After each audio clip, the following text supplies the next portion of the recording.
Welcome to the 2020 Red Bull King of the Air here on Kite Beach, Cape Town, right in front of Table Mountain. As you can see, that tablecloth, the Cape Doctor, is here, meaning we are green lit and conditions are awesome for today. 24 of the best kiteboarders in the world are going to battle it out in pursuit for the title of the Red Bull King of the Air. I'm Josie Ashler. I'm going to be down here on the front lines, getting all the insight, the action, and then up in the booth we have our commentators of the day, Jim Gaunt and Colin Heckroot. Good morning, boys. Thank you very much, Jim, and a warm and windy welcome to the 2020 Red Bull King of the Air, the world's most extreme and biggest kiteboarding event. I'm up in the commentary box with editor and owner of Kiteboard Magazine, Jim. 2020, the teen years are gone. It's a new decade. Yeah, absolutely. And with this new decade is bringing a whole tingly sensation, I think, for what we're going to see today. The progression in the last year, we say this every year, but the progression in big air kiteboarding this year has been nothing short of immense. We've got new riders in the competition, and we've had one of the best training periods in the last couple of months for the event. Some huge wins, just absolutely whetting the appetite for what we're going to see today. The wind is looking great already, very early on. We're going to hear a bit more from that about that in a moment, but I think we have an incredible day in store, Colin. Absolutely. As you say, Jim, I mean, it's been the first time now in quite a number of years that we've had this amount of wind already this time of the morning, 10:30 this time. So that's exciting. I mean, already you've got Heat 1 coming up with a good, 25 knots plus already, providing already in round one the ability to perform what these guys have become so famous for. As you said, the level has just gone up over the last 2-3 years, and I think we're going to see it go up even more this year. Yep, round one as well. Lots of excitement around this one. We've got some new riders who we will introduce you to over the next coming minutes. But yeah, as I say, just when we got up this morning, there was a real sense.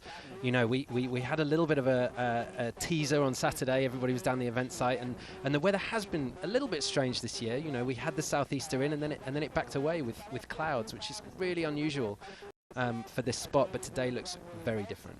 As you were saying about the cloud cover, on Saturday when the cloud cover did pull in and suppress the wind a little bit, but now we saw a little bit of that same cloud this morning, but it's just lifted. It's clear skies outside. It is looking absolutely amazing. So again, a warm welcome to all of you from around the world to the world's most biggest and extreme kiteboarding event. We will be coming to you live from the beautiful city of Cape Town, Kite Beach. About 3 years ago, Jim, we moved up from Big Bay, which is just about 5 kilometers down, and now we're back up here at Kite Beach. So speaking of Kite Beach and the wind and the weather, we're going to hand it now down to Joe, and Joe's going to fill us in on what is happening down there with the current conditions. Good morning, guys. Yeah, morning, Jim. Morning, Colin. Morning, everybody, and welcome to the Red Bull King of the Air. Conditions are looking amazing. I think this is going to be the year. This is the win we've been waiting for, and it is here, Cape Town, Kite Beach prevailing. Everybody down here on the beach is starting to get really nervous because that sand is starting to fly, and we can just see, the sparkle in their eyes. They're just getting amped and pumped. I think this is going to be one for the history books. Yes, and Joe, and as you were saying, we were barely able to stand on the beach, with the sand already blowing. What's the anticipation with the riders as they've been preparing already? I see a couple of guys, Aaron Hadlow, Ewan, they've been out on the water already. What's the vibe looking down there between all the gents? Everybody's starting to, eye each other up. There's smiles, there's frowns. They're just, getting into their jam, getting ready. They're pumping up even the 8 and 7 meter kites up there. I think we are going to be in for a blaster of wind. Definitely looks like it's going to be picking up. Like I say, there is that tablecloth that Cape Doctor is starting to pull in, and I think we are going to have a big, big day. Indeed, no doubt. And what a way to start with round one. You saw the 3 riders there just waiting to get into the water. We saw a glimpse of them riding for a few minutes the other day.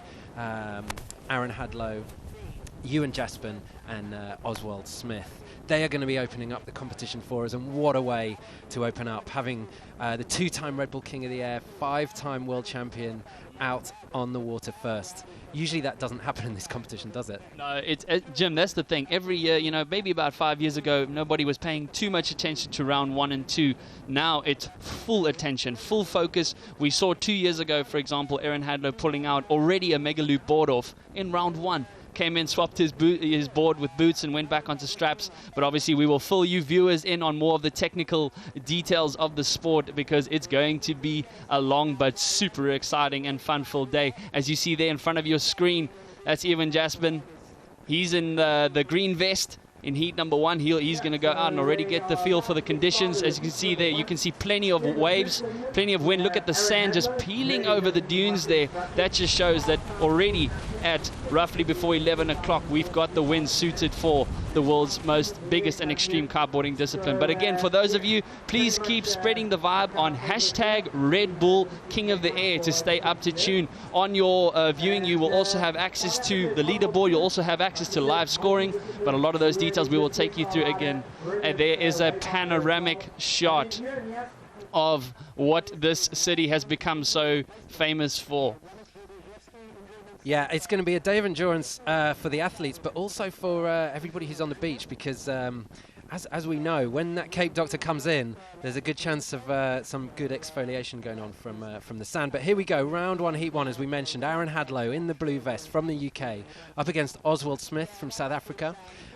He is going to be in the black vest, and Ewan Jaspin from Australia. Incidentally, he had a very late call in. Unfortunately, Janek Czechowski, who was in last year, suffered an injury in the warm-up period coming into this competition. And you know, the riders often say one of the toughest things about this competition is pushing your practice level to a competition level, and at the same time trying not to go too far in learning new tricks so that you end up injured. Unfortunately for Yannick, he was out. Very fortunately for Ewan, who was the first reserve. We have 4 reserve riders in that scenario in case someone gets injured in the build-up to the event. But Ewan got the call literally just a few days before the event. Hot-footed it over from Australia, managed to get a good practice day in, so he's feeling pretty good. But he was worried because he's up against Aaron Hadlow in round 1, and it's a tough entry into the competition, Colin. Psychologically, it's huge. You're going up against, there on your screen, a 5-time world champion and a 2-time King of the Air champion. As you say, things change quickly in this discipline as well. We have seen some injuries over the past few years. As you mentioned, guys, in the warm-up period, Kevin Langery was out in 2017 because of injury during warm-up period. Oswald Smith also granted injury into the year before last event, also due to injury. So the dynamic here is changing a lot. As you can see, on his right knee, Aaron Hadlow is wearing a knee brace. So the guys have picked up injuries, and they are keeping very, very sensitive to it in the sense of looking after them. But I think that is the start of heat number 1. There we go. Aaron Hadlow, 5-time world champion, opening up with a mega loop late back roll. That's where he loops the kite 360 degrees. Oh boy, here we go, Jim. Hold on to your seat. Yeah, here we go. Ewan attacking the kickers, avoiding the first 2, managed to find the third kicker perfectly, goes into a boogie loop. Is he going to land it? Rescue loop on the way down, gets an extra kick up there. Did you see that? It's very, very strong wind at the minute. You can see when they do that rescue loop, if they get an extra kick up, that's a good sign for the wind conditions. Not quite a clean landing there. Aaron made the clean landing on the late back roll, but the boogie loop, the one with the forward roll, probably the more technical one, probably going to score a little higher, but big butt check there for Ewan. So Oswald Smith on your screen right now. So Oswald Smith had the privilege of competing and riding with him for many years. A fantastic guy, 23 years of age. As you can see, the majestic Table Mountain looming large in the background. So already, yeah, this is going to be off to a rip-roaring start. So there's 10 minutes now in heat number 1 of round 1. 10 minutes. These guys will have a chance to pull out as many tricks as they can. The top 3 tricks will be scored, as well as a 4th overall impression score. But we'll be talking more about that as the event goes on. We got a lot of time on our hands here as well. So here, Aaron Hadlow heading out towards Robben Island. As you can see, it's quite a bit of bump on the water. It's very difficult for these guys to find a ramp, a clean ramp, when there's a lot of bump. But he's found one now.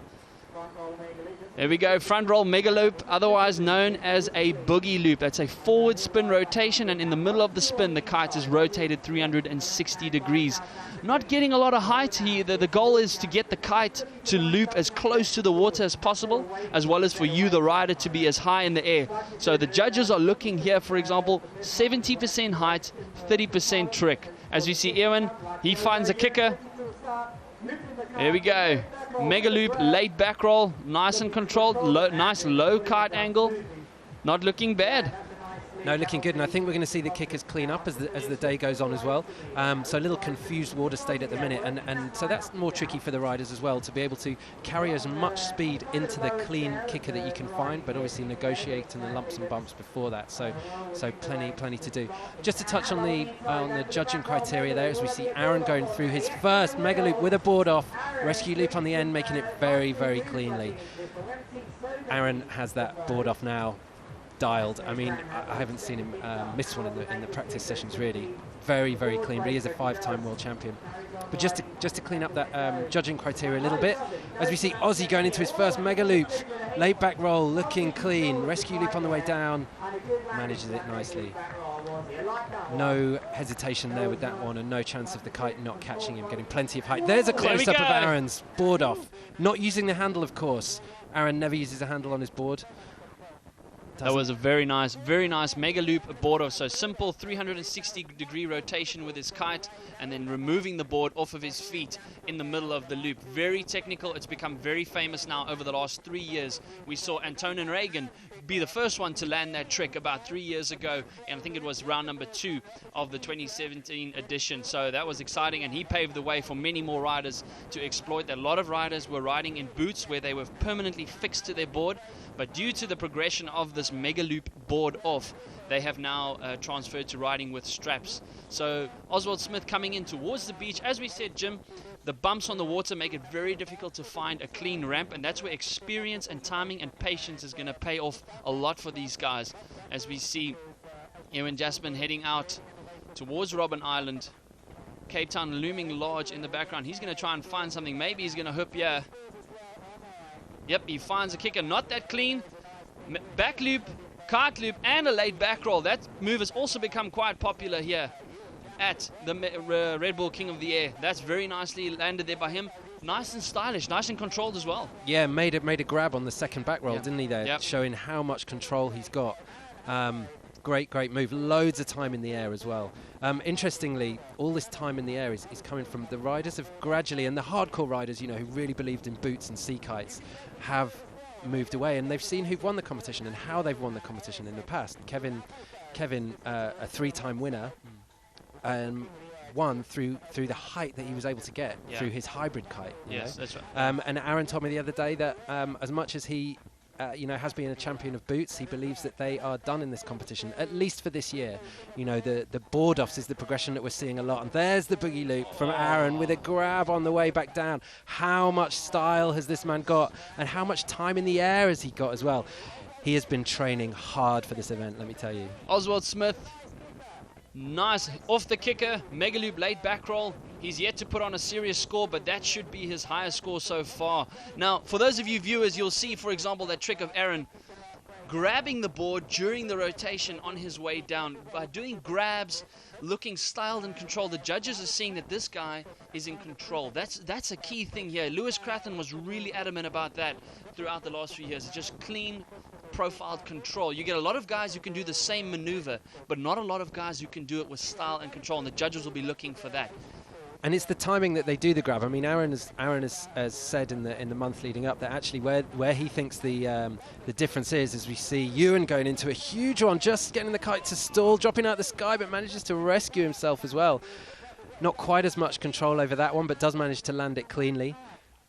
Aaron Hadlow popping off a nice kicker. Back loop, kite loop with a late back roll. Matching Ewan trick for trick. As you can see on the top left-hand corner of your screen, the scores are starting to pop in. Oh, Aaron Hadlow just dipping his kite there in the water for a moment. But very nice and stylish and clean and controlled. You can see the scores are dropping in. Aaron Hadlow with a 7.5 and a 6.34. He'll have another score drop in. As we said, the riders are going to be the judges are going to be taking the top 3 scores on the top 3 tricks, but the judges also want to see variety. They want to see different tricks being executed, and that's then going to add to the 4th overall impression score at the end of the heat. Oswald Smith having a 6.5 and a 6.44, very close between 2nd and 3rd place at the moment. But both of them, Aaron Hadlow's pulling the tricks out of the bag at the moment. Yeah, and keeping them clean. And just to finish my point from earlier, you can do the grab and the board off in a number of ways. Either just before you go into the loop, so you have it under control throughout the loop, or do the loop first and then do your board off and then do your grab. The latter will score less. The more committed you are from takeoff into getting into that position, and Aaron described when the board offs that he loves is when he's got the board off and then does the loop and it pulls his body out of position and his legs flail behind him. You get that Superman kind of position. Really, really nice to see. There we go. Is it just me, Nick, Jim, or is that the first time I've seen Aaron Handler go for a normal board off in this competition? Yeah, board offs are definitely back. In the background there is Oswald Smith changing it up, doing his trick on the inside, coming in, not quite making that mega loop with the late back roll. But yeah, so as you said, 3 tricks allowed, and then the fourth variety score. This is a replay of Aaron's board off that he just did before. You can see him not using a handle, having to use much more body movement to get his feet back in the straps, not quite making that one. But he has 3 good scores on the board already. A flare maneuver like that on the inside would be adding to his variety score. And, you know, there's been a lot of discussion with the riders because this variety score is a bit contentious. It is in the eyes of the judges, but basically what they're wanting to see is a rider just go out there and rip. Ride really cleanly, make very few mistakes, and show your full repertoire. You know, so there isn't any critique for riders if they go for 2 moves of the same, if they believe that they didn't quite get it right the first time. Oswald Smith, just a quick replay here. Not exactly sure what he wanted to go for there, but he's flying across the bay. Another thing that the judges are going to be looking for is the distance that you travel. So how far does the wind actually take you? But in that case, Oswald Smith clearly wanted to execute a maneuver, but just ended up with a normal jump. That's not going to score large at all. Maybe a couple of years ago, he would have had a point or 2, but the level has gone up. The expectation has gone up. As you can see, we are now about a minute away from the end of this heat. Aaron Handler does look like he's in the firm pole position. The winner of this heat will go straight through to round number 3. Second and third place will have to battle it out for a place also in round 3 in round number 2. So Aaron Handler, as you can see, he's got his watch on his left hand. He's going to be looking at that, realizing he's got less than a minute left on the clock. Sure, he'd be pretty confident. He definitely will have someone on the beach as well to give him feedback on the scores. So a lot of these riders have got caddies and guys who are helping them out on the beach, informing them of the scores, their current position. Hey, you need to maybe step it up a little bit. Okay, no, you can relax a little bit. In this case, he's not going to relax. He's going to go for another mega loop late back roll. Oswald Smith, another mega loop late back roll coming in. That's not going to score as high as his first one, so he will have to start adding some variety, but he's got 10 seconds. Well, the tricky thing for Ozzy is he's ruled himself out. You can see there he's wearing boots, so he's ruled himself out this heat of doing a board off. I don't think he's going to have time to come in and change. I don't even know if that's his strategy, but for sure he's one of the only riders to be fully committed to riding in boots. You can see just how windy it is there, barely able to hold a rail. We are in for an awesome day, guys. Aaron Handler, having not landed the first one, yeah, and the replay goes for it a second time. A nice forward rotation, down loops the kite, and you know what, just throws in a nice little grab right at the end. Clean, style and control. His 4th overall impression score will be quite a neat one, and I would say firmly a solid first place in this heat. Yeah, Aaron charged up to 2 King of the Air wins in a row, was very, very keen for the hat trick, and unfortunately for him, Kevin managed it last year. I think Aaron secretly inside was a bit gutted about that. Him and Kevin over the years have had a great rivalry in the PKRA World Championship. But Kevin has definitely been the man on form in this event. Aaron had to he didn't withdraw, but he ended up losing his heat because he came down on one of his ribs during the competition last year, I think in round 3, and just couldn't maintain the physicality throughout it after that. But this year he is many people's favourite. We'll talk about some other key favourites as we go throughout the day, but you know, he's a 5-time world champion. He knows how to win, and he understands the psychology of a competition, and he has been cool as a cucumber, I tell you, throughout. Practicing in private, going for board offs like we've never seen. You and Jasper said that actually one of the things he was really nervous about riding with Aaron is Aaron seems to have been was born able to board off. You know, he was doing them when he was 12. That's right. You know, Ewan's a Kite Park League champion, so that's the wake style side of the sport, fully riding in boots on kickers and sliders. So this is a big change for him, but he definitely has big air skills. But yeah, it looked to me like just at the end of that heat, like we were expecting to see Aaron go through. We'll confirm it in a minute. Looked like Ozzy was going to finish in 3rd and Ewan in 2nd, but we will confirm that, as you can see there. Those 3 flags represent the riders' jerseys. They will come into play a little bit later. We'll explain how the format of round 3 works when we get to there. But yeah, Heat 2, Colin. Heat 2. All right, here we go. Give me some super glue, otherwise I'm going to fall off. So in heat number 2, Stuart Downey. By the way, this is the most locals we've ever had in this event. So 5 locals, and one of them here on the left of your screen, Stuart Downey, originally from Durban, Mark Jacobs from New Zealand, regular King of the Air competitor, and a first-time King of the Air appearance for Jason van der Spey. Had the privilege of riding with him also for many years, just watching him grow and progress in the sport of kiteboarding, living right here in the mother city, the kitesurfing mecca of the world. So on the bottom of your screen, you'll see their colors, Stuart in blue, Mark in black, and Jason in yellow. Mark Jacobs, 87 kilos. Look at the heights, though. 6'1", 6'0", 6'2". This is a big heat. Excuse the pun, Jim. It is a big... But yeah, Mark is an absolute man-mountain, isn't he? I mean, he can hold down some power as well.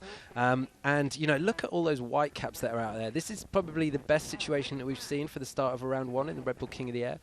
We're still like mid-morning, Colin. It's incredible. And just to give you a bit of an idea of how windy it is, it looked like Aaron was already on his 9-meter dice. He said he's turning up to this event 2 kites. He's got the 10 Evo, bigger, floatier kite for if the wind was a little bit lighter, and the 9 dice, which he's going to hold on to until whatever. So he's already on his smallest kite, and you can see the water there. It's windy, isn't it? Very, very windy. A lot of white caps. The forecast shows it's only going to get more and more throughout the day, which is what we want to see, and that will allow these guys to push the limits more and more. Jason van der Spey, his first kick and his first jump in his King of the Air appearance. Nice forward mega loop. Not the cleanest of landing. Unfortunately, don't think he will score at all on that. This is where experience, composure is going to play a key role. Also one of the youngest competitors. Okay, here. so I'm standing here on the beach with Aaron Hadlow, just coming out of that first heat of the day. So how was it out there, Aaron? Looked pretty good. Yeah, it was really good. I mean, it's not often it's this windy at this time of day here in Cape Town, and yeah, been working months in advance, just getting used to these conditions, and felt really good out there today. So you're one of the most experienced riders out here. You have 2 King of the Airs in the bag. Gonna go for that hat trick this year? Oh, definitely. You know, me and Kevin have been big rivals since we were Groms, so he's got 3 already. Obviously, we want to try and match that up this year, so that would be funny. But yeah, just taking it each heat at a time at the minute. Not thinking too far in advance, but if the day continues like this, it's going to be real good. Okay, Aaron, well, best of luck, mate. Great first round, and what a start to the event. Good luck, mate. So there we have. Back to you, boys. Thank you, Joe. Down there with 5-time world champion and 2-time King of the Air champion, Aaron Hadlow, securing a solid first place and a very strong opening result there in heat number 1. But now we're going to go back to heat number 2 of this round 1. As you can see, Stuart Downey already dropping a 5.34 and Mark Jacobs a 4.72. The judges will be looking for the top 3 tricks. Jason van der Spey, there we go. Front roll mega loop, otherwise known as a boogie loop, made famous by Aaron Hadlow and Ruben Lenton back in the day. And there we go. That should put a nice, I would say maybe between the 4 and 5 point range. He had a very nice low kite angle. The risks that's involved, these guys need to try and loop the kite as close to the water as they can, because that shows the risk factor. There we go. Stuart Downey entered into this event after winning one of the Fly 2 King of the Air events up in Maui. He happened to be there at the time, was working there and getting some experience out there in Hawaii, and ended up winning the Fly 2 King of the Air event there, which earned him a wild card place here. So unlike a lot of the other guys who had to submit via video entry and a couple of other wild cards, he managed to get in that format. As we see Mark Jacobs, a replay of him, not the lowest of kite loop angle, but a nice mega loop board off. Not too bad. Yeah, not too bad. Didn't see the extension of the legs that we would usually see from Mark there. Getting his first couple of tricks under his belt in this heat. But you know, talk to me about Jason van der Spey. He said that, you know, he usually watches this event from the beach for the last few years with all his friends, and now he's on the other side of the camera. Put a great video entry together and flew through the qualifiers like that. So he finds himself in the competition. His first heat at his home spot, the Red Bull King of the Air, the biggest kiteboarding competition in the world, and he's in it. Absolutely. Stuart Downey there with a nice front roll mega loop. Yeah, Jim, back on Jason van der Spey. great guy, phenomenal guy, a true ambassador for the sport, been riding many years, highly experienced. He was always, in previous years, he was always the helping out Ross Dillon, who's coming up now in your next heat, actually heat number 3. So he had to say to Ross, sorry buddy, you're going to have to find yourself another supporter, another caddy on the beach, because I'm going to be competing against you in this one. So there we go. Oh, Mark Jacobs. That was his mega loop back roll with a tic tac, which he's been working on. One of only a couple of riders who are doing that manoeuvre, spinning the board around its axis after the board off as well. He says actually it's not too bad to do it with a kite loop. I was like, well, how are you not leaving the board behind? You know, when you get yanked so far forward, he said. But when you're moving with the wind, it actually becomes a little bit more lightweight and moves with the wind. So, but still. A great manoeuvre if he can get it. Doing it on the inside there, not getting as much height because he's not using the kicker, but Mark is very, very, very much a right foot forward rider.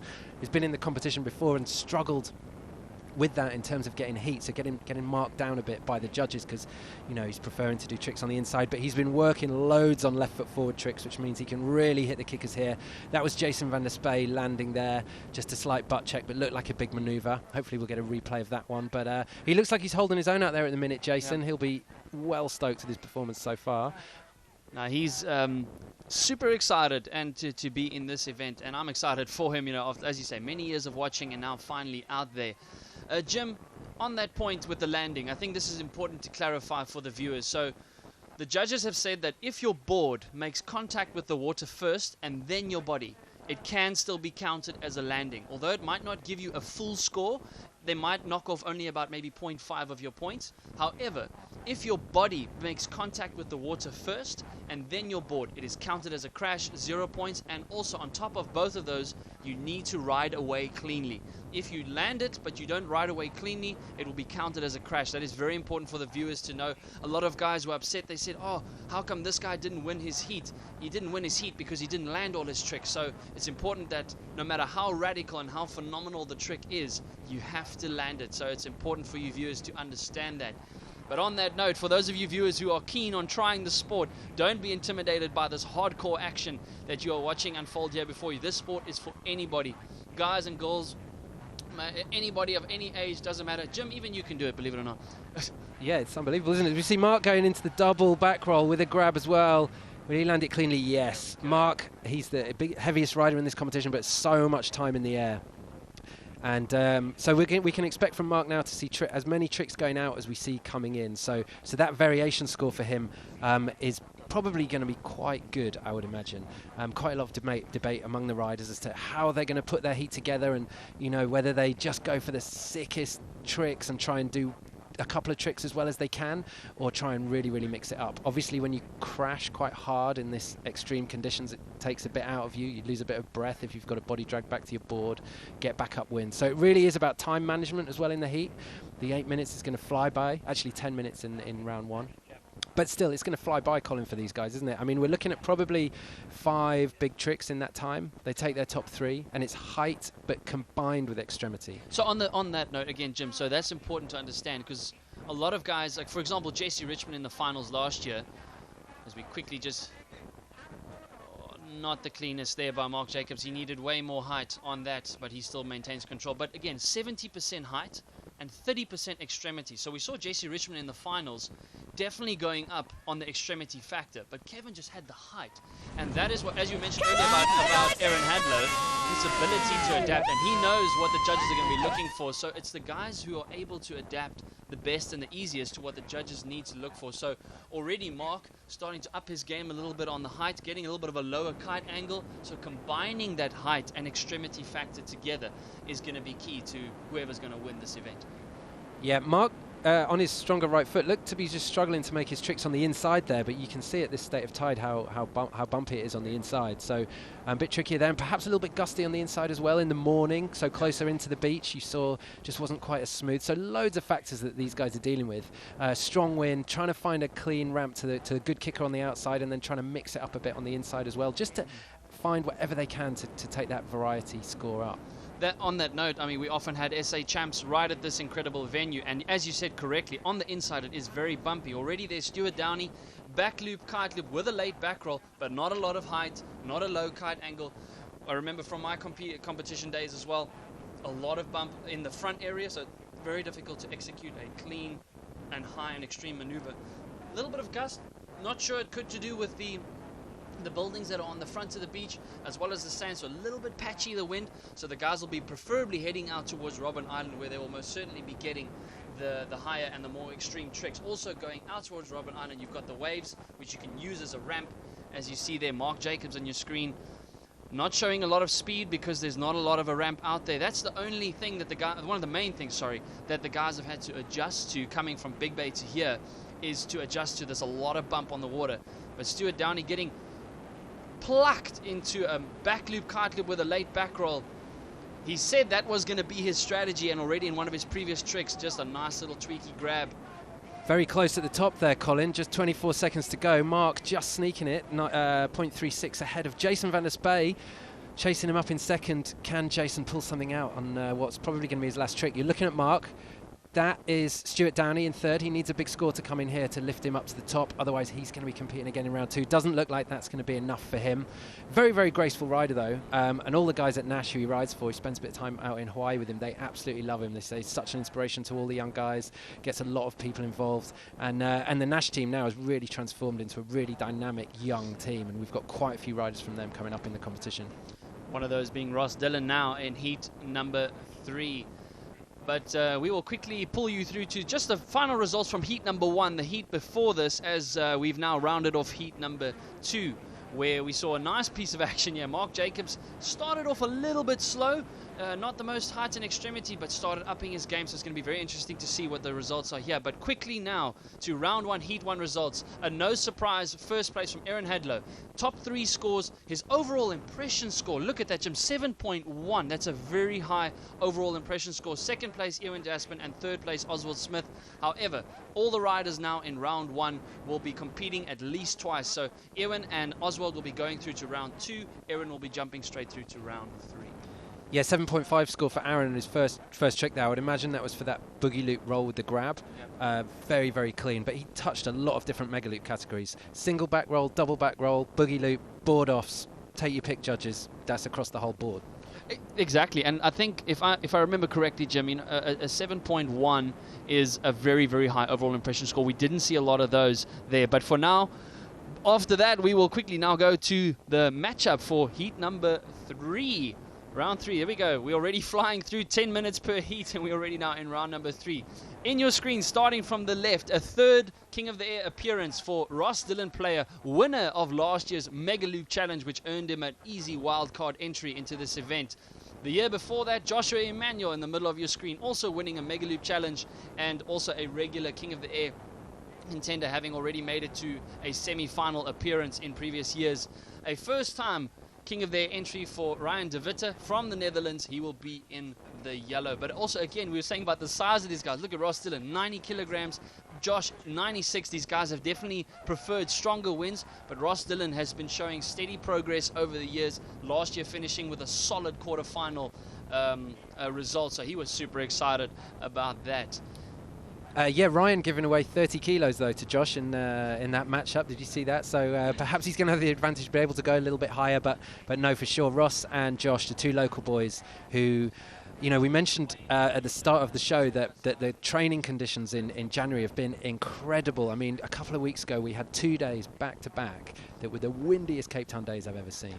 In your screen there, Jason van der Spey's father, David van der Spey, been so supportive not only of his son but of kiteboarding in South Africa and worldwide. And there we have now the results from round 1, heat number 2. Mark Jacobs getting a total of 25.78, also a 7.1 overall impression score, exactly the same score as Aaron Hadlow. So fantastic result there from him.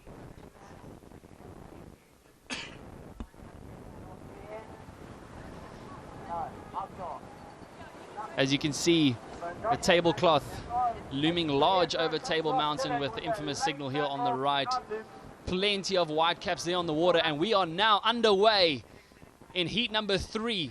Back loop, kite loop with a grab and an added rotation on the way down. Not the cleanest of landing, but he will score there. Ryan de Witte stomping his opening account here, King of the Air. I'm here and I'm here to stay.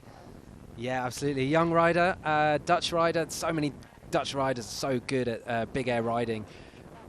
That's Josh, biggest, heaviest rider in the competition. Mega loop with a 1-footer. Not the most radical move we'll see from him, but an incredible rider. He can just eat up the gust, and I mean, as much wind as you can throw at this guy, he can take. He was top of the Woo charts for quite a long time, breaking the height world record. Close to here, down at Misty Cliffs, I believe, on the other side of the city. Wind absolutely cranking, but when you live here, you're here and you're living for those 45-knot days and going out trying to break records. That's what it's all about here, really. So, on your screen there, Josh Emmanuel, he's heading out. He's going to look for a nice, clean ramp. The cleaner the ramp, the easier it is to take off, and therefore the easier it is to execute a maneuver. It looks like he's going to spot it. Yep, he's got it. Board off, mega loop. This time taking the board off during the loop, sticking it cleanly. That's a very, very nice one there by Josh Emmanuel. That, as you said, Jim, taking the board off and then looping your kite. The control, the pull, the extremity factor is a lot more. A lot of riders only take the board off after the loop is completed. In this case, we saw him try it several times last year and the year before, not landing them cleanly, but that's one of the cleanest he's landed in this competition. Yeah, again, not using the handle, grabbing the board's rail, makes it more difficult to put the board on. That's Ryan going for a boogie loop on the inside. Making that one clean. Good clean landing on the inside. And right, we're going to go back down to Joe. Joe's going to grab another interview for us. Let's see what's happening down there, Joe. Yeah, guys, down here with Stuart Downey, front lines. That was a really good heat out there. Looks like the wind's starting to pump up, and you come into this event taking off a win at that Maui Kite Fest, the satellite event. Congrats, and how is it to be in the Red Bull King of the Air? Awesome to be back in Red Bull King of the Air. It's just like unreal to be in the best place in the world. We got such good conditions today. Waves are good, wind is good. I'm pumped. So actually a couple of weeks ago you had a bit of a concussion and you're kind of worried coming into it, but looking at you out on the water, I think that's past news. Yeah, just last week Friday was my first kite session from being off for 3 weeks, and I'm feeling totally 100%. I did pretty much all my tricks perfect. So you're a local South African. What is it like to have the best kiteboarding event in the world at your home country? Oh man, well, I think we take it for granted because I think people from all over the world want to come and watch. But I love it. Like, I mean, I've got friends down here to watch, friends, family. I know these conditions, so I know that it's awesome. I love it. It's the best. It definitely does look like it, and experience is key out there. So good luck in the future rounds and amazing riding. Back to you, boys. Thank you, Joe. Stuart Downey, super stoked. And on your screen there, you saw Ross Dillon doing a phenomenal back loop, kite loop with a late back roll, a maneuver that he said he wanted to really stomp down. He said he was aiming to add in extra rotations. A lot of these tricks, the basis of that trick we've been seeing for many years, but the guys have been upping up the ante. They've been putting in more rotations, grabs, styled tweaks, 1-footers and things like that. We saw Nick Jacobson stomp to a 2017 title with a 1-foot mega loop. Josh Emmanuel coming here on the inside with a nice double front roll, 1-footer. Little bit of variety, but he's going to have to up the game there. But doesn't matter. He's already sitting in first place with a 6.82, 6.42, and a 5.56. But Ross's score will drop in now as well for his mega loop late back roll. Josh Emmanuel. Oh, he stalled on the loop there, held it for a second. Mega loop, late back roll, 1-footer. He just didn't maintain the control that he needed with his kite. He should have gotten that kite in front of him, but that was a great attempt. Yeah, great attempt, and more what we want to see from Josh. The little trick that we saw on the inside, the straight air with no kite loop and a rotation and a board grab, that's not going to score very highly unless he pretty much clears the event site, you know, the height with a simple maneuver like that. But went straight out, hit the kicker, very used to hitting kickers on the outside. And the board off, you know, we're seeing them landed already very, very cleanly. Even a year ago, they were a bit sketchy. Some were landed, some weren't. A year's quite a long time in kiteboarding. It's actually not that long in terms of big air kiteboarding. There's not so many days that you get to practice king of the air conditions. And as I said, in January, in the build-up to this competition, a lot of riders coming in earlier and earlier now to get time on the water in these very, very unique conditions. And as I say, these guys have had a couple of back-to-back days, more or less each week, where they've been able to train, and that's why we're seeing so much more clean landings and more rotations on the board off, so board offs in combination. So it's just going to be good. Interestingly, here we see on the beach, it's early morning here. Remember, it's a weekday Thursday, so as the day goes on and people start knocking off work earlier and earlier, coming down on Kota Day, we'll see the beach fill up. And one of the things these riders absolutely love about this event is the atmosphere on the beach when it gets busy. Well, I don't think a lot of people are working at the moment. For those of you who are watching from work, just make sure your boss is not behind you. As we see Ross Dillon Boogie loop with another rotation on the way down. As I said earlier, he was saying, listen, I want to do the boogie loop. I want to do more spins, more grabs. That was a solid one. His kite almost vertically in front of him. As we said earlier, the lower that kite rotates towards the water, a 360-degree rotation, the more they will score on their risk factor. But at the same time, they want the height. The judges want to see you go as high as possible, as we saw Ryan de Witte flying in the background there behind Josh Emmanuel. Josh will make his way now in towards the beach. As we said, the challenge here, the water being a little bit bumpy. The cleaner the ramp, the easier it is to take off. But yeah, that is the challenge of riding a kite beach, and experience will pay off a lot. You'll see a lot of these riders, they'll ride out, stop, turn around, come back, and they'll keep trying until they see that ideal ramp. Josh now, he's definitely going to find something as he heads out now towards the iconic Robben Island. He's already planning in his mind. He knows what he wants to do. He knows how he needs to do. These guys have a game plan, a strategy. Oh. In that instance, the wave breaking just too early on him. Not going to opt for that one, but he might spot the one at the back. Yep, he's going to go for it. There he goes. Oh, he did. Not a clean takeoff, Jim. Again, that was a very good example of what we just spoke about. Clean takeoff is everything. The kickers in Cape Town are really something else. When they build and break, they can build quite quickly, but you want to hit them at that moment just before they break, just as the white water starts fizzing at the top, and you get an extra real ejection up to the sky, don't you, when you hit it perfectly, combined with sending your kite, hit the kicker at the right time, and you can go absolutely huge. We're not seeing anyone time those kickers just right at the minute. The morning tide making things a little bit more difficult. And you can just see on Josh's kite there, the number 10, he's riding a 10 square meter kite, the biggest we've seen today. If you've just started kiteboarding and been kiting a little while, these are not 10-meter wind conditions, guys. These are really not. You know, most people out there at the minute behind them, you can see a lot of free riders on the water. They're on probably 7s. Yeah, the wind's just picking up and up as we go on. Expecting a great day. That's Ryan de Witte on your screen right there, just resetting his bar after a few loops, spinning his bar after he put some twists in it, riding back out. He's still not far off, is he? 16.58, 18.8, and Ross Dillon player overtaken at the top, overtaken Josh, 19.48. Pretty good score with a couple of minutes still to go. You can see there's a lot of 6s being dropped by the judges, aren't there? Very so close, far today. yeah. No, very close, Jim. It is on the 6s range. So you can see Josh Emmanuel now needs a 6.24 in order to advance to first place. But obviously the judges won't drop the score immediately as the rider executed. It does take several seconds for the score to come in as they then decide. The judges highly experienced. Josh is not finished yet. Kite right in front of him, mega loop, late back roll, another rotation on the way down. Is he going to stick it cleanly? That is not going to count as a landing. And that's the sad thing as well here. The same wave that you use as a ramp can often be the same wave that you land on. Jim, to try and land cleanly on top of a wave, it's not really possible to decide exactly where you land. You can maybe delay your landing, but that is where the guys are really going to have to focus. Bend those legs, get a good body position, tighten up that core in order to land this clean maneuver. Yeah, tricky for Josh there as well, because that was a shame. He got level with his kite. If we took a snapshot of him there, using the 10-meter slightly bigger kite means it's going to loop deeper in the window, and you know that's the holy grail for guys who are doing mega loops. These guys, they want to be able to look their kite level at the horizon, you know, and he got that.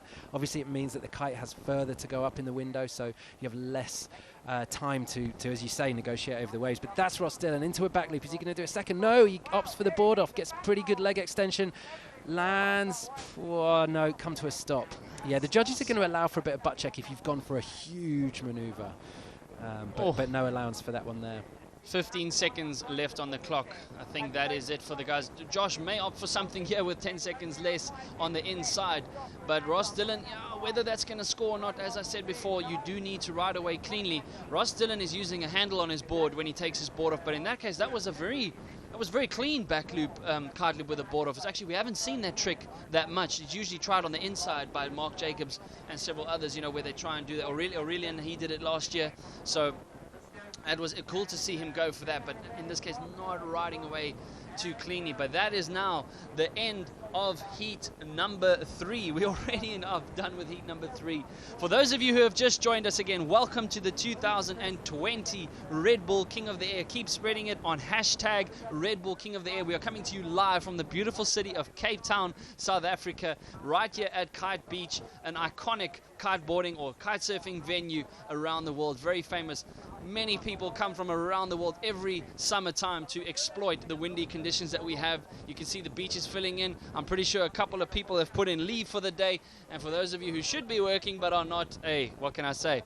But don't blame me for keeping this screen on to catch the world's biggest and best big air riders in the world to battle it out here at Kite Beach, a mere 5 kilometers up from Big Bay. But there are now the results from heat number 3. Ross Dillon will be super stoked with edging out Josh Emmanuel by less than a point, 26.08. Josh in second place with 25.2. Ryan De Witte also not a bad score at 20.68.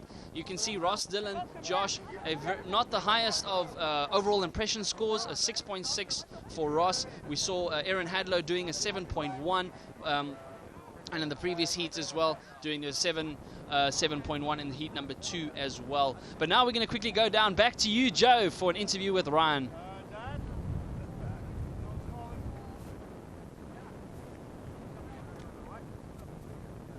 Okay, down here on the beach with Ryan De Witte, just coming off of the water. Hard conditions out there, but this is definitely going to be a good day of King of the Air, eh? Yeah, it's very nice. The wind is strong. I didn't have so much luck with getting the gusts and the waves, but maybe in the second round I have more luck. Yeah. Sometimes it's like that, huh? You just have to kind of get into a roll, get those pistons firing, and I bet you're going to have a great second round. What can we expect from you? I don't know, man. I'm just here to have fun and go high and big. But yeah, we will see what I can do, huh? That's what the King of the Air is about, having fun and just going high. Good luck out there and look forward to seeing you in the water. Thank you, Ryan. Back to you, boys. Yeah, well said, Ryan. Just stoked to be in the competition, and I think just taking every minute in the competition as it comes and just trying to do the best tricks you can. As I say, the conditions are difficult and they're up against the best in the world. Ryan qualifying for this competition through a video entry up against hundreds of other guys. But here we go. Woo! Okay, what a heat. Right. Steven Ackersdijk from Holland, very experienced in this competition, as is Renault Romeo from Brazil. But new entry, Ayrton Cuzzolino, riding a strapless surfboard in the competition, qualified as a Red Bull wildcard. Colin, unbelievable. Jim, you just said strapless? Absolutely. Meaning he's got no straps on his board. He's going to now go compete in a big air event with no straps on his board. That is unbelievable. Well, he is unbelievable. I've watched Ayrton ride a lot, and there you go, landing. He's been really impressing people here the last 2 weeks he's been here. A Red Bull sponsored rider, but also 4-time kite surf world champion. And the GK Kite Surf World Tour combines strapless freestyle with wave riding. But let's concentrate on the action. That's Steven Ackersdijk into the second front roll with a one-footer, landing it very, very cleanly. Steven missing the event last year with injury, but he is back with a vengeance. Been in Cape Town for a couple of months, as is usual for him. Interestingly, let's see how long his lines are. He tends to ride slightly shorter lines for a much bigger punch on his kite loop, but not so much height. He likes the feeling of that. Probably the tallest rider in the competition, well over 6 foot. He's a real all-rounder. Foiling, surfing, strapless freestyle, and of course twin-tip high wind riding. He is your Swiss Army knife of kiteboarding, let's say, Steven Ackersdijk. But yeah, on your screen soon is going to be Ayrton Cuzzolino. That is him there. So riding a strapless surfboard from Cape Verde, 4-time kite surf world champion. Oh, sorry, that's not him, that's Renault. They're both riding the same kite, both for duotone. Renault from Brazil, very experienced in this competition. He's had a finals appearance as well. Absolutely. Came 4th place in this event before, so very, very experienced. There's Ayrton, got a strapless board, so he's going to attempt to fly as high as he can. The judges, however, won't be showing him mercy simply because he doesn't have straps. There we go. Is he going to land? Oh, landing it cleanly. As you can see, just using the wind to hold the board up against his feet. Grabs it with his hands. Steven Ackersdijk with probably one of the lowest kite loop angles in this event. Back loop kite loop with a late back roll. Steven Ackersdijk at 26 years of age. He's a 3rd place finisher of the King of the Air back in 2014 when Kevin Langery claimed his first crown. He's done all of the events except one due to ankle injury. As we see there, Renault Romeo also very experienced and stylish all-round rider. Nice boogie loop there at the back. Riding with it, you can see his lines are quite a bit longer, around about 23 meters. There we go, Ayrton, flipping his board around. not sticking it. That is going to be one of the key challenges that he will have, is to land what he does here. As we said, the judges, however, won't be showing favoritism just because he doesn't have straps. He still needs to go high, he still needs to go big, but just the fact that he's entered into this event via wild card should show you the respect that he's earned in the freestyle discipline of wave riding. It's hard. Is there even a name for that, Jim? Yeah, I mean, he is an absolute alien, to be honest. I mean, he's developed the strapless freestyle side of the sport. There's a couple of other Cape Verdeans that all grew up together, Mitu Montero, Machu Lopez, who really developed and pushed this strapless freestyle, which is a world tour all unto itself, combined with wave riding. But I tell you, Ayrton, you cannot believe that he's not riding in straps for half his tricks. There goes Stephen, threw himself early into the front roll, got the kite nice and low. Oh, not quite making the landing. That would have been a good score. You know, commitment early, you know, through a nice, lazy, slow front roll with the kite looping behind him. Stephen also on a 10 core nexus, just like Josh was in the last round. Not quite making the landing, but yeah. So Ayrton, I mean, how is he going to keep the board on his feet, you wonder? Well, I mean, it's a dynamic which, you know, it's just so difficult to understand, but the essence of it is he's showing the bottom of his board to the wind, and then just like a skateboarder, he has immense control strapless, but every jump for him is a board off. Every jump, you know, he has to take the board off, he has to control it, he has to hold it in the strong wind. He manages to do tic-tac spins with it as well. Where I guess you could say he has a slight advantage is, let's just see this move from Renault. He goes for the board off early, then with a very committed loop, got really pulled out by the loop and landed it. No butt check there, but the kite has landed slightly out of position, but yeah, pretty good move there, pretty good move. But yeah, Ayrton has to land every move strapless, but he doesn't have to get his feet back into straps. And I think that's the worry for a lot of riders, is when you're coming down fast, you know, if you have your foot halfway in a strap and then you land with a big impact, it can put a lot of strain on your ankles. I mean, Ayrton has ankles of steel. I've watched him up close many times land, and how he doesn't, you know, collapse his ankles when he lands. He's unbelievable. But this is what he does every day. He lands hard tricks on a strapless surfboard every single day. Here he goes. He's looking for a kicker. He's riding fast. Finds one. Up he goes into the back roll. Stalls it with a beautiful grab. Pulls the loop again. That's 2 loops on the way down and lands it super cleanly. That's how he does it. Unbelievable there. Ayrton Cozzolini, strapless freestyle champion. As you said, also Jim, Red Bull rider, just keeping that board on his feet, having to hold onto the bar with one hand for much longer. You'll see him rotate his hand. He'll swap his hand from the left-hand side to the right-hand side of the bar just to keep that full control of the kite. And in this case, getting into a nice back roll kite loop with a nice little rotation on the way down, a nice little down loop. A lot of these guys will actually intentionally loop the kite just before they land, just to give them that bit of a softer landing, just to give them a bit more control. I've utilized it myself many times. It's quite convenient. It's actually quite a comfortable, relaxed feeling. There we go. Ayrton sticking. Oh, no. He launched, stuck the board between his feet, and then mega looped the kite. But in this case, he couldn't grip it that strongly, as we see Renault keeping his hand on the edge of the board, not utilizing a handle, and taking it off before the loop. Renault in a firm position. You can obviously see he's been working on these mega loop board offs. I would say pulling off the cleanest ones of the event so far. Yeah, absolutely, and getting a really good pull and getting his legs out the back of him to show the judges, hey, I've got my board off, I'm in control. I'm not just trying to whip my legs out really quickly for the sake of a few points. He's getting really good style marks for the way he's doing those as well. Renault, huge experience on the World Tour. Stepped away from that probably 4 or 5 years ago, but did it for a good 10 years. Very capable rider. Handle passes, board offs, massive airs, and also mega loops as well. But I think it really does help the riders who have a lot of board off experience from the World Tour. You know, there were days when board offs were everything in the World Tour, and then it moved to more like a wake style handle pass game. Yeah, Renault's done both, like Aaron, competed when on whatever stage the World Tour was at, and yeah, moved into this kind of big speciality riding. As we see Stephen a bit late on the kicker there, but he still gets the height. There's a little bit of a moonwalk, adding some nice variety there to his score. But his scores, he did have a 1 stomper earlier, so we're expecting to see his score lineup change just a little bit. But Renault looking in firm pole position here, heading out towards Robben Island. You can see his line length at least 23 meters. The longer the lines, usually the higher the guys can jump. However, the difficulty then is the kite loop angle. Again, we've said the risk factor just doubles the lower your kite loops. One of the main risks that's with a mega loop is to get back underneath your kite in time.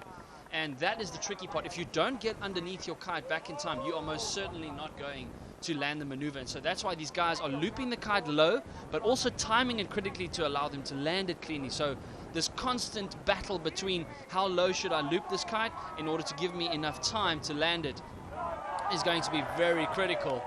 Oh, we saw Ayrton fly through the screen here. Hopefully we'll get a replay with that, as we have just under 2 minutes left in heat number 4 of round 1. I'm not sure that was, but it looked like Stephen was cheering Ayrton on. Did you see that as we saw him go through? There's a lot of respect from these riders for each other, and I think, you know, they, as much as anyone else, would be really interested to see what Ayrton can bring. So here he is. He went up, sort of went into a back roll, didn't come through with it, board off, huge kite loop. Brings the kite back around. There's the rescue landing and lands it cleanly. Look at that. The guy has so much balance. That will probably be his highest score. So I expect that to be well within the 6-point range. As we see Steven Akkersdijk turning around, not seeing any opportunities of a ramp out towards Robben Island. So he'll turn around and come back in. As we see Reno Romeo being assisted back up towards the beach. You are allowed to receive assistance from someone on the beach. So that's thankfully for him. He'll be able to save some time, as he's going to have less than a minute in order to get another score. But he's looking good at the moment, but we're waiting for those scores to drop. Steven Akkersdijk stalls. He said this was his favorite move to do. Unbelievable. That is probably the highest scoring board off mega loop we've seen of the event so far. His kite was right in front of him. He grabbed the board by the tail, which just makes it all the harder to get the board back onto your feet rather than grabbing the board in the middle. Yeah, no rotation on that one, but it was all about the kicker and the height and then getting the kite low. You know, there's a number of combinations that these guys can go for, but if you did a still of that image, he would be in the Superman position with his legs behind him because of the kick he's got from the kite on the mega loop. Very, very nice. But just an example of to show just how important it is to hit a kicker right. He got it clean at speed and he was popped way up. Ayrton, not the best of timing on that kicker. You can see it didn't offer what he wanted it to. Steven Akkersdijk with a mega loop laid back right and a quick little 1-footer on the way down just to show the judges, I know what I'm doing. I am in control here. All these little tweaks and grabs and 1-footers just adds to your overall score. But there we see the clock has run down. Reno Romeo not going to waste any risk of injury by performing a maneuver outside of the competition time. So that is the end of heat number 4, a fantastic display, the first ever display of strapless freestyle riding that we've seen at the King of the Air. Ayrton, probably the best example that we can have of just how to do that maneuver. So it'll be interesting to see what the 4th overall impression score. It's actually difficult. I think Reno is in a firm position, but Steven also pulling out some moves towards the end. So I actually am not quite sure how this final score is going to come out. Great second half of the heat there for Steven, and a real show of different mega loops. Interestingly, we saw he wasn't always going as high as he perhaps would have been ordinarily, as you say, on the longer lines. Actually, those lines are longer than he normally rides. He's quite often down to 18. He's probably up to something like 20, I would say, there, given how the kite was looping. But interestingly, all these guys are now riding kites that pretty much any kiteboarder could get on. A few years ago, they were all very, very committed to sea kites. Sea kites are very raw kind of engine, real grunty engine. And not as many gears, not as much comfort, not as many comfortable gears on the kite, but all about a low mega loop. But you know what these guys have in these very easy to use kites is that it just makes it, you know, easier to use. An easy to use kite is good for anyone, you know. Yeah, so that's what we're seeing throughout. You see a lot of kiteboarders out getting a good session in today. We're just about to see confirmation of the heats from round heat 4. There we go, indeed. Reno Romeo from Brazil. Oh, Jim, look at the score here.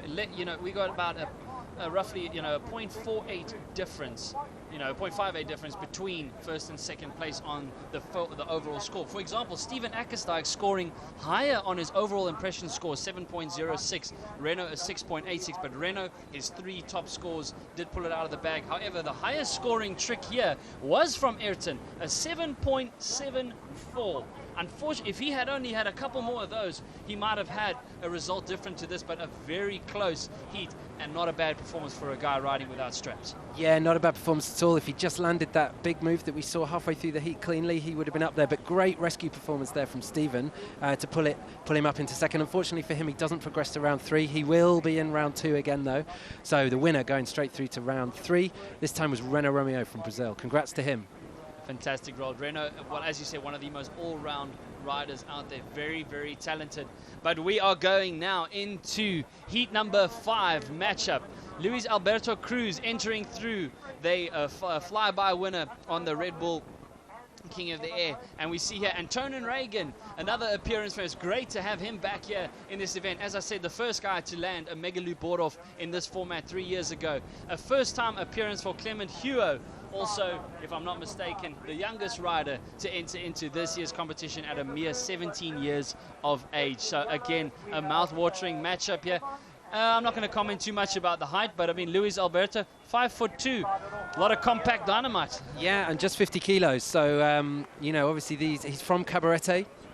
They get very, very regular conditions, but not the forced conditions that we get here in Cape Town, but a super accomplished wake-style freestyle rider and a very, very experienced kiteboarder. He's an absolute showman.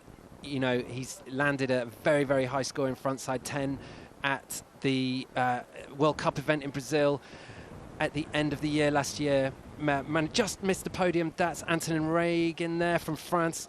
Just looks like he's registering his first move there. Look clean on the inside, Colin.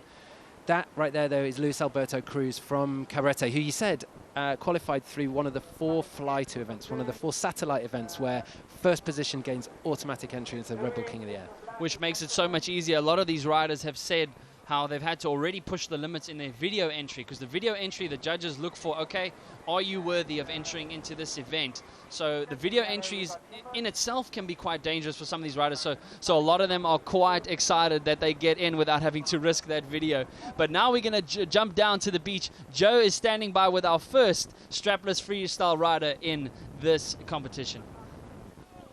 Yeah, standing here with Ayrton Cossolino, just coming off of the water for that first heat of the strapless there. Ayrton, how do you feel? Yeah, I mean, that was really fun, you know. It's the first time I compete against the twin tip guys. I mean, they are boosting high, and in a few jumps I kind of lose control, and so I couldn't go as high as them. But I mean, I'm trying hard, you know. For me, it's like a dream to be here, ready. What goes, goes, you know. I mean, to be in this event is like dream come true, you know. So fun. I mean, Ayrton, you're a very big waterman yourself. You know, do all different disciplines. Like SUP, you got second in the World Championship. You are 4 times World Champion, and you are here at the Red Bull King of the Air. What does it feel like, and what does the Red Bull King of the Air, why is it so special?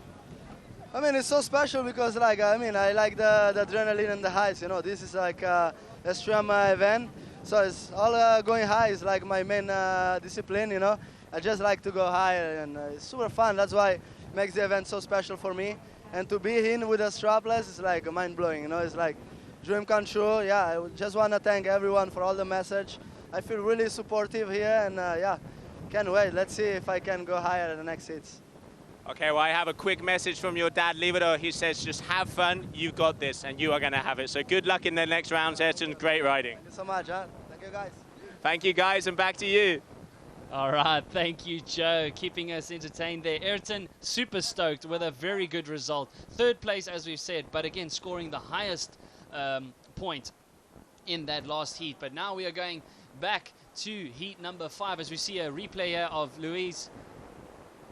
Nice mega loop, not a lot of variety in that, and not landing. Oh, coming down hard there as you see his board spitting off his feet. His kite also dropping into the water, but he should be okay. Antonin Reagan has stomped it open with a 6.28 and a 5.42, a total of 16. He'll be waiting and keen to get a 3rd score in. As we've said, the judges are looking at your top 3 scores, and then later 4th overall impression score. Nice back roll kite loop there. Antonin Reagan got a very stylish, old school style of riding. You know, as we said, one of the first rider to pull off a board off mega loop coming towards the beach. Incidentally, he was also wearing a black vest at that time too. So great to see it. But the black vest must be working for him. Jim, you should maybe try that. Yeah, I'm expecting a lot from Antonin, to be honest. This is his. He's done several appearances at the event. Rider from France, a very, very accomplished, strong win rider. Also, incidentally, he's been the training partner for Angélique Bouillot, the first lady that we're going to see in the King of the Air, who's coming up very soon. But yeah, from the west coast of France, up in the north, where it's very, very blustery conditions, and they get a lot of storm force conditions like we do in the UK as well, and obviously like you do in Cape Town. So he is a rider who spends quite a lot of time here as well. Really, really accomplished. And again, one of the guys who's really focused on the board off. We're going to see some great combinations from him. This is Clement, youngest rider in the competition, 17 years of age, in his first Red Bull King of the Air, makes it through 2 rotations and lands very, very cleanly. I've seen him ride over the last few weeks here, training very, very hard, and he's a very good ability to rescue his kite and land seemingly impossible maneuvers where he has his kite kind of behind him, his body's all out of position, and just seems to be able to make landings out of nowhere. Creates time for himself in the air. And what they say is, you know, the higher you go, the more time you have to correct your landing anyway. We've often seen that. Jesse Richmond was a fantastic example of that last year, going super high on his handle passes, but because of his height, just able to correct it, even if there's an extra kite loop or two on the way down. But there in front of your screen, Clement heading out towards Robben Island, and now Antonin Reagan in the black vest, not charging with speed just yet. He's looking for a kicker, he's looking for a ramp. They know that they can get that extra 3 to 4 meters on their jump if that ramp, or then in that case slowing down a lot, flying out of the screen there. If that would have been difficult to judge that he was even going to jump there. He didn't have a lot of speed heading into that ramp. Yeah, and you can see there, so the lightest rider that we've seen so far in the competition, that's Jose Luis, riding a 7-meter kite. We've seen riders on 9s and 10s so far. That's Antonin getting the whip from the kite, getting the board off, rotating it round, getting it just on before the landing, and makes it. That's the difference between landing in front of the wave, Colin. He made, that was a little bit easier for him. We saw earlier Luis Alberto just struggling with a landing. He's very, very used to riding in boots, doing hardcore unhooked freestyle. I wouldn't say he's very used to riding in straps, and we saw that landing. He's not used to having to body drag for his board. Usually the board Back stays to basics. on you. Yeah. Flashback to when you started kiteboarding. So that was a fantastic one there by Antonin Reagan. Back loop, kite loop with a board off, but very clean. Here we see Clement. Nice indie grab with a mega loop. Not going to score a lot on that. We saw quite a few guys, Kevin Langry doing that several years back. It was scoring good, but the level has up now this year. I don't think that's going to score above the 6-point range, but we're going to wait definitely to see what Antonin Reagan's score is. You can keep an eye on the top left-hand corner of your screen. Also on the top left-hand corner of your screen is the time that's remaining in the heat. As you can see, just over 3 minutes left in heat number 5, the second last heat of round 1. As we see Louise front roll mega loop, but not getting the height, and therefore that's a good example of not getting back underneath his kite in time after the loop. And his kite frommeling a little bit there. Hopefully he'll get it back up soon so he can have another shot at it. Yeah, that's the difference that we see with the 7-meter kites. They're a bit smaller, less canopy in the air, so they don't give you as much height and float, so you have to work them quite a lot harder. There's Antonin. Is he going to rescue the kite? Oh, he did. That's one of those heart in the mouth moments. Heart in the mouth moment where you see the kite in front of you level and it just seemed to stall. Whether there was a little dip in the gust there or something happened, but he saw from the moment that his lines went slack and he was just urging his kite back up into the window to rescue him. Just about did. Landed softly enough on his board, but just with so much speed that he couldn't ride it out. Looks like Luis Alberto having a bit of a issue with his gear there. It looks like his bladder is actually deflated. So these guys all have air pumped into their kites. That's what gives them the shape. You see Clement doing a nice mega loop, late back roll. Not a very high scoring maneuver. So there you can see Antonin Reagan's his 6.44 that's dropped in, giving him now a relatively good position in first place as we see less than 2 minutes remaining. However, Clement not far on his heels. Quick replay here of Clement. Looping the kite, late back roll, not going to score that much. His kite angle was a little bit too high, not getting the most height on himself as well, but a great effort nonetheless. Again, as you say, 17 years of age, Jim. I mean, the mental game that is played in these events, that is the most challenging, to keep yourself cool, calm, collected, stick to your game plan, but also improvise if you need to, because again, the conditions are the ones that are determining the factors here. So you need to be willing to adapt, but as well as stick to what you know you can do best. Antonin Reagan, you can see his D-power strap pulled in all the way just to power his kite down a little bit. Interesting strategy from him, just slowing things down a little bit before the takeoff. Most riders try and hit the kicker with as much speed as possible and then yank the kite in order to get the height. He's slowing himself down a little bit, and so far it's working for him. Yeah, well, he has experience in this competition. understands that it's important to stay cool and not let those 10-minute heats run away from you. But this is going to turn into a bit of a race for first place. The prize for finishing first is missing round 2, so less work to do, straight into round 3. Can Clement do it? Not by dropping his board behind him, and right there, that is a huge body drag he's got to get to the board. 30 seconds left. Unfortunately, just dropped the board early, but he was showing commitment in the board off early. Antonin now in control of the heat. Double back roll, triple back roll. Will he land it? Lands it cleanly. Yes, he knows. I think he knew the score before going into that, knew there was a very short time, had just seen Clement drop the board and have a good 50-yard swim back to it. There, just didn't get it in his hands, and then travelled a huge distance away from the board. So that looks like that's it for him. But we'll see him again, part of Nash Team Europe, as I mentioned before, really dynamic young team. We were talking about experience. When that team was put together, they were mentored by Kevin Langeray, obviously, who's won this event 3 times. Kevin not with Nash anymore. We'll talk about him and what he's riding soon. But a really, really good team of young riders, and we're going to see them again. There we go. So that is the end of heat number 5. We're running at the moment 10 minutes per heat. That was the second last heat in round number 1. All of these riders will, however, be riding again. If you win in round number 1, you will go straight through to round number 3, where you will meet up with the top 6 riders from last year, but we'll explain more as we get there. We're now going to start heading into heat number 6, the last heat of round number 1. We'll bring you that matchup shortly.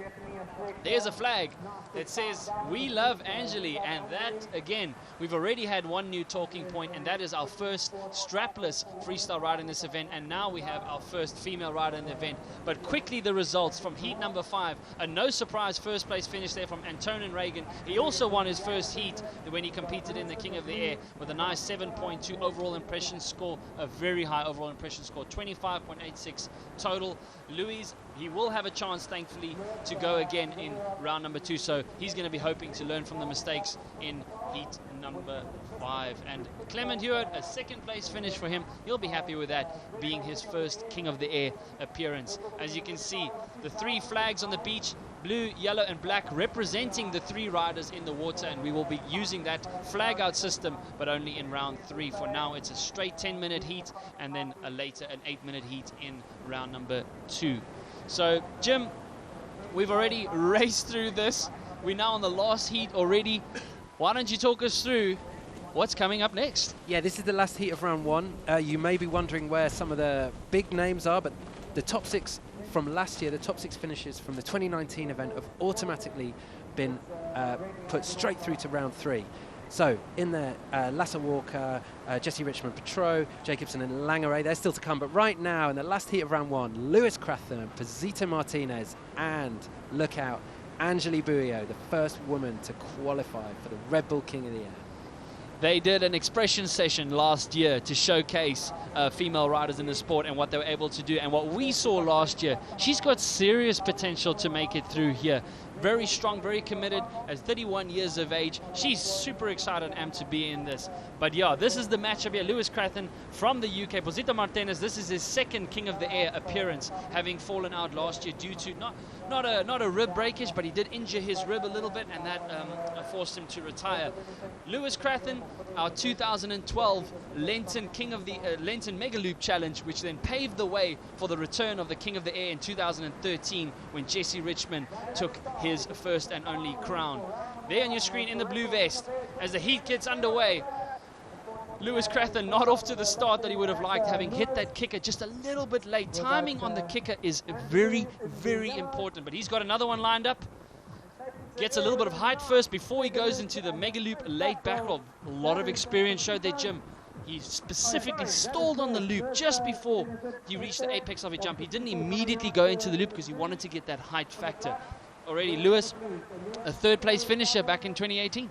Oh, Lewis absolutely loves the event, and he was gutted. He's riding with a couple of broken ribs, Colin, believe it or not. So we're feeling for him in that harness, but here we go.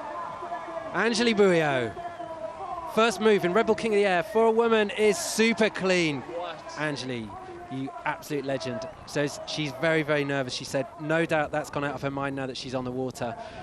She rides here a lot. She has some of the cleanest mega loops, Colin, that we've seen. She's been riding here a couple of months already. That's Posita Martinez. Oh, absolute showman from the DR. There he goes. Jim, I think he was waving at you. Oh, well. Not. That is a proper wipeout. As you can see, just skipping off the water and board splitting out from underneath him and completing a front roll, however, without his board. So landings is tough. Control of your kite in your landing is going to be the difference between a first and second and third place. But Angelique Bouyer, a 6.74, a fantastic first score in this event. Here we go, and already the highest score of this heat. Lewis Crathon with a 6.38 and a 1.62. That would have been his small, mediocre jump. So you can see even just a straightforward jump, even if it's high, is not going to score you more than 2-3 points. So the guys have to inject that extremity factor. 70% height and 30% trick. Top 3 tricks will count. The top 3 tricks, and then at the end of the heat, a 4th overall impression score will be counted, where the judges will be looking at the variety that you injected, the extremity that you injected. So you can have 3 of the same tricks. They can be 3 very good tricks. But if you don't mix it up, your 4th overall impression score is going to drop drastically. Alex Fleicher, our head judge, was very adamant about that the 4th overall impression score is very important.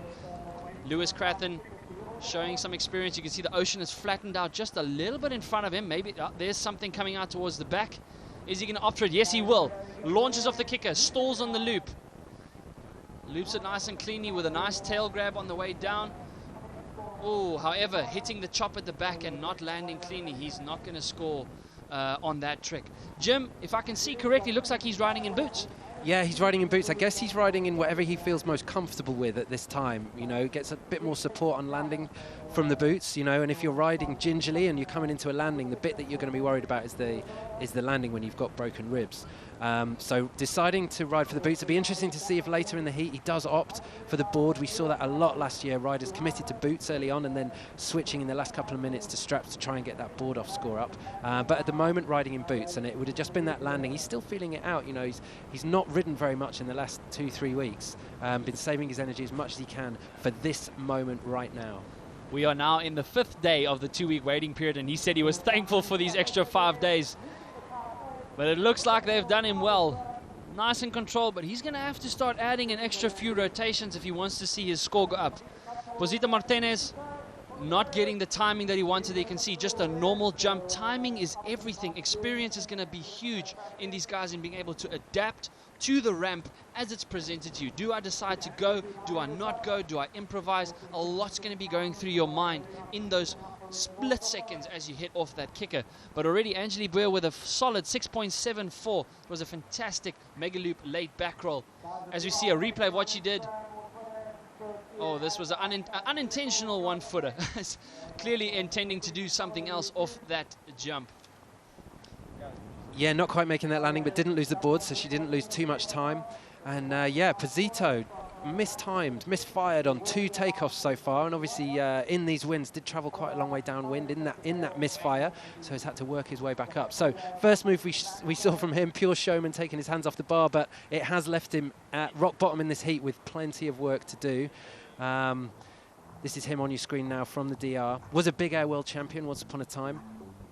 He's a real all-rounder as well, rides a lot of different equipment. But here he goes, he hit that kicker on the inside well, got the real whip up, delayed his back roll, comes in, steers his kite down for landing, makes it cleanly. He'll be glad of that.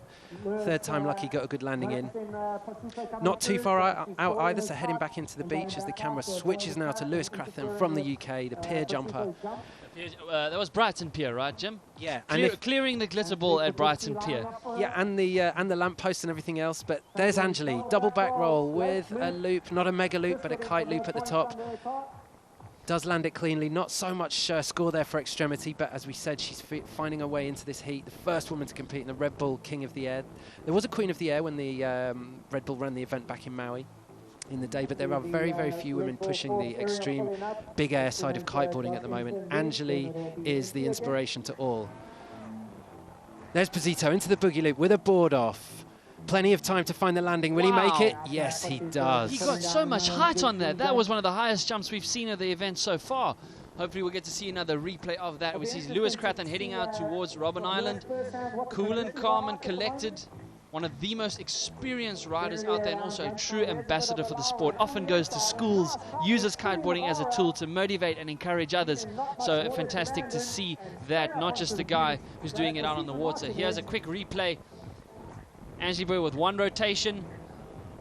Another rotation with a back loop, kite loop. The kite not being the lowest of angles. Yeah, she's not happy with that. It's not going to score well in terms of height and kite angle. It looked like she hit a bit of a dip in the wind at that moment. You can see kind of patches out towards the back of the water where the wind seemed to have subsided for those split seconds.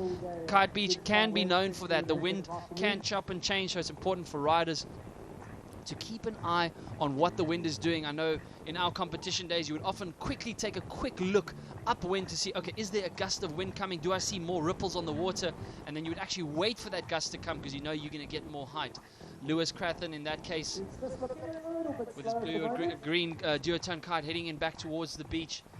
Angeli there having lost her board, she'll have to body drag back up towards the board. Body dragging, on that note, for those of you who are wanting to get into the sport, please make sure you go for lessons. I have seen some nasty incidences over all these years of kiting where people did not go for lessons and not approach the sport correctly. So if you are going to try this, which I highly encourage that you would, make sure you go for lessons and do it right. Never assume that you know what's going on. Never assume that you understand your equipment, you understand the conditions. Make sure you speak to someone who is experienced, or better yet, a qualified instructor. As we see Posito Martinez, perfect timing on that kicker. Did he rotate into that, or did he just invert himself? I think he just inverted himself there. Yeah, I think he inverted. Look at his kite. Is that 10 he's riding? Was it an 11? Or was it an 11? Anyway, it's a big one there. Crazy Fly Hyper. Loads of float in that kite. Not perhaps as much shut-off D-power. So Posito riding with a huge amount of power. And you can see that that's why he had jumped himself in front. He got loads of airtime. Lots of score in the height category, perhaps not so much in the extremity. But he had overtaken Lewis. Lewis retook the lead again with that boogie loop from the inside. Very, very controlled. Got a good score for that, but tight at the top, 17.3, 17.04. Angeli with some work to do, but she is very, very capable of finding a big trick in these last 1.5 minutes. Do not worry about that. Lewis Crathen, wanting to opt off a kicker there, but again, there's a lot of bump, there's a lot of chop on the water. That's one of the downsides of having moved up from Big Bay to here. However, the wind in Kite Beach is a lot stronger. As we see a quick replay, Posito committing that loop straight from the get-go and launching himself into an inverted forward rotation, really committing himself there to the rotation. A lot of these guys can do just a quick spin, a quick flip, but a full-on inverted commitment, that shows the amount of control that you have over your kite, as well as the timing of the maneuver that you've executed. That has there, as we've just spoken, shoved him into first place. A mere 0.38 difference between first and second place. Anything can happen here with less than 50 seconds left. Lewis is going to see if he can cement himself back into pole position.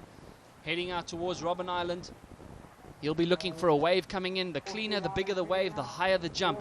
Looks like he's found it. He launches his kite. Just in this case, getting over it. He might go for this one. Yes, he will.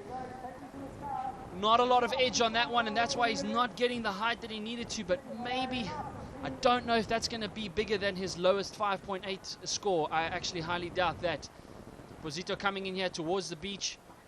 Wanted to do something there off the back of that wave. A lot of times we've actually used the back of a wave to do it. It's very tricky because there's a lot of movement in the water, so it's difficult to get that edge, that grip on your board. But in this case, he's going to turn around. Nice timing on the kicker. 1, 2, 3 rotations. Lewis on the buzzer. Boogie loop, front roll, mega loop. Jim, did he take off before the buzzer? I simply heard it in the background here. Yeah, I think he did. What I love about watching Lewis's rotations is they're always very, very smooth. There's nothing rushed about Lewis's rotations, and you could see him eyeing his kite the whole way around that loop, even from upside down.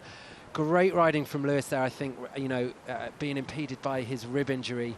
Any impact, it goes straight to your ribs when you land from these big maneuvers. But what a heat that was. What a way to close out round number 1. We saw Angeli Bui make her debut into the Red Bull King of the Air, first woman to compete in the King of the Air here in Cape Town. She was up against Lewis Crathen and Posito Martinez. Posito had a A difficult start to the heat, crashed 2 or 3 times, but then came back into the heat, Colin, in the second half. A string of 3 or 4 big manoeuvres that propelled him right to the top of that heat.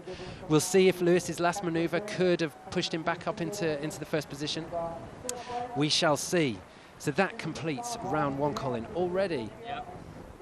We've seen the level go as high as what we've seen previous finals go. So a fantastic opening account here. Again, if you've just joined us, we have just finished round 1 of the 2020 Red Bull King of the Air. We are coming to you live from the beautiful city of Cape Town, specifically here in Blouberg Beach. But for now, we have in front of you the results from heat number 6. Posito Martinez edging out the big air specialist himself by, wow, less than 2 points. Unbelievable effort there, but he'll be super excited having exited last year due to a slight injury. Lewis Cratton in second place. Angeli Boilio with a 6.92. That is the highest score in the heat. Unfortunately for her, she just couldn't get 2 additional scores on top of that. So an individual score of 6.92, incredible.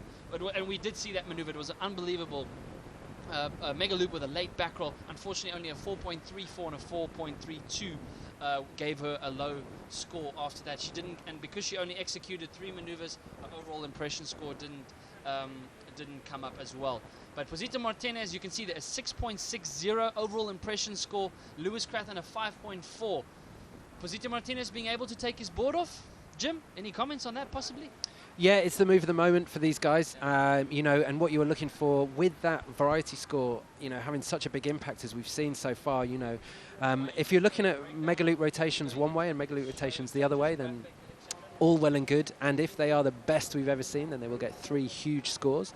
And then your variety score will be good as well. But, you know, an easy way to add variety is to be able to take the board off and do those mega loop board off combinations, but they do bring with them risk. They are very technical as well. So yeah, Lewis, I would imagine what was going through Lewis's head there was, right, let's get out, let's ride a heat, let's see how I'm feeling. And he rode very, very cleanly. His boogie loops were incredible.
A highlight reel that'll get you on the edge of your seat.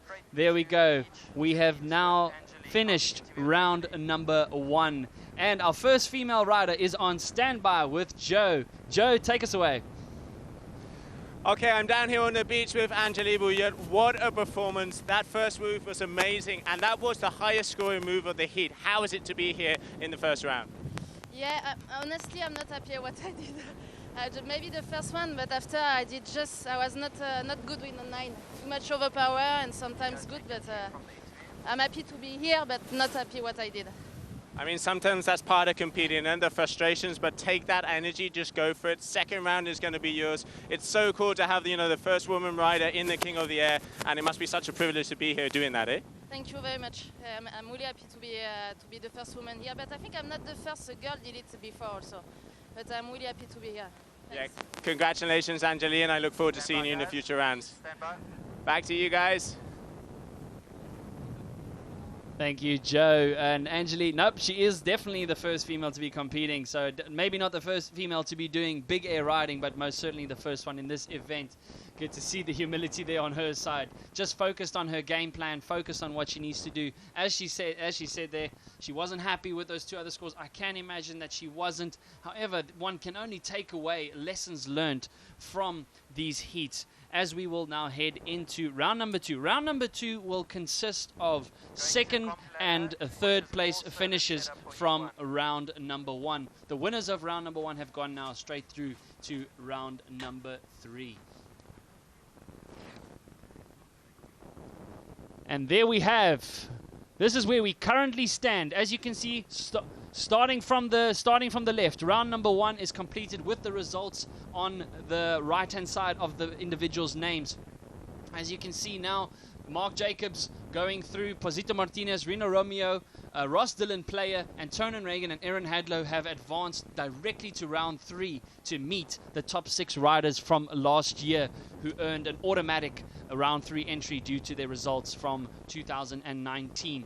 As they are now about to head into round 2. Round 2, as I said now, will consist of the second and third place finishes of heat number 1 to 6. So already there you can see the matchup.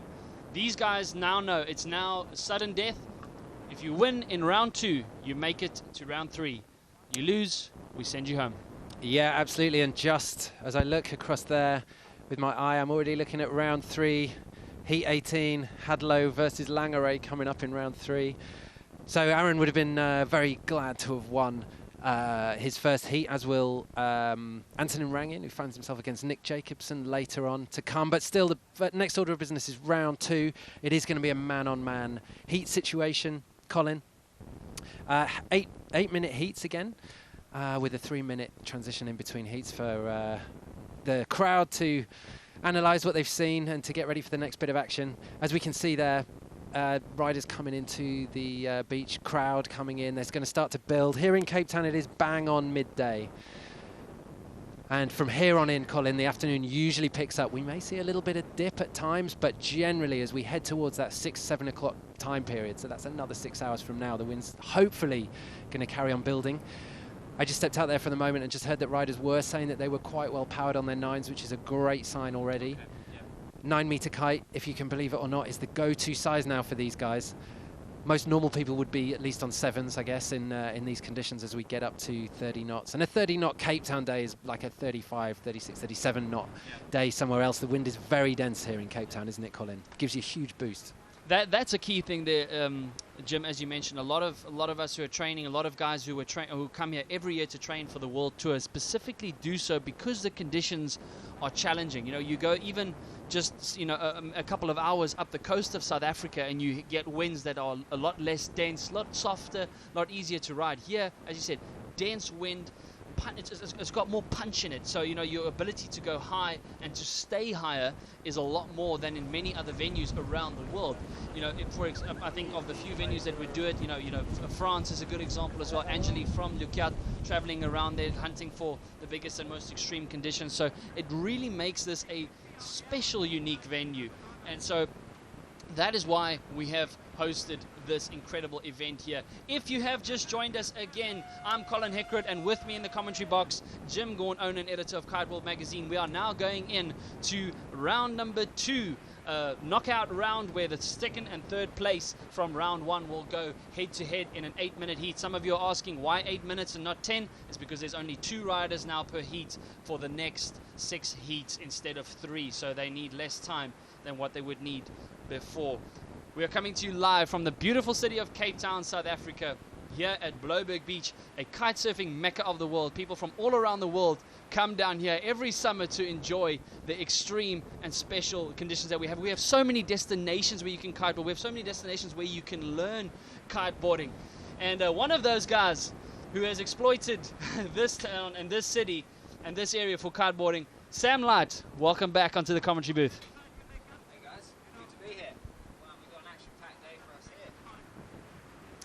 Yeah, absolutely, Sam, we do. You've been outside, you've had the pleasure of being on the beach. How is it out there today? The beach is electric. There's lots of people already here watching. Conditions are looking good. Looks like the wind's going to be blowing right through today, and the swell's just picking up. I think high tide is at 1:30 today, so in about an hour and a half, which is why the waves are a little messy. I think when the waves clean up and the wind picks up even more later, we're going to see some crazy action.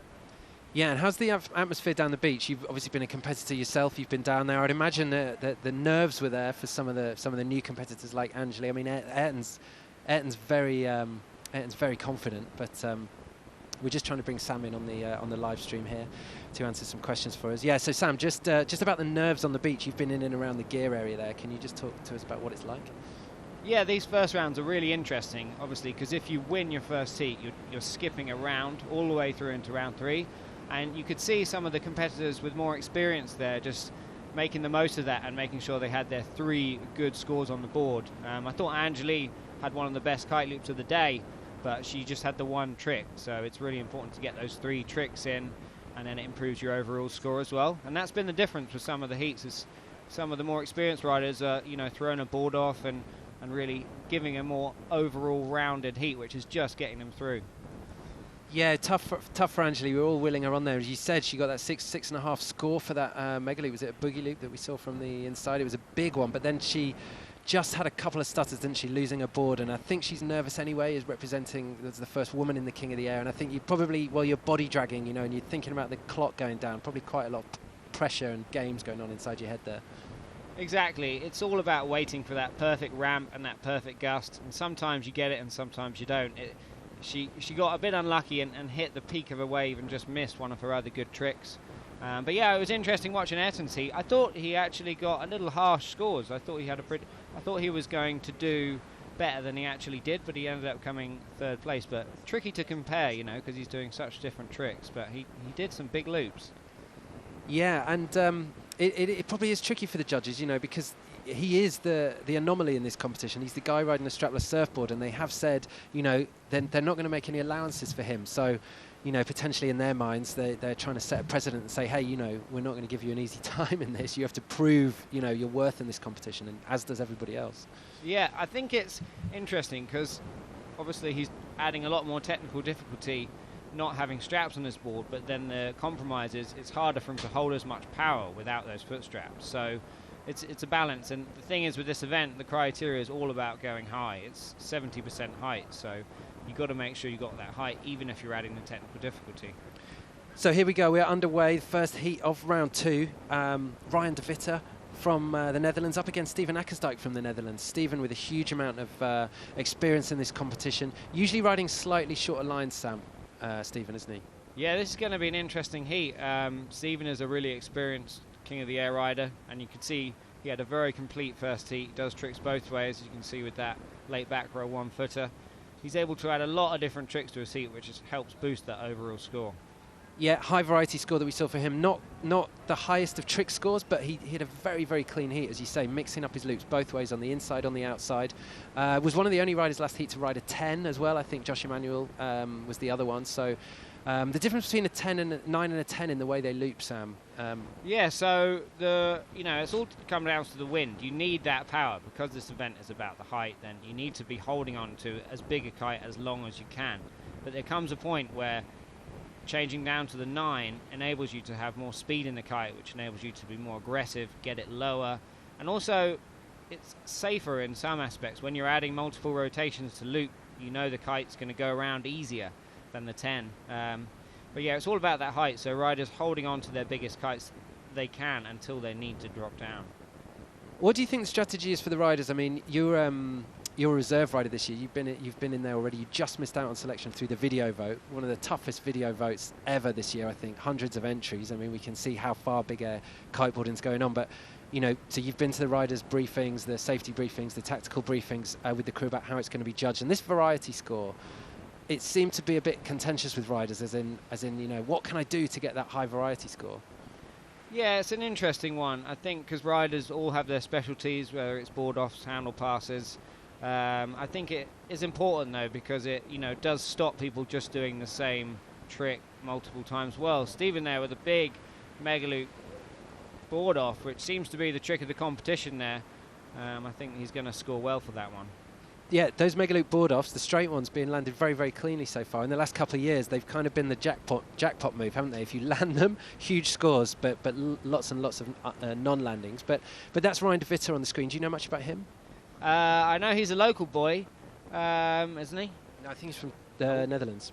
Oh, my bad. But yeah, I've seen his video. He had an awesome wildcard entry. So yeah, this is his first Red Bull King of the Air, so he's coming up against a veteran. It's going to be interesting. I much prefer the format of the man-on-man heats, just having that one less person in the box makes a big difference. You've got more space. There is always that slightly aspect of when there's 3 people in the heat, you've got to look out for each other, and sometimes, you know, there'll be someone right downwind and you're not able to take that ramp when you need to. So the 2-man heats is a much nicer format to make sure you get those big moves. Yeah, and especially when the kickers are few and far between. I mean, it looks like there's quite a lot of kickers there, but the entrance into the kicker is difficult to find. And if you're already looking out for another 2 riders on the water, then the competition box must feel quite small all of a sudden, doesn't it, Sam? It's very tactical, yeah. Being in the right place at the right time is no easy thing. And Stephen there has just found that wave out the back with another mega loop board off, looping his kite very low there, which the judges are like, but butt checking. And that's an interesting one. You see he just checked his bum, almost his back there at the end, so the judges could probably take about 30-40% off for that trick, even though it was a really good trick. Yeah, they don't want to hamper riders and stop them going for the most extreme move, you know, because with it comes the chance of butt checking a landing. So if he goes high, gets his kite nice and low with a slight butt check, they're still going to reward that, I think. Especially what we've seen in the years past. We really want to see progression in this event. Yeah, exactly. I think if a rider is doing something crazy and innovating, then there is some margin for error with the butt checks, but they really do want to see clean, well-executed moves. Now Ryan there going off for a late back roll into the second back roll, landing it cleanly. Not super extreme on the loop there. You see, I think Ryan's on a 9 and Stephen's on a 10. So I think, you know, not quite got as much power as Stephen, which could be the difference in this heat. Yeah, the GTS, a punchy kite though, does produce good bang for your buck and goes round the corners very, very nicely. Very much made for the mega loop. And you can see, I think they've got slightly different line lengths. Stephen looks like he's on slightly shorter lines, which enables him to get more critical with his kite loop, but not go as high. We could just see there. This is Ryan going into the front roll, makes the grab, comes in for the landing, but just too hot. Too hot. That's definitely a butt check. Yeah, opting to do his boogie loop on the inside there. Stephen with a nice, going for the double boogie loop out the back, landing it clean. I think Stephen's going to wrap up the heat with that trick. It's going to be tough to beat. But yeah, Ryan just doing his trick on the inside, which you do see often, and it never really scores that well here. Because it is 70% height, you just go so much higher going off waves. It helps to add to the variety, and it gives you a more complete heat. But regarding getting those 3 tricks on the board, it's tough to get one of those tricks coming in your top 3 scores. However, how does it feel doing your trick on the inside when you're pretty much over the crowds later in the afternoon when they're all stood there? It must be hard not to do tricks on the inside, right? Yeah, you're right. And you can hear everything. You can hear them screaming, which is awesome. And I think it does add, you know, to a more complete heat. The judges, you know, were really making sure of that overall score also being for, you know, an impression score, like not just ticking all the boxes, but having a really well-rounded and putting on a show. Like this event is as much about putting on a show for the crowd. So doing a trick right on the beach over all the crowd, you know, they love that, and the judges appreciate that too. Yeah, Ryan not quite sticking that one. He needed that. You can see he needs 7.46 to beat Stephen. 1 minute 20. So at the moment, it's a knockout stage, this round 2. De Witte looking like he's in his final 90 seconds or so in the competition. Oh, but Stephen catching a butt check, just riding along there, Sam. Yeah, it's quite his watch choppy at out the time. there. It's choppy, isn't it? Yeah, I think, as we said before, it's just coming up to high tide. It's about an hour to high tide, so actually probably the toughest part of the day, because you get this sort of backwash that rolls in and makes it a little bit choppy on the beach there, which is normally the best place to take off on the inside. The waves clean up and you can find those flat spots. But right now you can see it's just a little choppy on the beach, so the riders are catching an edge occasionally. And as the third score dropped there for Stephen, the next score came up, boosting out his previous high score. So he's gone up to 20.3, not the highest heat score we've seen so far, but an 8.28 means that Ryan needs the best trick we've seen of the day to overtake Stephen. What do you think could be, in this situation, in the winds we've got at the minute, what do you think would be the most high scoring trick that we'd see at the moment? Well, do you know what? It all comes down to height and extremity. That's what's really cool about this event, is it's easy to get super technical and think, oh, I need to do a mega loop board off, or I need to do multiple rotations, but you know, it does really just come down to that height. You need to do the biggest loop, the most gnarliest low kite loop or board off or whatever it is that we've seen today. So confirmation that heat is over, so it looked like we're not going to need to wait for the confirmation of the result, because I would say that Stephen was unassailable at the front there. Another super clean heat. I don't think he lost his board once. I think he landed pretty much everything bar a couple of little butt checks, and the last heat to finish there, a little Jesus walk across the sky, Sam. Very clean, experienced heat, impressive, very smooth. He just did what he needed to do. He didn't take any unnecessary risks, which I think is important at this stage. And you do kind of keep an eye on your other competitor when you're out on the heat, because then you can judge about how much risk you need to be taking.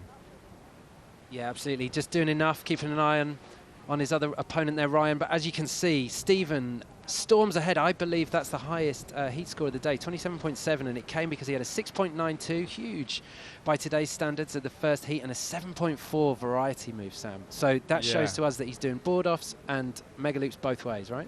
Yeah, exactly. I think he packed his heat full of a lot of tricks there, and the judges rewarded him for it. But look at that tablecloth, guys. You see that tablecloth over Table Mountain? That means we are in for a cracker of a day. So if you've got some plans later, you need to cancel those plans and put the kettle on and get ready for some good action this afternoon.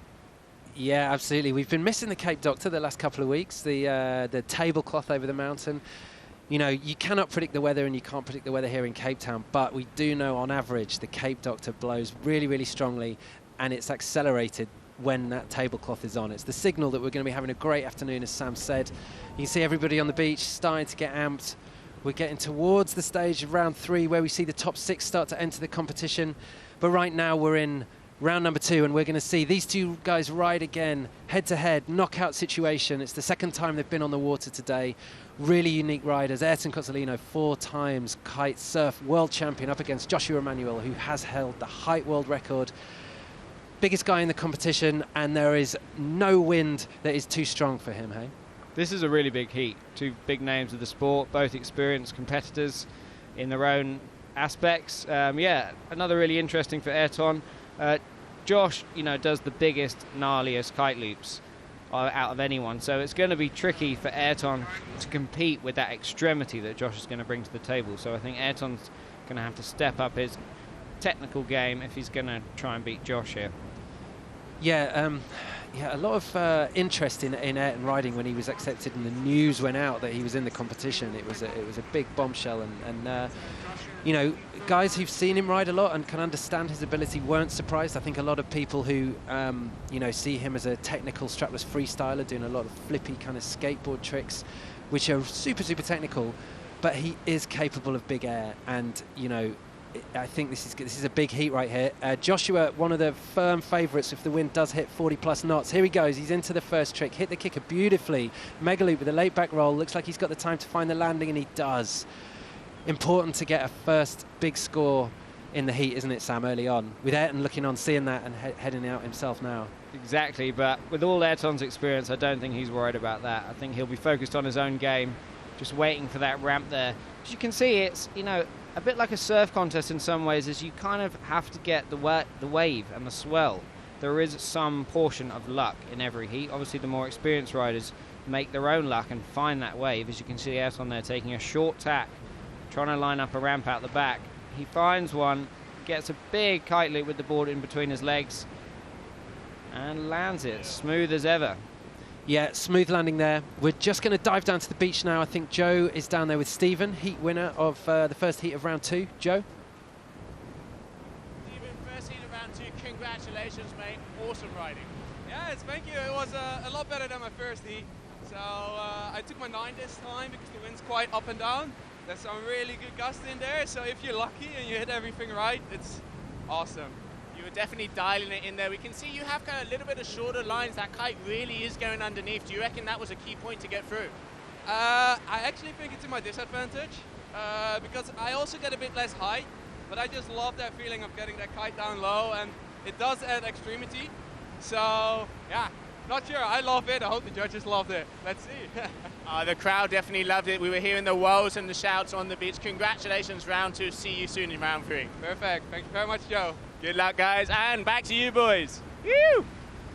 Yeah, great to hear from Stephen there, one of the most experienced competitors, and saying that the difference is if you time everything right with a big gust and the right kicker, then it can really, really help. Playing to the conditions, Stephen there, just knowing exactly what he had to do to win. This is Joshua Emanuel, currently on in heat number 2 against uncut. Goes for a big mega loop, 1-footer on the way down. I think he wanted the board off there. I think the 1 foot comes before the board off. So it kind of, if you don't quite get that second foot out, it ends up being a 1 foot, but it's still going to add some technical variety. Getting the points on the board, as you can see, he's already got 2 good scores. Ayrton's really just waiting for that perfect ramp because he knows he needs to get the height if he's going to beat Josh. Yeah, he needs to heighten some cleaner landings than he had in round 1. Ayrton, an absolute magician on a strapless freestyle. And that's the thing, he doesn't have any foot straps, which what makes it so impressive. You know, he's having to put the board in between his legs or hold on to it and steer the kite one-handed at the same time, and then somehow throwing it underneath his feet as he comes into landing, which is just bonkers, really. And I can see it would be a challenge for the judges to compare that to a board with straps, because it's so much more technical. You know, and people are being rewarded for technicality, like doing those board offs and stuff. Like, is that, you know, a board off? Because I think that's harder than having it in between his legs, but just not quite landing there. Yeah, he's struggling with the chop, but you saw there just on the takeoff, that's the artistry of Ayrton. I mean, it's not like he grabs the board straight away. He's got so much experience of riding that board, showing the base of the board into the wind, letting it rise up with him as he goes through the sky and then grab it. I mean, you know, it's really hard for anyone else to understand, but you know, he has ridden that board every day and he rides every single day. I've seen him training. He never comes in off the water. If he does, it's for a sugary hit or something, and then he's straight back out again. He can ride for hours and hours and hours, this guy. And there he goes again. So repeat this time, getting really pulled out on that mega loop, just not quite making the landing, as you say. So difficult for him every time he comes into land to put the board under, and it looks like he's just come unhooked there as well. So tricky few minutes here for Ayrton. This could be a very important stage for him in the competition. Not got the start he looked for. As you can see, Joshua has stormed ahead, 18.98. Ayrton with a situation to deal with. Colin, what do you think? I think Josh knew that, you know, that Ayrton has quite a bit of his work cut out for him. You can see Josh not throwing exactly, you know, caution to the wind, you know, being quite conservative in some of his tricks, you know, as you said, Sam, kind of not really committing, you know, with the board off, but just opting for the 1 foot instead. He eventually did do the board off. He's in a firm position now. It's going to be really tough for Ayrton to pull it out in just over 3 minutes. But at the same time, we have seen him do it before, as you'll see him there in the blue vest heading out now towards Robben Island. He's going to opt for a kicker. He's been struggling with the landings. There's quite a bit of chop. That makes it very, very difficult to land the maneuver cleanly. As we've said before, you have to land it clean. The judges are strict on that. Otherwise, you're bound to waste a very radical maneuver. As you see, Josh, is he going to time it on the lip? Stalls with the loop. Kite horizontally in front of him with a late back roll. Nicely executed there. Sam, what do you say about that one? In terms of, he's kind of like he stalled there for a second. But before we get to you, Sam, here we go. Ayrton putting the board underneath his feet, looping the kite, focusing on the landing. Oh, that would count. You might lose 0.5 or so, but that'll definitely count. Yeah, I think Josh is the master of stalling that out, making his loops look as dramatic and impressive as anyone. I don't know what he does, but he does something where his loops do look very dramatic and extreme, which is really, really cool. But interesting time in the heat there. There's only 2 minutes left to go, and it's really important to pick the right wave and the right gust here, because you've got to get those 3 tricks on the board, and they only have, you know, a certain amount of time in the heat, probably enough for like 5 or 6 attempts. So if you butt check 1 or 2 tricks and you've already lost some points, you need to use all your time wisely to make sure you get those 3 good points on the board. This is a really unusual situation for Ayrton, coming from behind. He's used to being ahead, you know, in a heat. He on the strapless freestyle world tour, he's at his most dangerous when he lands a good trick first, and then he just romps ahead. It's like his confidence gets high. Coming from behind, he's not as used to that. He's an absolute dominant rider on the strapless freestyle tour, so this is different for him. But nothing is out of the question for him. Josh getting a good front roll kite loop on the inside there. Not huge, but just racking up those points, which will add to his overall impression score. Ayrton hasn't been able to land as many tricks with a big kite loop there coming in, and he sticks the landing nicely then, which will really help his score. not getting the height, I think, as what Josh is getting. You know, we've got now just over a minute left.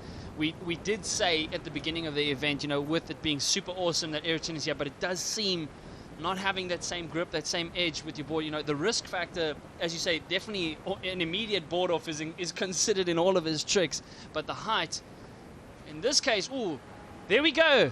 The first ever at the King of the Air mega loop late back roll on a strapless board, but not controlling the landing. I think if he had stuck that, he would have been well into the 7-point range. What do you think, Sam?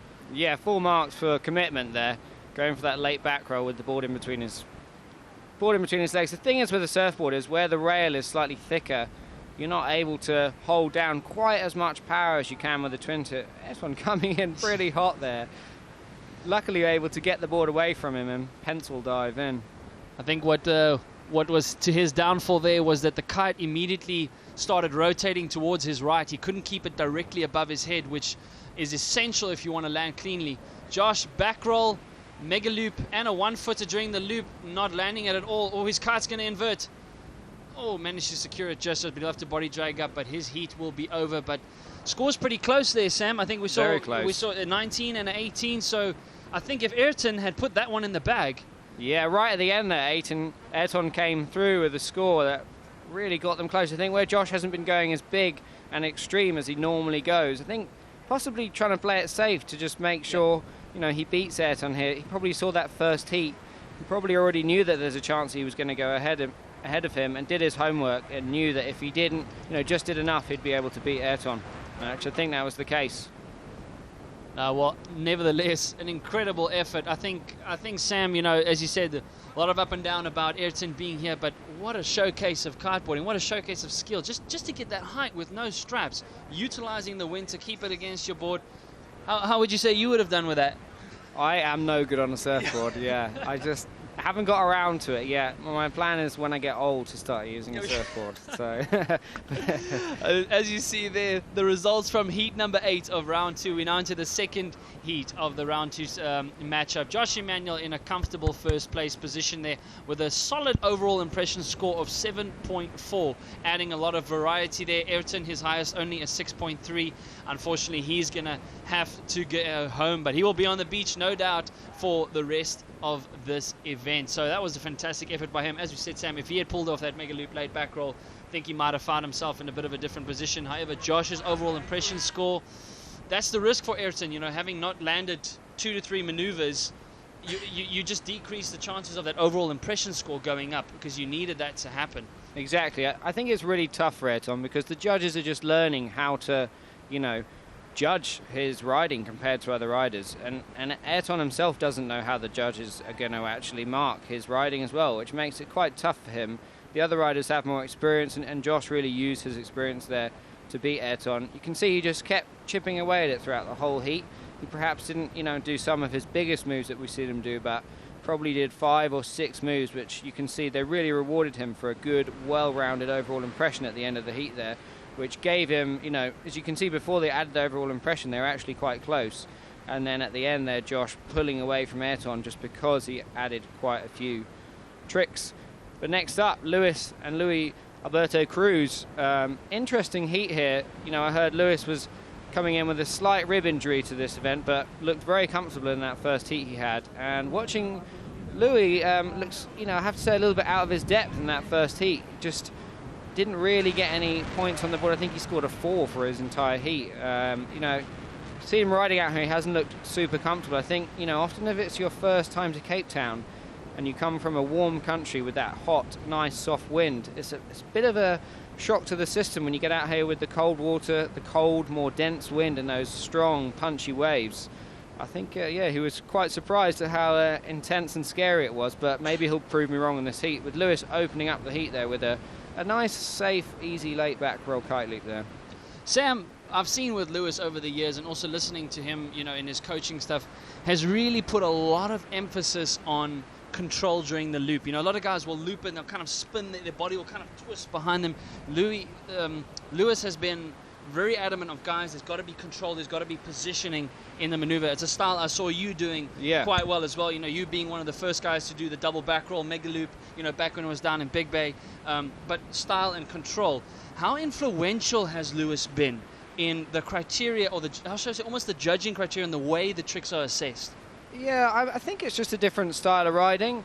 Louis getting the boogie loop on the inside there, but not getting the height and landing on his back. But yeah, going back to the control, I'm a big fan of high execution and a lot of control, bringing in your knees and keeping a really, really solid platform. You see some of the riders kind of letting their legs go out behind them, and that's their impression of adding style.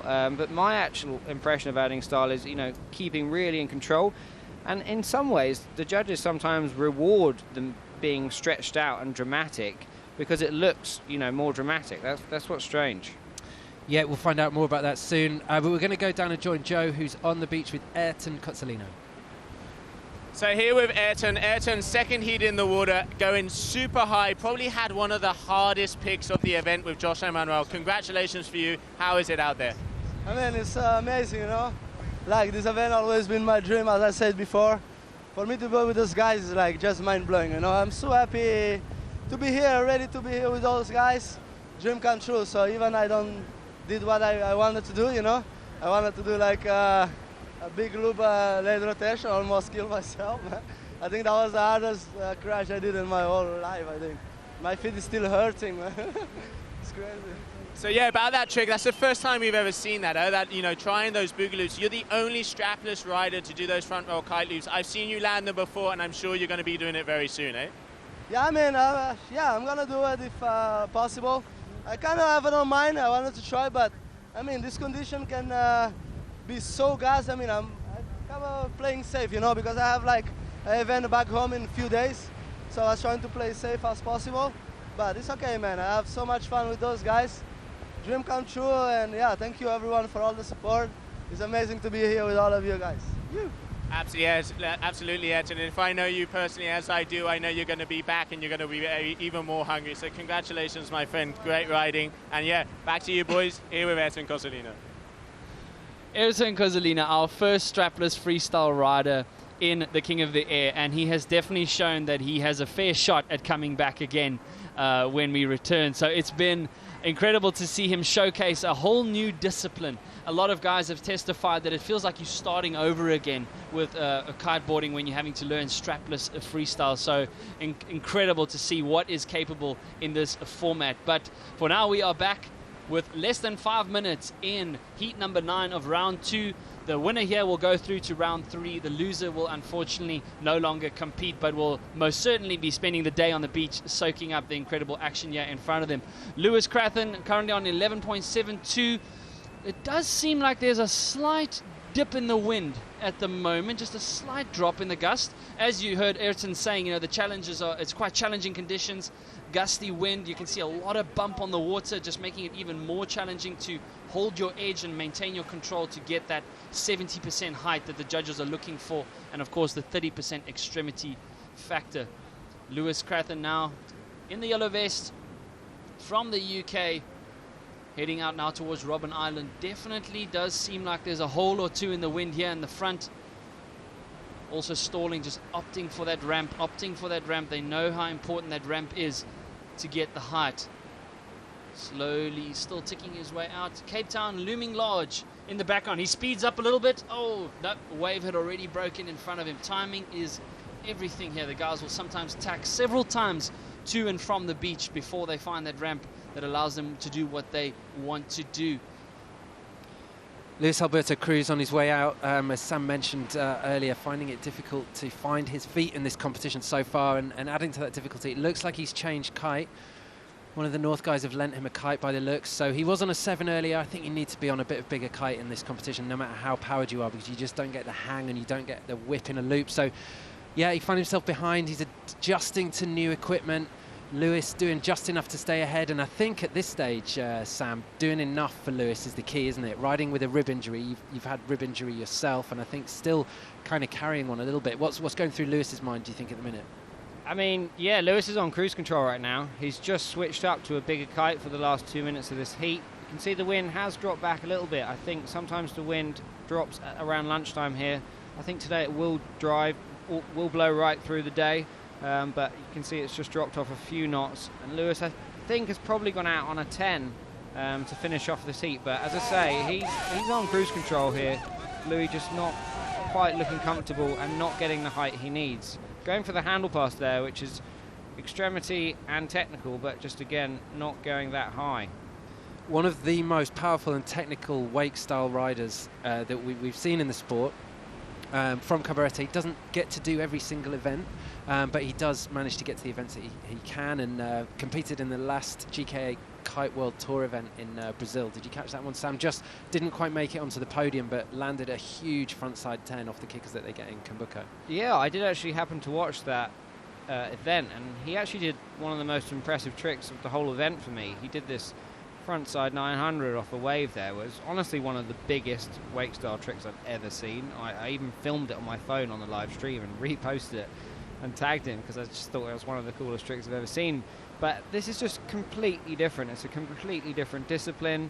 You know, Louis actually, I think, was he qualified through the Cabarete event, or was he? Yeah, he was one of the 4 Fly 2 event winners, so 4 satellite events. The winner of each of those 4 events gets a place in the competition. He's going for 3 handle passes. Just didn't. Wow, that was quite go insane. That was really, really impressive. Yeah, he could have just taken 2 handle passes and got a really good score, but going for a trick that we've never seen done in competition there, I think he would have got a huge score. Going for broke there, that's what the King of the Air is all about.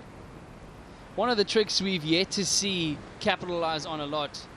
Run back there now is a nice front roll mega loop there from Lewis. Not the lowest of kite angles, but clean and controlled, as you said, Sam, into cruise control. But, Sam, one of the maneuvers we haven't seen executed cleanly at this event so far has been the double handle pass.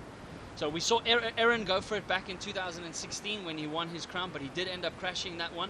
And here we see Lewis pulling it out. What do you think is the stumbling block, shall I say, in the guys utilizing that trick more frequently? Well, I think the thing is that you need to be so powered for this event to get the amplitude that you need, the amplitude and the height that you need to get through a heat. It becomes too much to hold down a height.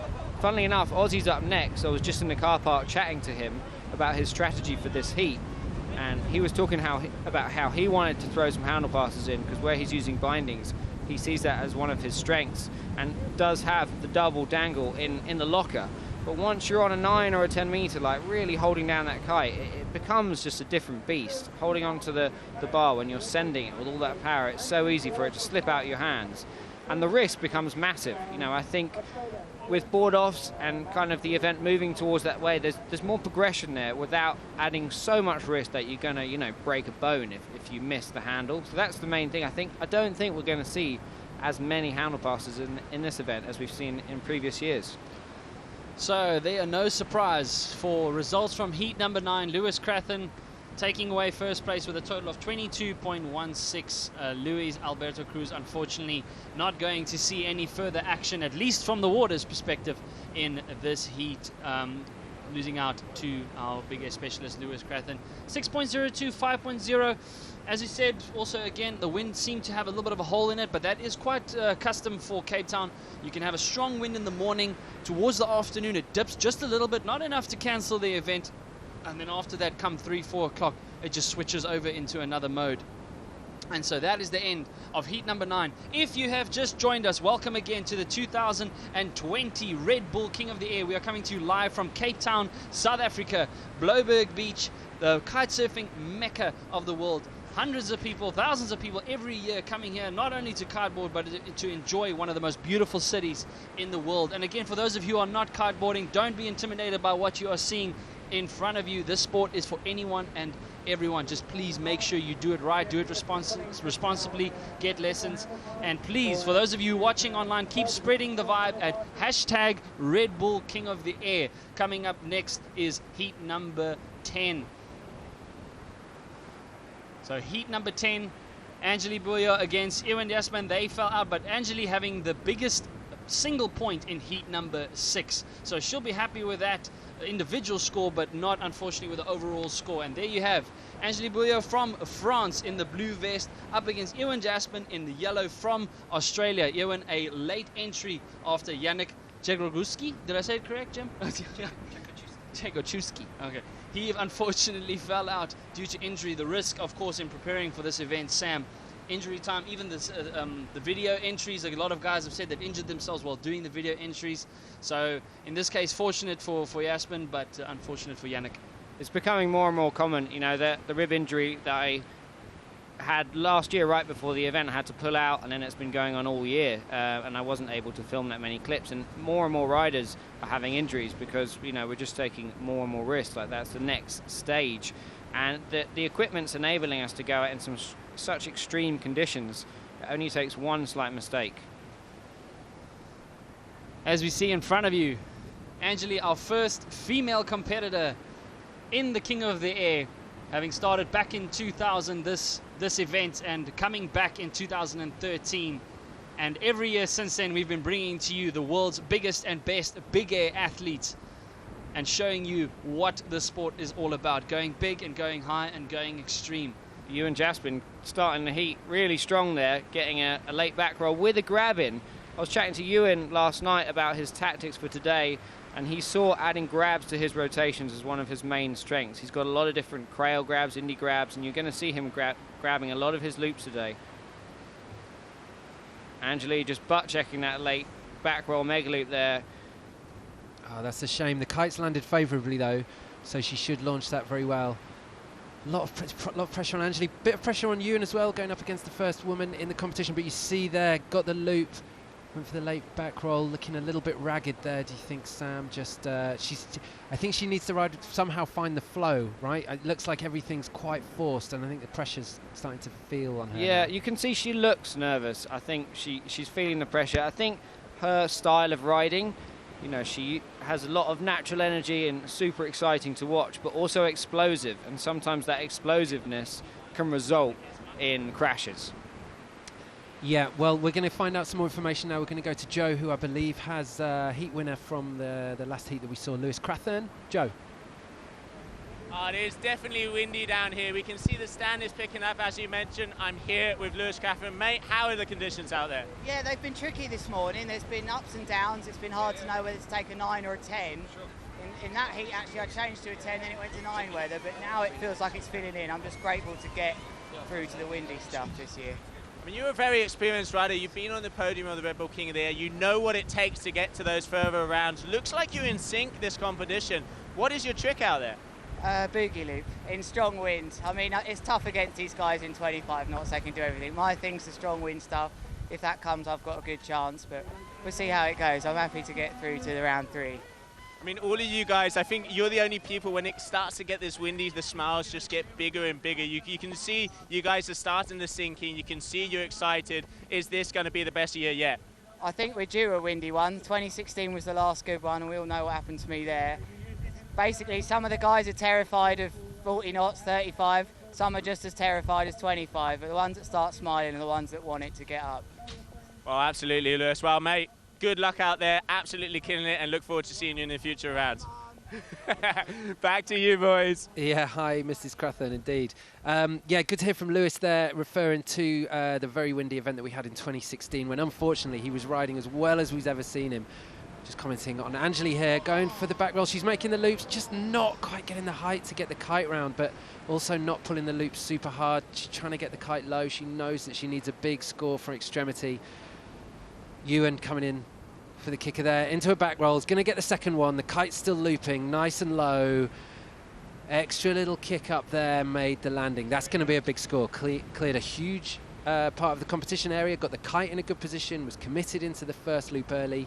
It's going to be a good score. Angeli quite close to that trick, would have seen it. On that mega loop, late back roll. Oh, well, I'll get back to that now. As we quickly see, quick replay of a nice. Oh, there we go. Tweaking in a nice nose grab after that double rotation there with the mega loop. Not sure if the judges actually saw that. It's quite a bit of a distance for them, and we barely saw it on the screen. Angeli Bouillot being assisted here by the jet ski. We'll get better details back for you now. Yeah, Lewis mentioning that you know, the guys that start to smile, the ones that like the stronger wind, he's definitely in that camp. Angeli just looking like she took a big hit to the side there, just trying to pull her harness back down.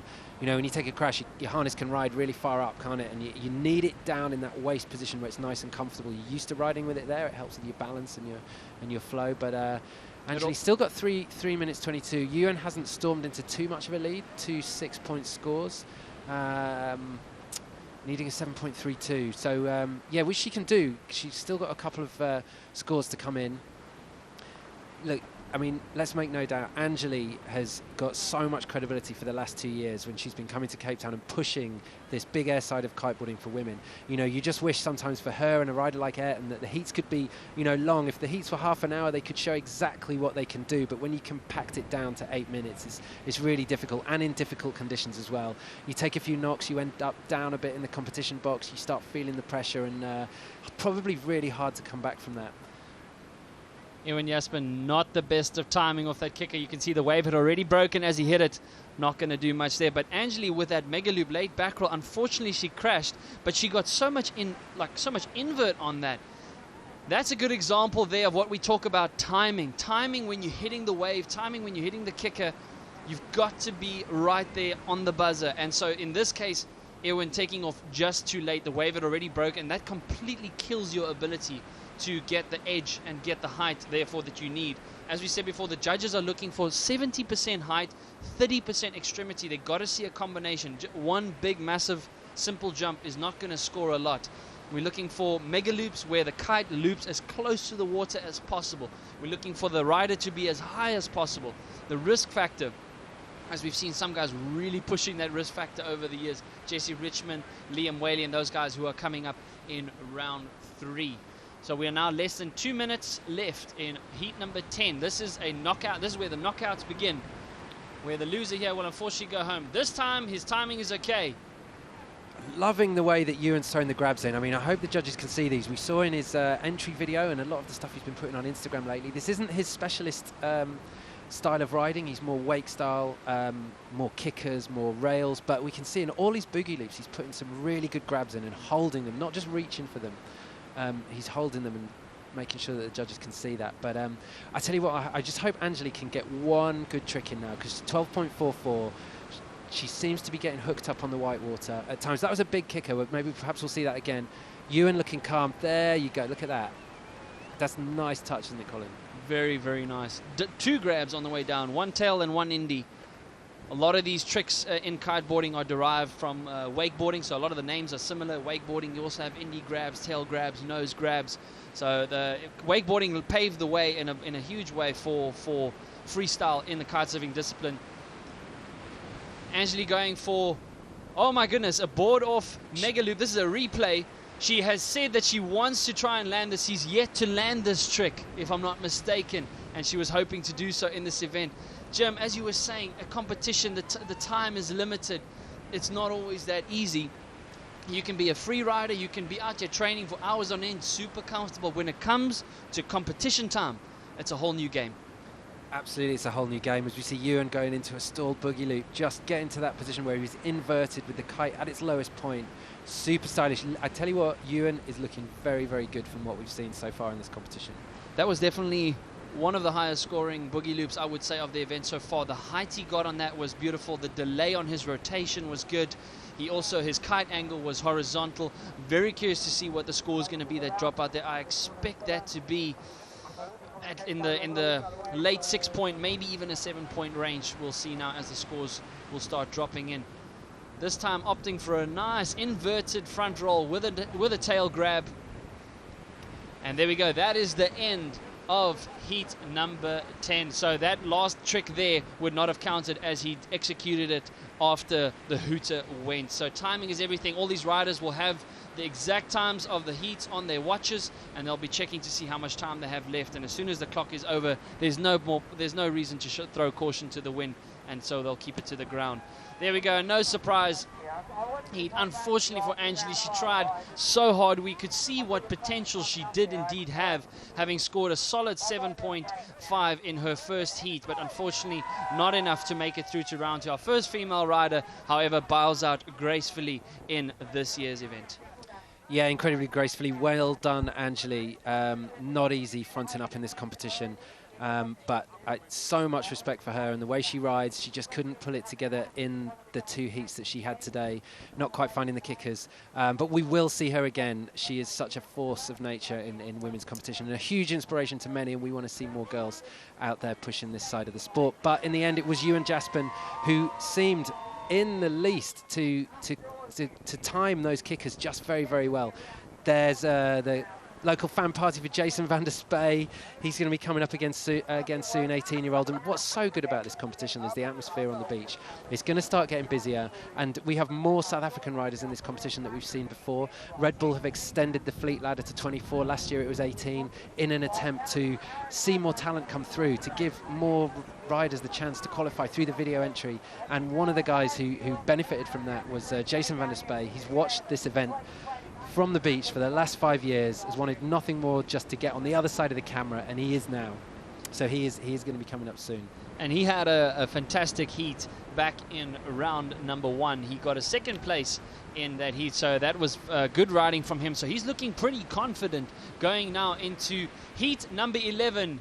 This is a local derby, as we see Oswald Smith, regular King of the Air competitor, very, very talented freestyle and all-round, probably one of the most all-round riders in the sport globally. Jason van der Spey, also talented here, local rider, also competed several times overseas, one a true ambassador for the sport. So these guys are going to be going head-to-head, and the next 8 minutes will mean a lot for both of these gentlemen. Oswald Smith saying oftentimes the night before the King of the Air, his stomach churns a little bit, the tension is high, the stress is high. Oswald Smith also one of only 3 riders to have attempted the Mega Loop KGB coming back in. We saw Liam Whaley do it in the finals last year. Unfortunately, it wasn't enough to shift him from 2nd to 1st place. So we'll see what Oswald Smith has in the bag. As Sam was saying, having spoken to him in the car park, he's riding with boots, so the board-off game is not going to work for Oswald. He's most probably going to be going for the handle pass. I'm pretty sure we're going to see him go for a Kung Fu pass coming in on the inside. He might even go for the Mega Loop KGB. He'll be going for Mega Loop late back roll, boogie loops going out. So as long as he can do it with height, he has a huge chance of making it through to round 3. Jason van der Spey, these 2 guys have competed against each other before in the regular freestyle discipline. There in front of you in the grey shirt is Jason van der Spey's father. He's got the crowd on his son's team. Again, true ambassadors for the sport. There's Jason in the yellow, Oswald in the blue. They're looking back towards the flags. There we go. Oswald taking a quick look at his watch, seeing that he's just too early. On the beach, they've got 3 flags that they look at. They've got the green flag, which tells them the start of their heat. When the green flag goes down, that's 1 minute left in the heat. And when the red flag goes up, that is the end of the heat. The yellow flag will be 1 minute to the start of the heat. So at the moment, I'm imagining the yellow flag is still up, but it'll go down now any second. Oswald there, just having a little bit of fun there in the shallows to warm up. Also very, very talented wave rider, Oswald Smith. Done a lot of wave riding recently in Indonesia and having a lot of fun there riding some of the best waves in the world. Expect anything and everything from Ozzy.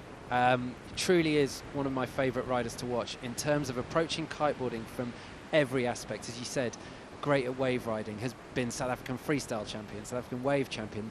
Just last year he competed in the double event, the GKA kite surf event and the freestyle event that were held back-to-back in Mauritius. He made the quarterfinals in the freestyle and he made the semi-finals in the wave, there or thereabouts, but progressed really far in both competitions. I mean, he's such a good example of all the aspects that kiteboarding can have, but he's an absolute firecracker in this competition. You just don't know what you're going to get, really. No, he's he's definitely got that X factor about him. We've seen him crash heavily after going for some extreme maneuvers in the past, as you've said also, and not to mention a 2nd place finisher in last year's Mega Loop Challenge. They had extreme conditions, well over 40 knots. Ross Dillon player winning that one, and that is what got him into this event as a wildcard. But Oswald Smith, 2nd place in the Mega Loop Challenge, and we all know the Mega Loop Challenge is basically kind of in a way one could say a bit of a benchmark event to kind of give you an idea of how you can perform in the King of the Air. Ross Dillon, for example, saying that the Mega Loop Challenge in Holland gave him a lot of confidence going into this, and he is looking super calm and relaxed as well. He'll be coming up in round number 3, heat 16. So Oswald knows that he's got it in the bag. He's able to do it in super high wind conditions. Can he do it here in front of his local home crowd?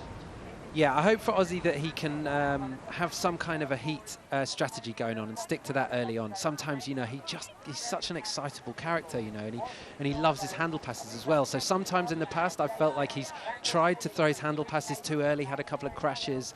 It's taken the wind out of him, and then he's been a bit off kilter when he's then gone out and tried to do the mega loops. I think the thing we want to see from him, get some really clean mega loops, concentrate on hitting those kickers nice and cleanly to start with, get a couple of good scores on, and then start doing your flare moves. The moves that we all like to see, and he loves doing them because he likes coming in and doing a handle pass over the crowds, and he is certainly a rider who's very, very capable of getting a super high variation score. But we will be coming back, and we're going to rejoin this heat, which is going to be Oswald Smith versus Jason van der Spy after this ad break. We'll catch you in a couple of moments.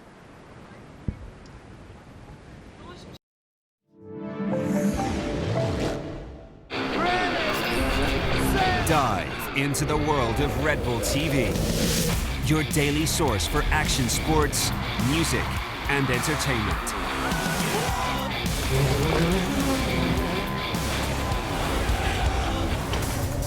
Download the Red Bull TV app for free and sign in to watch all of our content offline.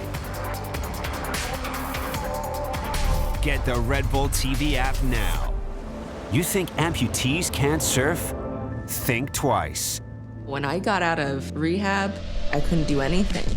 The inspiring story of Danny Bird, who defies the odds to compete in the World Adaptive Surfing Championships. It's not that it's not possible. I just had to make it possible. Out of Frame, Danny Bird. Now available on Red Bull TV.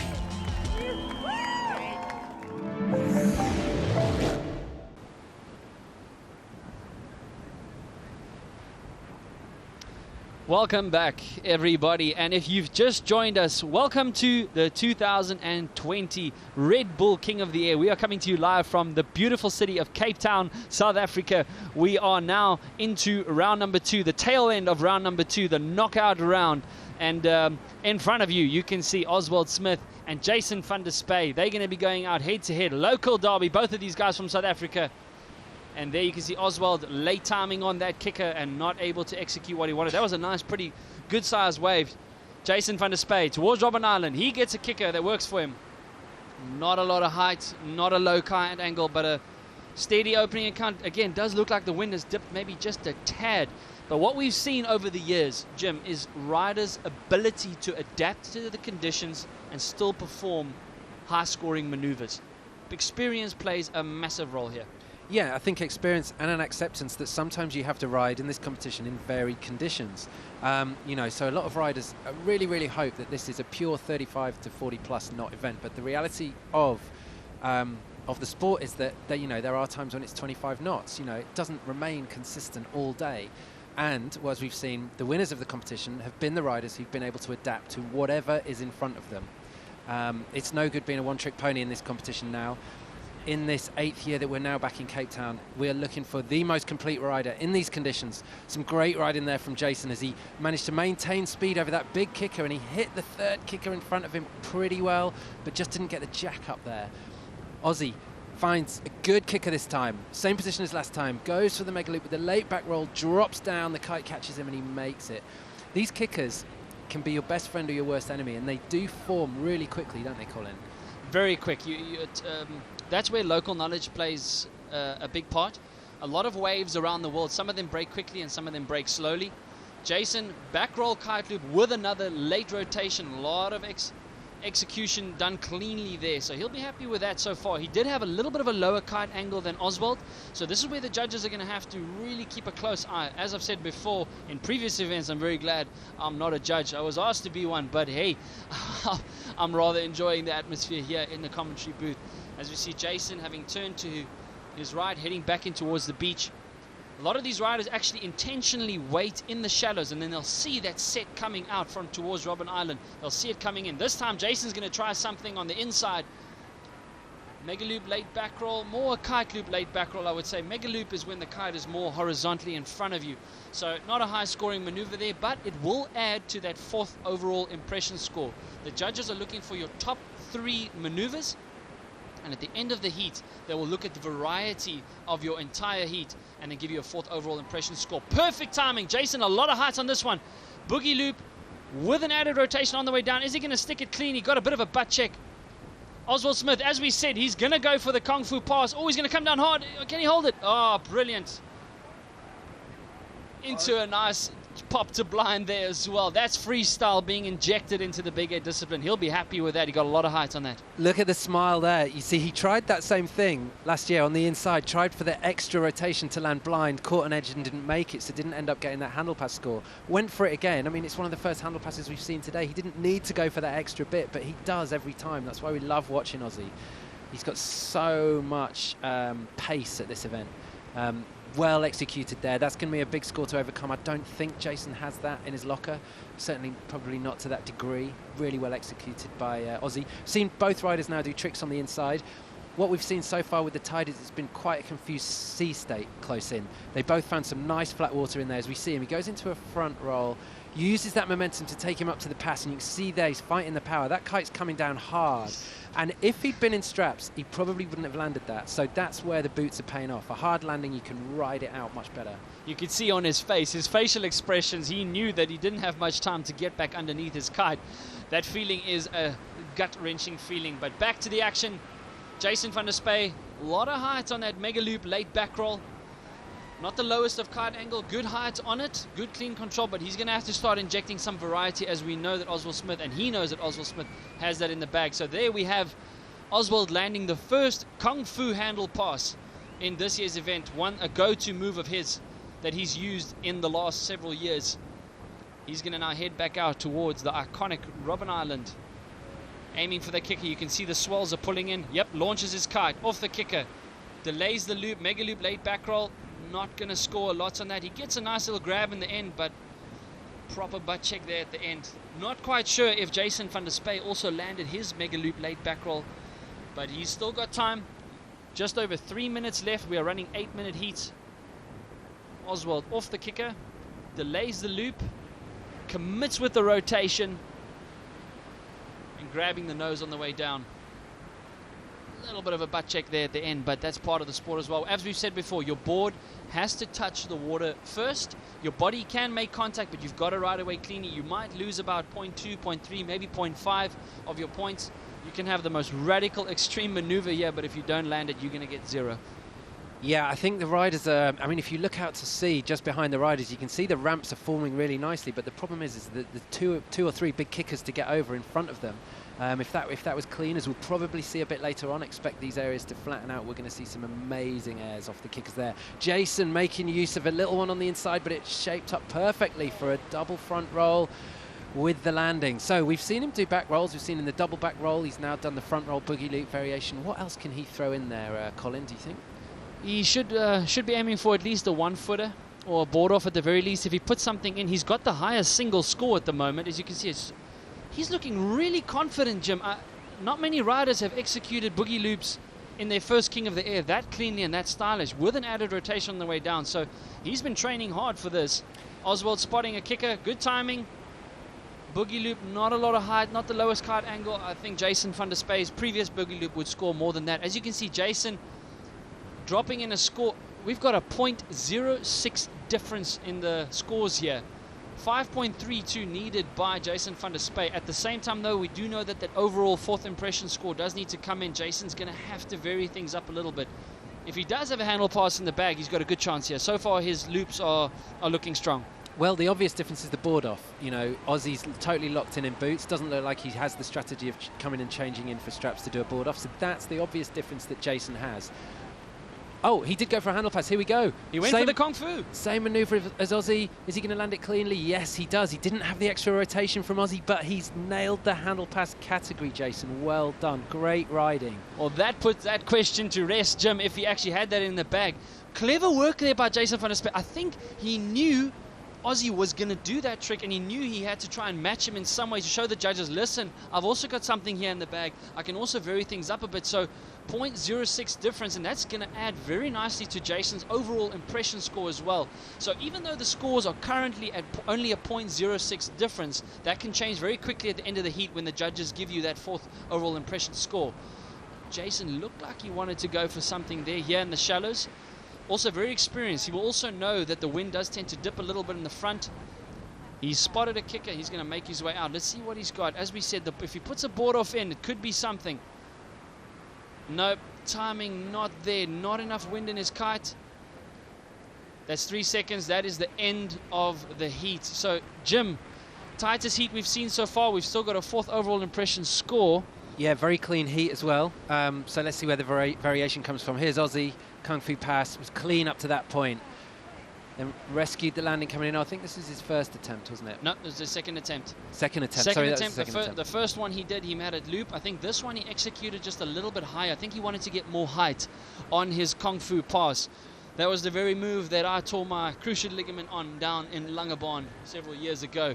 But it is it's an exhilarating maneuver, because you get to the top of the jump, and it's literally like the bar just folds around your body.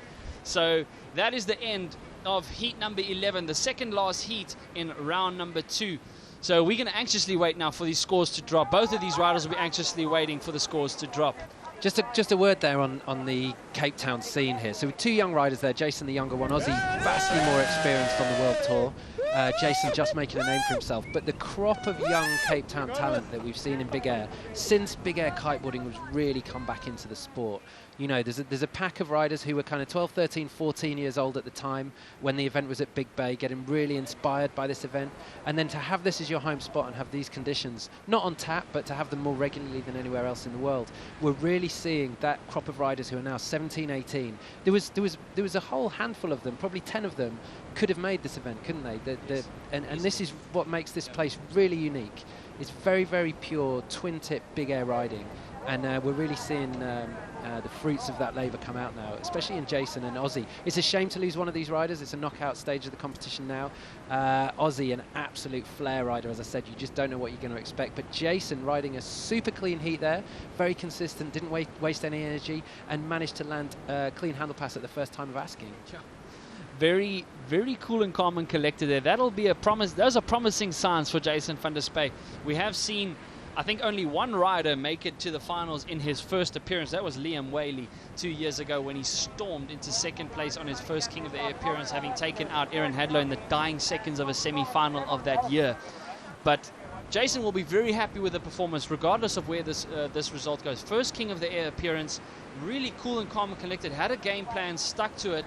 So it'll be very interesting to see. I'm anxiously waiting for this 4th and overall impression score. We've often seen in the past on tight heats, the judges will actually take an extra minute or 2 longer to make sure that they go back over their notes, go back over the scores. Have we seen everything? Have we taken all factors into account? Really being as diligent as possible before releasing that score, which is great. Alex Fleischer, our head judge, has been at the helm now for quite some time and has been doing good work of it. Yeah, he has 5 judges working underneath him, and you know, they come together throughout the year. And Chris Bull is, I'm living with him out here in South Africa. He's our kite world tester, and he's one of the judges, so I get a lot of insight into how those guys are operating. And we're just going to jump to something now, Colin. Yes, we're going to quickly jump to the highlights of the last heat, and we'll be back with you after that.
All right, here we go. We are back for the last heat of round number 2, where the knockout stages has already commenced, where the first place rider will meet 2 other riders in round number 3, and unfortunately second place will have to send them packing. However, they will most certainly be watching the action unfold. A lot of these guys, great attitude when it comes to the sport as well. They may have lost out in a preceding heat, but they'll be back here to support the boys. Stuart Downey there. Nice mega loop 1-footer with another 1-footer. There's 2 1-footers on the way down. Jim, I don't think I've seen that before. No, loads of time in the air, Stuart, didn't he? Yeah, very much known for his buoyant time in the air. Lots of grace as well. Nothing looks rushed with Stuart. That's what I'm always enjoying watching him. And as you say, switched his hands on the bar to make the second 1-footer as well. Just after Clement, we'd seen racing across the sky, getting completely shotgun through the sky with his kite loop and getting the 1-footer, holding it up behind him. Would have got a lot more scores if it was a full 1-footer. But check out this kicker. Almost the best kicker of the day. Stuart Downey makes the most of it, gets the kite level with him, drops down with the catch, lands it cleanly. Oh, I reckon that was one of the biggest loops we've seen of the day, Colin. The height that he got, he might not have gotten the extreme factor on his kite angle and his loop, but the height, his timing was impeccable. Look, it just holds, yanks on that bar, pulls the loop through, and then into a late spin rotation, otherwise known as a mega loop late back roll. Yeah. Clement, the youngest competitor. Sorry, Jim. I think we're getting excited here. Clement, our youngest competitor, 17 years of age, his first King of the Air appearance. Super excited. Again, a little bit of a dip here. You can see the guys by the way their body positioning often tells you how strong the wind is. But as we've said before, quite common in Cape Town for the wind to pump in the morning, dip down just a little bit here towards 12, 1 o'clock, and then 3, 4 o'clock, it's like someone switches on the fan. Yeah, exactly. There's Stuart again, hitting the kicker just right. But we hear now that we are going to go back down to Joe, and he's got Oswald Smith with him. Joe, how's Oswald feeling?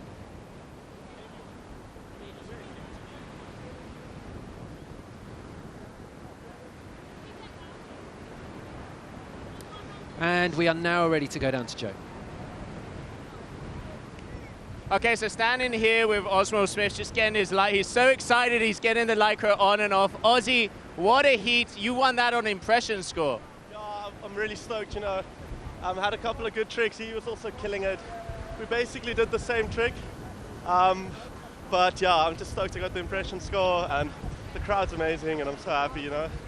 You definitely got the crowd behind you, because here, you know, you are local boy here in South Africa, absolutely killing it out there. Can you hear the noise? Does that just push you to go bigger? No, you can. Like every time when I sorry, every time I kite in as well, everyone's just going wild, and you can't help but smile. And every time you do a jump, you just hear everyone scream.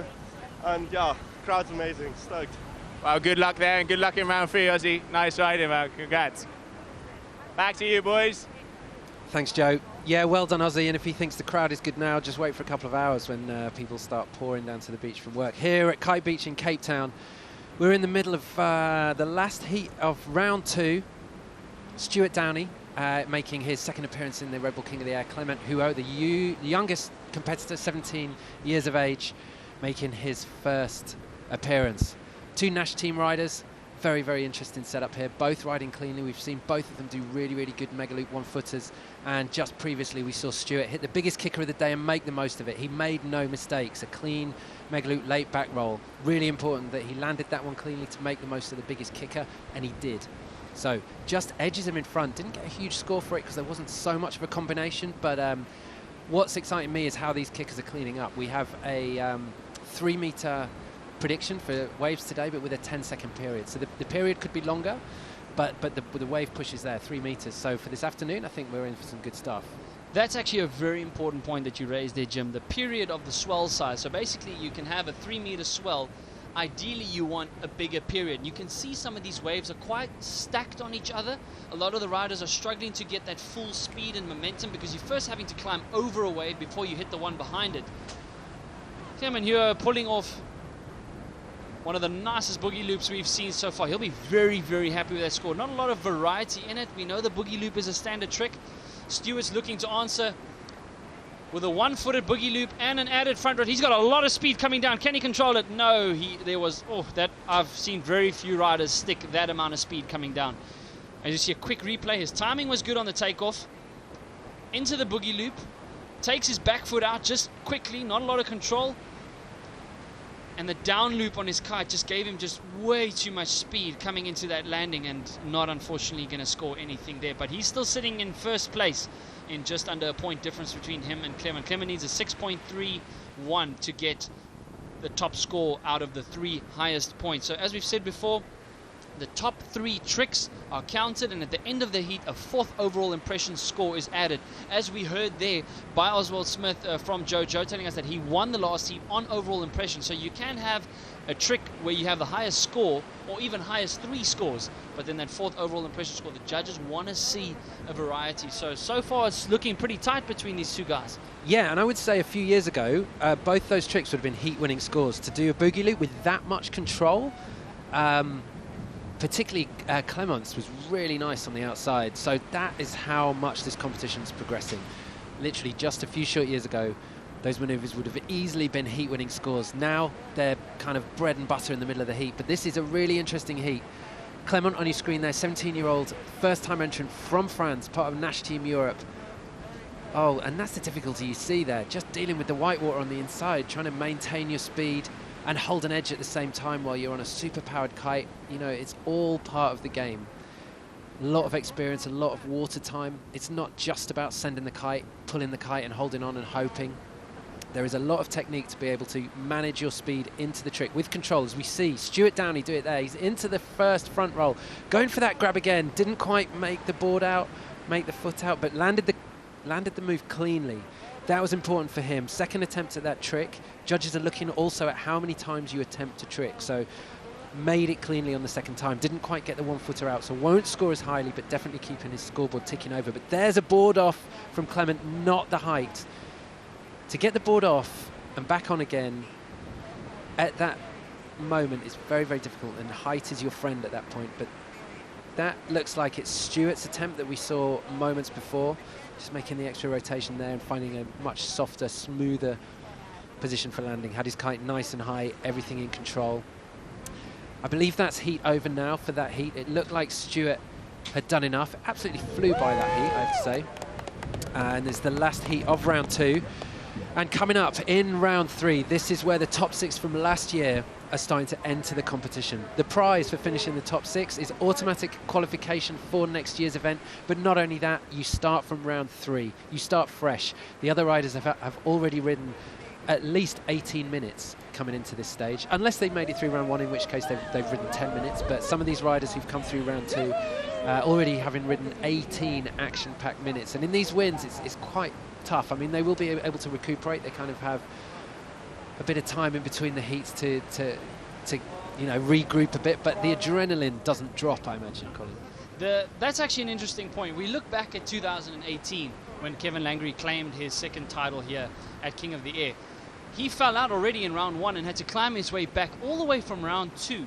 So some of the riders have actually said there's pros and cons to this. Yes, there's a greater risk of you falling out earlier, but some have said that the advantage is that you start gaining so much momentum, you start gaining so much confidence just by the mere fact of being in the water more, being frequently there.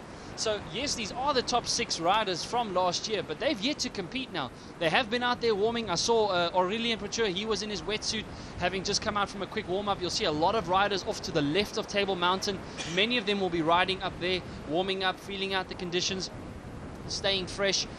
So it'll be interesting to see if that kind of becomes a factor here with momentum versus a top level of riding. Yeah, and we're just switching up the format of the competition as we've completed round 2 there. Round 2 is a man-on-man sudden death. If you lost, you were out. Whereas now in round 3, we're back to a dingle format again. So the 3 riders in each heat of round 3 have 2 opportunities. The winner of round 3 goes straight to round 5, which is the quarter-final.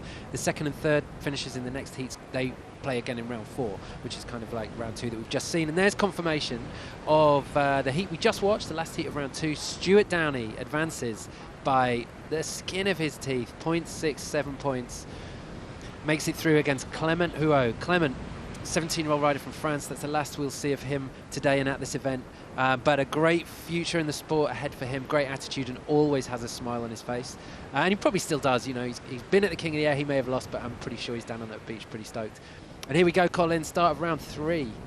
Start of round 3. Top 6 from last year have now entered into the mix. Starting from the right of your screen this time, semi-finalist from last year, Lasse Walker, will see him take part in his first heat of this year's King of the Air edition. Erwin Jasmin progressing nicely through to round number 3. He'll be happy with his performance thus far, but now it starts getting tight. Mark Jacobs from New Zealand, heaviest rider in this field, super aggressive, super talented. So here we have it, round 3. Heat number 1, or in the sequence of the total event, will be heat number 13.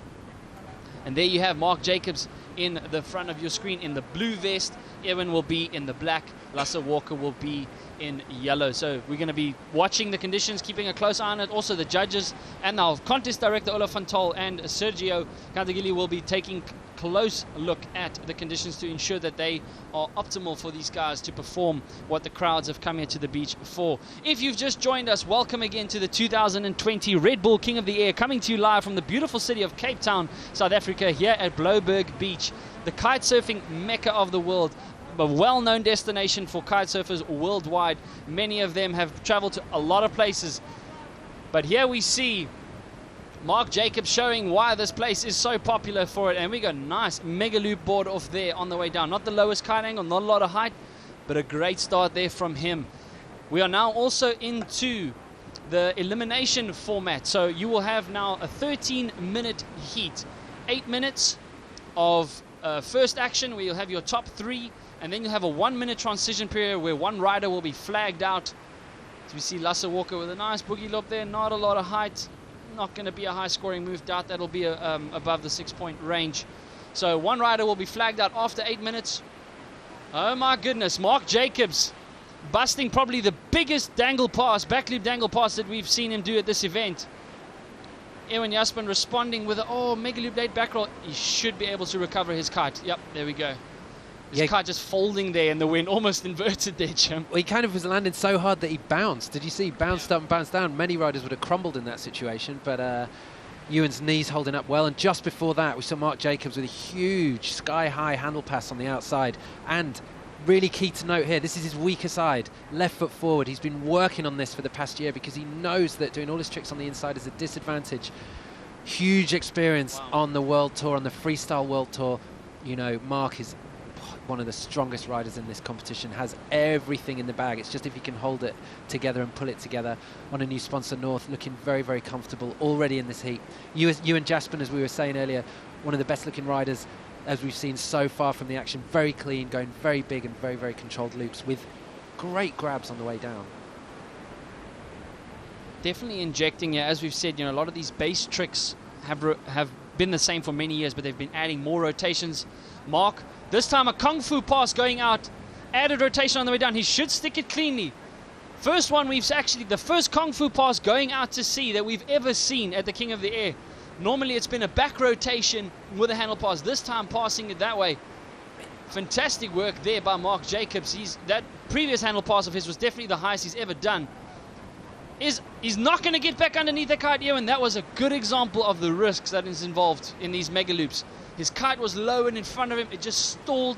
We saw one of the biggest crashes in the sport's history from Steven Akkerstijk at a mega loop challenge a couple of years ago, where the kite just stalled and just left him completely hanging at the mercy of gravity on the way down. You can see there, kicking his board off his feet to avoid injury. Should be fine after that crash, but it's a big one. Yeah, it looked like he just missed the board there, which was good, and you saw Mark just riding past him there, giving the thumbs up, checking he was all right. Great gentleman's agreement between all these riders. They're all great friends as well, but definitely looking out for each other out there. And you saw there the Red Bull jet ski safety crew out there within a moment. But I would say that Ewan's probably okay. He didn't land on the board. That would be the knee situation. If it was just if he crashed into the board, which perhaps he might have done. Looks like Mark bringing his board in there. So we'll just see see how Ewan is there. Sorry, Colin, I lost my voice. It's the excitement, Jim. Totally understand. Going here, still bringing you the action live. We will be here as long as we need to. Some of the competition directors, they're hoping to finish today. We're now into the 5th day of the waiting period, and as Lewis Crathen was saying, he appreciated those extra few days of rest for his ribs and his rib injury. So the rider's on a little bit of a stall at the moment. I think just assessing the Ewan's condition. think his kite might have looped a little bit around itself, as you saw. That again, that's a very good example of the risk with this mega loop. The lower you loop your kite closer towards the water, the less chances you have of getting back underneath the kite to land cleanly. And Erwin, they're showing us, unfortunately, how that can go wrong pretty quickly.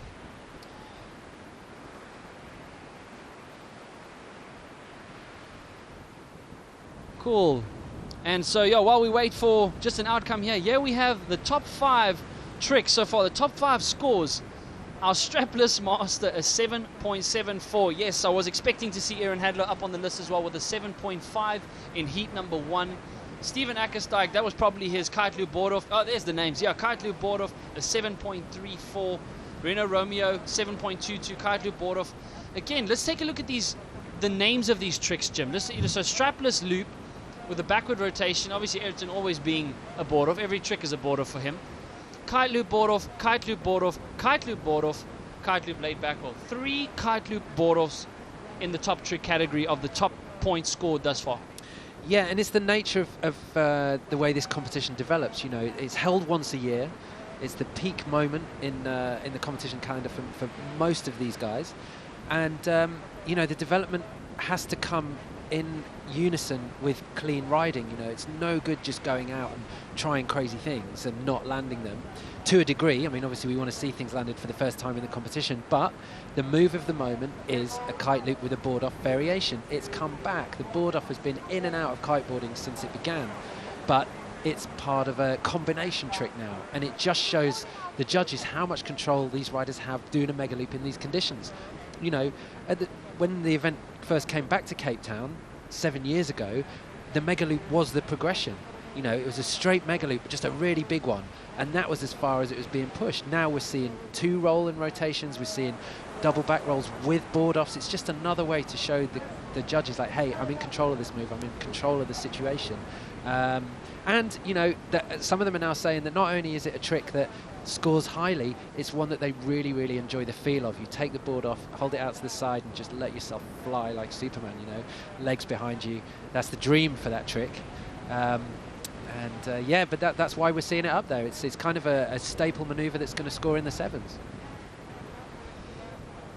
So we'll take a quick look now at the competition ladder, where we are thus far in the competition here, having started now with round number 3. So as you can see, rounds 1 and 2 successfully completed.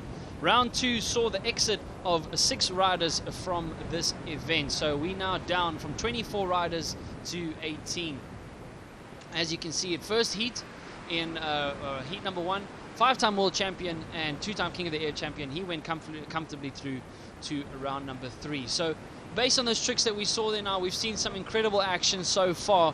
Ayrton Kozolini, our first strapless freestyle rider. Angelique Bulliot, our first female rider, having scored the 5th highest point so far in this competition.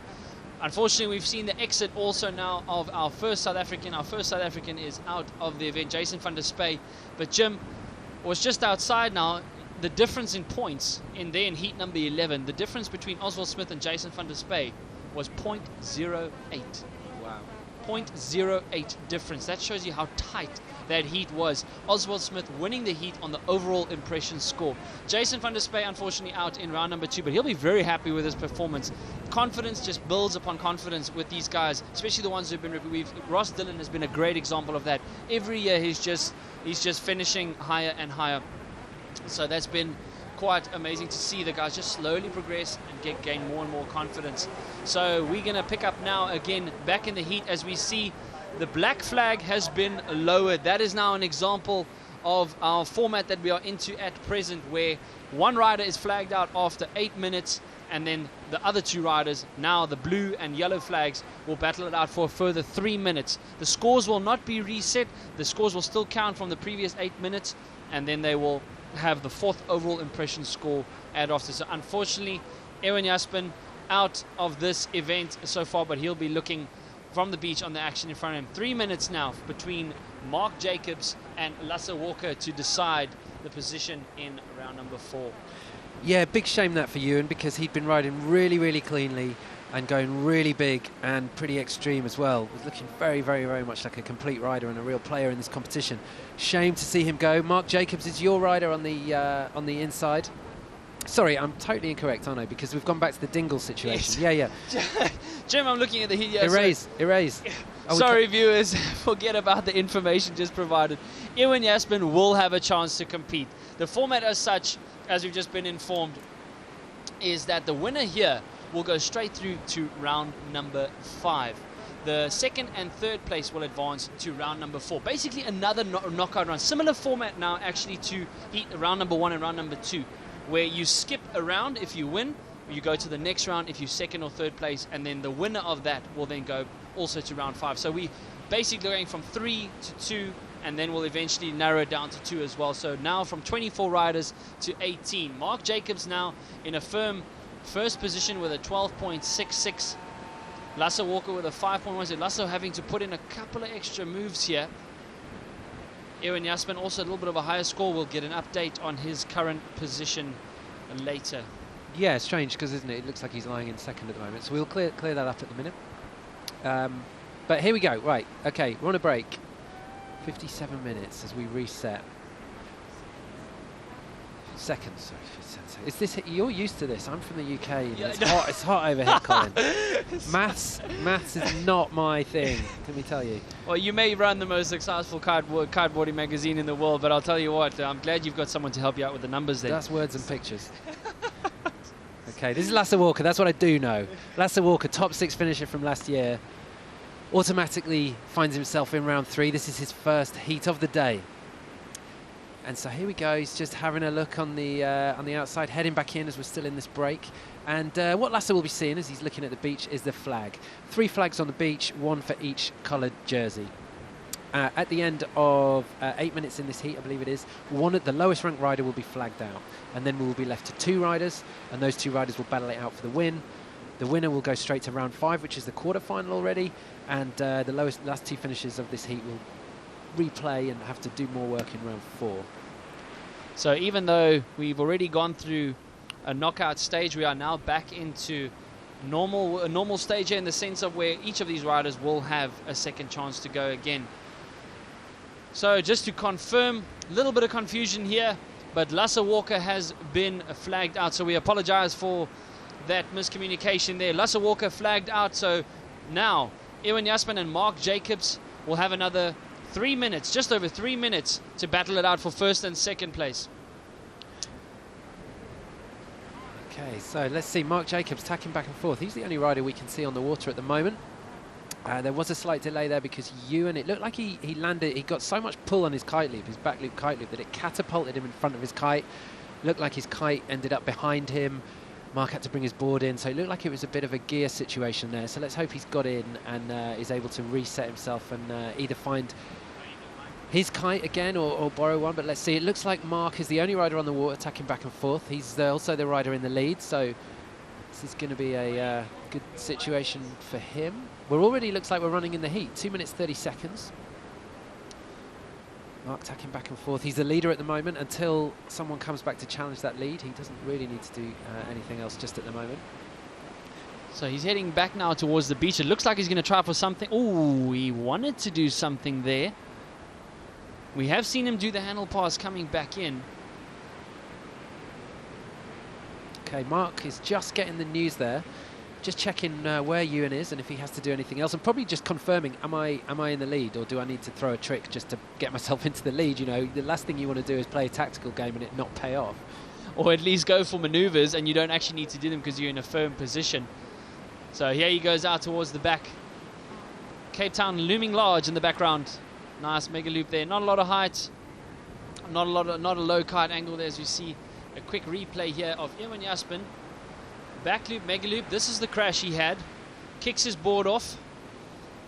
And we've just been informed now that that move might see him forfeit the rest of the event. He does seem to be a little bit knocked, or have the wind knocked out of him a little bit. So he is, Mark Jacobs is currently in the water alone with Lasse Walker being flagged down. Ewan Jasmin has been taken to the beach, or rather taken himself to the beach. So Mark Jacobs is basically just riding this heat out now, knowing that he is in a solid first place position. We'll have more information for you later. For now, yeah, we are still in heat number 13, the first heat of round number 3, where the knockout stages have just passed us in round number 2, with 6 riders having gone home. We are now down from 24 riders to 18. There you can see a good example. Mark Jacobs chatting to his buddy on the beach. Each of these riders will have someone on the beach giving them feedback on the scores, because the riders themselves cannot see the score. So they'll have someone to say, listen, you're currently in first place, you currently have this score, you need to go a little bit more extreme.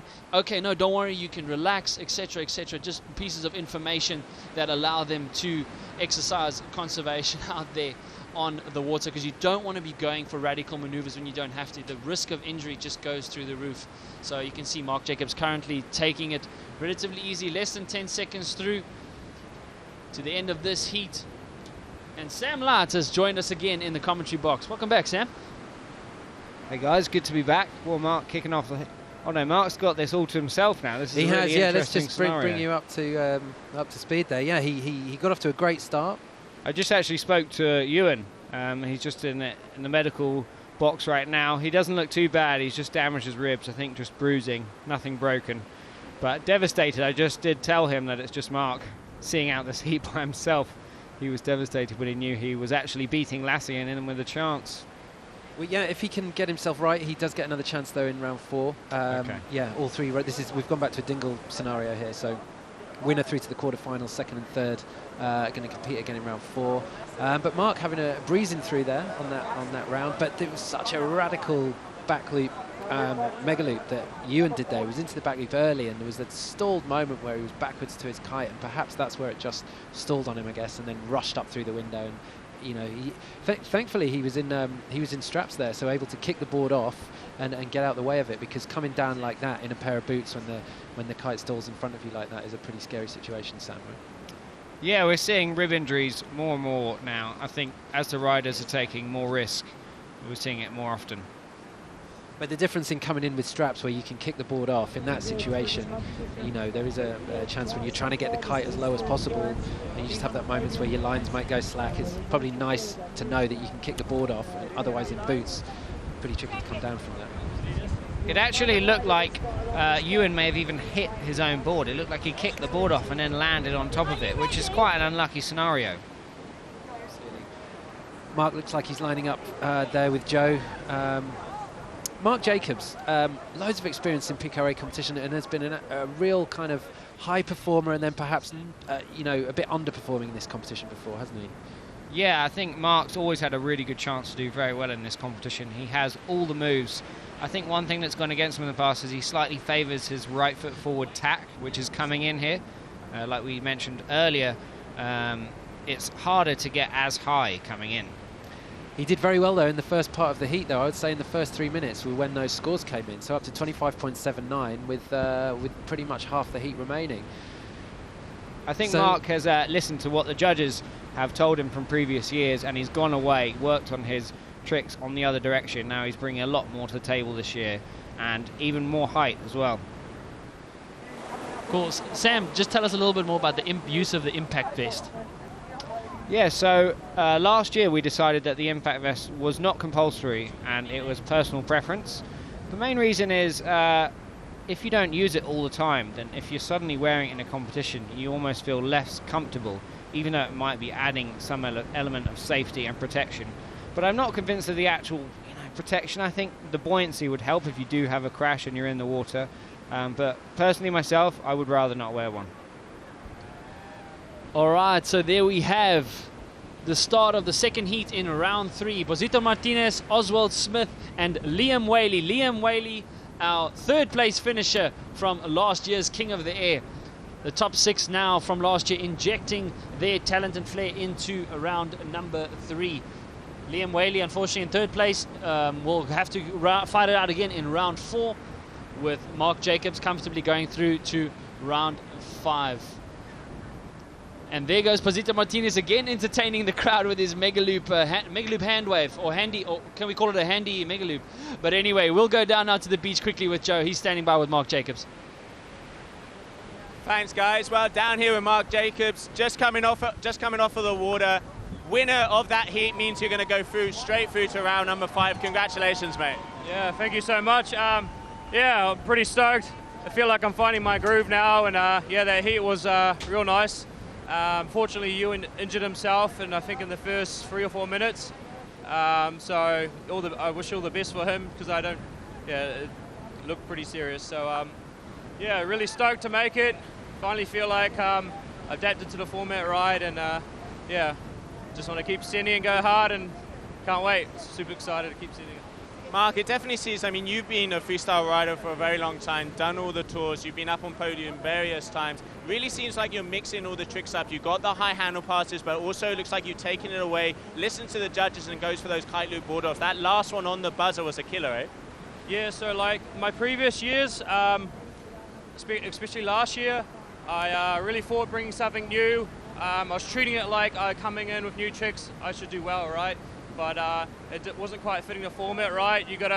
It's a top 3 trick scoring thing. You gotta see what's scoring high. I've done my homework for a year. I trained what I needed to train, and yeah, it seems like it's paying off this year. So yeah, can't wait to keep sending it, and yeah, hopefully kill it and make the finals. Absolutely. Well, congratulations once again. That is Mark Jacobs, round 5. He's up next, and he means business. Thanks, Joe. Yeah, it looks like he certainly does mean business. Mark Jacobs there, very, very clean rider, doing exactly what he needs to do to get through. But what a heat we've got here. Liam Whaley enters the competition, runner-up last year, made the podium the last 2 years. He wants this win. Off the record, he's probably the rider that most of them are fearing. He's Joe, who's doing our beach reporting today, is living with him at the moment for the competition, and said it's the most serious he's seen Liam since he won the World Championship in, I think, 2015. He looks serious. You can see he's been training a lot. He came out here very early this year. He's, you know, the first year he actually came on the podium, it was, you know, kind of winged it and saw how successful he could be.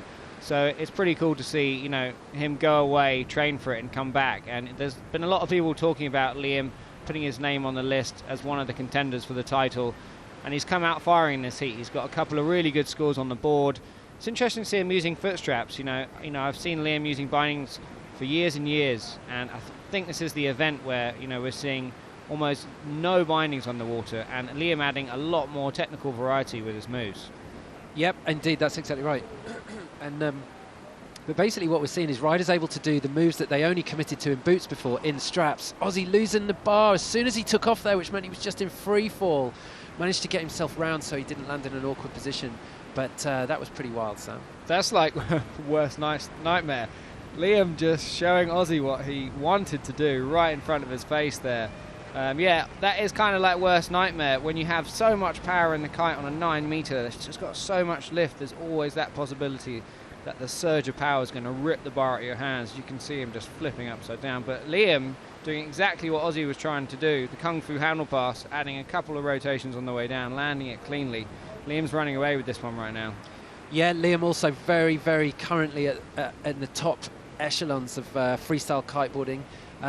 Won the World Championship in 2016, I believe, and is still right at the very top. But you're talking about the straps and the board off. I was there on the beach in Tarifa just more than a year ago when he was trying to board off in low wind. It's not something that he normally does, but it was part of a competition at the time, and he ended up damaging his ankle because he didn't have the time to come down properly and rescue the landing. So for him, the mind game of going for a board off with a mega loop is just insane. And I asked him about it the other day, and he said, yeah, but for this event, you've just got to put everything out of your mind. Exactly. I think, you know, changing to foot straps is giving us, you know, more opportunity for progression, because you're able to add more risk, and then if it does go wrong, you can kick the board off, and the crash is never going to be as bad as it is with bindings. Because when you've got the bindings on your feet, the board turns into a sea anchor, and any crash is going to be brutal. But is Liam going to do a board off? That's the question. Oh, he's just answered it. There we go. Mega loop board off. Nailed it. I think Liam's looking really, really good, because I think he's the first competitor today that I've actually seen, you know, tick all the boxes. He's done a mega loop board off, he's got a handle pass, multiple rotation kite loops. He knows what the judges want. Yeah, well, we saw Ozzy in his heat against Jason van der Spey. They both did successful handle passes, and the results that came in for that heat, there was 0.6 difference between those two guys. They both did the high handle pass, which really is making it hard for these judges to pick them apart. But you've got to find the difference somewhere. And a very, very close score. I mean, it started off Posito and Ozzy were the first ones to get pretty good scores in, but Liam has managed to climb himself up back from bottom into first. 13.30. That's him on your screen right there. So radical, level with the kite, and so much height, Sam. That's an example of where Cape Town conditions can absolutely ping you up, and he's just hit that perfectly, didn't he? I think Liam's looking, really, really good. Very comfortable, very confident. I think Posito is an interesting one because he's got some really good moves, but sometimes he lets go of the bar and puts his hands out, but actually he's going to lose some of the power. Every time you let the bar out when it's looping, it's not going to pull you as much as it would if he kept the bar in. So it's an interesting strategy that. He likes unwinding the bar and waving to the crowd, which is great for show points, but maybe not getting the same amplitude he would if he kept the bar in. Yeah, and he's not inexperienced either, Posito. Has been Big Air World Champion, has competed in several different disciplines in cabarete and on the World Tour. So he's a really all-round rider, but I mean, I guess it's just that atmosphere, it's addictive. And, cabarete has some of the best events in the world in terms of atmosphere. But there's Ozzy again, not quite getting the height that we saw in round 2, but landing it cleanly. And that's the key thing for Ozzy, isn't it? Sometimes it's just holding your nerve and not trying to do too much. It's always scary going back to a trick when you've just had a bad crash from it, but he did the right thing.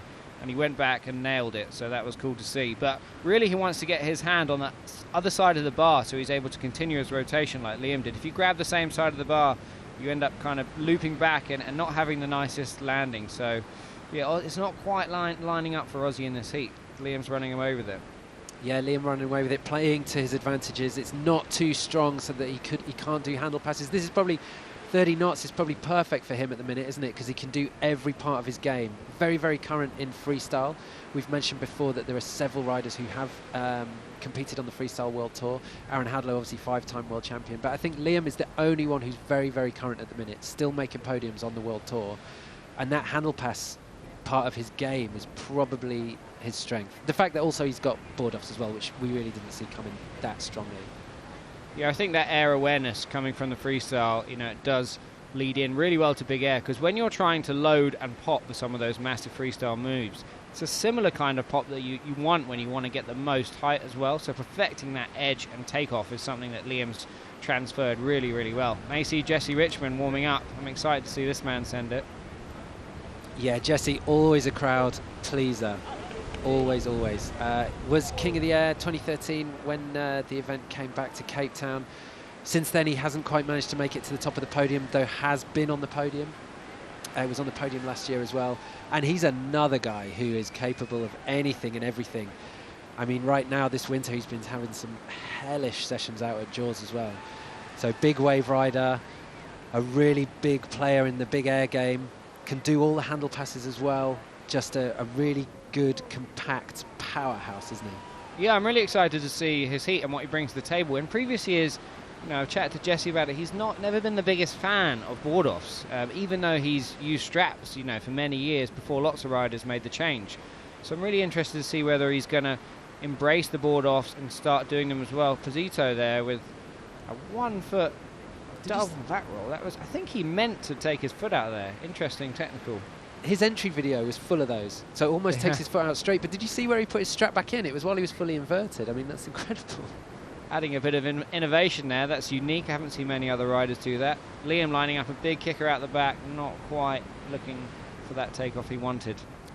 Liam very comfortable with the conditions. Liam's training ground, incidentally, for the last pretty much 6 weeks has been about 500 metres upwind of where he is now, between Dolphin Bay Hotel and the main kite beach. There's a little car park in there, and just upwind of there, a little bit stronger, the wind funnels in that corner, and he has been out every single time there's been a session, because my window kind of looks down onto that point there.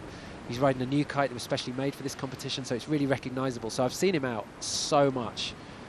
I think a lot of riders have taken a leaf out of Kevin's book and realised the only way to ride your best in this competition is get the most experience. If you're out here for a whole season putting in the time, then you just feel more confident and you're more used to being in those conditions. In previous years, myself, have come out just the holding period, and it takes a week just to get into it, and you're really making it hard for yourself. But now it's becoming more and more competitive. Riders are coming out here for longer and longer and really focusing on this event. Yeah.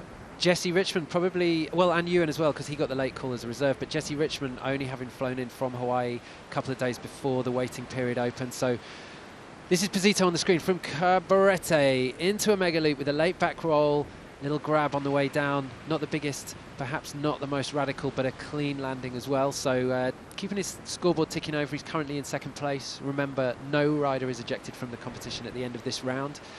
Liam Whaley, though, looking confident of heading straight to the quarterfinals, bypassing round 4. Here he goes on the inside, pops up on the inside for the handle pass. He's going for the double, I think. He was thinking about it because he's already done that. Oh, there we go. Just trying to land blind at the end there. Were you in the box here when Jose Luis went for his triple? Yeah, I was. That was impressive. No one's ever landed that in the King of the Air. That would have been a first. Oh, you can see Posito just trying to get his board off there, going for the mega loop board off, but not quite being able to get his board off. Sometimes you wedge your feet in so much into the foot straps, when you actually go to take it off, you can't get it off, especially when you're being pulled laterally like you do with the mega loop. Well, he must have his straps fairly loose, because you see he goes up and does that one-footer, doesn't he? So he's got to be able to get his foot in and out without having to touch the board. It's quite a unique approach. I mean, Nick obviously brought that in a few years ago when he won. We were looking for any innovation we could find and a difference, and Nick managed to find it doing a one-footer without grabbing the board. Not everybody's favourite move, but it was a difference, wasn't it? And that's what we're looking for. Yeah, exactly. I think any time a rider can add their own flavour and style to a trick, it becomes more noticeable, you know, for good or bad, even if it evokes a conversation. I think it helps. Posito not quite getting the board off again. You know, I think it's a balance. I've really noticed that since changing the foot straps this year, not having them too tight, but also having them loose enough so you can take them off. Yeah, so Posito's in the hunt here, though. Needs a 7, which would be the highest score of this heat so far, but he's well capable of that. Liam, this is Liam firing out over one kicker, over the next. Does he see anything shaping up in front of him? Just a little one, but it lipped up nicely. There's the Superman board off. Not quite going to get it, though. He just ended up in front of his kite there, Sam, and sometimes you need 2 hands back on the bar to be able to rescue that, don't you? Yeah, as you can see, Liam deciding not to go for it. He has already got one of those tricks in the bag, so he's really just feeling out the rest of the seat, seeing what he's capable of. But it's interesting to see the riders' strategy. Liam commanding the top of the box, you know, it gives you the most space and views of the other riders. He can keep an eye on Posito, just check what tricks he's doing, just in case he pulls something out crazy. And then, because I think deep down Liam knows he's probably winning this heat, so he can keep an eye on him, and if he sees something crazy, bring something else to the table. Yeah, exactly. So commanding the top area of the box there. What's the how does the gentleman's agreement work? Because obviously it's quite hectic at times with 3 riders on the water. Everyone's fighting for kickers that are rarely clean at the minute. So how does that work in your mind as a rider? Yeah, the gentleman's agreement is just an unwritten rule where we try to give each other a little bit of space. If you see a rider going for a kicker or already in the air, then you wait for them to finish their trick. And, you know, the judges are honest about it. They have to mark the first jump that they see. So if all 3 riders take off at the same time, you know, the judges are only human. They can't mark something that they didn't see. And when these riders are covering such a big distance, you're unable to score 3 riders. So the agreement is that we try to just give each other space, and if you do see someone already in the air, wait for them to land. Yep, indeed. So as we saw, Liam Whaley through with a very consistent heat of 6.7, 6.68, 6.64. Doesn't get much more consistent than that. Posito just trailing him behind by just less than a point. But some good riding for him. I think what we need to see from him at the start of his next heat is just go straight in, more serious, less crowd flair, right? Start the heat well and have a bit more command over it. I'm really surprised to see them so close, just 0.8 separating Posito and Liam there. I think Liam will be surprised to see how close that was. You know, from my own perspective, I thought Liam was going to be further ahead. Adding that handle pass, I thought would give him a higher overall impression score. For sure, technically he was ahead, but I think Posito had lots of height, lots of hang time. So big point there. But here we go.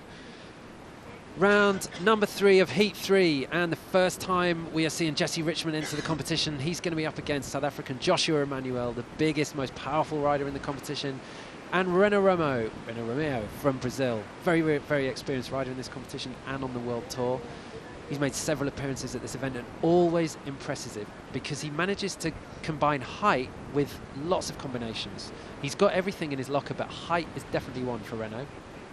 In terms of the sky. But Jesse, excited to see him back again, Colin. Jesse Richmond, a solid second place finish at last year's King of the Air event. So he is now going to show just what he can do as he enters into his first heat of this year's competition. For those of you who have just joined us, welcome to the 2020 Red Bull King of the Air. We are coming to you live from Cape Town, South Africa, here at Bloberg. And we are now underway. There we go, the first 8 minutes of the heat in round number 3, heat number 15. All of these 3 riders will have the chance to ride again no matter where they place here. But now's a chance for these guys to see their way straight through to round 5 or have to battle it out again in round 4. As we see, there we go. Jesse Richmond with a trademark boogie loop and a tail grab on the way down. Sam, we saw him stunt those last year like nothing else. Yeah, these are 3 very experienced riders jumping straight into their heat, all throwing big moves off the bat. You see Josh heading out here, trying to find that ramp, trying to go big. He knows that to beat these 2 riders, it's going to take something special, so there's no point in this heat just getting something on the board. Anything you're going to do, you're going to have to go full send. Jesse Richmond also boasting the highest score ever recorded here at King of the Air. Personally, I hope to see a bit more separation in the scores this year. I'd love to see some 9s, and, you know, why not throw some of the riders some 9-point scores. Jesse Richmond there, stalling on his takeoff there, not taking off with a lot of speed, but a nice back loop, kite loop there. Josh Manuel hits off the kicker towards Robben Island.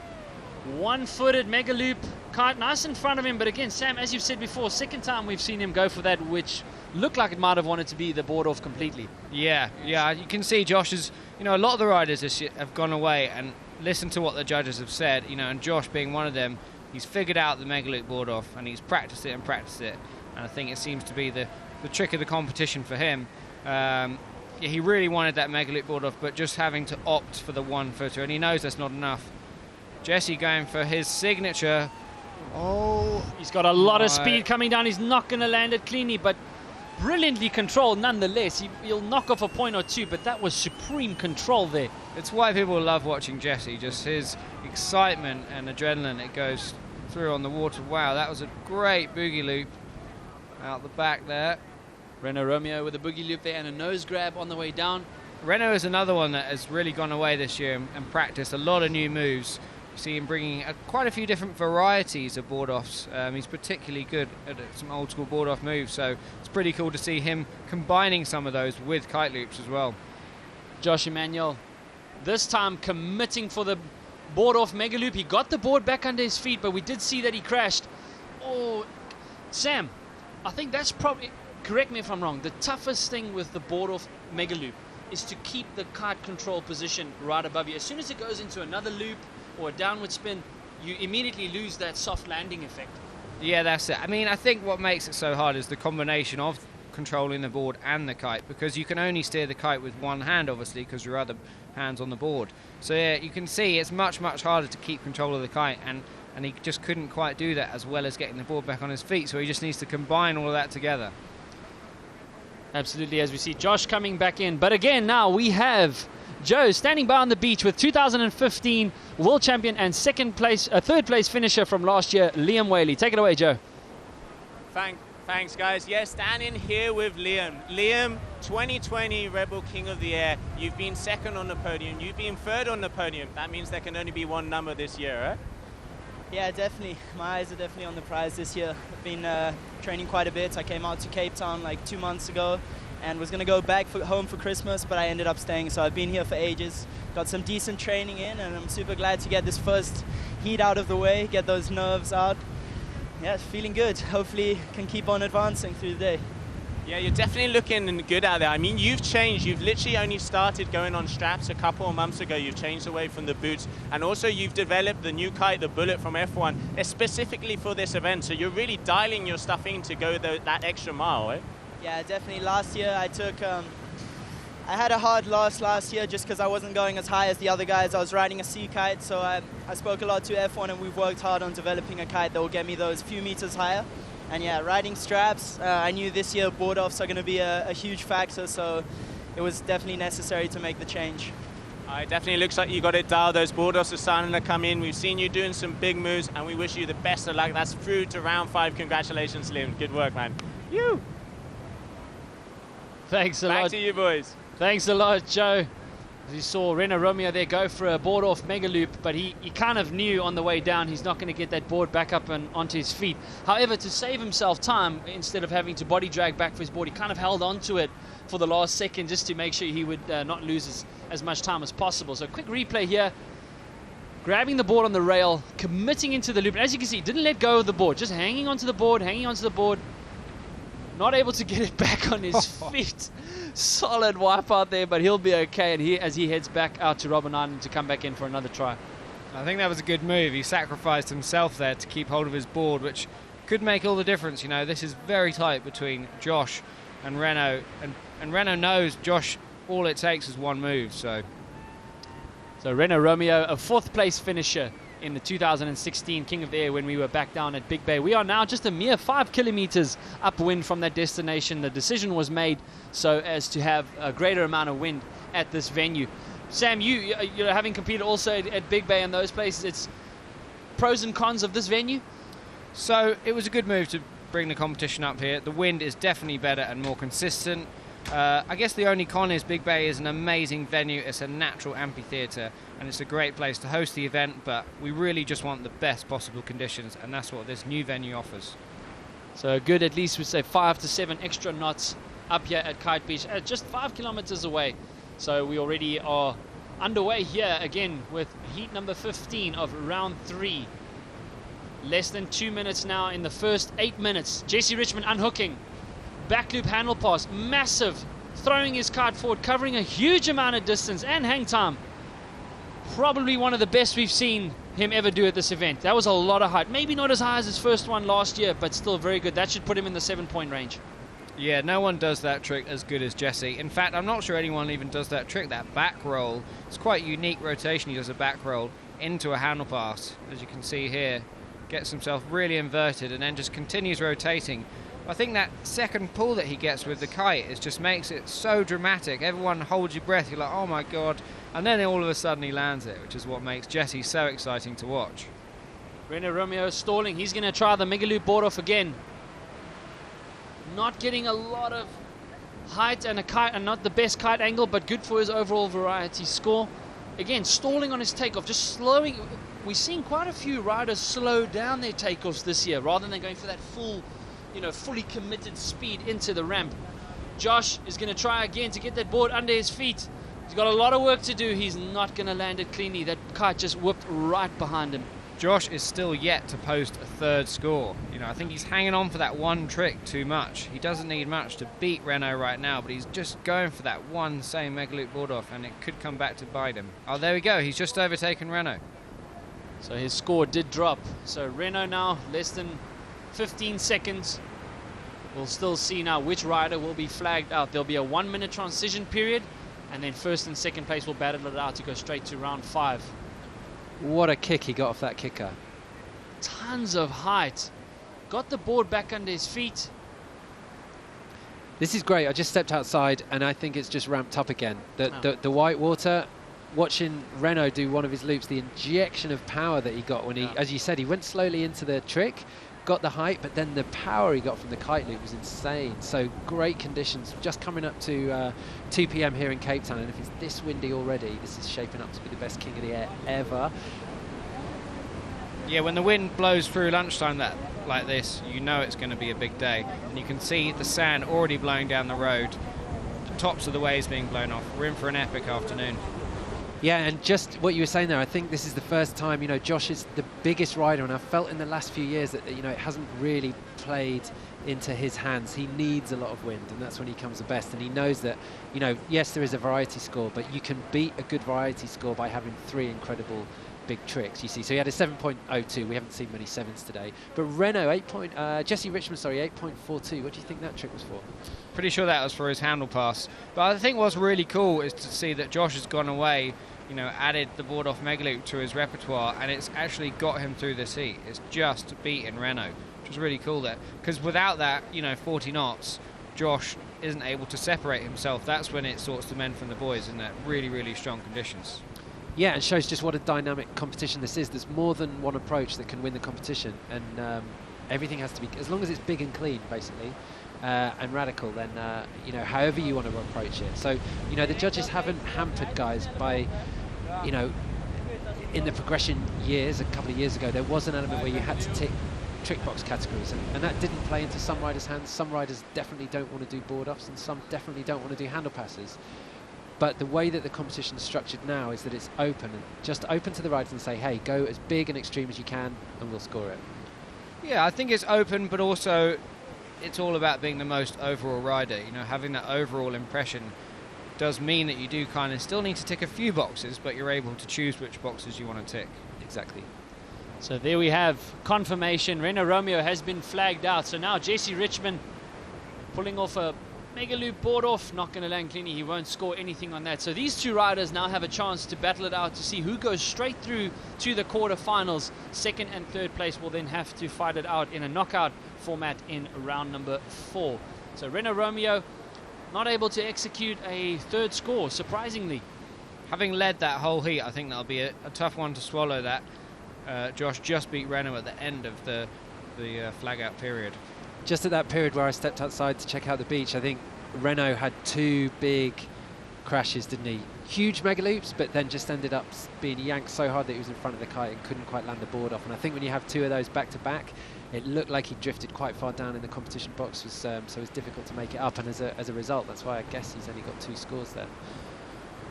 And this competition is part of that, you know, it's just whether you get that gust and that chop doesn't land in front of you. And sometimes it just doesn't go your way.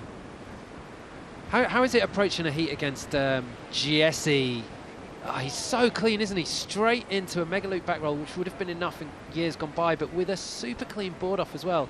This isn't his specialist discipline. If you asked him, he would be camped out at Jaws every day, but riding huge waves. But what an animal he is. What an all-round rider. Already showing us here with the highest score of the event so far, 8.42. Josh, back loop kite loop with a 1-footer, he got plucked so hard into that maneuver. His kite inverting there, unfortunately, but a quick replay here of Jesse, back loop kite loop, taking the board off, sticking on his seat. We did see him execute that move last year, but that move will put him well into the 7-point range with a very low kite angle. That is pretty much, apart from that slight butt check at the end, but the whole maneuver throughout there, that's about as clean as it comes for a back roll mega loop like that, isn't it? Yes, I think he'll get scored very highly for that, and I don't think the judges will dock him too much for that little butt check at the end. Josh, I think, going for the similar move. It's interesting that some of the riders opting to use the fin for their board offs and some the centre of the board. Which do you prefer, Jim? Oh, mate, mine's purely arithmetic or theoretical preference, visual preference. Just from a style point of view, you know. I think this is a board sport, and you don't see any other sports with handles on the board. I think grabbing the rail looks really, really clean. I think grabbing the handle does make things easier. It allows you to spin the board a bit. But yeah, it's just another way of showing how much control. Jesse's just insanely controlled. This is his first heat of the day, let's remember. Fresh in. He doesn't need a warm-up. No warm-up needed for him. And that is the end of heat number 15 here in round 3. So we'll get you back on the scores quickly, but it did look like Jesse Richmond was in firm control there towards the end. He should see himself straight through to round 5. We'll wait for the scores before we confirm. But if those of you have just joined us, welcome to the 2020. We are out of the teen stages and now into the new decade. And what a way to start off the new decade by bringing you the world's biggest and most extreme kiteboarding event, the Red Bull King of the Air. Please keep spreading the vibe at hashtag Red Bull King of the Air. We'd love to see your thoughts and comments, and a warm welcome to you from all around the globe here to the beautiful city of Cape Town, live at Blouberg Beach. We will be heading now into heat number 16 of round number 3. In round number 3, all 3 riders in the heat do have a chance to compete again, but it's just who can skip round 4 and go straight to round 5. So there you have it, the results from the last heat. Jesse Richmond in an unsurprising first place, a solid 8.2 on his overall impression score, and an 8.4 to 7.56, 31.14 total, by far the highest score of the event so far. Jesse stomping his trademark here and showing he's here and he's not going to go down without a fight. He has earned a first place back in 2013, but he's aiming for another one now in 2020. Josh Emmanuel coming up very nicely in second place, having edged out Renault Romeo just before the flag out period. Jim. Classic Cape Town. Yeah. Get it. There we go. Solid. Rescued. Great finish there. He's stoked. Full marks. Put him on the podium, please. But yeah, there we go, Jesse Richmond. I mean, you know, as a rider looking at that, that is quite a marker to put down. Fatherhood obviously treating Jesse very, very well. He's here with family, Lou, and girlfriend Juliet. And with that, highest heat score of the day, and he's propelled himself to the top of the top 5 trick scores. A dangle pass on the way in. So without the ramp. So that's the trick score, 8.42. We've just seen that go down. And unfortunately, he just knocked Angeli Bouillot off the top 5 there. She was up there in the top 5 trick scores for the day. But the standard is just going to get higher and higher. But interestingly, Ayrton Cozzolino, the only strapless rider in the competition, sadly he's not with us anymore, but he's still holding firm there in second with the highest trick score. And here we are, just gone 2 o'clock in the afternoon. The beach is starting to fill up. We still have several hours left in this competition. And that cloud that you see above beautiful Table Mountain, that's the tablecloth, and that is the signal that we are in for a great afternoon of wind. So round 3 continues. Heat number 16 up next. Ross Dillon player, local hero. Steven Akkersdijk, a veteran of this Red Bull King of the Air from Holland, has been riding really, really cleanly. And here we are, Aurélien Pétrot, 6th finisher last year, which means he is automatically entered into the competition at this round 3 stage. So this is the first time that we see him out riding today. The oldest rider in the competition, 38 years old, not a professional, he has another job, but he just loves kiteboarding and has found the atmosphere at this competition highly addictive, and has based his working career around this competition so he can spend 2 months here in Cape Town every winter. One of the most entertaining riders to watch. I thoroughly enjoy him. Great human being as well. Always got such a wonderful attitude and just super stoked to be here. I haven't seen Stoke in so many fountains as with this guy. So a deserved top 6 from last year. So he is now taking his first heat here at the 2020 King of the Air. But now we will quickly run down to the beach. Joe is standing by with our 2013 King of the Air champion, Jesse Richmond. What a heat, Jesse. That is the highest scoring heat of the day. First out on the water, you got to be stoked. Oh man, that feels good. I had a few that were a little bumpy, but you know, you got to work the kinks out. You got to feel it out, and by the end of the heat, it felt beautiful. The boys in the booth we mentioned on the stream, you make it look so smooth and easy. You know, that backboard off with the mega loop, really cool and collected. Got it on the landing, and that is a top 5 score for you. So great start so far, eh? Oh man, that's kind of the trick though. You don't want to make it look too easy, because then they're like, oh, that's a piece of cake. You're like, no, it's really hard. But no, I mean, it felt good, and I've been practicing a lot, and everything kind of feels dialed in. That one I honestly learned, actually I didn't practice that one a lot. I learned that one about a week ago, but it just clicked. So just kind of going with whatever comes to mind and letting it rip. No, nothing like spur of the movement. I mean, especially Mark Jacobs and yourself, you guys have probably got those moves, most styles. Tell me a little bit about Mark. You know, he's one of the powerful riders out there and definitely a heavy hitter. Eh? What do you think about him? I mean, Mark is definitely stepping his game up, and might be because he's on some crazy boosty kites that orbit goes to the moon. But I know he's got a pretty massive trick up his sleeve that he hasn't shown anybody yet. So I'm excited for his next heat. Well, we're going to have to wait for that one. Congratulations, JC, and let's hope that we can see that special move from Mark Jacobs. Wow, thank you, Joe. Jesse Richmond super stoked with his result, but we just saw Aurélien pull the first triple late back roll mega loop. He said he wanted to inject rotations into this event. He knew he needed to add a little bit of extra flair, and he's done just that. So we've had a mouth-watering start up here to heat 16 of round 3. The Frenchman getting some hang time. And here's just a quick replay. All right, board off mega loop by Steven Akkersdijk. Nice low kite angle and execute very cleanly. Probably the cleanest tail grab board off mega loop we've seen of the event so far. Yeah, making it look easy. And if you listen to what Jesse said before, he doesn't want to make it look too easy because he wants the judges to think it's really difficult. Don't worry about that. They know exactly what you're doing, mate. But yeah, great to hear from Jesse. And what I love about, he's being very honest there as well when he says, you know what, I was just trying it and I got it about a week ago and now I got it nailed and I can do it every time. So that's the tricky thing that these guys are up against, competitors like that. Steven Ackersdijk has currently jumped ahead in this heat. Been looking super clean, barely putting a foot wrong, Steven. Very, very menacing. But as Colin said, we saw that man on your screen, Frenchman Aurélien Pétrot, land a triple back roll mega loop. Just insane. Once he started the spin, he's hoping to land the quadruple, 4 spins in this event. He landed the triple for the first time. I think it was at the second attempt in last year's event. So he's got it in him. He just needs one more rotation. But he says once you start it, you kind of go through the rotations and you just hope that you come out of it kind of in one piece with the kite in the right position. So look out for that coming up. But he's still currently lying in second. Ross Dillon player closely behind in third. So yeah, 3 minutes 32 seconds to go till we have the first rider flagged out of this heat. Steven Ackersdijk heading out now towards Robben Island.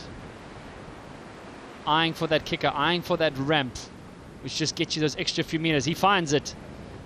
Again, board off mega loop. Is he going to get back underneath? Very clean, a super low angle. We just saw that kite dipped lower than his body position. That should score very nicely. And Tonen Reagan warming up there in the background. A lot of these riders just kind of keeping themselves fresh and clean. As we see, as you say, the scores are quite close, Jim. Quick replay. Now that is what I call entertainment. Oh, Aurélien taking his board off and just showing the crowd I can still see you. Grabbing it by the handle. I don't know if the judges are going to be strict on that. Handle versus no handle. It is a little bit easier to take the board off with the handle. Nonetheless, it'll still score good, as we have seen him shift into second place. He's got a 6.48 and a 6.2. Aurélien in second place. Steven Ackersdijk shifting into first place with just under a point difference. So pretty close thus far. I think if Aurelian's going to use a handle and do board offs, he has to do a bit more with it, either a flip or something else. So I think if riders are doing a straight, clean board off like that with a handle, then he needs to do a little bit more. But loads of time in the air, no doubt. His kite angle was very good. He had a lot of good control in the maneuver too, so it'll definitely score well. He's hoping to keep that scoreline just ticking over. So again, a reminder, the judges take the top 3 scores, and then at the end of the heat they add an overall 4th impression score. Steven Ackersdijk, perfect timing on the kicker. Nice little moonwalk up there. Getting the board back underneath his feet with a nice little down loop to ensure a soft landing. Good overall impression. We did see that in his last heat. He added quite a bit of variety, and the judges were pretty strict on that last year and this year, saying, listen, please, we need to see variety. You can have 3 incredible tricks, but lacking a 4th overall. 1, 2, 3. Again, triple rotation there by Aurélien. Mega loop, triple rotation. The first guy to land that trick in this event. Second time he's gone for it though, on the same tack on the way out. Might have been hoping to get a little bit more height there, Jim, than his first one, as we saw when JC Richmond was being interviewed. Maybe went for a little bit more height. You can, remember, it does benefit your top 3 scores. You can do the same 3 tricks. It is going to knock your 4th overall impression score. So hopefully for him, he'll be into that. We did ask him again if he could do a dead man last year after securing a good score. He went for the dead man. A very, very popular trick made famous by Tom Herbert several years ago in the King of the Air. A lot of people love it. You'll hear a lot of crowd cheering on the beach. They love the crowds, just stoking them up, firing up. Posito Martinez was doing just that, as you said, just flaring the crowd up. Unfortunately for him, not giving him a first place, but he'll have a chance again in round number 4. Less than 30 seconds now for riders to be flagged out. Ross Dillon not going to be happy just yet with what he's put in. 6.18, 5.5. We know he's capable of more, but thankfully for him, even if flagged out, he will have a chance to climb his way back through round number 4. Steven going to stop and tack his way back in. Aurélien catching a nice board off mega loop, what looked like a board off mega loop again here towards the end. Will that be enough to shove him into? There we go. Ross Dillon, back loop, kite loop. Nice delayed rotation. A little bit of a butt check there. that will knock some scores off. The judges do want to see clean landing and a clean riding out. Yeah, Ross not quite finding his groove. He's been great in this competition before, part of the crop of young South Africans that I was mentioning earlier. Still only a teenager, and actually qualified for this event by winning the Red Bull Mega Loop Challenge, one of the most core, hardcore events in the sport. He came out on top in Holland in a big storm that hit early in the summer, propelled himself into this competition. Not riding at his best, I would say, from what we've seen in the 2 heats from him so far, but he's still not out of the competition. But it looks like he will be flagged out in 10 seconds' time unless he can find something. But we will be seeing them again. But I reckon Aurelien, I mentioned that he went for I was surprised he went for the triple back roll again. And I think he just doesn't know how much time he needs to do the quadruple. So I think he's going for it. 3, can I get the 4th? Oh, not quite. So that's perhaps why he's repeated that trick. He was going for the 4, I imagine. Not having quite the height. I think he knew, listen, to add in that extra rotation would be a risk. But we are now into the last 4 minutes. Blue has been flagged out. So Ross Dillon will have to fight it out through round number 4. But here we go again. 4 minutes now as the clock winds down for a decision for first and second place. First place will go straight through to round 5. Second place will also have to join third place in round number 4. So we are running 8 minutes, the first 8 minutes. The top scores are taken. A rider will be flagged out after 8 minutes. In this case, Ross Dillon is that rider. There's a flag on the beach that corresponds with the vest that each of the riders are using. When that flag drops, the rider knows that he's been flagged out and will go to round 4. Then the clock resets after a minute, allowing the remaining 2 riders. Oh, Stephen Acker stuck with a nice awkward fall there, but he'll be okay. Allowing the last 2 riders to then see who can skip straight through to round 5. Round 5 being the quarterfinals. So as you can see, plenty of white caps, plenty of wind coming there towards the left of Table Mountain, meaning we got plenty of wind for the rest of the day, Jim. Yeah, looking at Stephen, I'd say he, apart from that last trick that he crashed, there's Aurelien into a dead man with his board off. Can he rescue it? He's a complete showman, this guy, isn't he? When he gets it right, he's an absolute crowd favourite. Just not quite finding the landing there. Looked a little bit stuttery as he went through the trick. I think this might be Stephen's crash. And what I was just going to say before this was he is a man who is looking comfortable with his equipment. Oh, just came down awkwardly, almost switching into a blind landing there. But Stephen been riding for Core for pretty much all his career, very much involved in the testing team as well, and he's been riding that GTS for so many years. He knows it inside out, and he is a rider, one of the foreign riders who spends the most time here in Cape Town. For me, in the heats we've seen so far, he's looking very, very clean. Has been on the podium before, hasn't won the event, but has been on the podium before, but not for a few years. Missed the event last year with injury, and looks like he's come back stronger than ever. 1, 2, 3, as you said, Jim, it looks like Aurelien was going for a 4th. He did say he wanted to do it. He's still got a couple of heats to do it. Cement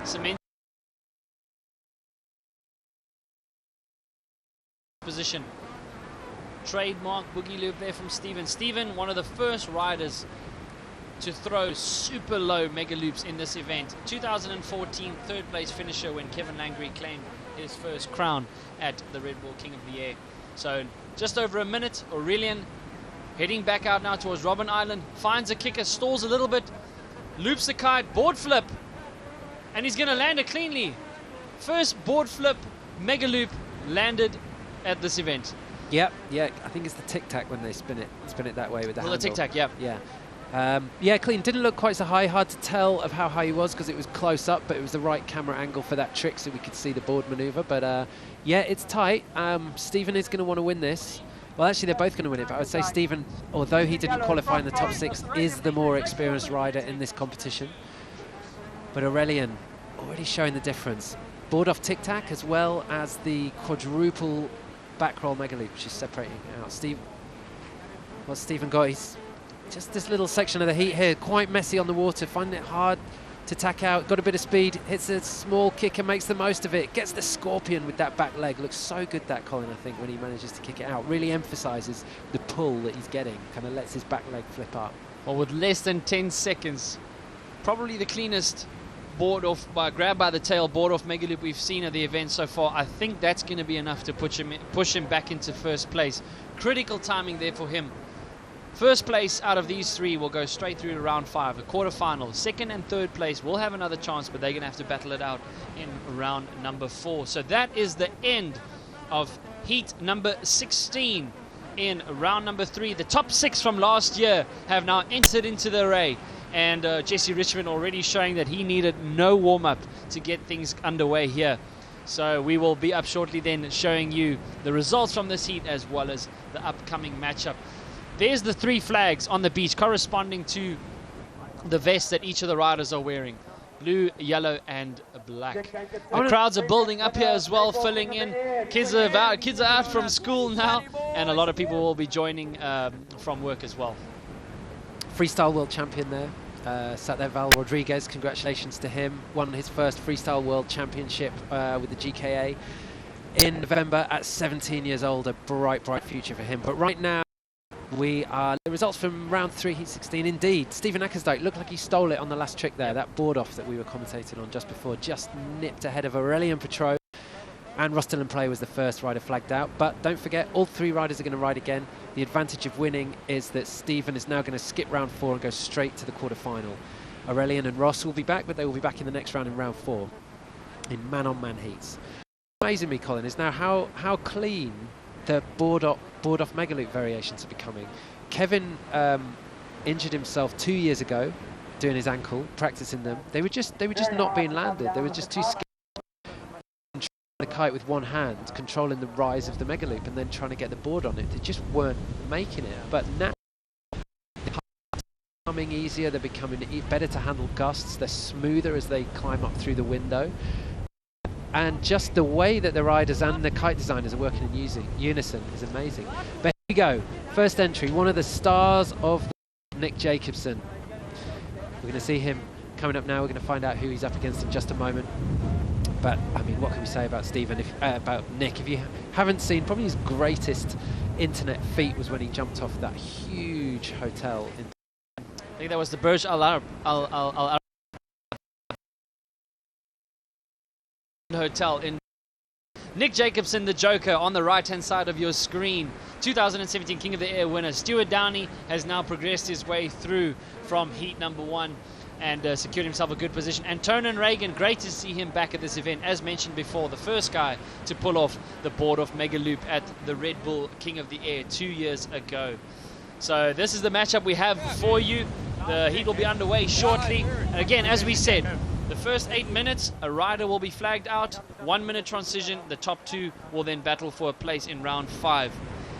Just for correction, the first 8 minutes is taking the top 2 tricks. And then those 2 tricks will be included in the last 4 minutes and a total of top 3. Nick Jacobson in the yellow vest, the Joker, famously pulled up. He pulled himself up to a height of 277 meters with a jet ski, or a boat, sorry, in here at in Cape Town. A world record height, having been towed up to that height with a kite and then releasing the cable and drifting the very good distance all the way down. So loves doing those feats. But now he finds a kicker. Board off on the tail. We've been saying it a couple of times now, Jim. They've been looking clean and style, but I reckon that was the most comfortable one. As you highlighted, the board-off Megaloops have becoming clean and controlled. Kite control has been the key things for these guys, to keep their kite under control, knowing that your one hand has to be committed to the board and the other hand has to be committed to the steering of the kite. Very difficult to do with one hand, ensuring a clean landing. So Nick Jacobson stomping there. He was the first person to do the one-footer boogie loop back in 2017, and he has since then taken foot out. Yeah, absolutely. And it's the way he throws the board out to the side as well. Most riders are just concentrating on the legs. He's doing the board as well. Really nice to find the difference. There's Stuart, spending a lot of time on Maui, as we've talked before, with the Nash team, landing cleanly there. As we watch him come back in. Not the highest score then for that one for sure, but we shall see. Nick will be registering a good score. We're going to see the scores come up in the top left corner just in the moment. And just as we wait for those scores to come in, we are going to pop down to Joe, who has Steven Ackersdyke on the beach, and we're going to see what Antonin gets for that just after we come back. Joe, over to you. Steven, talk about on the buzzer, mate. You got it with that last move. Congratulations. How are the conditions out there? What a heat. Oh, perfect. Thank you very much, man. Yeah, it's getting good out there. Actually, I was searching for a little bit of wind in the last minute, and then on the buzzer I actually got that gust which I needed. And now on my tech back, the wind picked up. Then when I got here, the guys were like, so it's the best feeling when you just get off the water and you know you won your heat. Super stoked. Yeah, that's the smile, especially like you say, getting that win. You got to be happy about that. You actually were taking your time on the shore, just looking at your contender, seeing what he was doing. Did that help looking at him to know how to pull it out on that buzzer? Yeah, if I'm looking back, I'm always checking them, but mostly they're sets of waves. And if you don't get a set of waves, then you might as well just stick on the beach, because you need that kicker to really get that height. So yeah, it really helps if you see what the others are doing. You can relax a little bit more, you know how much time you have. And then in the end, it's just, yeah, on the buzzer. On the buzzer. Well, straight through to round 5. Congratulations. Look forward to seeing you in the water and want to see some more of those moves. For sure, man. Thank you. Back to you, boys. Bye. Thanks, Joe. Well done, Stephen. That's how you leave an interview. But yeah, great to hear from Stephen there, talking about how they're as much up against the conditions, finding the kickers, as they are against the other riders. And Stephen just nipping into first position perfectly there. That's how you want to win your heat. This is Nick Jacobson on the screen into a lazy boogie loop with a grab on the way down. So much time doing it on the inside. Looking very, very clean, Nick. Nick, another rider who spends most of the season out here in Cape Town. Just such a good rider to watch. And this is a really close heat actually now. Stuart Downey has overtaken Antonin Rang in there. So 2 scores, top 2 scores. By the time we get through this next 4 minutes, we're going to see one of these riders flagged out. Nick Jacobson from Denmark, Stuart Downey, the local boy from South Africa, and Antonin Rangen from France. Cape Town, one of the most, if not the most famous kite surfing destination in the world. These guys showing you why this place has heralded as the host for this event. Incredible to see it being utilized this way. There's the 5-time world champion getting ready for his heat. His heat will be up against Lewis and last year and 3-time King of the Air winner Kevin Angry, so he'll be revving himself up. A lot of these riders spend their time warming up just a little bit further upwind. As we see back to the action. Oh, Nick Jacobson uncharacteristically losing his balance and edge after trying to build up speed for a ramp there, not even hitting the ramp, and completely losing control there, but he'll be able to drag back to his board as he is in first place, but it is very tight. There we see Stuart Downey not going to score a lot on that. That shouldn't be more than his 4.92, so the top 2 scores. Antonin Reagan, oh, nice inverted board off there, grabbing the board by the tail. A little bit of variety, not very extreme. Going to need a little bit more height. Straight into trick number 2. Back loop, kite loop with a late back roll. Oh, just getting a little bit of a skim there. But that was 2 tricks back to back, so he's going to have to work his way upwind now, knowing that the competition area is only so big. You can't do trick after trick after trick. You have to stay within the area. Nick Jacobson, nice inverted front rotation. No mega loop this time, but he is looping the kite to give himself that greater amount of traveling distance. He loves entertaining the crowd. Nick Jacobson, the joker, the adventurer, loves trying things. We had a shipwreck here several years ago. He climbed right to the top of that wreck with his kite and jumped off it. And had a sandwich at the top, I believe. That's right, a Carlucci sandwich. I don't know how he got it up there from order, but that was a very civilized way of doing it, very professional. Okay, he's looking very clean, Nick. First heat, we've seen him on the water. The other 2 guys we've seen at least 2 or 3 times already today. This is the Frenchman Antonin on your screen right now. Little bit of a lull again in the wind, Jim. You can see these light patches on the ocean, so that makes it a little bit challenging, and that's where the guys start opting for the unhook maneuvers if they've got it in the bag. There we go, back loop, kite loop. Oh, with a tic-tac. Oh, you can see he's upset about that. He knows he's got less than a minute and a half to prevent from being flagged out. He is currently in last place. If he had landed that, he definitely would have got past his 2.64. Back loop, kite loop. Takes the board off by the tail, rotates at 360 degrees and just couldn't get back on in time. Very tricky. You might think, what's the big deal? How do you get your feet back in? It's very tricky because you're steering the kite at the same time, which is why these moves, if executed with a lot of height and extremity, will score big. Cape Town Harbour looming large in the background. One of the most famous tourist destinations in the world. Nick Jacobson. There we go. Board off Megaloop, grabbing it by the tail. He gets his board back on his feet and lands it cleanly. That should help him secure his way into the next 4 minutes as we approach the 1 minute transition period. First time we've seen Anton and Reagan unhooking. As we said, the guys will have to go for the unhook maneuvers when the wind drops, but Nick Jacobson grabbing the board by the nose, looping the kite. Nice gentle control there with his right hand. Oh, getting the board back out, and he'll be very happy with that. He had a nice low kite angle, a lot of height as well. That should be, I rate that's going to be his highest scoring move.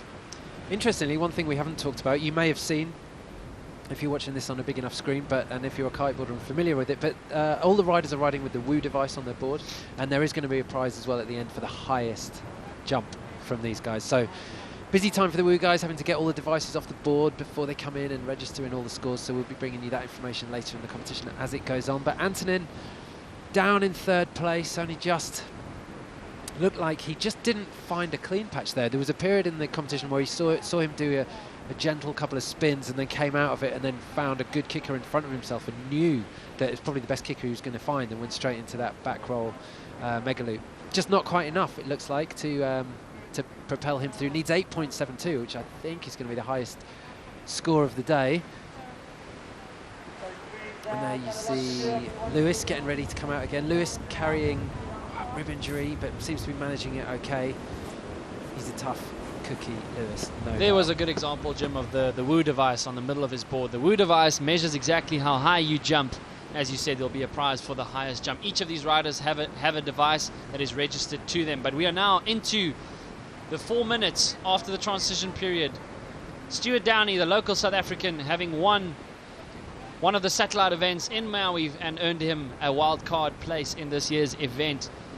Nice mega loop there, 1 footer, not a low kite angle, not a lot of height, but it'll be good to keep the scoreboard ticking. He does need an 8.72, which does put him in most probably a combo situation where he's going to have to replace 2 scores instead of just 1. And there he goes now. Nick Jacobson heading back in towards the beach. As Stephen Akadike pointed out, they need that kicker, they need that ramp, so it's better to just hang tight on the beach and wait for it. So Nick Jacobson there, his score thus far, total of 19.74, his highest score 6.58, 6.22 and a 6.94. Very good average, Jim. No serious high, no serious low, just keeping it ticking nicely and leaving his options open. So the winner here will go straight through to the quarterfinals. Second place will then join third place in battling it out again in round number 4. So all 3 riders do have a chance to compete again, which just makes it all the more fairer and all the more exciting. A lot of these riders, some of them not too worried about the position that they're in. They just want to enjoy this alone space, for as much as they can. A lot of guys have said that they just love being out in this event because they've got all the space to themselves. Cape Town otherwise pretty much looks like a beehive here this time of the year with so many kites out in the water, but at the same time, don't let that intimidate you. Plenty of space for everyone. Oh, mate, let me tell you, in the last 2 weeks, it has got incredibly busy. I am sure now that the majority of kiteboarders who come here and are keen to come to Cape Town now plan their holiday around this event. I mean, it's such a good spectacle, when you come up to the final stages of the Red Bull King of the Air. It's incredible. I mean, it's like a football stadium atmosphere down there, so you come here for your holiday, you kite upwind of the event, take a break, then come and watch this. I mean, it's just unreal. Such a good holiday. People actually fly over from all over the world just to come and watch it, let alone some of them actually competing in it. As we see Nick Jacobson in front of your screen, just tacking up and down, waiting for that set at the back. Less than 2 minutes left. He's in a pretty good position here in first place, but we're still going to wait for that 4th overall impression score at the end of the heat, so things can change very quickly. As we saw between Oswald Smith and Jason van der Spey, a mere 0.08 difference in their scores. It's funny with Nick, isn't it? He seems to do everything with minimum fuss, you watch his teammate Jesse, and Jesse says, he does these wild tricks, doesn't want to make it look, or tries to make it look difficult, but he's just pretty wild, whereas Nick's just smooth, does his board offs, always averaging kind of high 6s at this stage, doing exactly what he needs to do, and really putting the pressure on Stuart. Stuart needs a 7.1, which would be his highest score of the event so far. Certainly he can do it. Local guy, knows the conditions well. riding a good kite for this event, and that kite has won this competition 3 times before, Nash Pivot. So let's see what he can do. We're coming up to the crunch stage for him. He's going to want, both these riders really want to get to quarter-final with minimum fuss. You know, for Nick, he would have ridden 1 heat into the quarter-final. Yep. Nice. He would prefer that. He's made no secret that he's not a big fan of competing, but for a guy, 2017 King of the Air champion, I don't know if I believe him. he's so natural out there. I think he's just doing what he loves and just sticking to a basic game plan, basic set of tricks. You know, but he's been progressive at the same time. First person to land the 1-footer boogie loop. Yes, good kickers, Colin. Good kickers. Good kickers coming out. Stuart. Timing is not the best. You could see the lip of that wave just came over a tad too early. His timing was a bit off, not able to execute what he wanted, and that is going to be the end of the heat for both of these men. As we see, the clock has now wound down. But a fantastic effort there by them. Nick Jacobson, I would put my money on him as the guy to go through. So that is the end of the heat. And we will now go into the last heat of round number 3. The day is ticking on by with an excitement and anticipation only just building. So we will now be heading into heat number 18, the last of round number 3. We will then go into round number 4, which is again a knockout stage where the winner carries on to round number 5, and the loser will have to pack his bags. So the level this year just going up. We're seeing a couple of guys, maybe not all of them, but a couple of guys starting to land their mega loop board-offs with more and more confidence, more and more repertoire, and unbelievable set of skills that they're hauling out. Just a lot more kite control, a little bit more extremity. Jesse Richmond obviously pulling out the highest score thus far. So there's the results of Heat 17, Round 3. Nick Jacobson with a very impressive overall score of 28.48. You can see his overall impression score is 7.70. His highest score is 7.26. I'd be willing to say that that was his boogie loop that he did at the end.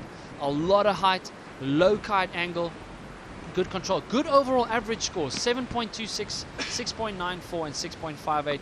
Stuart Downey and Antonin Reagan will now go through to round number 4. But Nick Jacobson finds himself yet again in a quarterfinal at the King of the Air. Very smooth day at the office for Nick there. Barely put a foot wrong, pretty much 5 tricks, 3 good ones. Straight through to the quarterfinal, but what's coming up next? This is a heat. We see these very, very rarely in competition. We look forward to them whenever they come up. Aaron Hadlow versus Lewis Crathern versus the current champion, Kevin Langeray. That is the heat that we're bringing up for you next. It's the final heat of round 3. It's going to be a banger, Colin. 5-time world champion, 2009 world champion, British champion. There is so much experience in this next heat. 2-time King of the Air champion and a 3-time King of the Air champion last year and the year before's winner, Kevin Langeray, is going to be going up next. So strap into your seat. So we are now going to head you into heat 18, last heat, as Jim said, in round number 3. To your right, Kevin Langeray is now going to take on Lewis Crathern and Aaron Hadlow, who have worked their way through from round 1. Kevin Langeray, a lot of changes for him. Own brand now, things like that. He's all the way in from the Netherlands. Also family man, as you said, with Jess. Again, the weights here pretty much evenly matched. Lewis Crathern also looking really focused this year, really determined. Aaron Hadlow pulling his way through after coming in through the video entry. Yeah, Aaron's a bit taller than 5'1", I think. He's a little bit taller. I was looking at some of the heights and I was thinking 6'4". Blimey, that makes me small. Yeah, if he's 5'1", then I'm 4'8", perhaps, I think. Which, Jim, we all have our insecurities, bro. Don't worry about it. Anyway, one thing for sure, he is big stature in kiteboarding. There he is, Aaron Hadlow, 5-time world champion. He's a rider that lots of riders are scared of in this competition. Let's see. Oh, he went for the board off there, didn't quite feel it, but just nevertheless makes a super clean kite loop. Very low kite angle there. Aaron Hadlow in the blue vest and Kevin Langeray in the yellow. Uncharacteristically missed his timing there on the kicker. This is the first heat that Kevin is in. Thankfully for these guys, all 3 of them will have another chance, regardless of the position that they end. So as you see there, Lewis Crathern in the black vest heading out towards Robben Island, but standing by on the beach. Joe, who have you got for us? I'm here with Nick Jacobson, just coming off of the heat. Easy riding, going straight into the quarterfinals. Nice start, eh? Thank you, Joe. Yeah, it was, the wind just kicked in now, just before my heat. I'm on a 9, and then it dropped, like, throughout my heat. And I freaked out a bit, to be honest, but the wind kicked back in, and I managed to win, right? Did I win? You did win. You had a very good heat there, and especially on the overall scores, getting the high sevens, mixing it up. We saw the boogie loop, we saw the board offs. You know, very experienced rider out there. What's your secret? I won't tell you. Well, I can tell you, I'm taking it super easy. I don't look at the other competitors. I'm super chilled. You know, I just sit on the beach for like 5 minutes before my heat and not think about anything, and then just go out there, have fun, and don't think about it's a heat you have to ride. You know, it's just another day. Well, there you go, just another day here at the 2020 Red Bull King of the Air. Secret sauce, Nick Jackerson. We're going to be seeing him go through to the quarterfinals. Just another day in the life of Nick Jacobson. Nick Jacobson, actually the team manager for North Kiteboarding. So imagine having him as your mentor. Crazy. There's Aaron. Back roll, mega loop on the inside with a board off. He has so much time. I tell you what, you watch Aaron do his board offs and time sort of stands still. He seems to be able to make it look so easy. As we see Lewis into a boogie loop, fully committed in boots at this event. Lewis this time, I have seen him ride him at home quite a lot this season. I live very close to Lewis in Worthing in the UK, and he's been riding a lot in foot straps. So I was unsure about whether he was going to mix it up in his approach to this competition, but I would say probably with the rib injury that he's carrying, he's probably wanting to stick to what he's most comfortable in. But right there on your screen, the current champion, he's the only man to have 3 Red Bull King of the Airs. Kevin Langeray from Holland. Up he goes off a small kicker, but gets good height, good extension off the board off as well, and a very casual landing. One of the few riders in the sport that ever manages to make the transition to making and having their own kite brand. Kevin recently, having left Nash, who he'd been with for all his career since he was a child, and has ventured out with Damien Jourdan to make their own kites, reading kites. This is the first time that we're seeing those kites out fully branded. We've been seeing him training on unbranded kites, wondering how they're going to be, but that's Lewis just making his way around, not exerting too much energy there. He basically, what Lewis doesn't want to do is he doesn't want to get into a situation where he's risking a big crash. Super styled and controlled. Every mega loop board off there, just making it look so easy, just kind of popping the one leg out, not really making too much effort with the extension because it's not needed. So Aaron Hadlow currently in first place. Scores are pretty tight at the moment. No need to really highlight on any key scores. Kevin Langeray heading out towards Robben Island. His height is what got him a well-deserved title last year and the year before. Finds the kicker, launches himself up. Mega loop with a side twist. Trademark maneuver that he'd already started doing back in 2014 when he won his first title. Not a lot of variety in that trick, so don't think it's going to score above the 6.5 point range, but a lot of height on that one. A lot of height. And as you see Lewis into a boogie roll, into it early, just gets the loop round, super clean. The cleanest we've seen Lewis riding for a long time. Shame he's carrying this injury. Obviously, he had a great year 2016. He took a big crash in that year and had to withdraw from the competition. But that was the time in that year. I think he was game on for a podium that year. He hasn't won this competition. He really, really wants it, Lewis. If he can just hold it together throughout each heat, keep managing his landings, keep not putting too much physical exertion on his ribs, he could go far. Plus, if the wind picks up, that's when it's hit to his game. There's very few riders as comfortable in 40 knots as Lewis. So we'll see where the afternoon goes. Right now, that's Kevin Langeray negotiating the kickers on the way out. That, though, is Aaron Hadlow, 5-time world champion, double back roll with a mega loop. Loads of time.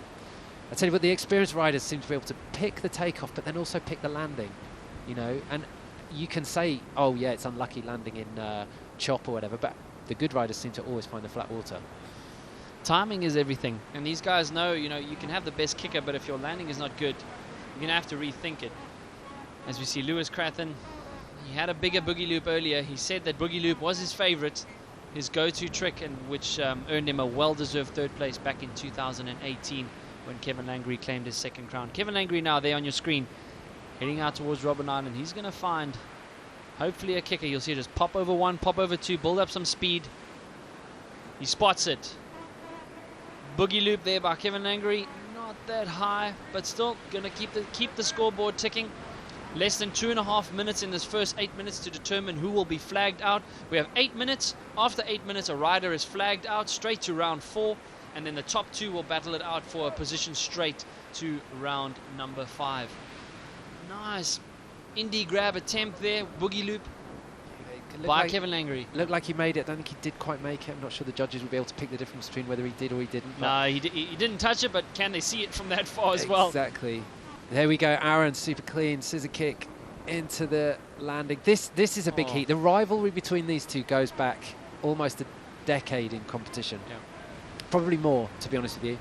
Aaron Hadlow v Karen Langeray, they were big rivals, desperate to beat each other. Aaron ended up with more World Championship titles, but Kevin has been the first to get to the Red Bull King of the Air hat-trick. There he is, hit the kicker perfectly. What a back roll mega loop with superb extension, just, bailing on the landing. But I tell you what, it feels like every year, Colin, we talk about the way Kevin manages to negotiate speed in tricky conditions and end up hitting a kicker at high speed, and that's how he goes high. The camera angle when we see him going out over the kickers, just getting little airs over the white water. Here's Aaron on the inside, double front roll with a board off, landing, not his best trick, but showing variety, just looking like the kite just wasn't quite as juiced up as he wanted it on the inside. There's Jez Jones, his caddy. Jez, busy heat for him. He's caddying for both Lewis Crathern and Aaron, so I hope they both don't need to come in for a kite change at the same time. Otherwise, that is a test of friendship, Jez. Loyal conflict of loyalties here. Aaron Hadlow's timing on the kick is perfect. Massive boogie loop there. A lot of distance covered, a lot of height. That could cement him in a good first place position going into the final 4 minutes with a 1 minute transition period before that. Kevin Langry, I'm pretty sure he's going to want to go for the mega loop late back roll, but for now, there goes Aaron. Just stalls comfortably into that forward rotation, looping the kite, indie grab on the way down. Very stylish, cool and calm and controlled. Kevin Langry, he's got less than 15 seconds. He's going to go for it. Yep, he will. There he pops off the kicker. Big mega loop there. Very big mega loop. Not going to take away from the height as well, but did he inject enough of the 30% extremity to see him move into first place? But at the moment, it looks like he is cemented himself into second place. What I'm loving about this competition, particularly this heat, all these riders are in their 30s, okay? What we're currently seeing on the Freestyle World Tour is the attack of the teenagers. You know, the current world champion's 17. The handle pass game is so technical, so powerful. The big air game, it's a bit more about experience, you know. It's about the fitness, the experience, the understanding of the ocean and the understanding of the wind and the experience of doing those mega loops. And these three guys are still at the top of this game. And joining us now in the commentary box, a guy who has paved the way for this event here and a household name in the world of kiteboarding, Ruben Lenton. Welcome to the booth. Thank you so much, Colin. How's your day? Been absolutely amazing. We've enjoyed incredible action here. You know, as you can see, Lewis Crathern has now just been flagged out, so we'll go into the second period of the 4 minutes. But Ruben, we're seeing the level go up year after year. Board-off mega loops are looking way more controlled, way more composed. The landing was obviously a key issue, you know, maybe 2-3 years ago. So from our side, we're just seeing it go up and up and up. What's your thoughts on it so far? You've been on the beach, you've been watching it, obviously handing out a few signatures here and there. What's the status out there so far? I mean, yeah, like you said, the level goes up and up and up, and I think it's the progression of the whole industry. We're working together on new gear. Every brand is just putting it out there, and then you see the athletes just performing better and better every year. And it looks like we scored a belter of a day today, and the conditions will keep building as well. And yeah, the riders are going absolutely huge and taking a lot of risk. So that's what we love to see. Absolutely. As you said, Ruben, I think, it's been the first time that we've started this early, you know, in the King of the Air. So to see this kind of wind coming through already in the early hours of the morning is exactly what we want to see. I believe we've only finished this event in one day, only once. As you see, Aaron Hadlow, back loop dangle pass, not landing it cleanly. He'll maybe get a point or two on there, but that was a rather big butt check. First time I've seen him actually do the back roll handle pass here at this event, just injecting a bit of variety. Kevin Langry heading out towards the back. Finds a kicker. He's going to go for the board off. Back loop, kite loop, board off. Nice. Lekker brew. He knows how to nail brew. it. You've been in South Africa long enough. I like it. I like it. That's it. But Kevin knows it's about sending it and landing it. He's always so clean, so consistent, and this is a belter of a heat. So it's like being back in the old days, hey? The classic days, Aaron versus Kevin on the water. It's been going on for the past 20 years, I guess. Will they ever stop? How are you doing yourself, Ruben? Give a little wave to the everybody watching. Ruben Lenton. What's up? Thanks for checking in, guys. Glad you're watching. What's your status at the minute? You obviously picked up an injury early last year, actually, wasn't it? Yeah, about 8 months ago on the first day of the trip, I just ended up hitting my quick release midair, and my kite flew away midair whilst I was in my boots, so I couldn't kick my board off. And I basically just landed on my ankle, shattered it in 20 pieces, and yeah, then you just have to recover for at least a year, I guess.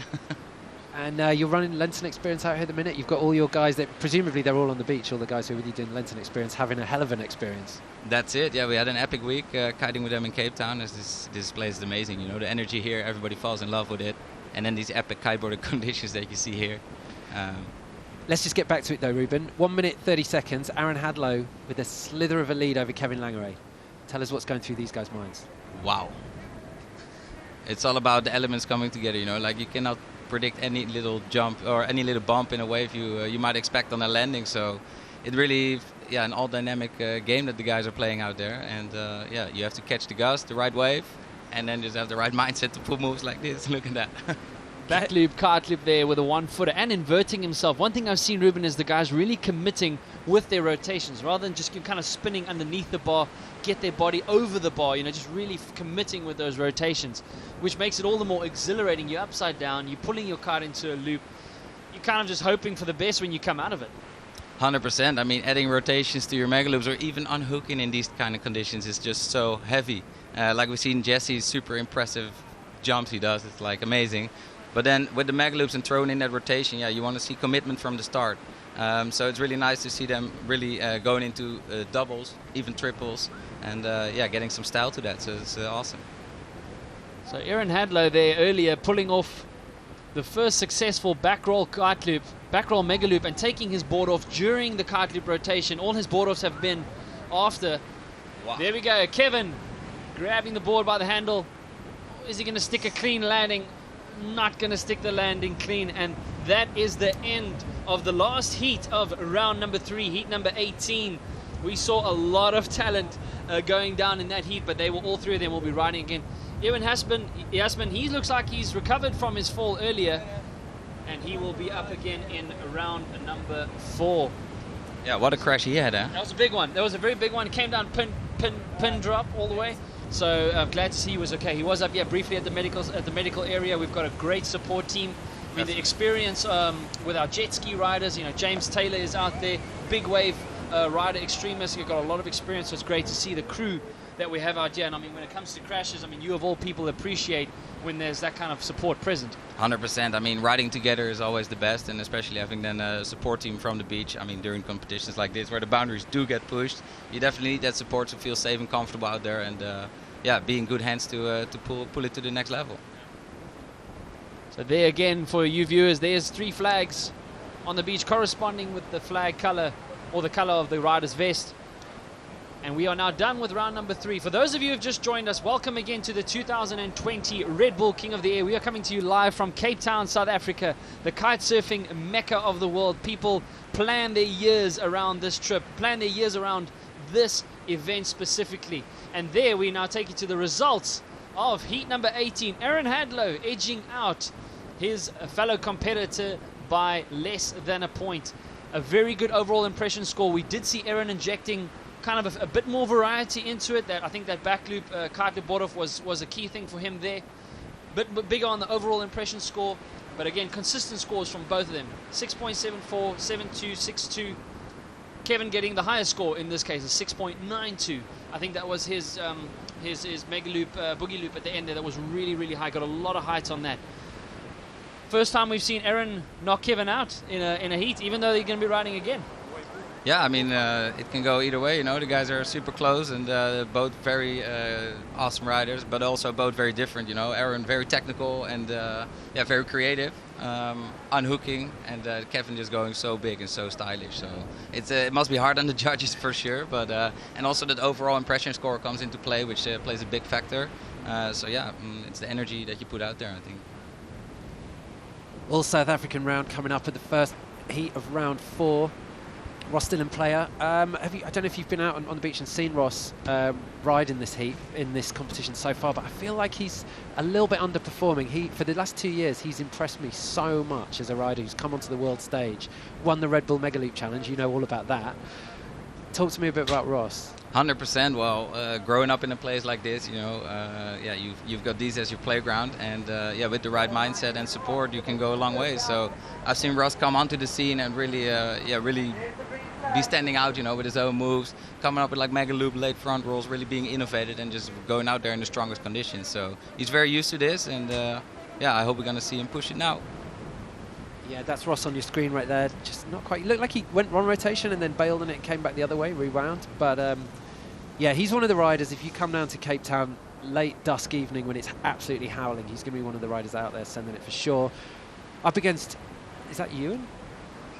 No, Stuart Downey in this round. Sorry, Stuart Downey. Yeah, another South African rider who qualified through the Fly 2 events at the Maui Kite Fest, made it through there. We've got 4 satellite events this year, Ruben, where riders can qualify through. It's a good idea, isn't it, taking the event around the world? 100%. I remember winning my first ticket to the Red Bull King of the Year in a qualifier in 2004 in Holland, which made me fly to Hawaii for it. So it's definitely nice to have that system, so riders from all over the world can enter and push it to the next level. Awesome. We just see the completion of this trick from Stuart, and then we are going to dive down to the beach with Joe again, who has heat winner of the last heat that we just saw, Aaron Hadlow. So Aaron, up in the booth we also have Ruben. It was a heat like the last 20 years. You against Kevin. How does it feel to take that win? It never stops. We just keep on going. Yeah, man, I just saw him flying as well. I was just trying to pull it all out. I know it's like kind of a heat where you can come second or third and still make your way up, but I'm just taking each heat one go at a time and just going for it as much as possible. So I'm really happy with the heat. It was a bit, sketchy at points, but I mean that's what this event's about. Looking like a really good year this time. There's a lot of, the wind is picking up. They're saying it's going to get even stronger throughout the afternoon. You know, one of the most complete kiteboarders out there, mixing it up with the handle passes as well. Do you use that to your advantage? I think so. I mean, I just try and add a little bit more for the overall impression as well. It's good to do a bit of everything. The old unhooked stuff's kind of dying a bit of a death in this event, so it's nice to still bring that in. Like seeing Jesse do these huge handle passes is really stand out, and it's really quite ballsy. Like the one he did beforehand was mega, so just try and bring a bit of everything to the event. I think one of the things that's really good as well, I can see your dad and Jason Furness on the beach watching you. This is like the old days. I mean, it's so nice to see that support, and I mean, congratulations, mate. What a heat, and you are going to be happy to go through to the quarterfinals. Yeah, definitely. Great one. Thanks, guys. Congrats, Aaron. Well, right back to you, boys. That's Aaron Hadlow. Thanks, Joe. Yeah, Aaron Hadlow straight through to the quarterfinals. And he said, yeah, okay, this is one of the heats where it's okay to finish second and third, but no doubt Aaron understands, as a 5-time world champion, the importance of momentum in this event. I mean, you're never thinking about finishing second and third, really, especially him, right? I mean, these guys are so competitive. Like, I can see Kevin and Ezra, they both love competition so much, and yeah, just seeing them put out the best version of themselves each year and each competition is great, man. Reuven, you're largely responsible for bringing the Mega Loop into our lives and definitely into competition. Is this the vision that you saw for it all those years ago when you were finding your way around a really raw sea kite, working out how these kite loops work?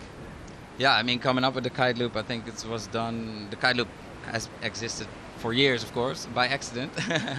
No, and the guys were rocking some big loops. I remember even Bertrand Fleury and all the boys, Jeff Tobias, they were pulling some amazing unhooked short line or kite loops. And then I just turned it to the in-hooked one.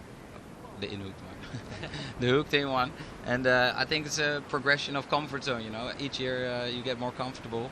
And now the guys are adding their own vision onto it. And it's beautiful to see so many variations and resulting in very epic feelings with that, because that's what it's all about, Yeah, absolutely.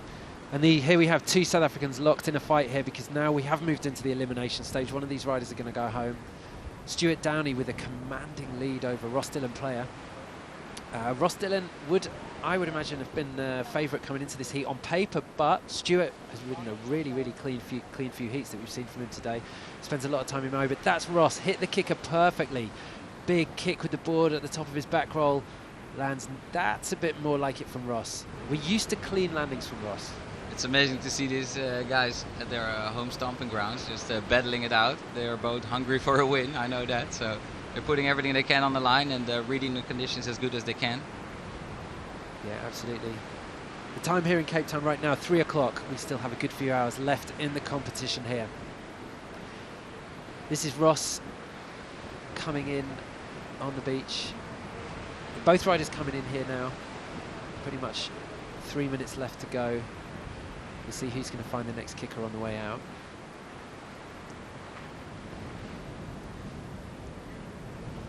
I remember Angie rocking in the first round. She looked amazing out there. And Ayrton on his on his strapless surfboard. What a show it's been already, and we're not even halfway there. So yeah, absolutely. Real intrigue in this event from the first moment. You mentioned Ayrton Cozzolino, 4-time strapless freestyle and wave world champion at his first event here, alongside Angeli Buio, the first woman to have qualified for the King of the Air. Ooh, nice Amazing one. to see. But this is Ross Dillon. He's looking like he's back into the groove a little bit more. 2 clean moves back to back, Ruben. amazing. Boogie Loop 7. Love it. 2 here, always good. Oh, here, there goes one. And is he going to dive into another one? Yep. Bang. Oh, just skipping out on the landing there. Nose diving. Cartwheel. That's what we like to see too, right? Yeah, right. Well, Ross has just projected himself back up there. 11.28, 11.68. This heat is on. The winner's going home. Well, he's not going home. He's already at home in Cape Town. These guys are all from here, but they're going out. Neither of them want to go out. This is the dream competition on the home beach for these guys. As Stuart Downey absolutely getting rinsed through that wave there. Didn't look like he was too badly hurt. Just took a bit of a drubbing. Oh, maybe ball slammer. Nobody like, oh, yeah. Little cough it out, Stuart, cough it out. Those can hurt. Okay, Stuart, right, work to do. We need a third clean trick from you here. And then I think you look at that table mountain, Ruben. The tablecloth is in effect. Absolutely amazing. That pack of cloud on there today is perfect. Just what we need. That means that it's going to keep building. The wind's going to get stronger and stronger. And I think the waves are going to get a little bit bigger too.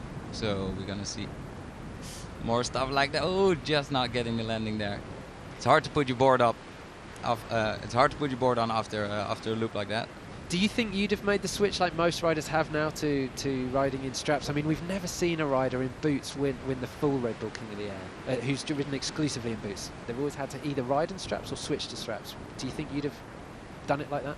I mean, for me personally, I will stick to my boots. That's the feeling I love. Obviously, the sport is progressing, and a lot of guys are choosing their strap board, so they can actually do the board offs, be much more maneuverable. And yeah, I just love the risk of boots as well.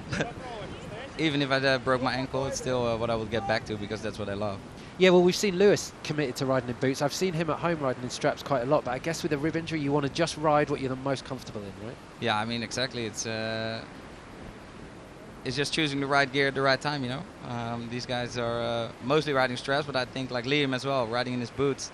For me, it just brings that risk factor. Okay, let's count this down. 6 seconds. Where's Ross Dillon? Where's Ross Dillon player in the... There's someone taking off at the back. Is that Ross? Looks like Stuart to me.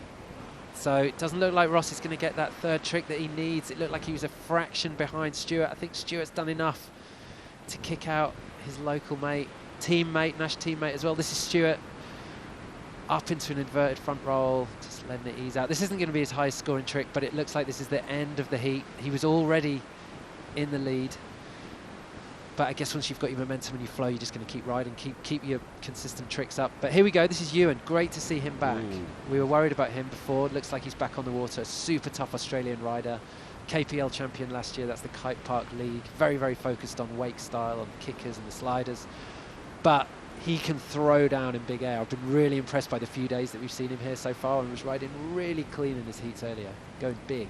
Exactly, he's got some good style out there too, some nice grabs, and yeah, seeing this guy rip on the wake style as well, and then also competing in the big air is just great. Very all-round rider, and yeah, I think he will throw down. Let's see how he feels in his body after that big crash that he took. Yeah, there we go. Confirmation. Ross Dillon didn't quite make the late charge, just came up a little bit short, less than a point behind Stuart Downey. Stuart Downey qualifying for this event as a Fly 2 winner in a Maui event that happened back in the spring. So it's been a long wait for him. He's known he's been in the competition, and he is still in the competition. He has reached the quarterfinals, so well done to Stuart. Ross Dillon player, unfortunately for him, is out, current Red Bull Mega Loop Challenge winner. He'll be disappointed with that, but it was a close heat, and Stuart seemed to find the kickers at the right time to get the more height, more clean landings. Probably didn't put as much risk in as Ross, but he landed everything. That's what it's all about. You have to make the whole heat come together and crash as little as possible. And yeah, just stack those 3 big scores, you know, because the judges are looking for these 3 epic moves. So definitely want to pull out your best moves and just get those scores up. Absolutely. Crowd building on the beach. We saw a lot of the crowd earlier. The way, because it's so windy here, the sand dunes kind of form little shelters, don't they? You get like there's a big crevice down there somewhere. The sand's so soft that it all gets blown up one way, and it looks like everyone's packed into that little corner behind and in the shade because it's howling out there at the minute, right? It's howling. The sand is definitely blasting over the road, and people are wearing even ski goggles because they're getting sand blasted. But the epic action is all worth it. Staying out there, I think there's plenty of people on the beach having a great time. And it's a huge beach, this one as well, isn't it? I mean, if we look out to the left of your screen, there's Sunset Beach and a really popular downwinder come the 7 kilometres down to right of where you're looking at the moment, all the way down to Doodle's Bar. That's a really popular one. Or you can continue around the rocks to Big Bay, where this event was originally held. Just such good downwind conditions here, Ruben, but also great King of the Air conditions, as we are seeing today. We're only just about halfway through the event competition window. It's a 16-day window, so it's open all the way through to next weekend. But charging through the competition while the conditions are on, and they are most definitely on. This is genuine King of the Air weather. 100%. These are the kickers the riders want to send it off. Oh yeah, mega loop, 1080 back roll. Do you know much about Antonin? He's not a rider who I see much from for the rest of the year, but he's been a pretty consistent qualifier for the King of the Air from France. Looks 100%. Like he's got a lot of tricks in his locker, pretty varied. He's super stylish. He loves his board offs with rotations and also the loop, so he's definitely looking good out there.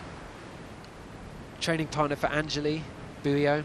Angeli, we just wanted to say some words about. Obviously, she didn't make it through round 2 and didn't look like she quite found her flow, but she is a great rider, isn't she? Legitimately can hang with the boys in this competition.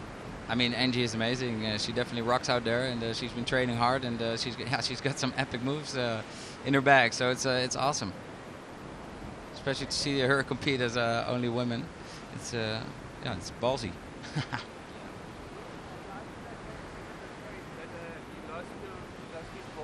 So just as this heat gets underway, we're going to rejoin it again in a minute, but we're just going to head down to the beach where Joe has the heat winner of the last round, Stuart Downey. How's he getting on, Joe?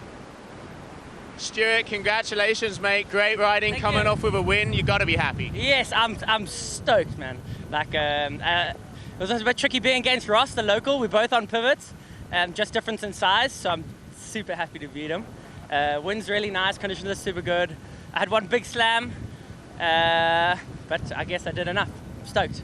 You definitely bounced back from that wipeout. I mean, both of you boys, you were winners of the satellite event, so, you know, really good to have you here, and that's a big win, because Ross was definitely one of the favorites. I know. I know Josh has also been worried about Ross.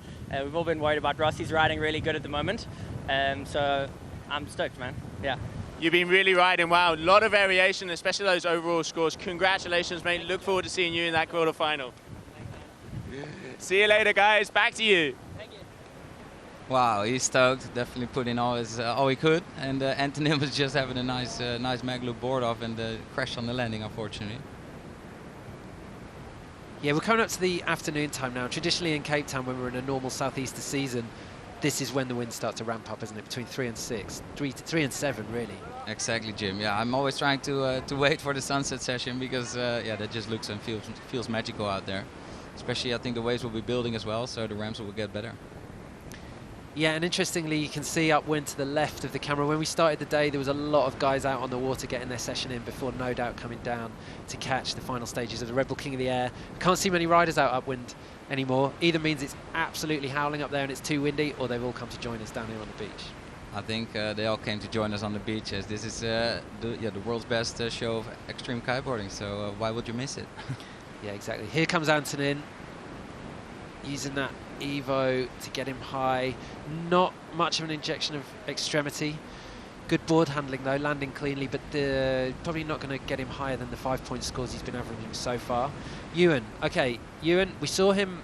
They tried to start the competition on Saturday. We got halfway through the first heat, decided it wasn't really windy, but even in those lighter conditions, he was going big. He's got great timing, great movement of the kite, hasn't he? 100% full control and good timing. Oh, it sucks when the wave just closes as you get there, because that can hurt on the legs and just throw you off. That's brave. That's the move that he got hurt by in the last round. Throwing that kind of back roll, which he stalls, but goes into it straight from the start, so he's blind to the kite. Went for it again, nice grab on the way down. Sometimes I guess it's better to just get straight back on the horse and go for the thing that 100%, straight back in there. Don't let the fear take over. Use the fear to stay focused and do what you want. He looks super powered, like he's just holding his leg, but he landed that one cleanly. He is a tough cookie, Ewan, isn't he? Very used to riding in boots, said that the transition to straps for him wasn't a natural one, but he understands that with this competition, the big scores are coming from variety at the minute, and you know, without a handle pass or a board off, you're going to struggle. So it's pretty much still one or the other. Although you're not required to do them, it's coming down to one or the other, isn't it, Ruben?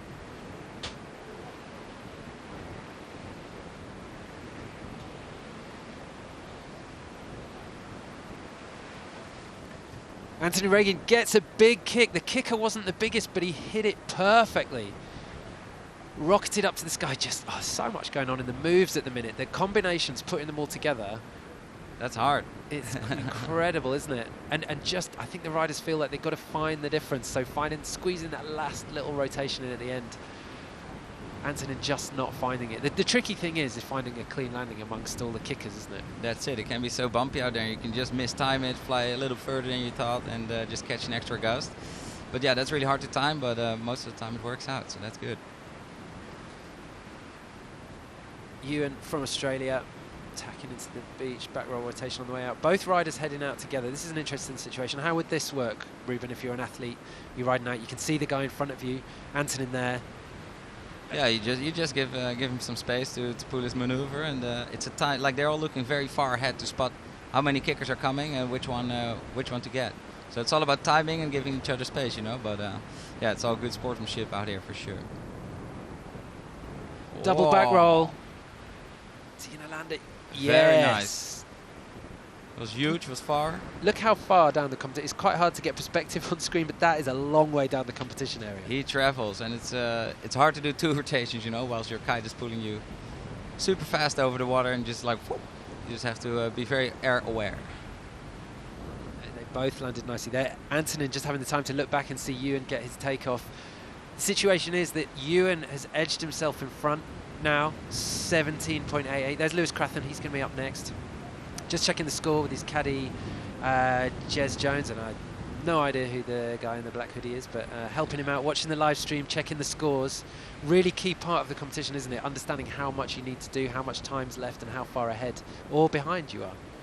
Exactly. Everybody has a strategy, and yeah, they always try to go for the biggest scores, and that's putting it all out there. I'm looking forward to see some mega loop handle passes actually. that'll be a good one. See, he does the rodeo kind of board off in between his legs, and then just before the landing, the kite catches him, and he has time to put it up, and not just getting under. Oh, he did it, and bang, just coming off. Okay, we're into the last minute. Still possible for Antonin 6.5, although he hasn't had that in this heat. He's had 6s before today. Ewan, though, looks like he's in the driving seat. He's on his way out. He's timed it perfectly. He's got 30 seconds. Is he going to find a good kicker on the way out? There's one. Boom. Oh, just didn't quite get it. Yeah, that's what I meant. When the kicker just closed, it just threw him off. He didn't have the clean takeoff, and then it's better to abort the mission. Looks like he's still in quite some pain from their previous crash. Yeah, it looks like he's breathing hard with every landing, right? That's another thing out there. It's really controlling your breathing out there. It's easy to lose track, but like to really focus on your breathing and give your body enough oxygen to really be focused on where you're gonna be performing your trick. Yeah, you can see he's fully sheeted out. Oh, as we see Antonin fly across the screen, we're going to get a replay of that in a minute. But you can see how powered Ewan in on one of the most powerful kites at the moment in that 9 meter size. The pivot, you can see it's just pulling on his harness. He's leaning forward, trying to sheet the bar out to maintain control, and then at the point of where they want to hit the wave, it's maximum power, maximum sheeting on that kite. But riding fully lit. There's Lewis Crathen carrying a rib injury at the moment.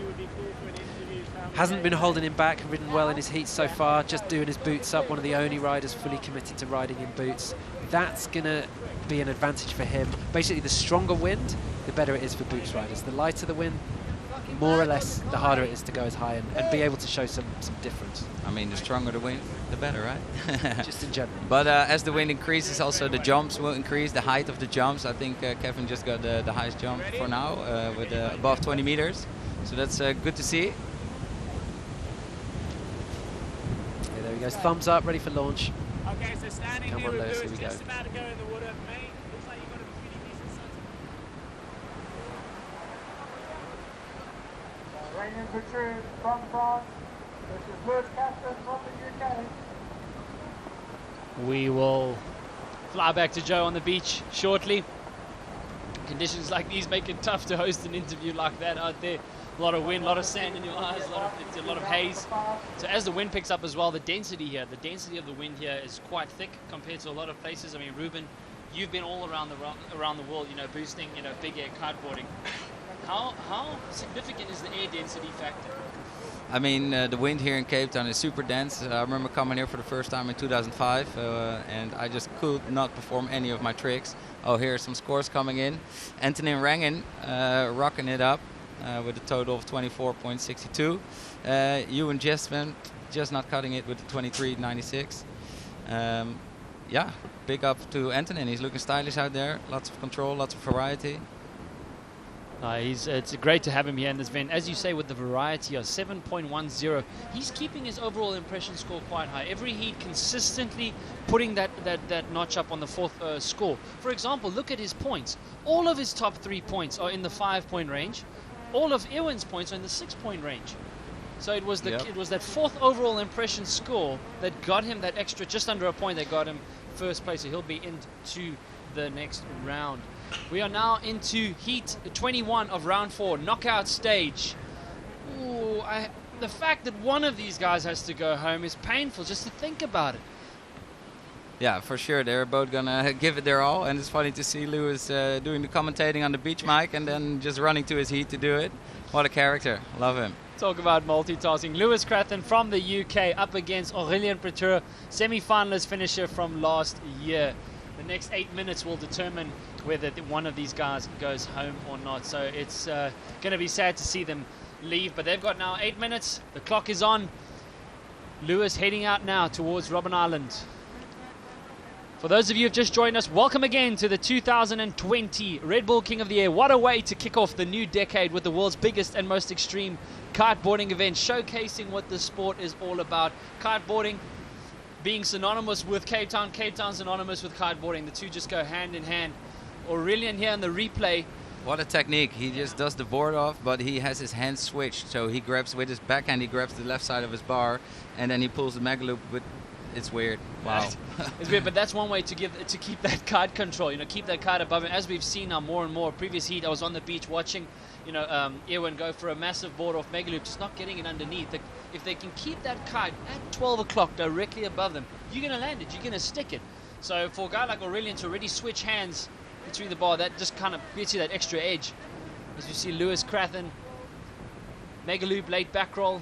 Nice out there. Cape Town looming large. That tablecloth is just getting more and more. A lot of more white caps out there. I couldn't go outside without my glasses. Just too much sand.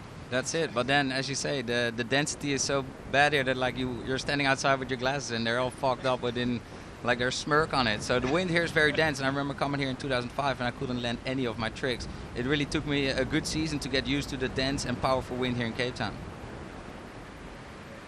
Maximizing on this density. Aurélien. Triple back roll, coming down on his side. He'll ride out, but that's not going to score anything as we quickly run to a replay here from Lewis. Oh, just a showman. Look at that scenery. Nice. Stalling the loop, just holding his position, committing into the loop. Not the highest risk involved, I would say, but a lot of height. He's going to score big on that 70% height category. So again, Ruben, just quickly for the viewers, 70%, 30%, 70% height, 30% extremity. Break it down. Break it down. Well, I mean, everybody's looking to go huge, so jump high, jump far. And then, the 30% is extremity. What is extremity? That's putting it all on the line and getting, well, I think Jesse wrote very extreme. I think unhooking in these type of conditions are some of the most extreme things you can do. So combining it all into a nice heat, that's what's going to score good. Lewis Crathen riding in towards the beach. Thankfully, the swells are pulling in quite nicely. That provides the guys with nice kickers. Challenging conditions, though. We've seen a couple of guys losing their edge, with a bit of the bump on the water. So timing is critical here. We've seen some guys make use of a kicker that wasn't really steep. We've seen some guys take off late. So how much does experience also come into in terms of ensuring a clean takeoff despite the kicker that's presented to you? Yeah, I mean, the conditions are changing throughout the day. It's building, but also the tide is going out or coming in, and then it just creates a lot of chop, So you just have to be very aware of what takeoff spot you're looking for and need to know exactly which gust you're going to grab. Like sometimes a little kicker on the inside can be very compact and send you off with the perfect gust that's flying on the inside. While spotting a big kicker out the back, it's really hard to maintain your speed as the waves mostly come in like 3 big sets. So you want to jump over the first one, jump over the second one, and then keep your speed to hit the third one. Aurelian there, as you said, Ruben swapping his hand to the other side of the bar just to keep that kite control. He's definitely making the board back onto his feet a lot easier. We haven't seen him grab it on the tail just yet. A little bit easier, I'm sure, with the handle. That does make quite a big difference. Yeah, so normally you do the mag loop and you pull with your backhand, but he likes to take his board off with his backhand, so that's why he changes his hands. But it would confuse me, I'd say. Uh-oh. Okay, this is not according to protocol here. But we are now less than 4 minutes away. In this first 8-minute section, you'll see the top 2 scores on the left-hand side of your screen, upper left-hand side of your screen. First 8 minutes will determine who of these riders go home and who not. So there's third scores dropping in now. 6.4, 2.38 and 2.2 for Lewis. Keeping it nice and steady there in the 6-point range. Good consistency. As we can see, Aurelian, however, posting the highest score of 6.50, but not far. Also a 6.44. So he's hoping to have if he has a good, solid third score coming in, we know it's nothing for him to get a 6.08. Definitely, yeah, pretty similar scores, but good range. So yeah, you saw Aurelian take off with some nice double, triple rotations even, and yeah, he's doing them in his own way, and it's looking awesome, very aggressive. So let's see if he can combine it into some more epic tricks. Whilst Lewis is riding his boots, he won't be able to do some board offs, but definitely some double rotations I hope to see from Lou. Definitely of the more stylish riders here as well. Lewis just looking so cool and calm. I mean, his boogie loop is of the bed. Actually reminds me a lot of yours. Very similar style, just keeping it like delayed in the rotation, tweaking a nose grab or tail grab in as well. The judges seem to rate that favorably. We saw Kevin Langry last year as well with the height in that maneuver. Not really extreme, maybe like the board off, but scoring big. So it's important for these guys. How much time would you spend on the judging criteria and adopting your game plan accordingly? Yeah, I'm probably the worst guy for that. I never know how long the heat is, where I'm at, or what the score is going to be going. It worked well for you. But I just went out there and just gave them I'll just do what I feel like and see what they think about it. But yeah, you can definitely plan it a little bit better. If you're a real competitor, these guys know exactly what they need to do. And that's not taking this way. Well, yeah, taking this way. Could have just closed on him, but he saw it a bit better than I did at the moment. So doing a nice one. Lewis got a good boogie for sure. Boogie loop there by Lewis Crathon. Tablecloth coming over the majestic and iconic Table Mountain. Undoubtedly a wonder of the world as we see now Aurelian. Oi, nice. Stalls on the takeoff. 1, 2, 3 rotations. Oh, again, bombing out of it. See quick replay here from Lewis. Check it, just look at that stalling. boogie loop. Yeah, that's the best. Just like looking down whilst you're hanging upside down. Oh, I can't wait to get going again. So, what's the current status with you riding-wise? Are you currently injured? Or what's your riding about at the moment? Yeah, I probably need like 4 months before I think the pain is gone and I'll be able to step back on my board, hopefully. But most of my cartilage is gone, so I might need to get that fixed. But let's see about that. Speaking of injury, because we're looking at Joshua Emmanuel there on the screen. He's got a knee brace on his right-hand side knee. Psychologically, what role do injuries play in this competition format, like just mentally for you? I mean, of course, with this competition, yeah, you can get injured for sure, but most of the time it goes pretty good, and yeah, you're just giving it your all. You're in your zone, so you push it as far as you feel good. But yeah, most of the time it goes pretty good out there, man. All right. So Aurelian heading out towards Robben Island. Less than 30 seconds now on the clock. He's yet to drop a proper. Oh, there it comes up now. Oh, he needs a 6.68.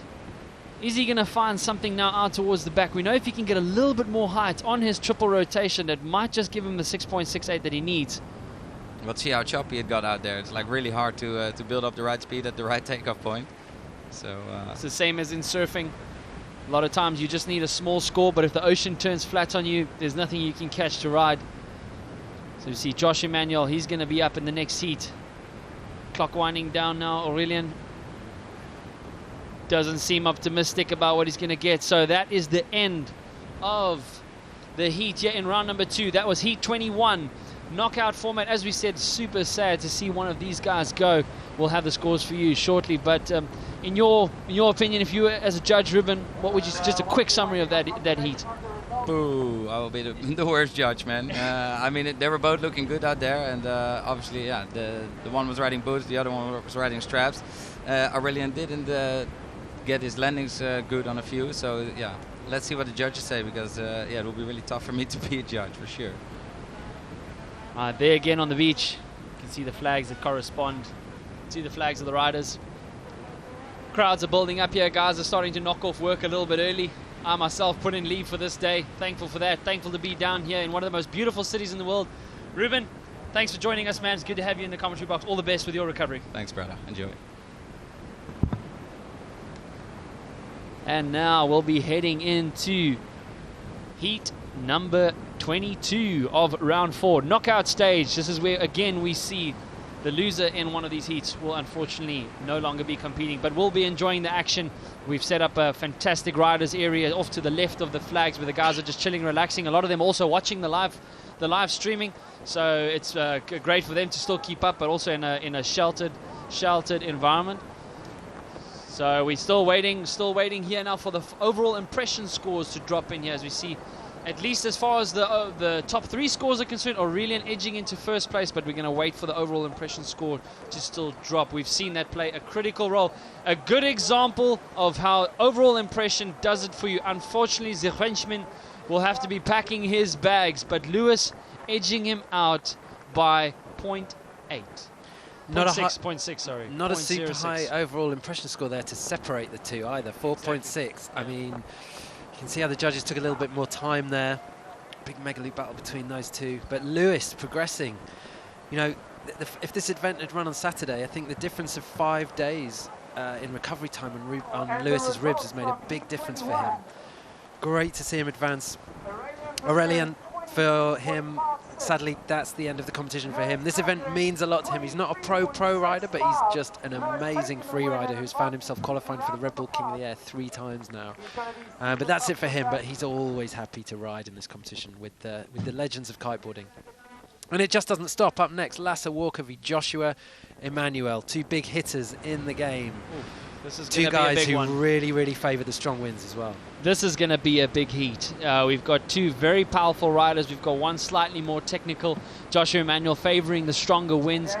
2 years ago, winner of the Mega Loop Challenge. We know he's got what it takes. He's already had a quarterfinal finish here. The King of the Year competed several times. Lasse Walker off to a bit of a slow start, but speaking to a couple of guys on the beach, they rate that he's going to get started quickly. Josh Emmanuel, Mega Loop, late back roll with a nice nose grab on the way down. Oh, sweetly timed boogie loop there by Lasse Walker. I rated that those 2 tricks would have scored pretty evenly. So, but before we carry on chatting, we'll hand it over to Joe. Joe is down on the beach with Aurelien. Take it away, Joe. Thanks a lot, guys. Yes, standing here with Aurelien and Petro. What a heat, so close. You had such a good event. Been in the quarter for pretty 6 events already. Really hard heat out there. Congratulations on great riding. Yeah, thanks a lot, and I would say a huge thanks to the support, to the sponsor, to the family. Everybody was here today. I tried to do my best, but apparently I need to work a lot to be again and fit and for next year. And yeah, it was a great adventure, and the win was perfect, really. You have one of the nicest, you go for the triples and even the quadruple spins after that loops. How do you put your body into spinning and still not get dizzy out there? It looks really difficult, eh? No, it just, I think you just need to wait when you go on your loop, you wait just a little bit, and with your shoulder and everything, you just turn and rest your body. And then after the third, I don't know how I stopped, but it's like in your head, it's like a reflex. And then after it comes naturally. And just after to pull on your front end and land it, try to land it. Yeah, you had a hard time on a couple of those landings. Like you said, it was super, super close. But congratulations on such great riding. I'm sure we're going to be seeing big things of you next season. Yeah, see you next year. Thank you. Thank you, Aurélien. Back to you, boys. Thank you, Joe. Aurélien, a true ambassador of the sport, bows out gracefully. Sad to not see him progress, but what a show he has given us. The only guy to do the triple back roll mega loop. As we see back to the action now, Lasse Walker stomping into a solid boogie loop there. Slow front rotation, looping his kite horizontally in front of him, which increases that risk factor 30%. Josh Emanuel, replay of a board off mega loop. Did he get his board back underneath his feet? Don't think so, no. Oh, so close. You could see just struggling, Jim, just to get that foot in. Come on, get in. It was in and out. But just before that, an amazing boogie loop from Lasse on the inside. We saw it from a great angle. There he goes again, Joshua with the same move. Can he get his foot in this time? Looks like he's got it in. Heli loop on the way around. Oh, just didn't stick the landing. Unlucky. The way he does that, it's a big scoring move. He goes high and gets really pulled. Here's that boogie loop from Lasse. So smooth on the inside as the kite rushes up the window and he drops down. Look at the dynamics of that maneuver. Fantastic. So much work to do with the kite, these guys. To find themselves in a position to rescue their fall. Such an exciting manoeuvre to watch. Lasse propelled himself up into first position on double the score of Josh. Josh still with his second score to come in. Not going for the board off this time, just going for the one-footer. Knows that he needs to get some scores on the board, having failed that board off twice. Makes that one. Registering the second score. We'll see that one go up in a moment. I imagine that's still to go on. Lasse, super clean, top 6 finisher from last year. This is only the second heat we've seen him ride today because he was automatically projected straight to round 3 as a top 6 finisher. Lasse has won the Red Bull Mega Loop Challenge in Holland in 2015. He's no stranger to big air, no stranger to powerful winds. And in the last few years has really, really put his mind to professional kiteboarding. Qualified as a technical architect, but has thrown himself fully into kiteboarding now as a full-time pro and specialises in this big air element. Spends a lot of time in Cape Town. He knows how to find the kicker and make it work. There he goes, mega loop board off, board all the way off, board all the way on. Josh has got his work cut out with him. He's tried that trick twice now, hasn't quite made it. Lasse has laced a couple of them together. Josh banging on his knee there, telling himself, come on. Do you know he said that, Jim? You could tell it was a certain tap. It's like Morse code. No, I do believe after all these years at King of the Air, we should know that by now. Here we go, Josh. Mega loop, one-footer. As Ruben was saying before, you know, it does look like he does want to go for the board off. Lasse Walker there with a mistimed jump. Not exactly sure what he would have wanted to go there, but we've got now just under 3 minutes left. Out of these 8 minutes, one of these men will be going home. Seems like a little bit of a lull again in the wind as we see Lasse in a first position quite firmly. He's going to hope to stomp another high score, but we know Josh Emanuel's nothing for him to get a 6.36. Super talented rider, very aggressive, really committed into his maneuvers, having injured himself several times. As you can see, a knee brace on his right knee, having injured himself in this format, in this discipline. So he'll be hoping to get that extra score. We know he can do it. Lasse out towards Robben Island, takes a flat one, stalls on the loop. Beautiful board off. He should have enough time to get it on. No, he goes into a rotation. His kite just drifting back over his head. That would have been a high scoring maneuver right there. As we see Josh in return. Is he going to do it this time? He's got it. He does it. Oh, sticking it cleanly and claiming it there. He knows what that means. That should give him the 6.9 that he currently needs. Unbelievable there. Taking the board off by the nose, committing into the loop, repositioning the kite and just getting those feet back in the straps. He will be stoked with that, and Lasse would have seen that, having been body dragging in that direction, so no doubt Lasse's going to go out in an attempt to do the same. There we go. Josh has now moved into first place with a 7.16 on that board off boogie loop. Lasse's going to go for it again. Same trick this time. Does he get back underneath? Oh no. It was really worth Josh holding out for that move. He tried it a couple of times, but he knows that he has the height and he has the ability to loop the kite low. And when he gets that right with a board off, it's really highly rewarded. There's Lasse. Look at the dynamic of the move there. Just watching the kite, managing it all the way around the window, not wanting to pull too hard so that the kite spins, but wanting to manage the pull so it goes deep enough in the window to give him a good pull. Obviously, you're balancing that out with the time it then takes the kite to go back up in the air to catch you again. But yeah, so what we saw in the last heat was the fact that there were 3 fairly good scores, mid scores for the Lewis and Aurelian, and then it was a low variety score that put them through. But the argument is that the variety score helps you twice as much if you do 3 really good tricks. 3 really good tricks from 3 different families, then you're also going to get a high variety score. So the key is just do 3 massive tricks from different families and your variety score's going to be good. But still, for sure, the importance is landing 3 really, really good tricks. Here we go, in unison, mega loop board off, so they're both going to land them. Oh. Josh does, Lasse doesn't. I think that is going to be it. Josh knew he had to pull something out special, and he did with a 7.16 mega loop board off, and he did another one now. Launching into the air, great control, not the lowest of kite loop angle. Comfortable, he just got more and more comfortable with that trick as he did, and Lasse Walker went for the exact same trick but didn't land it, and I don't think that was enough. But that is now the end of heat 22 of round 4. Unbelievable that was so close between the two of them. We'll wait and to deliver you the final results of that heat, but it does look like Josh had the upper hand there.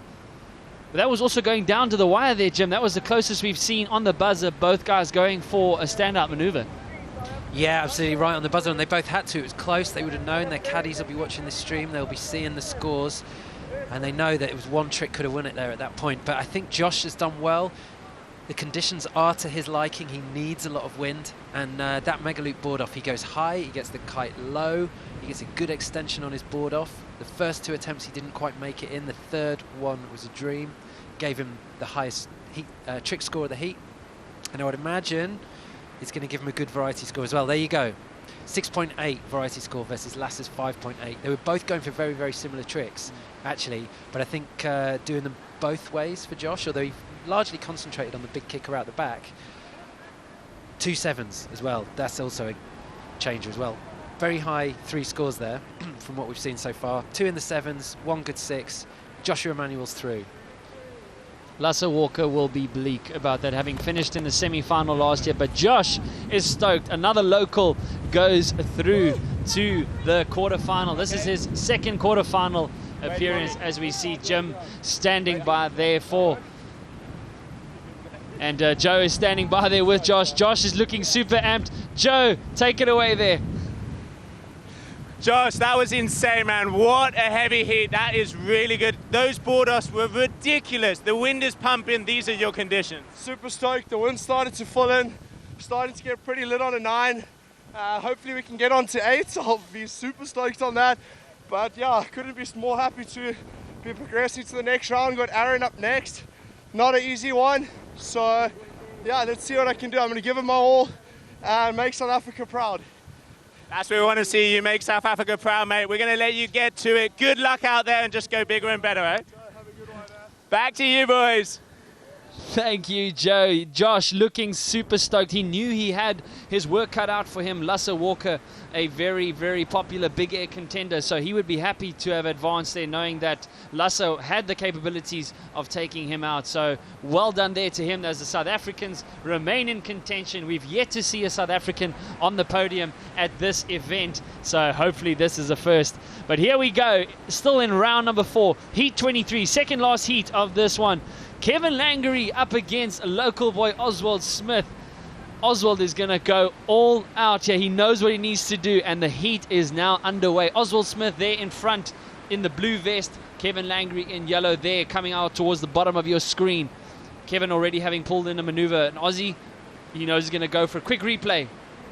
As you see Kevin launching into a nice double front roll with a down loop and a nose grab, just opening a nice steady account there. These two riders have got very different styles Oswald Smith, no doubt, going to go for the handle pass to add in that variety factor. Oswald in boots, Kevin Langery straps. Quite a bit of difference in style here, Jim. Yeah, loads of difference. We just had confirmation from Josh earlier that he's lit on a 9, hoping to step down to an 8 soon. So that's going to make the handle passes harder for Ozzy. He's opening up with a clean account for himself, though. Back roll mega loop, not the biggest, but clean. Ozzy needs to stick to the heat strategy that he had last time out. Go for the mega loops early, get some big scores in. He's up against Kevin, 3-time Red Bull King of the Air. No one's been more successful.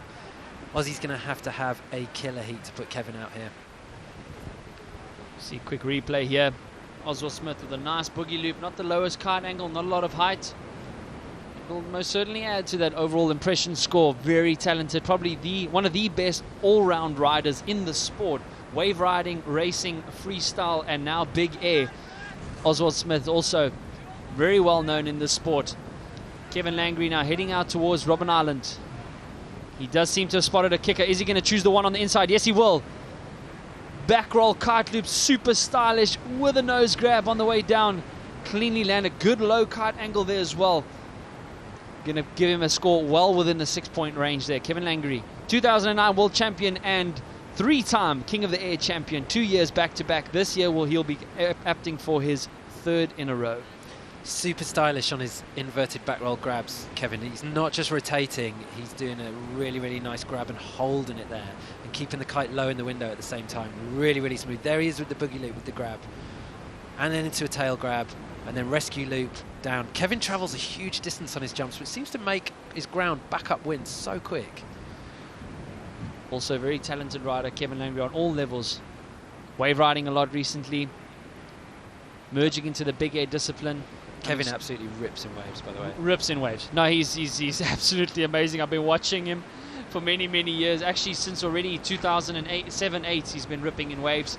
He transitioned into the strapless wave riding division, no problem whatsoever. And back to the action here. Oswald Smith, the local boy, 23 years of age. Heading out now towards Robben Island. Spots a kicker, sends the kite to 12 o'clock. Mega loop, late back roll. He's got a lot of height, covering a lot of distance, but not the lowest of kite angles, and that will decrease the 30% extremity factor in his overall score on that one. One of the tougher things as well, which we haven't covered riding in boots, which is very evident when we see Kevin, when you're in straps, you can get the board into a very much easier grabbing position. You know, you can tweak your ankles out much more. In boots, it's that much harder. It's more of a grab. It's more of a leg twist. Kevin, much more flexibility in his straps to be able to make those grabs, and I would imagine that's playing a difference in the judges' eyes. Here's Kevin. First mega loop board off for him in this heat, and it's a clean one. Big, high, clean, good extension on the legs, always in control. It's going to be a big score there, racking up the scores. We can see the top 3 scores already. Kevin's gone into the lead, 18.44. I would imagine that board off is still to register. As we're looking at Ozzy, that's a situation you don't want to see. You can see his 5th line is hooked around his kite. His kite obviously inverted. I've been in that position before. Oh, it's a nauseating feeling, especially in the middle of a competition. This is where you just got to stay calm, stay cool. Yeah, I think Ozzy is riding with the 5 line. Riding the sea kite, they have less bridle support. So the kite that Kevin's riding is more of a hybrid design. It's slightly wider, but it has a bridle on it, which helps the kite have a wide shape, which gives lift, but it also gives it some strength and some stability, and also helps with D-power. Ozzy's sea kite is kind of like driving a track car, you know, with really stiff, hard suspension.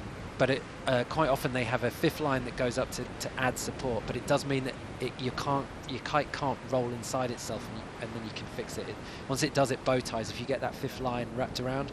So it gives the kite shape, but if you roll the kite, then it's pretty much game over unless you can get back to the beach and get another one. So Kevin, he'll have seen that. Ozzy's no doubt still in the water at the minute. Kevin with a free run at a kicker. It's only a small one, but it kicks him up so high. That's trademark maneuver of Kevin Langery. He did that trick at phenomenal heights in 2014 when he claimed his first crown. Just going as super high as he can, whips that board out on the tail. Almost a big high five, shall we say, to the crowd, and just added a rotation on the way down. Trademark maneuver of his. A lot of riders began using that, but he was the first one to do it in this competition format. I love the descent there as well. Just the angles that we get from the camera guys at this event in super sharp definition, close up on the way down. if you're a kiteboarder, you will be watching that thinking, how does he control that kite on the way down? He's coming in backwards. Usually when any of us come in backwards, it's pretty explosive. But Kevin has so much time. Just manage it. Drift this way, drift that way, loop the kite above my head once, twice. Where's the landing? Still not there. Oh, I'm still going down. Here's another rotation. Smooth. Yeah, very, very good. He's a joy to watch, Kevin. It is an unbelievable feeling. You know, for those of you who are watching and would love to do this sport is for anyone and everyone. Just please make sure you do it right. You go for lessons. You don't make any assumptions. Don't try this without very experienced help. And here we are, Cape Town, one of the best places to do just that. Couple of hours up the road. Langebaan, also a fantastic venue to learn how to do the sport.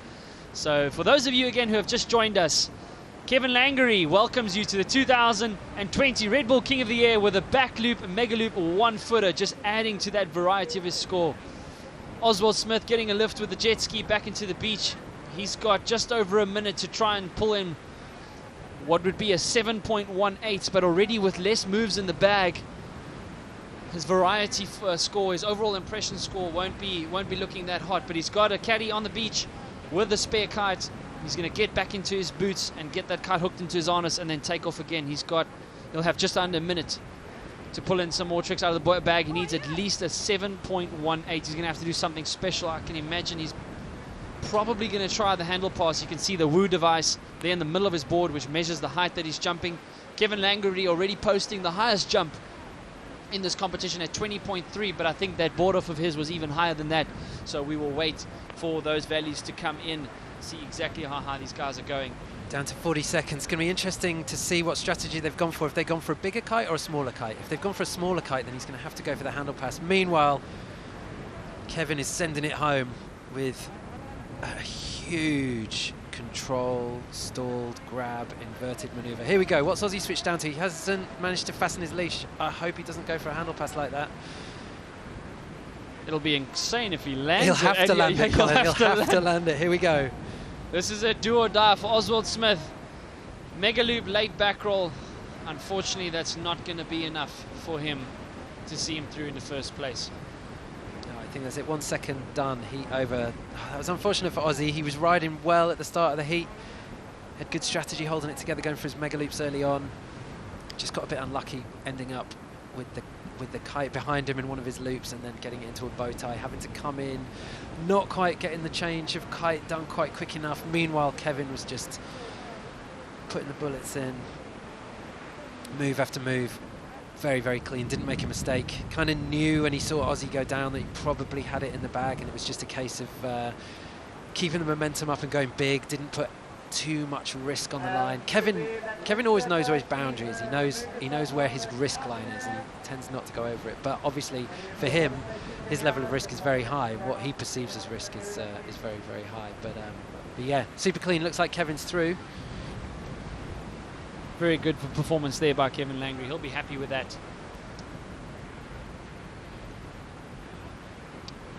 And scores dropping in now. There we go. No surprise, Kevin Langery taking the win with a 27.02 over 22.34 there from Oswald Smith. Unfortunately for Aussie, another local bows out gracefully. He was very unfortunate there with his kite that inverted on itself with the fifth line going over. He was assisted by the jet skis, had a chance to go out and do one last maneuver, but unfortunately not enough. You can see Kevin Langery there, a very high overall impression score, 7.4. The judges obviously appreciating the variety that he put in there. 3 top scores above the 6-point range puts him in a good position there, so he'll be happy to have avoided a scare exit there, having lost to Aaron Hadlow in Heat 18. There he's being held back up the beach. Woo device there just off to the side of his foot strap. Looking forward to hear what the feedback is on the heights that he got in that last heat. I think he went higher than the one before. Kevin Langery, having spent many, many years out here, had the privilege of training with him. Thankful for that. It helps a lot of young guys progress in their riding so much quicker. But now, with that one over, we go into now the last heat of round number 4, knockout stages. Posito Martinez on your right with in yellow vest, and then Reno Romeo in the blue. Reno Romeo performing quite nicely, nice and stylish, nice and controlled. Posito Martinez having a much better tournament than what he had last year, entertaining the crowd. He was getting so much height on his jumps as well, so I'm sure his confidence will be going through the roof all the way from the Dominican Republic. Reno Romeo from Brazil, also famous for launching off a aircraft carrier, jumping off the aircraft carrier down back into the harbor. So he loves pulling off those extreme maneuvers and showcasing, even wakeboarded behind a buggy in the wet streets of Rio. So just loves pulling in all those crazy maneuvers and for his following. And there we go, the heat has started. 8 minutes and one of these guys will be going home and the other one will be advancing to the quarterfinals. Reno, perfect timing on the kicker, massive mega loop late back roll. I think that is the biggest one we've seen of the day. He had so much height. Jim, his kite angle right in front of him. Yes, stalled it really nicely, didn't he? This is Posito on his way out. And I think we're just going to pause here for a minute because Joe's down on the beach and I think he's got Kevin Langeray with him. Joe, Kevin must be chuffed to bits to get through there. Yeah, thanks guys. Standing here with Kevin, there's the smile on his face. A little bit of a hard start to the event, but you were definitely putting out the big moves in that one. Yeah, I had a bit of a slow start in my first heat. It was still okay. I had 2 harsh crashes, but no, I managed to get it all together in this second heat. So I'm feeling good, I'm feeling strong, my kites are feeling spot on, and yeah, looking forward to the next one. Really looks like you're syncing up. The variety you have out there, the variety you have is insane. I love that, you know, that back roll with that extended one foot. I mean, Sadrat would be proud. I think the Twinkie was even pointing out. It's all about getting those little details, eh? Yeah, especially, you know, there's a lot of guys doing really well nowadays, so you got to stand out some way, you know? So if you can just tweak that trick or bring that kite just that little bit lower, you can make that difference between winning or losing. Well, and you definitely won that one, Kevin. So congratulations. Thanks. Through to the next round and look forward to seeing you kill it out there. Back to you, boys. Thanks, Joe. Yeah, Kevin, clinical as ever in that heat. As he said, he had a bit of a disappointing first heat, but we saw him win the competition last year having lost his first round. So don't read anything into that performance, but obviously finding his momentum there in that last heat. On your screen right now, Posito Martinez from Cabarete. He needs to find a more serious start in the heat. He's progressed so far in this competition, but has gone for a couple of crowd pleasers in the first heats that he's ridden so far in this competition. He's up against Reno Romeo, one of the most experienced riders in this event. A Red Bull rider from Brazil. Actually has his own TV show in Brazil, which is great. Follows him around the world and the antics that he gets up to. But a really, really good rider, and one of the riders who does the technical spins across the whole competition zone really, really well. When Reno hits the kicker right, look, he's small, he weighs a bit less than the other riders, and he seems to be able to just get maximum height. Doesn't always do a kite loop, but just does several really, really technical transitions. That time was a kite loop into the boogie loop, landing it nicely, making sure he's round, so completing back rolls and front rolls. Here's Posito. Oh, not getting the trajectory off that kicker. That's the difference that it makes. If you hit one of the kickers that are vertical, they jack you right up. If you don't get it, then you kind of don't get enough lift to be able to complete your mega loop, and especially not a mega loop combined with a rotation. So, but early stages in the heat, as you see, 4 minutes 50 seconds still to go. This is the last heat of round 4, and then, believe it or not, we're already into the quarterfinals. Quarterfinals.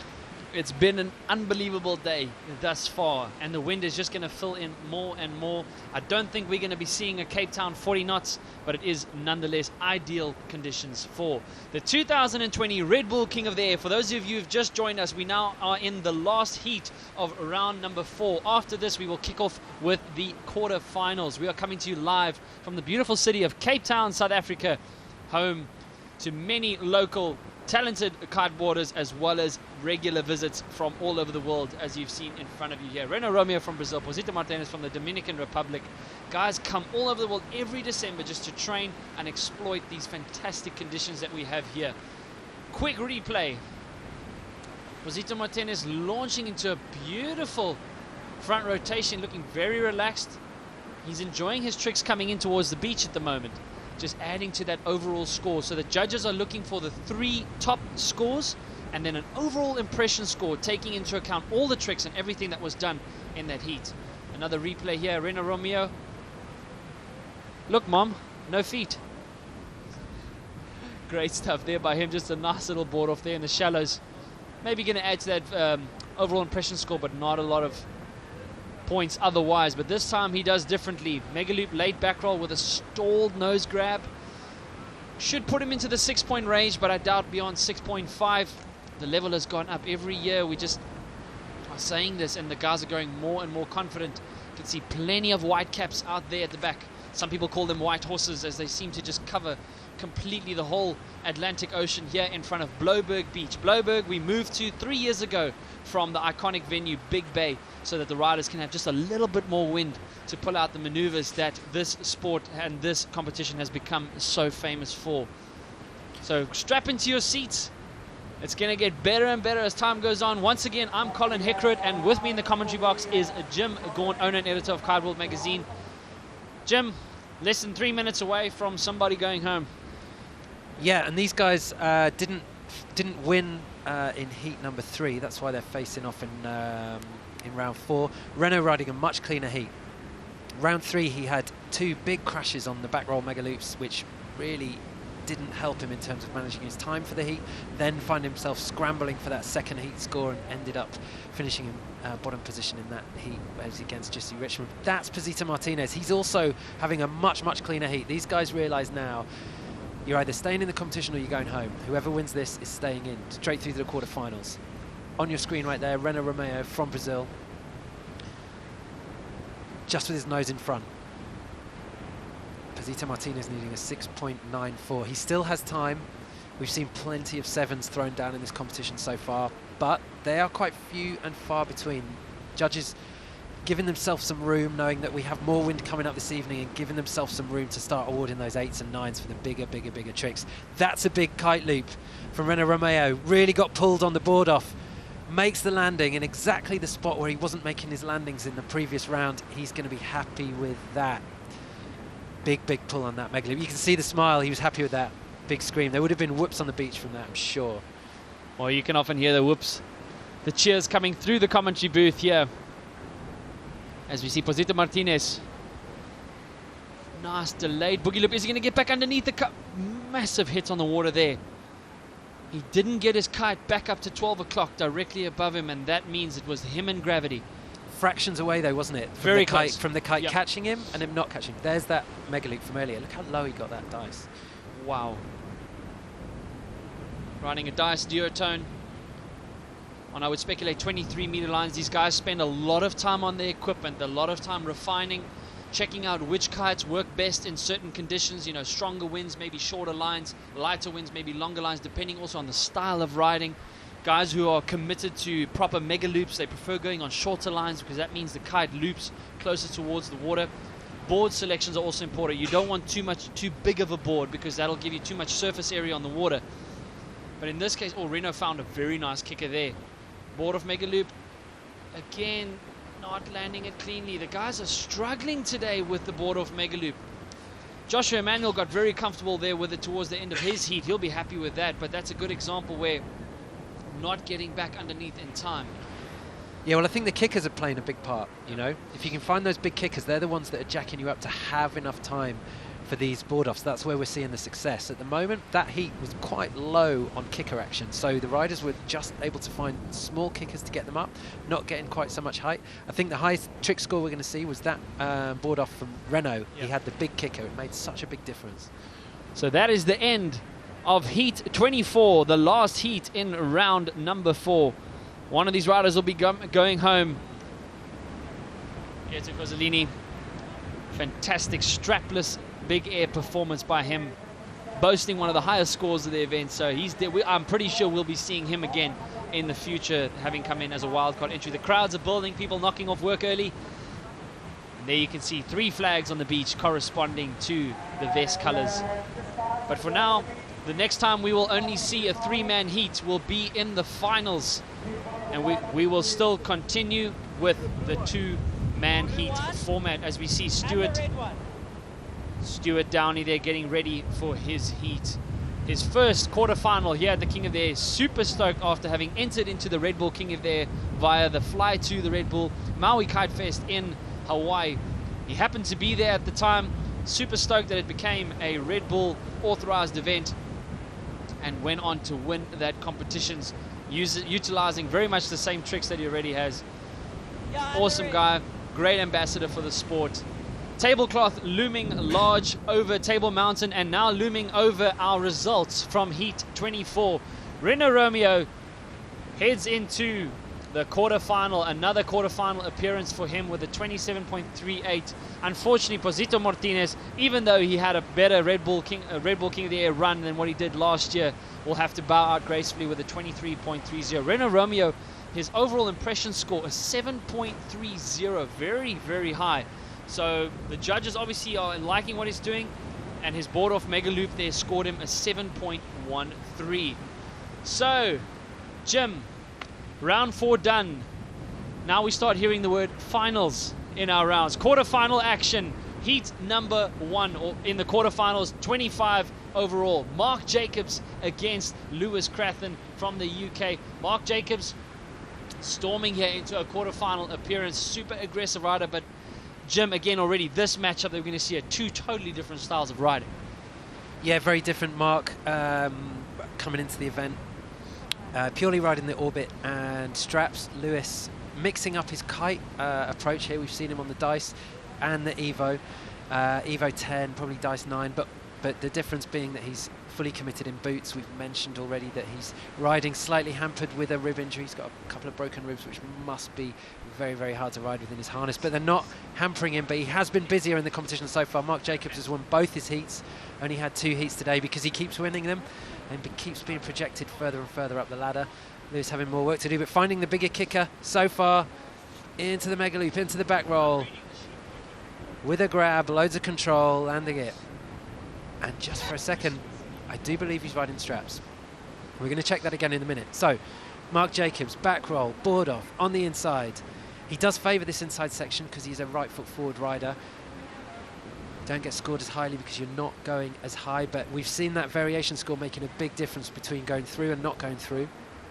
So riders very, very aware that they need to mix it up. Need to touch different trick families, front roll mega loops, back roll mega loops, board off mega loops, kung fu passes. We're going to see them all, especially now we're into the quarter-final stage. This is a knockout phase. One of these guys are going through to the semis, one going home, both experienced riders.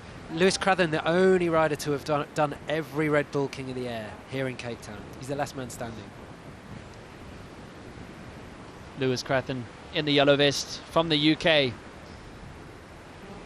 Became famous when he cleared Brighton Pier. Took about 2 hours of tacking up and down before he decided to hit the perfect kicker and launch over that pier. It was an unbelievable feat. However, we wouldn't recommend it. Don't do this at home. Here we go, Mark Jacobs. Back roll dangle pass. Nicely done. Him and Jesse Richmond, the only one to have done these 2 tricks in this event so far. Very aggressive. Obviously the wind perfectly suited for it. We're not quite at the blowout stage, which makes the handle pass game all the more user-friendly. So Mark Jacobs here does seem like he might have an edge in his overall variety score.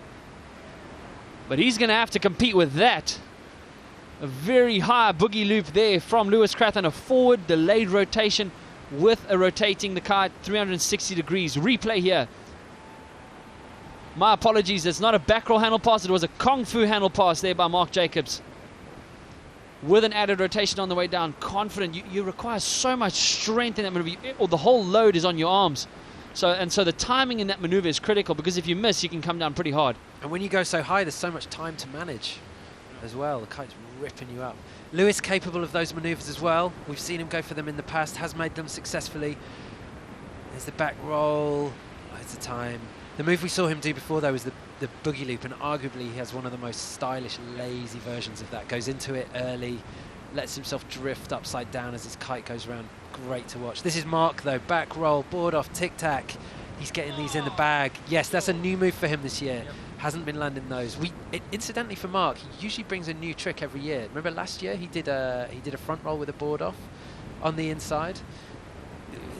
it was a variation like that. Didn't feel like he was scored high enough, but he was doing most of his tricks on the inside last year, and as I said, this year he's been working on them on the outside. But we're just going to take a break and we're going to find out, get some reaction from the heat winner that we just saw, Reno Romeo from Brazil. He's down there with Joe. Yeah, Reno, it's looking gusty out there. It looks like you're fully powered and then you go huge and then sometimes get dropped out. Conditions are hard, eh? Yeah, the conditions are super tough. I mean, the periods of the waves are super short, so the waves are really short from each other, so you jump, and almost every time you go landing in the other wave, that's super bad. And yeah, sometimes like I was really overpowered, but actually I was not going so high as I felt I was going to be, you know? So I think the winds are just a bit funky. You just have to be very lucky to catch the perfect kicker with the perfect gust, and then you go huge. It does look like the waves are getting a little bit bigger. As you say, it's kind of short and few in between, but if you can find that perfect spot, you guys really go sky high. What's your idea for the next round? The riders are getting better and better. It's hard out there. Actually, my best hit was my first one. I had a bad hit in the second round, in the third round, and then now it was more or less, I don't know, I think just the wind was better before, and the wind now is very gusty. As I said, I just have to be very lucky to catch the perfect kicker, a big one with the perfect gust, and then you're going to go huge, and then take this advantage to do something very extreme too. Because if you only go high and you don't do anything extreme, it doesn't count anything, so you have to do both at the same time.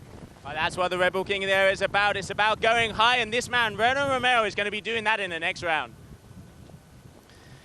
Thanks, Joe. Congrats, Reno, managing to pick up his performance there. As we heard from him, was a bit disappointed in his round 2 performance, but he's breezed through into the quarterfinals. This is the first heat of the quarterfinals, and we join it as an interesting stage. 2 minutes, 50 seconds to go. Mark Jacobs with a little bit of a lead over Lewis Crathern.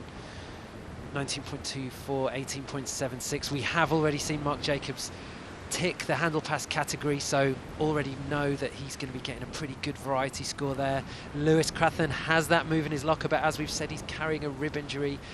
Not sure how much of a risk he's going to do.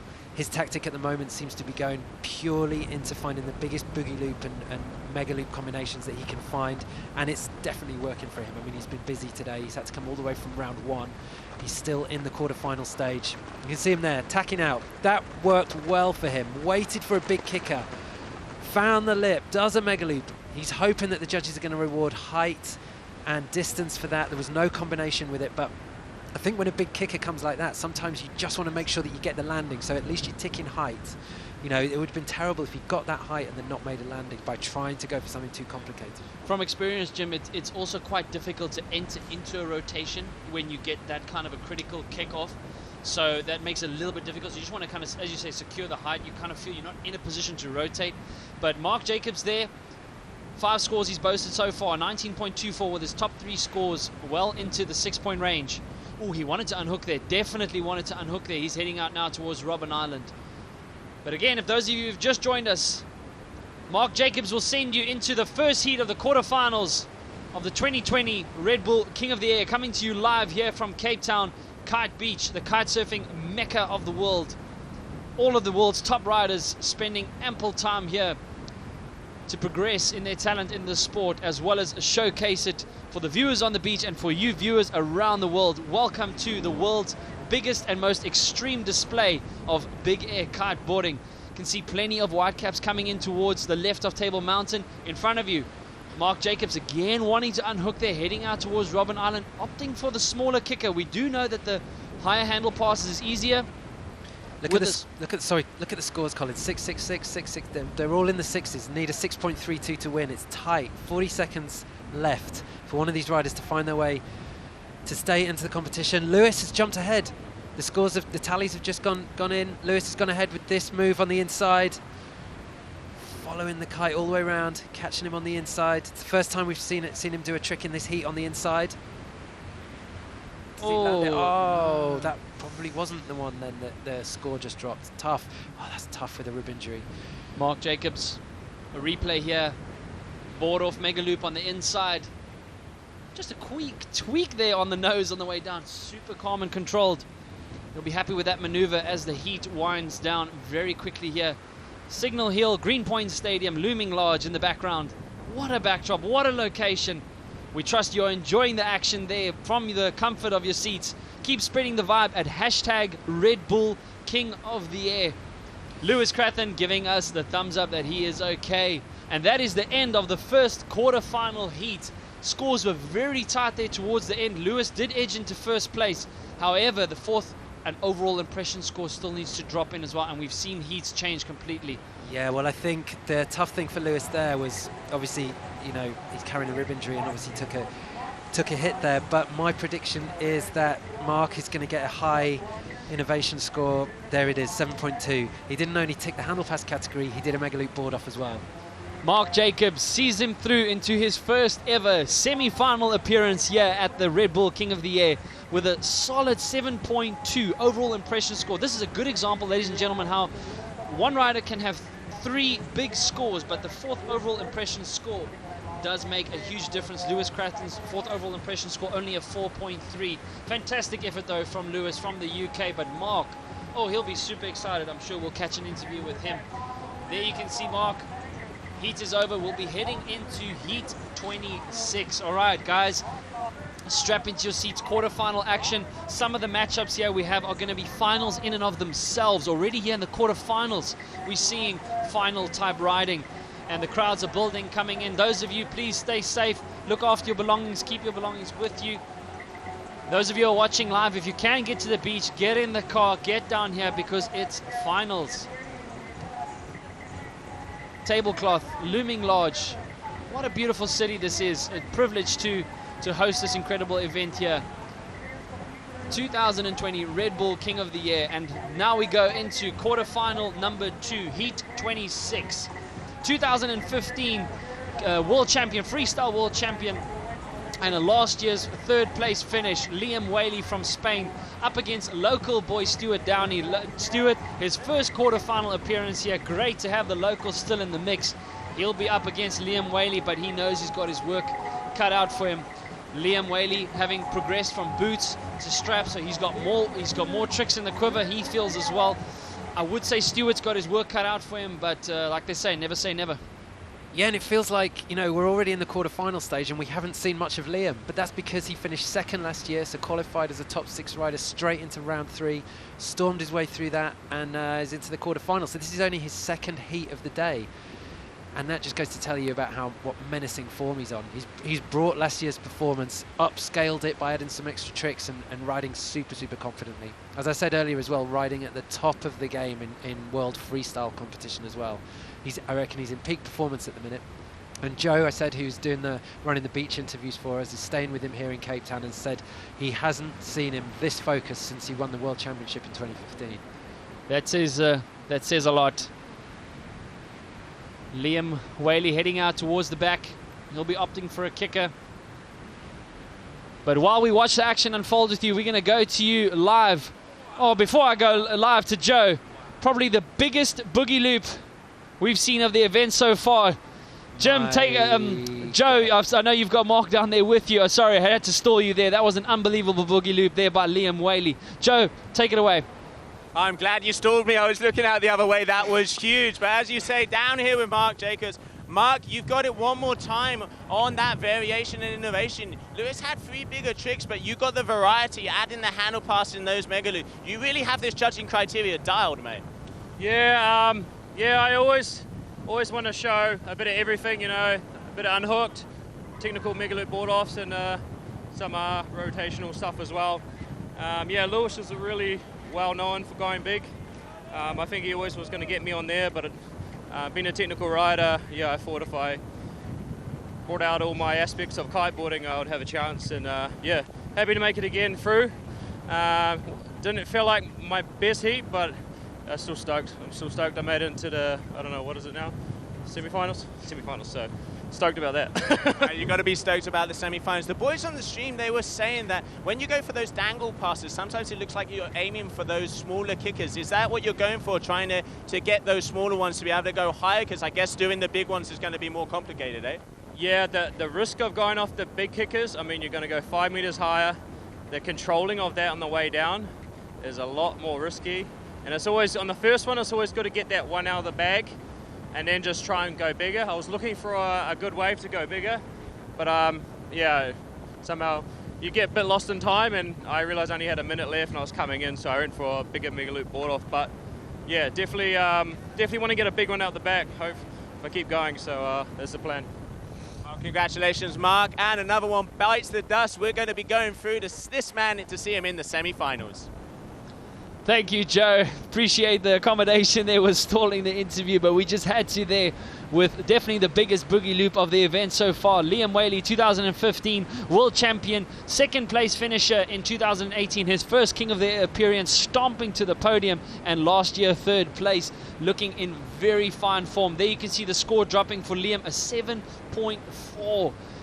Unsurprisingly, we knew that was going to be into the 7-point range. He's now moved from boots to straps, which opens up the whole mega loop board off game for him.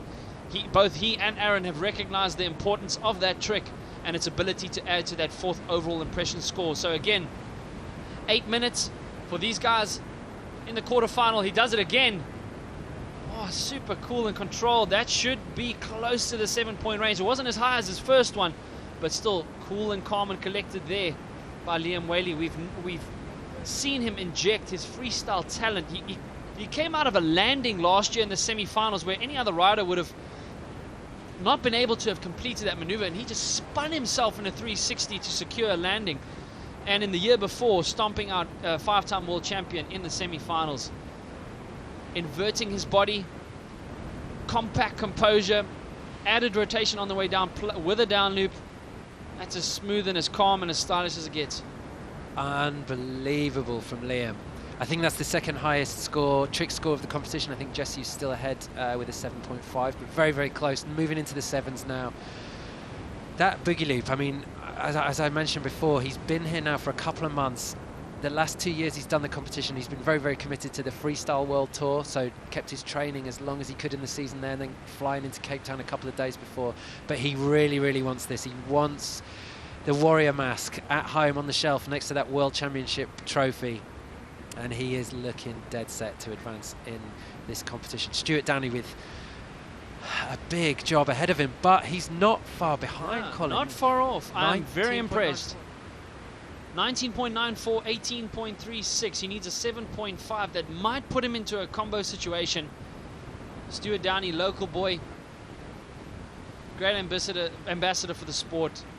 Always got a smile on his face whenever you talk to him. I'm sure his family are watching on. And here we have a replay. Yep, Kung Fu pass coming up. Both hands back in the middle of the bar. Doesn't get more control than that. He's going to down loop the kite and just, you know what? Another day in the office. No big deal. That's going to up his overall impression score a lot. It was that move that got him a well-deserved second place back in 2018. Yeah. Storming into the big air discipline.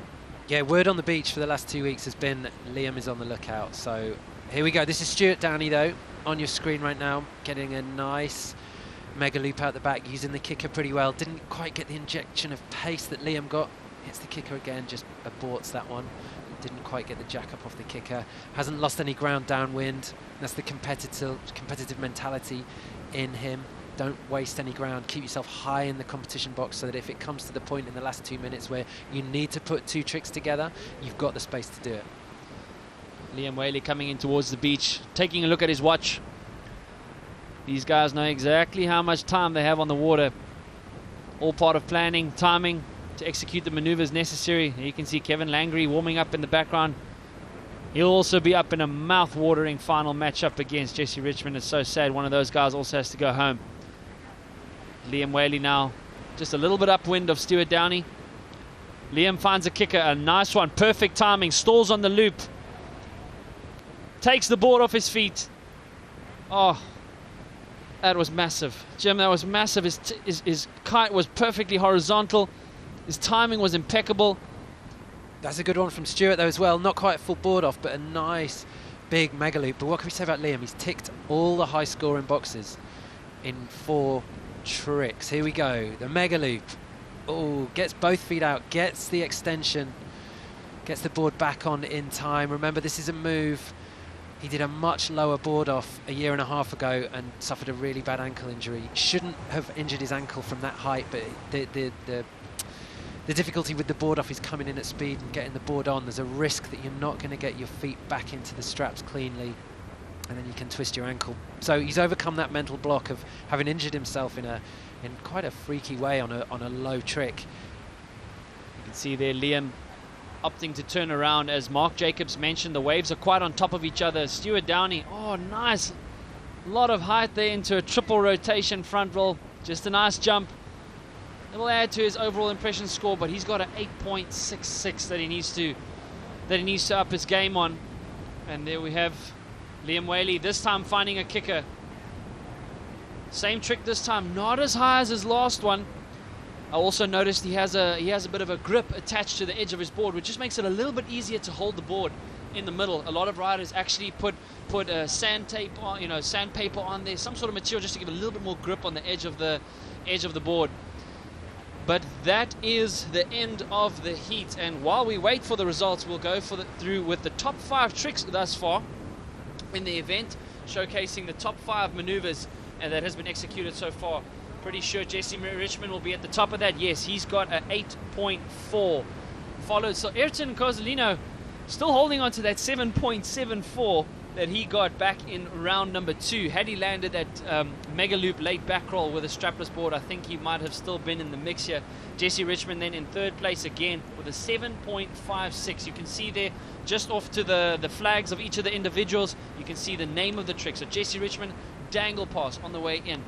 Strapless kite loop board off, board off. Liam Whaley adding now into the mix a kite loop with his mega loop front roll.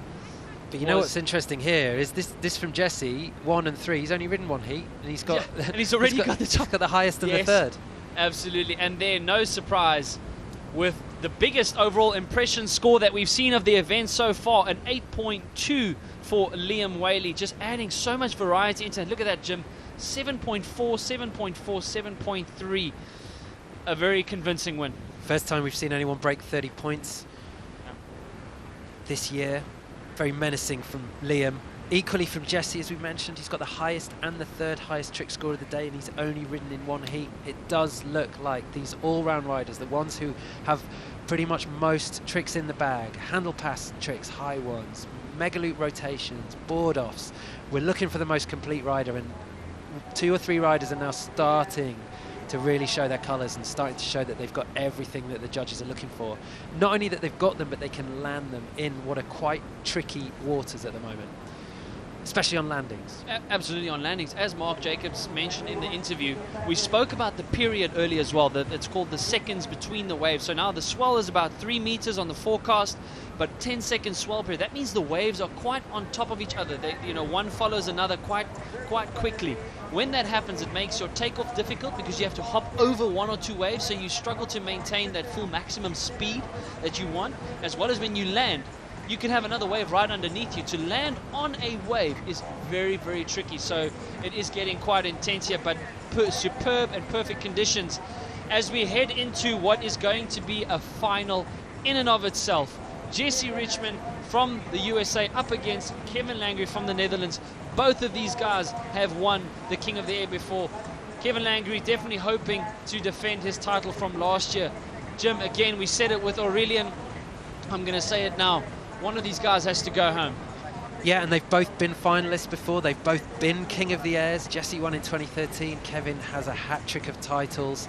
They were teammates at Nash. They were good friends. Both spent a lot of time in Maui. Jesse lives in Maui. This is going to be a great, great heat. Kevin, super controlled. Jesse, absolutely wild. Let's see what they both throw up. Jesse knows that Kevin has got a lot of height in his maneuvers, but we're expecting Jesse to throw everything out here. That's not the biggest boogie loop with a tail grab that he's done. But both of these guys, the heat underway. 8 minutes in this heat. Quarterfinal heat number 27 underway. This is now going to be the 3rd heat in this quarterfinal matchup. Here we go. Kevin heading out back towards Robben Island. He does look like he has a good kicker going for him. Back roll, mega loop there. Not landing it. Oh, hooking the chop. He just caught a little bit of a chop there as he landed. So rare to see Kevin that is hook up definitely like that. rare. Jesse Richmond The move that has got him the 8.4. Does it again. He doesn't do it as high, but he's happy with it nonetheless. Kevin knows he's up against a guy who's so aggressive and got a lot of bags in the tricks in the bag. But Joe, sorry, I had to stall you again there for Jesse Richmond's dangle pass, but take it over, Joe. This is exciting stuff. I'm down here on the beach with my boy Liam Whaley. Absolutely brilliant. Good riding out there, mate. That was one solid heat. Yeah, thanks a lot, Joe. Conditions are great. I'm having a great time out here, just having more and more fun in each heat. Things are going to get tense in the next round, seeing as I'm going to be going up against better and better guys, but I'm just stoked to be where I am, and I'm going to keep on sending it. So, Liam, I know you pretty well from Tarifa. I can see that fire in your eye again. We've been mentioning it on the stream. You're pumped, you're anxious, but you don't seem nervous. I can just see you. You have the energy. This might be your year. I can feel you want it, eh? Yeah, I want it so badly. I've been training so hard for this, but it just has to all come together. Take it step by step, heat by heats, and keep my head in the right place. I mean, you've done it all here. You've had second, you've had third, you've done second and third also on the freestyle tour. One of the most complete riders out there. Handle passes, board off, you got it all. Now you just want to go for that gold. Yeah, I just have to go a bit bigger in the next heats, and I think I can do well. I definitely think you can. Congratulations, Liam, making it through to the semis, and I look forward to seeing you on the water, my friend. Back to you, boys. Thank you, Joe. Enjoying the action just as much as we are. You're only having to hang on for dear life. But here, back to the action now. Jesse Richmond on his way in towards the beach. We saw Kevin Langley there during the interview pull off a very horizontal boogie loop with an indie grab and a very famous chest pump there, and arm throw from Jesse Richmond to the crowd. As we can see, Jesse Richmond, his dangle, his back roll handle pass securing him a 7.8. Again, very high. He's again taken over now Ayrton's 7.74. Back roll mega loop, oh, and not sticking it. Managing to save his kite there before it hit the water down. But Jesse Richmond now boasts the 2 highest scores in this event. Jim, oh man, yeah, what do you say? It was close, wasn't it? Didn't quite get the height off the back roll. Took off a small kicker on the inside. Thought he'd go for a clean approach to the kicker to get himself enough, but just not quite the time to get the landing. But nothing, no serious injury there, into some nice deep water to catch him. But what we did see while we were watching that interview, if you caught it in the right-hand side of your screen, Kevin made 2 really uncharacteristic crashes and then went into this super stylish, delayed back roll with an indie grab that he just stalled forever. And people often wonder, you know, how is Kevin winning? Because he doesn't seem to do as much technical tricks as everyone else. But he's got the style and control factor down. Almost commentator curse then. Glad it wasn't. He did manage to ride out of that. But it is, you know, this sport has so many variables attached to it. You never know what to expect, even from guys who have been performing solidly over all these years. Kevin Langley stalling on the board off there. A little bit of a butt check on the way down, but rode out nicely nonetheless. He should score well for that. Jesse Richmond happened to see that his grip on the edge of the board actually tore off there as he came down. So I wonder if that was not what affected him in getting his board back on his feet. But that's not going to stop him. With or without the grip, he's going to go for a back roll, mega loop, and a board off. A lot of height on that one. Not the lowest kite angle, but showing a lot of variety here. Yeah, missed it on the first one, got it on the second attempt. Much bigger kicker. There he goes, eyeing the kite, managing the board, sheeting in on the bar, getting the kite above his head, getting some extra power just so that he can manage that landing. There's so much going on, sheeting out, sheeting in, one hand on the bar, which is hard enough to steer the kite in one instance, but then to tighten all your core muscles and bring the board up to get your feet in at the same time. There's so much going on, and doing it in the wind strength that these guys are doing it in, it's tough. There we go, Kevin matching Jesse. This time I think getting a little bit more height. Oh, managing to get over that piece of white water nice and professionally there. Back roll, mega loop, not as low a kite angle, but he did have more height on his side. Did stall on the board off as well. This is going to be very, very close as we see Jesse Richmond now into the 20-point range. Kevin Langley needing an 8.17, but we know he's going to replace some of those scores soon. Massive. That is a huge back roll mega loop there by Kevin. Loads of height on that. You can see also just propelled quickly into the air, making it very difficult to add in a grab or a 1-footer or even a board off. But Jesse Richmond now, we are less than 2 minutes away from one of these guys packing their bags. First place finisher and second place finisher from last year's final, now head to head already in a quarter-final appearance. Yeah, it looks like it's going to come down to that variety score again. Kevin always rolling the dice by not doing the handle pass, but he has some immense board offs, and generally he goes higher than anyone else. He has an ability to hit a kicker at full steam more than anyone else. Jesse again going for a small one on the inside. It's a double back roll into the third one, into a fourth. No. Not quite. Felt like that trick was just running away from him from about halfway through. He was hoping for a bit of fortune to find a way through the landing. Here it is. Let's see it again in slow. 1, 2. I think Where's the kite? 3. He had too much momentum there, I think, on the rotations, Jim. You know, not able to stall the rotation and actually therefore control the land. You can see his chicken loop coming out there. Thankfully, he's still attached to his safety leash. A lot of talent there just to pull it back in and rescue that kite's position. What great images, though, to see that. Yes, to see it so up close. Such good images, guys. Just please make sure you brush your teeth before imaging like that, Jim. Crowds building up on the beach. As we see Kevin Langley now, less than a minute. The scores are very close. He needs a 7.18. He's going to eye for a kicker. That makes it very tough. It looks like he's got one at the back. But you just slow down with so much speed. He's going to have to come back in. Have we seen Jesse go for a handle pass this heat? I don't think we have. He has. He went there. That's his 7.8 score. So he's now got the two biggest scores in the event with an 8.4 and overtaking Ayrton's Cozzolini 7.74 with a 7.8. So he's going to head back out. Maybe time for one more. 10 seconds on the clock. I do feel Kevin Langley needs to pull one more out of the bag. Jesse Richmond unhooks. Is he going to go for the double? Oh, loads of speed. No, he's not going to come out cleanly with that one. That one's not going to count. But that is the end of the heat. Did Kevin manage to... Yes, he did. He did manage to do something in the back. Back loop kite loop with a 1-footer. Did he manage to land it? No. His 1 foot came out there. Jim, I hate to say it. I am a Langley fan, but I've got a feeling that Jesse might have edged that one out. Well, particularly when we add in the variety score, but we'll just see if the judges are, you can get a high variety score for doing your mega loops, 3 different mega loops. There are 3 different mega loop families, there's board off, front roll, back roll variations. If all 3 of them were very, very high, then that can create a really good score. So we will see. I mean, if you only do a mediocre handle pass, it's not necessarily going to give you a huge variety score. Yeah. The judges are seeing everything. They're seeing the full distance that the guys are traveling, through the heat box. Yeah. That's a big thing as well. Sometimes on camera, the perspective's a little bit different. Sometimes we're not seeing. We can see the height. Sometimes the distance is quite hard to judge.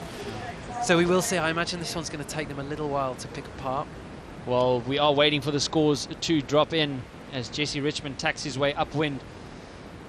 And there we have it, as speculated, edging a long-time fellow competitor out by 2.14 points. Jesse Richmond takes first place again with a massive 8.2, the exact same as Liam Whaley in the previous heater. 8.2 overall impression score. Each of his tricks, 2 of his tricks being in the 7-point range. Last year's King of the Air winner, Kevin Langley, unfortunately will not be competing any longer, but still incredible action to bring to you live here from Cape Town, South Africa, Kite Beach location. The guys are pulling in here from work. Welcome to you again from all around the world. That was now the end of heat number 27. Unfortunately, our 3-time King of the Air winner will be going home. However, coming up next, Steven Ackersdijk, 3rd place finisher in 2014, will go up against 4th place finisher in 2016, Renault Romeo. Steven Ackersdijk boasting of the lowest kite loop, mega loop angles in this discipline. From the Netherlands, also the tallest competitor here at the moment. Renault Romeo currently now with Jesse Richmond of the shortest competitors. Yeah, exactly. Yeah, Steven's very, very tall. Also riding super clean today. I've been really, really impressed with Steven's riding. One of the best free riders I've ever seen. Great on any type of board you can put under his feet, but I've quite often felt that he's had a kind of stop-start competitions in the King of the Air. He's gone from a good heat, perhaps had a stuttering heat. Sometimes I felt like he's been riding lines that are too short. Looks like he's made a compromise and gone for something like 20 meters. So he is getting good height and he's getting really good whip round on his loops. And he's also making very, very few mistakes. when you're making very few mistakes, I guess you start riding in your flow and then everything starts coming together. This is Stephen on your screen right now, hammering out to a medium-sized kicker, gets good float off it into 2 front rolls, not a super critical mega loop, but clean. Scores on the board in the first 30 seconds. Stephen carrying on where he left off. This is Renault into a kicker, came up nicely. But before we carry on back with the action, we have Joe standing by on the beach with the last heat winner, Jesse Richmond. Joe, what's happening? Jesse, what a heat, man. That is a big one for you. Congratulations coming out with that win. Oh, man, I've been in heats with Kevin for many, many years, and I gotta say he is super consistent, and normally he's taken me, so it feels pretty wild to take him. I mean, he's an incredible dude, but I gave that everything I got, and it felt great. I bet it felt great. You were going so high and getting those handle passes in there as well. Edging him out just at the end. It was tense moments until the very closing minutes, like you say. Competed against him a lot. How is it? Does this feel like the year? You know, it feels pretty good so far, so we're going with whatever comes, and so far it's been fantastic. So you have a lot of the big names up there. Like I say, that's probably one of the biggest upsets so far. Liam's made it through. Mark Jacobson has made it through. It's going to be a hell of an end of the contest, eh? Oh, man, the semifinals and finals are... I'm excited. Okay, well, thank you, Jesse. Any heat now can be a final. WOD riding, back to you guys in the booth. Yes, certainly can. Any heat is a final now as we approach. Seemed like Jesse was just uncharacteristically slightly lost for words at that point there. Usually he's incredible. Put loads into that heat, obviously, up against Kevin. Great friends, good rivals, super clean. Renault not quite making a clean landing there. Just during that interview, we saw Stephen put together 2 really nice tricks. Pretty faultless at the moment, Stephen, I'd have to say. Very, very high percentage of landings, which is what you need in a competition like this. But that is Renault from Brazil, gets a good kicker, good low mega loop into a board off. He's still going. He's travelled huge distance. Unfortunately, just couldn't quite make the landing again. Looks like he's having a similar heat to what he did in round 2. Not quite finding the landings, getting a couple of big crashes in a row, seem to be taking it out of him. And he's drifted a long way from his board there. That's going to take him a little while to body drag back up to it. It was a nice board off, got whipped by the kite. Just didn't quite manage the landing. What happened there? Caught a kicker, caught a bit of white water on the landing, so cruel, and then pulled away from his board. Difficult conditions to ride on the peak of your ability at the moment. Stephen commanding a lead, 2 good scores, 19.26 from 2 tricks. He's just making very, very few mistakes, Colin, today. Stephen riding really, really well as I've seen him for many years.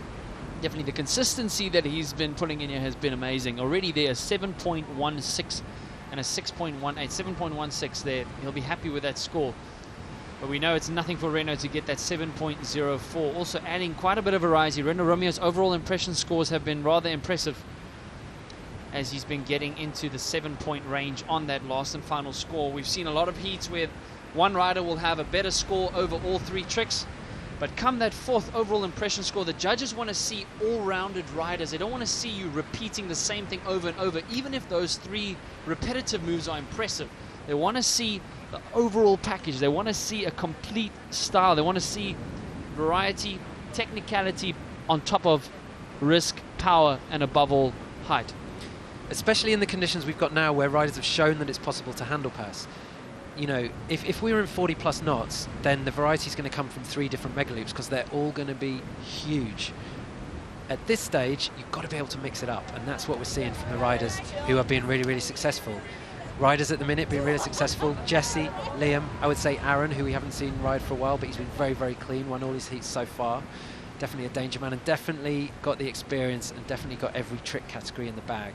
And we know what an awesome competitor he is, and that he just revs harder and harder the closer that we get to the final.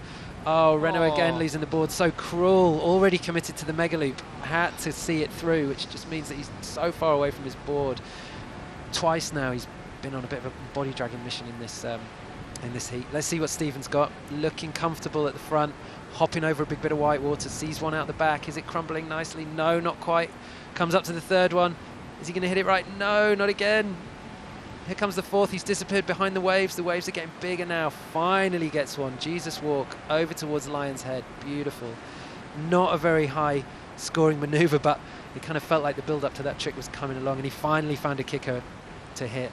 And beautiful against the Cape Town backdrop. Stephen actually released a video of how to do that trick this week, if you go and look for it online. Really, really good trick for him. One of classic Stephen tricks. No mega loop involved there, but you know, mixing it up, showing that he's got height and control. He's got quite a good lead at the moment. I imagine he's got a third trick to go on there as well. We'll give you an update of where Renault is as soon as we see him, probably still tacking back up to find his board. 2 minutes left in this heat. There we go. Steven Akazai does look like he's in a bit of a firm position. Renault Romeo would have lost precious time, having lost his board at the peak of his mega loop. Here we see Steven definitely opting for something on the inside. Back roll mega loop with a late rotation. Going to land with a lot of speed, but he's going to ride out of it comfortably. Very nice. His ability, Jim, to get the kite low coming in. You know, it's super high risk. Maybe his height's not that big. Stalling at the peak of that mega loop board off. Oh, landing it comfortably. That's going to put him in a big position. Renault would have seen that, and I think Renault's got his work cut out for him now. Stephen, as you said, just consistently just chipping away at it here, heat after heat. He knows the consistency of the loop in that kite very, very, very well. It never stalls on him, never hits a tricky situation. There's never a moment where he feels like he gets a jolt or a spike of power that pulls him off, and that's why his you know, inversions and rolls look so smooth from the moment he takes off. It's just a very, very smooth linear power that he's getting from the kite, managing it all the way through the window. He's making it look easy. It's absolutely not. Again, if you've just joined us, welcome to the 2020 Red Bull King of the Air, coming to you live from the beautiful city of Cape Town, South Africa. We are here at Kite Beach for the 8th installment of this prestigious event, the biggest and most extreme kiteboarding event in the world, showcasing what kiteboarding is all about, going big and going high and going extreme. We are now in Heat 28, the quarterfinals. Steven Akkersdijk in the blue vest in front of you, just completing trick after trick after trick, coming in and coming out. Please keep spreading the vibe at hashtag Red Bull King of the Air.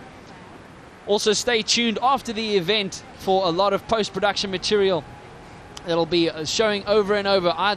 Jim, I'll be able to watch these highlights over and over. Yeah, absolutely. There's been some great ones. Renault could have done with a massive trick there. He was still in with a chance with a big if he could have gotten over 8. Just run out of time. There goes the buzzer. Unfortunately, Renault, it's too late. That's how you leave the competition. Jump out of the competition box. It suits me if I'm in the next heat. Good luck, Joe, if you wanted to interview Renault. He's about 2 miles away. So what an effort there. That is the end of a quarter-final number 28. I'm pretty sure Steven Akkersdijk will see him through into another semi-final appearance. As I said before, a third-place finisher in the 2014 Red Bull King of the Air. He's looking very consistent, looking very stylish. I think his overall impression score will be going up. But Jesse Richmond also in the previous heat looking very strong at the moment, having taken out last year's winner. Unfortunately, it will not be a hat-trick for Kevin Langery. But stay with us as we are going to go into the second last quarter-final matchup. The crowds are building up here. It's been exciting to see them pulling in one by one, people knocking off early from work to see what kiteboarding is all about. Don't be intimidated by the sport. This sport is for anyone and everyone. Just please make sure you do it right. Keep going for lessons. Don't try and assume. Don't think you know what's cutting. And joining us back in the commentary booth for the second last quarterfinal, Sam Light. Welcome back. It's lucky to have you in here with us, bro. Thanks, mate. It's really starting to heat up, isn't it? I've just been down on the beach and it is going off. You know, the sand starts blowing, the wind's taking the tops of the waves off, the crowd's building. There really is a great atmosphere out there. Yeah, you can see that's a beautiful panoramic shot there in front of us. You can see just these beautiful gaps between the waves. You know, as we were talking earlier about the gaps between the waves, Steven Akkersdijk struggling to get a lot of speed there on that one because these waves are just piling like one on top of the other. But again, that's where experience comes in and being able to make the most of it, even though it's not ideal for your ramping and takeoff. Yeah, managing your heat is one of the most important things in this competition. and you do see the experience. But now we're getting into the meat of it. Most of these guys do have a lot of experience, and you can see Renault, you know, has a lot of experience, but it just got away from him in that heat. Only takes a couple of crashes. When it's this windy, you're traveling so far. If you lose your board, it's going to take a minute or two to get back to your board, and he lost his board twice during that heat, and it made the difference. No, precious time they lost. I mean, losing your board at the peak of a mega loop is just, I don't think there's a worse way of losing it other than maybe a death loop, you know. Yeah, but, exactly. He actually lost his board immediately after losing it a first time, so it was on the next trick. Just lapse of concentration. It's easily done, and that's where, you know, riders doing the board offs, adding the extra risk factor, you get rewarded for that. The risk factor, 70% height and 30% trick is what the judges are looking at. But as we said, no surprise with a total of 28.36. We said it earlier, Steven Akkersdijk overall impression score 7.9. Excellent overall impression score. Of the highest we've seen, the highest being 8.2 so far from Liam Whaley. Yeah, you can see in that heat how well he managed his time. You know, he probably landed 6 or 7 like good maneuvers, even though 3 are only counting. The judges take note of that, and that's where the overall score can make the difference. And so, with the next heat underway, heat number 29, we have the Joker, 2017 King of the Air champion, Nick Jacobsen. As he said, his secret is just staying cool and calm and relaxed. Very deep information there from Nick. But this heat is now underway. I can relate to that. I'm myself, I like to stay cool, calm, relaxed. You know, I perform the best when I'm relaxed and not too tense. It's easy to get caught in the moment and anxious and nervous in these kind of conditions, but if you can stay relaxed, that is the key to getting in that flow. Quick replay here from Nick Jacobsen. He'll be in the blue vest, and Tonin Reagan will be in the yellow. Trademark one-footer there by Nick Jacobsen. But for now, let's take it down to Joe on the beach. Take it away, Joe. Stephen, that's the smile. Talk about a heat. Even when that heat had finished, you were giving the crowd a little hype. You are going to be happy getting through to the semis, eh? Oh man, it's so good when everything comes together, and from now on, every heat, it's just been going better and better. I'm getting everything dialed, managing to calm myself down a little bit. It's awesome. It's so good. Yeah, that's one of the things Sam liked in the booth. He's been mentioning you really keeping your cool and just keeping yourself relaxed. It must be important because, you know, big names out there, you yourself, conditions, looks like it's even getting windier, but you have everything dialed. The pistons are firing. Yeah, I mean, I've been practicing a lot on the same moves and just getting them down every single time. And at the moment, consistency is working out really well for me. So, yeah, it's awesome, especially with this crowd. It's amazing to have everybody there and have everybody so excited, and then you guys back home as well, obviously. Beautiful. Well, there we have it. Steven Akkersdijk just sharing the love here in Cape Town, going through to the semi-finals. Thank you, Joe. Steven Akkersdijk, super stoked. He'll be aiming to get into his second final appearance. I mean, that was an incredible year, Sam, 2014. What do you remember that stood out about that year? Yeah, was that the year I came third? I don't remember. But it was a long time ago. They all blur into one. But yeah, I do remember that being a particularly special year. And I know that feeling when you just get on a roll. And like we were saying before, finding that flow. And you could see Steven there really got in his flow, landing pretty much every trick he tried. And Tonin Reagan all towards the inside here. Nice boogie loop. Oh, slipping out there. Those shallows. That water sucks off that sand nice and quickly. So you've seen a couple of guys land. I know Ozzy was quite famous for hitting that in the shallows. It's quite dangerous as well. Also for new riders and young people, be careful about where you do tricks. Always make sure there's enough water underneath you. Yeah, the reason why we pick those shallow waters on the inside is that the water's actually most flat at that point. If the wave's already broken and it's flattened out those chops, so if you can find a ramp on the inside, you'll get a much nicer landing, which is good in competition. Absolutely, as we see Nick Jacobsen, he took off on that kicker just a tad too early there. Timing is everything. This is an interesting heat because they've both got a similar bag of tricks. Tonin has a huge amount of potential. Every year he brings some crazy innovative tricks like we're seeing today, like he's doing some board off mega loop with spins and rotations that only a few of the riders are doing, but he's just not quite landing them today, but maybe that will come together in this heat. Nick Jacobsen again on the inside. You've seen Nick really enjoys doing his tricks both ways, Sam. I mean, 2017 when he edged out Aaron Hadlow to claim first place with that one-footer, that boogie loop at the time, the first one to land the one-footer boogie loop in this event. He was doing it both ways all the time. He loves that trick. I do think it's going to add to the overall impression score, and if you feel more comfortable doing a trick one way, then why not throw it in there? Especially if you've got that upwind advantage and you're high enough in the heat and you can see another rider further downwind and you have that already got a few tricks under your belt. Nick, they're going for a big boogaloo out the back, just getting some points on the board here. Nice landing. He really delays that rotation. He really just stalls into it and then loops the kite 360 degrees under him. As you see Antonin Reagan here in the front.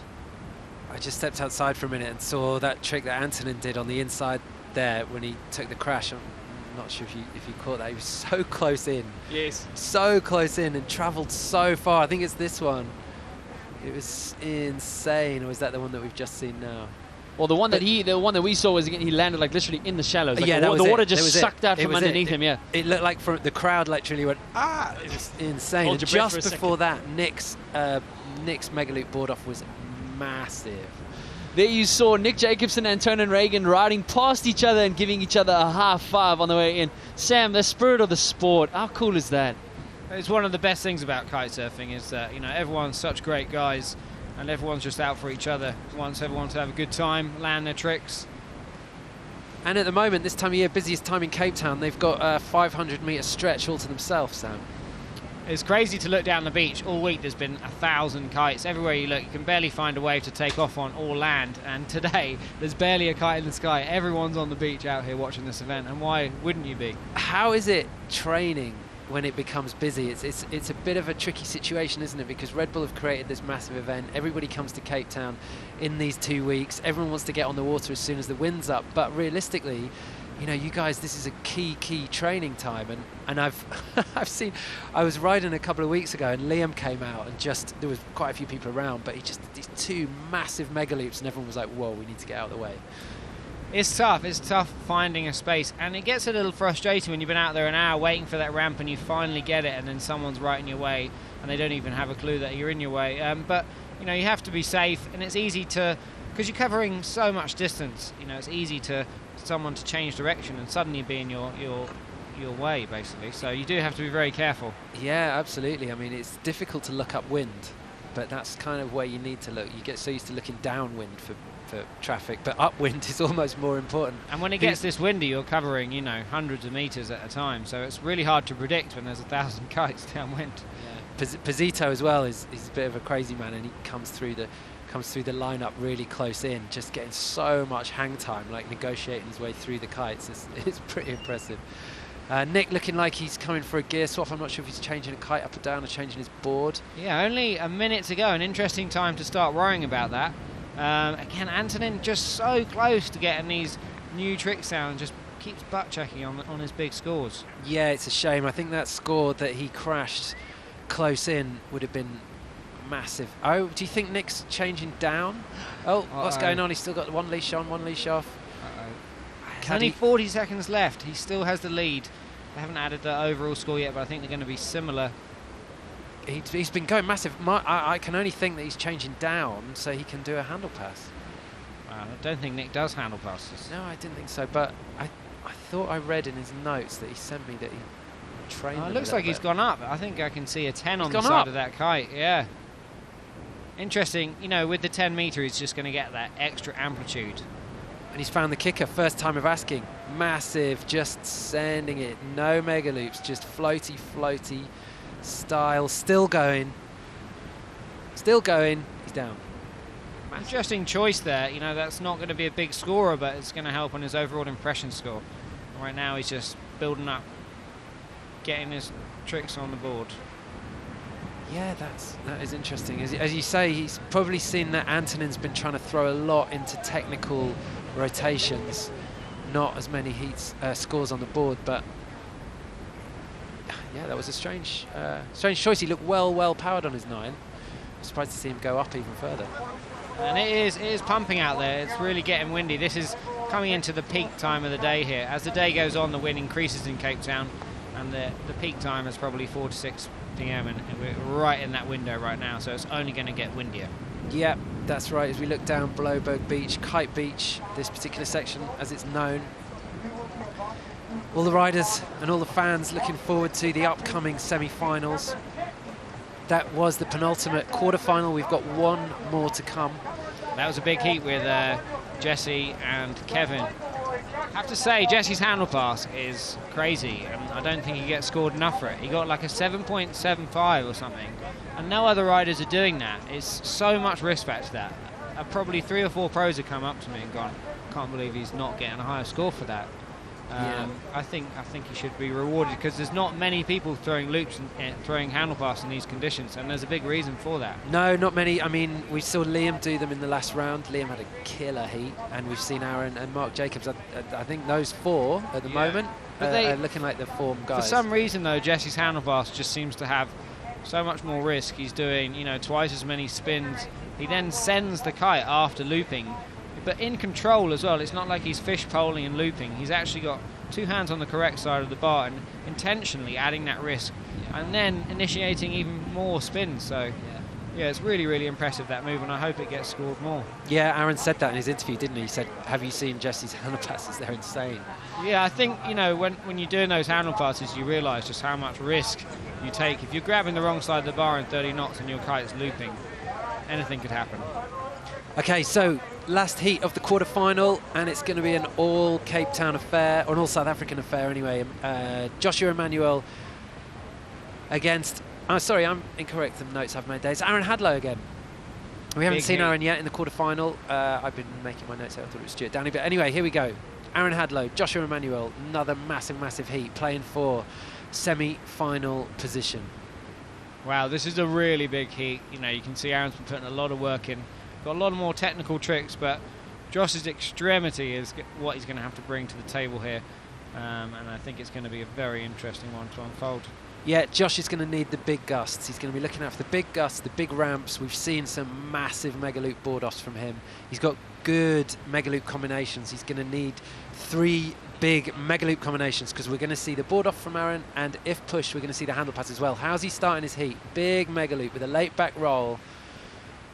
He's got these in the bag all day long, Sam, hasn't he? Yeah, Aaron's going to bring a lot of technical tricks. He looks very, very calm and composed. I have to say, he's looking very good on the water. I've definitely got put a wager on Aaron to do well at this event. His experience in competition, he just seems to always make the best of it and always find that kicker. You never see Aaron at the bottom of the box looking for a wave in the last dying seconds. He controls his heat so well, and I think we'll see that in this as well. Yeah, that's years and years and years of competition experience, and he loves competition as well, doesn't he? Yeah, he is. He's very competitive, especially when he's motivated, and he's extremely motivated at the moment. It looks like Josh might be having a problem with his kite, signalling to his caddy. This is a real shame, actually. I think it's just a minor, equipment problem there. But they're very different styles, which is quite interesting. Josh is quite a dramatic low looper and, lets his body extend, whereas Aaron is, quite controlled and doesn't necessarily always go as extreme as Josh, but his composure is very different. And as we see Josh just heading out, it looks like he's got his kite sorted out, but we're just going to take a break for the moment. Joe's down on the beach with Nick Jacobson. Joe, how's he getting on? Nick, great riding there, man. All until the end. You even made a kite change at the end. Everybody's been asking, why that final change? I just didn't have enough wind on my 9, so I thought I would change to the 10. It took me like at least a minute, I would say, to do the change, but I managed to change and had one last jump in there, which was, I think it's going to be okay. But I'm going to rig down again to a 9 because it's pretty windy. I think you were definitely praying to the old kicker gods there, right? You pretty much went straight out, found the perfect kicker and went up. So obviously you got this place dialed. Yeah, we've been coming here for 15 years. So everything, like all the conditions, the waves, everything is it's lining up very nicely today. And, I've been riding here since I was a kid, so yeah.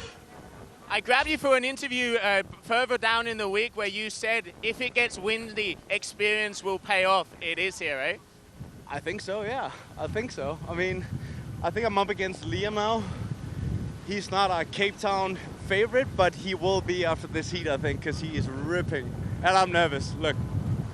There you can go. We can see he's got the jitters, it's excitement and nerves. And we are going to be continue on the water. Aaron and Joshua going huge.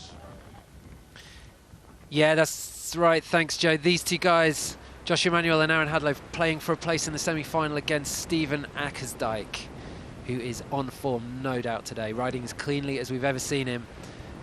Aaron Hadlow commanding the lead at the minute. Hits a kicker, not a clean one. Still makes the most of it, manages a mega loop and a board off in a situation where many riders would have aborted that. Classic as a star, already got 4 or 5 tricks on the board. Just racking them up. He hasn't found that huge one yet, but he doesn't need to. It just hasn't come quite together for Josh in this heat, but I think it's all going to happen in the next few minutes now. Josh looking for that kicker, heading out. The wind is starting to fill in, sending the mega loop board off. It's crazy how many of those he must have done today. Seems to be the trick of the contest for him, and he sticks it, punching the air. 2 years ago, you know, you won the lottery if you landed those. Now we're seeing so many guys land them. Seems like once you figure out the board movement, they seem to be getting them fairly consistently. I think it just went. It's still not super windy yet. I think if it gets up, you know, another 5-10 knots, I think less people will be doing them. But we're still at a point in the wind now. You know, Nick just changed up to a 10. Riders, it's still not as crazy, so they can still add some technical difficulty as well. But what's crazy is what wind these guys start classifying as crazy. Like, crazy wind is going up and up. It used to be 30 knots, then it was 40 knots, and now guys are going out in 50 knots. It's unbelievable. Aaron, super clean. So clean. Super clean, still looking pretty safe, you know, but he's doing what he needs to during the heat. Keep an eye on Josh, he's got the upwind advantage. Got nice timing on that. Interesting technique there, holding the board against his body. I might have to remember that one. I wonder, that was quite interesting. Noticed it as well. Josh Emanuel, very low kite angle, mega loop, late back roll. Really aggressive. He's got a very aggressive style. Josh stomped his way big to guy, so big guy. Yeah, he's, you know, 6 foot, and he's pretty stacked. So yeah, there's a lot of weight to throw around, which I think he uses to an advantage. Actually, he's able to hold down a lot of kite. That picture of him the other day was huge, so I think he's able to really hold down those strong winds. Aaron Hadlow, 5-time world champion, 2-time King of the Air champion.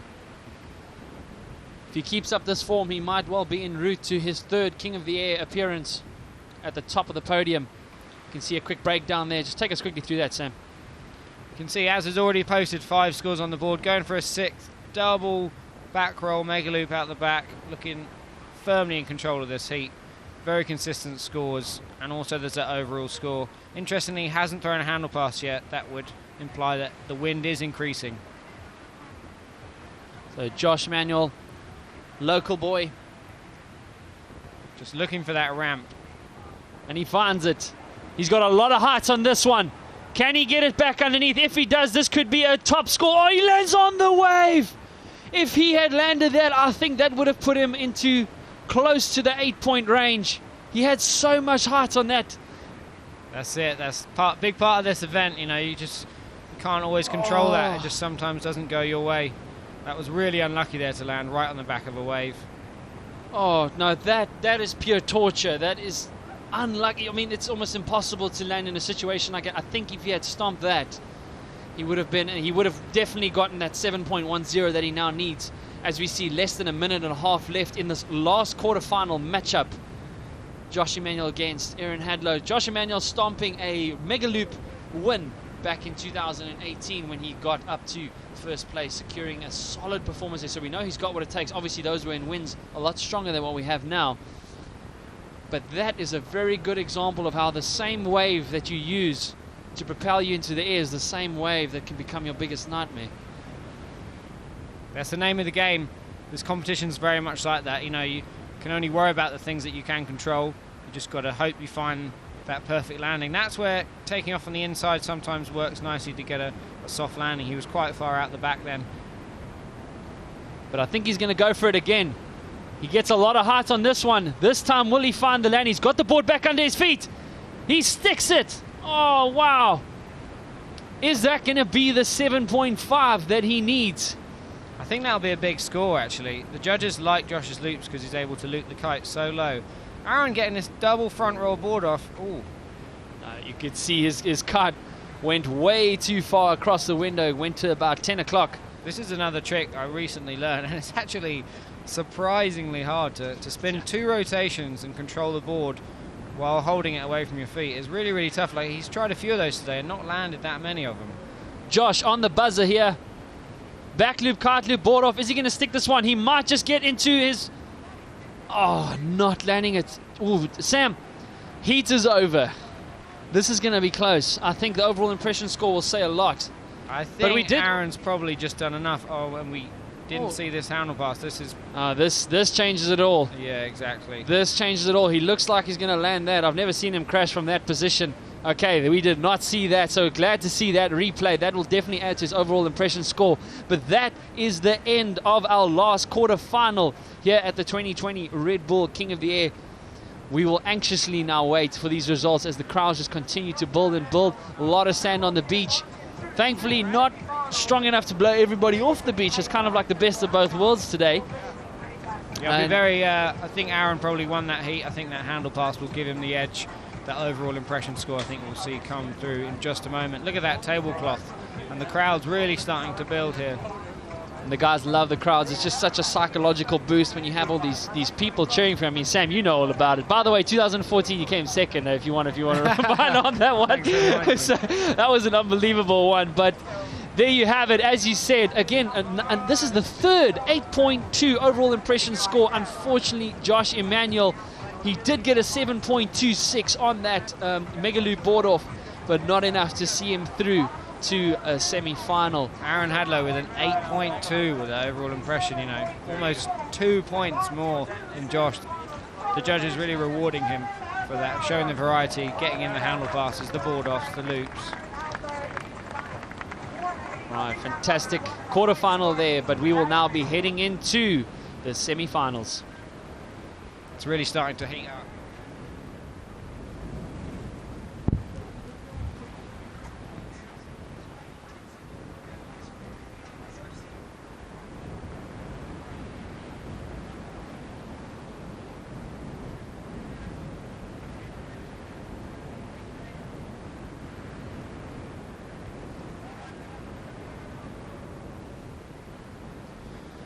Well, good afternoon, everybody, and all of you from around the world to the 2020 Red Bull King of the Air. We are coming to you live from the beautiful, windy city of Cape Town, South Africa, here at Kite Beach, just off to the left from Table Mountain. As you can see, plenty of wind in store for us. We've had mouth-watering action here, round 1, 2, 3, 4, and 5. Done and dusted. We just finished our quarter-final here, and we're going now into the semi-finals. We've had already final matchups in the past, but now it's just going to get tighter and tighter as we go into our first semi-final for the new decade here at the Red Bull King of the Air. Liam Whaley, 2015 world champion and a third place finisher from last year, up against 2017 King of the Air champion Nick Jacobson. In the commentary box with me, Jim Gaunt and Sam Light. Sam Light, our guest commentator for now. It's been good to bring you this action, and we're looking forward to bringing you more semi-final and final action. Unbelievable conditions unfolding here as we see the semi-final number 1 underway with Nick Jacobson in the yellow vest in front of you with Liam Whaley in the blue. Conditions have been a little bit challenging here with the waves kind of on top of each other, making it difficult for these guys to find speedy, clean-filled ramps. But Nick Jacobson has no problem with that as he comes in towards the inside with his trademark jump 1-footer there. Just entertaining the crowds a little bit, but please keep spreading the vibe at hashtag King of the Air. Liam Whaley did stomp into a nice inverted boogie loop there. An added front rotation on the way down. He's looking solid at the moment, Liam Whaley. Liam Whaley has boasted the highest score so far, over the 30-point range. Oh my goodness, look at that. Nick's going huge there with that big boogie loop. Liam's looking very composed, like Aaron Hadlow, really showing his experience in competition. He's a very confident competition rider. Liam riding with a brand new kite, the F1 Bullet, specially made for this type of competition. Cross between the WTF freestyle kite and the Bandit, and has looked very, very, very much at home on it ever since he first laid his hands on it when he came to here in Cape Town in December. But right now, as we watch Liam heading out, we're going to dive back down to the beach. Josie Astula is with Aaron Hadlow. Thanks, guys. Aaron, yet another one in the bag, mate. Going through to the semi-finals, and you're going to be going up against Stephen Akadai. What a heat, getting it in the end with that handle pass. Congratulations, mate. Yeah, thanks, man. Had to pull out all the stops once again. The level's so high this year, it's crazy. Josh, with all the local support, I've been seeing this guy out when it's proper windy here in Cape Town, and he's been sending some of the biggest kite loop board offs I've ever seen. So respect to him. It was super hard heat, but well, so happy I could pull it out at the end there. I mean, both of you guys were going super high. Like you say, Josh touching the moon with those big board offs. Got a couple of them in the bag, but I think it was that final buzzer. Again, your versatility and mixing up all the different disciplines and that handle pass at the end just gave you the win here. So yeah, congratulations there, Aaron, and I look forward to seeing you through in the semi-finals. Cheers. Back to you boys in the booth. Cheers, Joe. Great to see Aaron happy with his performance, and rightly so. As he said, Josh, one of the biggest players here in Cape Town when the winds start nuking. Seems to never be strong enough for Josh. Unfortunately, that's the last we'll see of him in the competition now, as it's Aaron Hadlow that books his place in the semi-final against Stephen Ackersdyke. Liam started this heat off very strong, getting in some big moves, adding a lot of technical difficulty, but Nick's going particularly big, so all to play for. Well, there you can see Nick Jacobson, an 8.44. That is now officially the highest scoring trick. That was most certainly the boogie loop that he did, showcasing again that height is what the judges are looking for. Nick Jacobson, yeah, nice board off jump there, and I think it's a bit of a tongue grab as well. I definitely saw a tongue grab there. That was a crowd pleaser, right on the beach. But that 8.44 must have been for that massive boogie loop at the back. And I think he's stuck with the 10. It looks like we saw him on the interview. Said he was going to switch down because the wind had come up, but obviously finding that he's still got a bit more to squeeze out of that 10, and the difference with he went along the skyline was massive. Heading out towards the back, Nick Jacobson right behind Liam Whaley. Both of them will most probably turn around and head back inside, hoping for a bit more of a cleaner ramp. You can see quite a bit of bump on the water. But Nick Jacobson there, that's what it's all about. The judges are looking for 70% height and 30% trick. You know, the extremity on Nick Jacobson's boogie loop wasn't that huge, but the height he had on that was phenomenal. So again, we see the emphasis here on height, giving him that well-deserved 8.44 above Jesse Richmond's highest score. So he's got a game plan that's working for him. It's all about the height. That's what the Red Bull King of the Air is all about, is who can go the biggest. And Nick proved that he can go. That was an amazing one there. Nick's pulling it together, bringing it to Liam. It's going to be a close one. I think that's what he's got to do. Liam, you know, it has been the rider that most riders have said, oh my God, Liam's on fire. So how do you approach a heat like that against Liam? You just have to keep momentum up, I guess, and put the pressure back on him, hope he makes a mistake. No mistakes again from Liam. I don't think he's made a mistake yet today. 3 out of 3 heats, super clean. Well, I think the positioning between these guys, between first and second place, is going to chop and change. I definitely think Nick Jacobson's going to drop that 6.3 in favor of that board off mega loop that he just did now. But already there, as I said, all right there, 2 8-point maneuvers. The first rider to have 2 8 points, 2 points above 8, shall we say, in his heat, swapping out. But it's still, the scores are very close. You can see Liam Whaley there. If Nick can get another 8-pointer, then Liam might find himself in a combo situation. I think Liam needs to do a handle pass. That's one trick he knows that Nick's not going to do, and it's going to improve his overall impression score at the end of the heat. There we have it. There it is. Kung Fu pass. 1 rotation on the way down. Not the biggest amount of heights. I know it's tricky to tell from this camera angle, but you can usually tell by how quickly he travels up. But that'll, as you said now, Sam, definitely overall impression is going to add that extra 0.5, or maybe that 1 extra point into this semi-final number 1. Coming to you live here from Kite Beach in Cape Town, South Africa, the kite surfing mecca of the world. I think that's... Oh, he wanted to. Was that going to be his first handle pass going out? I think that's the threatening thing with Liam, isn't it? He has the handle passes locked down. You know, it generally doesn't take him more than 1 attempt to make them. I think other riders, you're kind of on the edge of the seat. You know, are they going to land it? Liam's, you know, got the handle pass absolutely down. So Nick is going to need those 8-point scores. You get 3 8-point scores, then the variety score will naturally be high, but you're going to need it less. So impressive riding from Nick. He always looks very smooth. Doesn't look out of control ever. I think Nick's a huge fan of Liam, and I would imagine Nick's approach to seat very relaxed, thinking, oh well, you know, I can lose to Liam. Liam's riding really well, and in doing so, he's not put any pressure on himself, and he's pulled out a belter of a heat. 2 8-point scores for Nick Jacobson. It's going to be interesting to see what the overall impression, but we've got just over a minute here We know if anybody's got it in the tank to pull something special. In 2018, Liam Whaley just edged out Aaron Hadlow on the buzzer with a stomping boogie loop. Let's see if he can do it again. He's got a kicker. The timing looks good. It's huge. Massive boogie loop there. Loads of hearts on that. I don't think that's an 8.44, but that could be into the 8-point range. You really tried to steer the kite down a little bit to add more extremity to the move there. I think that's going to bump up his score, but I don't think it's going to be in the 8-point range. He's still got time, I'm pretty sure. That is a huge board off boogie loop. Is he going to get back underneath and land it? No, not a clean landing. He might get scored on it, but I don't think that's going to be it. But less than 30 seconds on the clock. I'm pretty sure Liam Whaley is going to go for another handle pass. There's a quick replay here. Grabbing the board by the nose. Nick Jacobson. Good control, managing to get his body position, but just hooking, just his body position being pulled a little bit to the left. It's tough. If you just have your little pinky toe in that strap, coming down from that height with that speed, it's hard to land. On the dying seconds there, Liam Whaley with a back roll mega loop.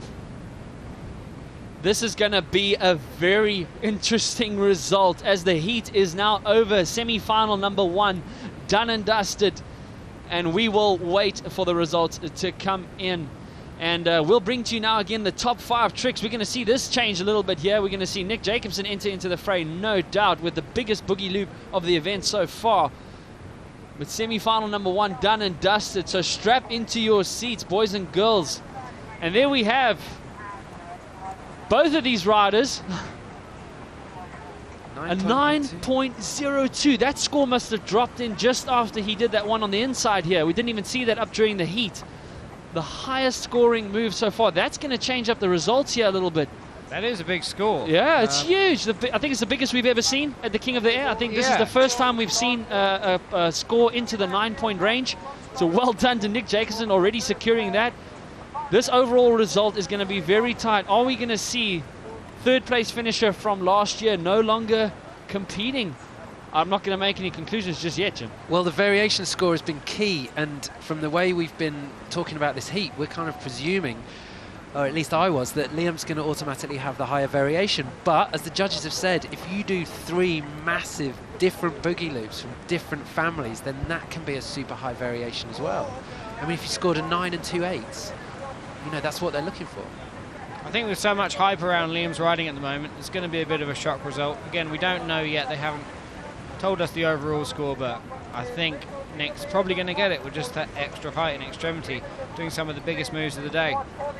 This is going to be very tight. I think Liam Whaley, you know, would have given himself a better chance if that Kung Fu pass on the inside was maybe a little bit higher. He did want to go for the handle pass on the way out. We haven't seen him do it today, but he was going to go, and then you just saw the bar just pop completely out of his hand. So I can imagine the judges are taking their time. My goodness, look at this. I don't think it's a result we were expecting. And the highest score of the event so far, Nick Jacobson, the Joker, in 2017 winner, stomping with a 33-point total and edging out last year's third place finisher. Unbelievable. Liam would be disappointed. He was hoping for first place, but unfortunately that's the way things go. Jim, semi-final number 2. What a result that was. I mean, that's pure big air kiteboarding from Nick Jacobson. Control, height, and with enough extremity to tick that box. I think Liam's mega loops, particularly on the boogie loop, were lower with the kite. Very, very, very stylish, but just the height that Nick was getting, and that is what the event is all about. Height, but you have to combine it with something. Wow, what a way to kick off the semi-final. Arguably a shock result with Liam Whaley, the rider's favourite in many people's eyes. Ejected from the competition in the semi-final stage. The action rolls on. North teammates, Jesse Richmond on your screen right now against New Zealand and Mark Jacobs. This one's going to be massive, Sam. Both these riders have shown really, really good tricks and really dynamic mixed moves. Jesse opening the account there with a big grab boogie loop. Mark doing a triple back roll, mega loop, 1 foot. A lot going on there and stuck it very clean. Well, Mark Jacobs knows that he's got his work cut out for him here. JC Richmond is looking on form, but right now on the beach, Joe, you're standing by with our winner from semi-final number 1, Nick Jacobson. I'm pretty sober right Nick, you have got to be stoked about that one. That is a big win for you. You were going huge, getting some of the biggest scores out there. You got to be happy, but you seem so relaxed. I am. That's the only way that I can actually perform as I do, because if it's all a mental game, and every time I see all these guys jump, I just can't stay focused. So I need to like stay calm, breathe slow, get that heart rate down, and don't look at the other guys. That's my strategy. Well, that strategy is definitely working for you. You just taken out Liam Whaley. There was a lot of hype for him throughout this competition. Obviously, that's going to be a big win. And you are the first finalist, so a big congratulations. How does it feel to be right there again? It feels amazing. It really feels amazing. If I don't win this, it's fine. You know, I made it to the final. I'm good. Now I have nothing to lose. So let's see. I might go even higher now. Hopefully. I hope we will see you go higher and higher. One more time, congratulations, Nick. And as he said, it doesn't matter what happens, he's just happy to be in the final of the Red Bull King of the Air. Cool, thanks, Joe. Super stoked, but very relaxed. Nick Jacobsen sees another final yet again with Jesse Richmond. Back roll handle pass. 1, 2, 3 rotation on the way down. He's going to come down quite fast. Don't think that's going to be considered a clean landing. Hey, Sam? How does he bounce off his shoulder? You can see he over-sent the kite slightly. He sent the kite a little bit too far back in the window, and there wasn't enough time for it to catch him before he landed. That's a big scoring trick. I do really like that move. It's got a lot of risk factor. If you get your hand on the wrong side of the bar, it's going to be a long fall to the water, but not quite getting it as big as we've seen him do it before. You can see his kite actually stayed to the left. Normally when you do the dangle pass like that, you tend to want to let it drift the other way, just kind of keep you a little bit more in the flow. But this time he does just that. He knew he needed a clean landing. Well done there. Straight back into it. Yep. No, he knew he needed a clean one. He did just that. Mark Jacobs looking really confident though. 7.48, 6.92, 6.52. Pretty sure he's going to replace those. I do see this guy going a little bit more nastier than what he has so far. A first semi-final appearance for Mark Jacobs. Jesse Richmond, of course, no stranger to this side of the competition as he heads back out now towards Robben Island. Got some nice little kickers. A lot of chop on the water. You can see the guys are slowing down just a tad before they head out. Negotiating the swells. Mark Jacobs unhooking. Kung Fu pass. Is he going to get underneath it? Yes, he does. Not a lot of height on that, but not bad nonetheless. It'll help, but I think he's going to have to do another one, knowing that we've got less than 5 minutes, still 4.5 minutes left. Kung Fu pass, whipping that around. Double rotation on the way up. Good control, just getting that down loop just to secure a soft landing. Yeah, I think he just wanted to match Jesse's trick. They're going for trip right now. Mark's just in the lead, but both very, very close. All to play for still with 4 minutes to go in the heat. Mark Jacobs hitting the kicker. Slightly late there. Tic-tac. Just catching him. Oh, he's not going to make it. No, the kite control was the tough part, but at least he held onto his board, thus avoiding a long body drag. I'm pretty sure we're going to see him go for that again. Jesse Richmond. He's eyeing something out at the back. It's one of the hardest things is to time that ramp, and when it just breaks in front of you and you've got all that speed, you just have to go for it anyway. It's fractions of a difference here in Cape Town, isn't it? Between you can look at the kicker and you think perfect, perfect, perfect, and just at the last minute, it's game over. You'll see here in the shallows, Jim. In the shallows, the wave actually breaks a little bit faster. Out of the back, it breaks a little bit slower, but there's a little bit more bump. So it's kind of a bit of a pro and con between these two. Your timing has to be right. I mean, you can waste precious time waiting on the beach, and then hitting it out only to find that the wave's already broken in front of you. As we saw, uncharacteristically there, Jesse Richmond not getting timing. But he's going to make up for it with that no problem as he flies through the screen there with a huge back loop, mega loop, and a board off. You'll see the riders sort of hanging on the inside, because if you do Jesse Richmond going for a huge back roll mega loop board off, I think he's sticking it. Going to put him very close. But yeah, you'll see the riders going for those inside kickers because they're a bit steeper and sharper, and they're harder to time, but when you do time them, they're the best ones. Also a lot more close to the judges as well, so it's pretty much bang in your face, isn't it, rather than the kickers way out back. Exactly. They say it doesn't make any difference, but there's no doubt about it. It just looks bigger when it's closer. So really interesting heat at the minute. I don't think we've seen these guys push the mega loop, boogie loop rotations, double back rolls as far as they have before, so I think we've still got those to come in the heat. Seems like they've both been going for their kind of wild card manoeuvres early on to get those in, because they know that they're going to have to put them in at some point against each other. The handle passes, the board offs. Do you think we could see a double half cab from Jesse. We haven't seen that yet in this event. He pulled it off last year, and it just kind of putting everybody in a bit of a state of awe. You know, as he did it, we know that's something that he can do. I mean, it's like I call it a cranking move. You know, just kind of everything. I think he just resets all his joints and ligaments. Everything just kind of like, okay, everything's loose now. We're good to go. So double half cab, a trademark move of his. Hopefully, we get to see it. Yeah, it's interesting he hasn't thrown it yet. Maybe just deciding there's too much risk with that move, especially as it's looking pretty windy out there. Yeah, I think in the years before it's been 5 or 8 knots less when he's done it, hasn't it? Which makes quite a bit of difference when you're at the peak end. Mark Jacobs, not the best of timing there, but he's going to try to take. Nope, he's not going to get back underneath it. He's got less than a minute and a half as he gets dragged away from his board. Precious time there. I think just looking at that manoeuvre there and Mark getting a slightly faulty takeoff, I think that's what's impressed me about Aaron so far in this event. He's made every takeoff count. Jesse Richmond, he's not done yet. Stalls a little bit. Back roll kite loop with a nose grab. I suppose just adding a bit more variety into it. The scores are still pretty close, but he's now edged into first place. I think Mark Jacobs is going to have to pull something special out of the bag as we see less than a minute in the second semi-final. Wow, what a heat. Jesse knocking out Mark in the last minute of this heat here. Mark's heading out, looking for that final kick. He needs a big move. So he's doing the board off after the mega loop with the rotation. Now, the judges said in the meeting that they wouldn't score that as highly, even though it's got more technical difficulty, because it's much harder to take the board off before the loop. Oh, Jesse Richmond wanting to unhook there. 30 seconds left on the clock. Maybe he was looking for that half cab that you're waiting for. I'm waiting for the half cab. So he heard you. Come on, dude. Give me something. Not that you haven't given us anything spectacular to watch. This has been amazing here from the Hawaiian.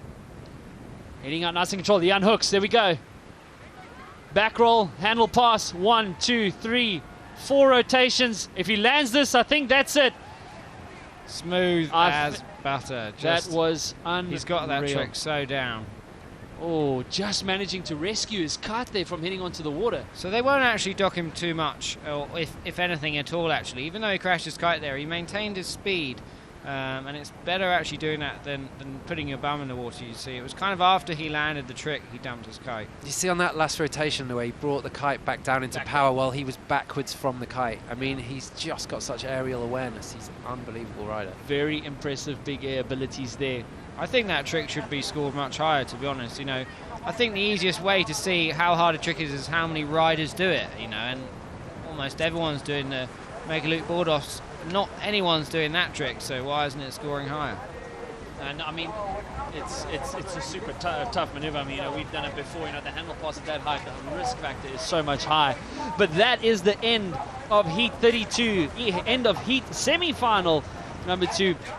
We'll be waiting for the results. Never mind, there they come in again, stomping with a result higher than his previous one. Jesse Richmond with an 8.4. overall score, 8.46, 8.2, 7.86, up right there with Nick Jacobson in the previous heat. So Mark Jacobs, he'll be happy to have made it through to the semi-finals, but a fantastic result nonetheless for him. He'll be happy, but Jesse Richmond looking in fine form here for the 2020 King of the Air. Please keep spreading the vibe at hashtag King of the Air. We are coming to you live from Kite Beach in Cape Town, South Africa, the kite surfing mecca of the world. The crowds are looming large, pulling in here after work and soaking up some of the biggest and best big air kiteboarding action we have ever seen. Signal Hill, lots of white caps in front there of Greenpoint Stadium. Hey, there's our commentary box, Jim. I can see. I can just take a wave and you'll see me flying through the roof. There we go. What a great view these guys have.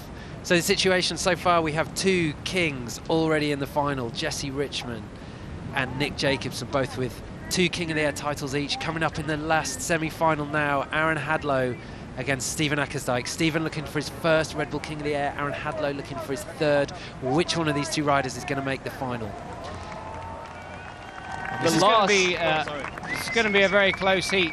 Stephen goes huge and Aaron's got a lot of technical difficulty, so it's all to play for here. This is going to be tight. We have now seen the overall impression score playing a big role Personally, I do think that Aaron Hadlow has the better chance with the overall impression score, but we've seen upsets already here, so there's no saying what can happen. That just keeps it so exciting, unexpected. So the man from UK, 5-time world champion, 2-time King of the Air champion, going up against third place finisher next to you, Sam Light, and 2014, one of the lowest kite loop angles in the sport, Steven Akesteijk, a great ambassador for the sport. There we go, heat is up. The last semi-final for the day. As we see Steven Akesteijk heading out, looking for a kicker. Aaron Hadlow from the shallows. He spots one. Good timing. Stalls on the loop. Not the biggest and highest, but a comfortable opening maneuver. I think he needed maybe just a bit more of a kick. And looked like also here in the middle, Sam, was like it's kind of just a bit of a drop in the gust from time to time.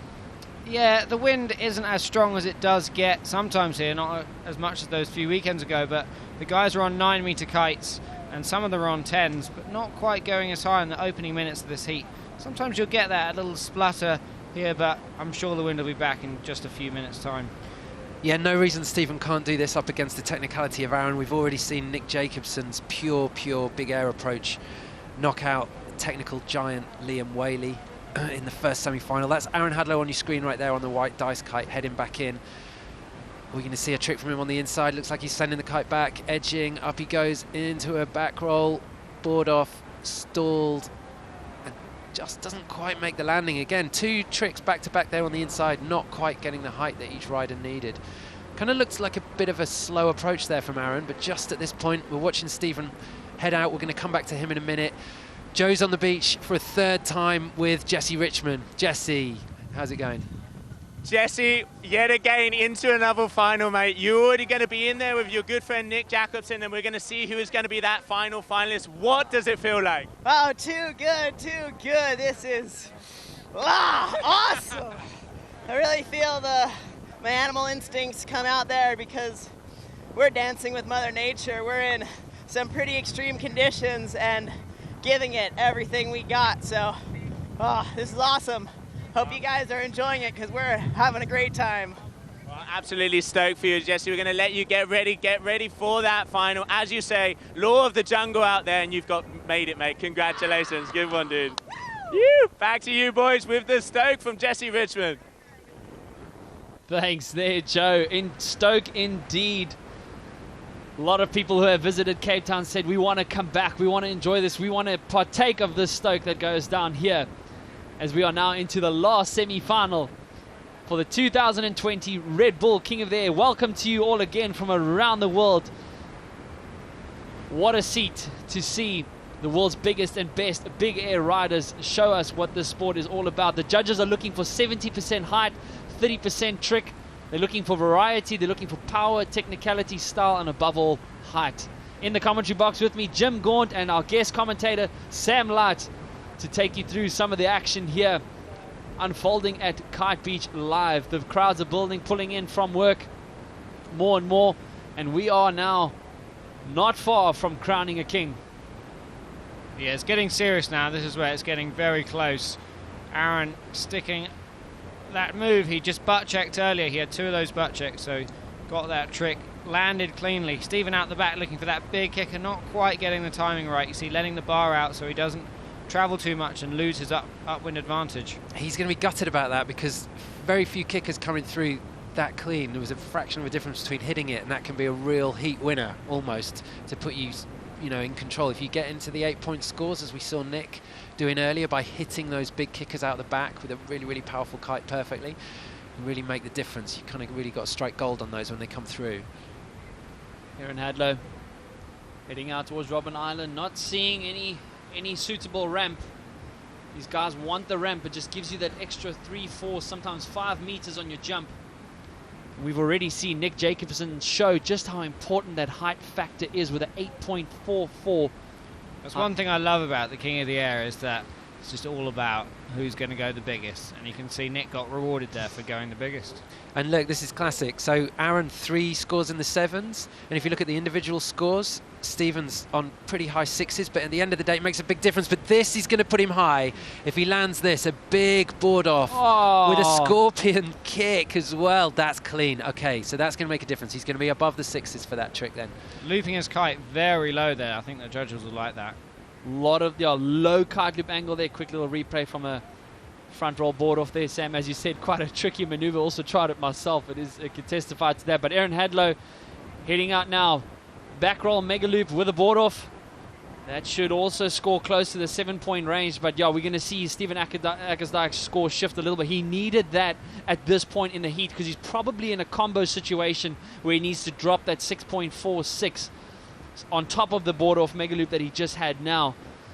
So he's going to go back out and hopefully put another one to that. He knows he needs something special. Interesting to see Aaron's score drop on that last one. It was a really, really tidy, controlled back roll with good extension on the board off. Great combination. Both these riders have been actually two of the cleanest riders throughout today.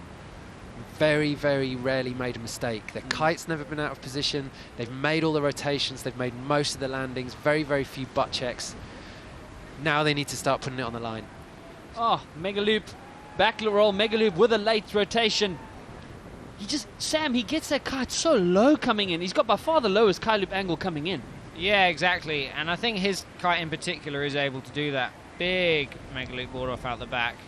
Sticking it clean. I don't think we've seen a landing come that close. Minimal time there. I was just going to say, Steven's not quite lining it up, but he just answered my question there, landing that big mega loop board off, which is going to bring him very close, losing that bottom score. Aaron's still got all his tricks in the 7s. I think Steven's just posted 7.94, which has brought him closer. 7.94, the highest score that he's had so far, but there drops a 7.92 for Aaron Hadlow as well. Going to be very interesting, this overall impression score. I think if Aaron Hadlow goes for a handle pass here, that could give him the edge he needs. We haven't seen Steven Akkersdijk do the handle pass. We have seen Aaron resort to it multiple times, including the Mega Loop KGB, one of only 2 riders to land that maneuver, and of course the first rider to do it when he won his first title back in 2015. Well, it's over to Aaron now to pull something out. There we go. Steven's just moved ahead. Here it comes, the handle pass. Not as high as Jesse's, but it's going to count. Yes, it does. Okay, it's probably going to be enough in this heat. We haven't seen Steven go for those. He doesn't need to match Jesse's height. He just needs to land these handle passes. Still go high, into the rotation, makes the pass. Still got a lot of work to do to land here, Sam. He didn't quite get the takeoff he wanted, but still managed to put it through in classic as a style. Didn't even notice he didn't get a good takeoff. Yeah, interestingly, Steven had just gone ahead of him there, just at that point in the heat with the 8.08. That must have been for that huge mega loop. No, that was a big one, Jim. That was definitely a big one. You mentioned his kite as well, and that GTS kite has one of the most consistent loops, I think, in a hybrid style kite. You know, the way it revs around the window is incredible. So consistent there, whoop, always around the bottom half of the window. Solid boogie loop there from Steven Akkersdijk. Super low kite angle, not the biggest amount of height, but that should put him into the 7-point range, maybe a 6.9.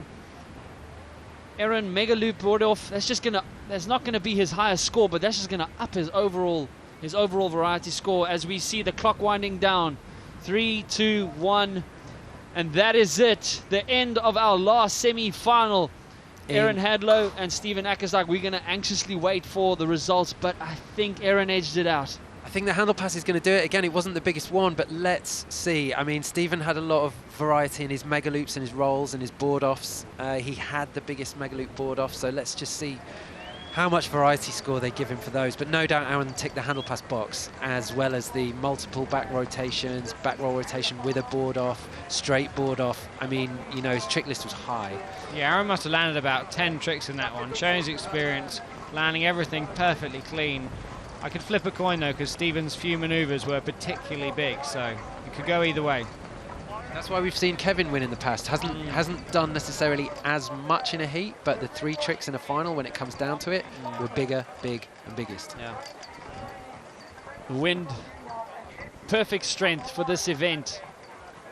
Once again, if you just the most wind possible. Yeah, you do want the most. The better. That's absolutely. Cape Town, the ideal destination for that. One of the most famous tourist destinations in the world, and of course hosts the biggest and most extreme kiteboarding event in the world, the Red Bull King of the Air. Coming to you once again live here from Kite Beach in Cape Town, South Africa.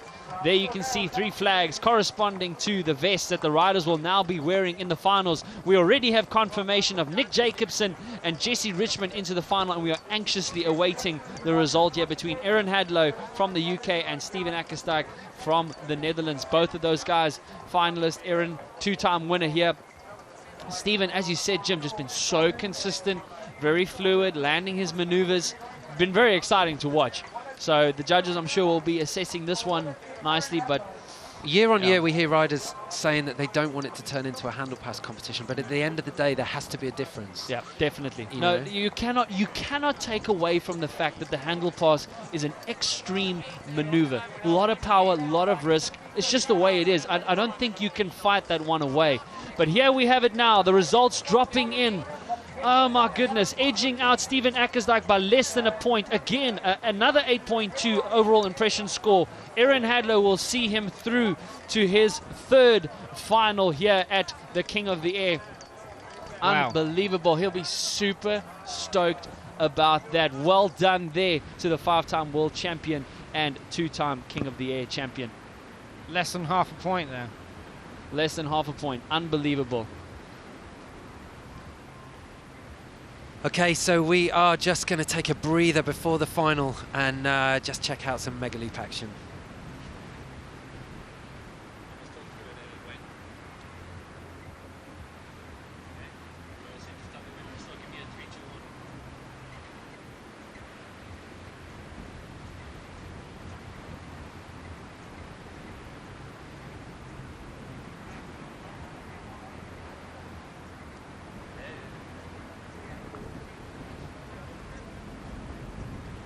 The apartments right opposite Kite Beach there. We're going to jump to the clip in a minute when that's ready, but Sea Spray Apartments there right behind Kite Beach, and what a place to stay. Great view of the action there. Really popular place to stay. I think I can't work out if it's Sea Spray. Anyway, it's somewhere near there. Yeah, every time I come here. All right, guys, next to the King of the Air, we have another mind-blowing kiteboard event coming up in 2020. Red Bull Mega Loop. And here we have when the perfect storm hits the Netherlands with over 40 knots, 16 of the world's best kiteboarders will be challenged to show their biggest mega loops. New this year, the winner of the King of the Air will automatically be qualified for the Red Bull Mega Loop Challenge. On standby from the 1st of April to November 1st. They will all be on standby to wait for Mother Nature to give them the perfect conditions. So stay tuned for this event, and of course you can watch it also live on Red Bull TV.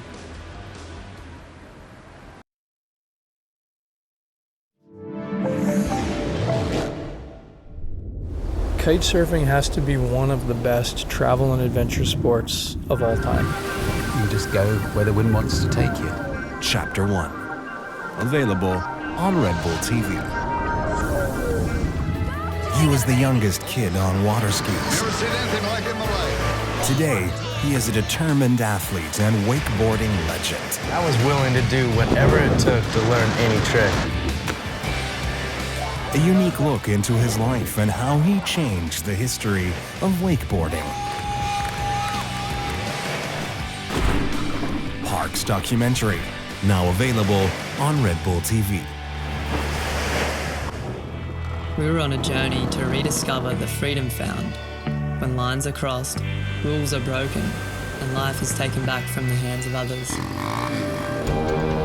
Customized motorbikes and uniquely shaped surfboards.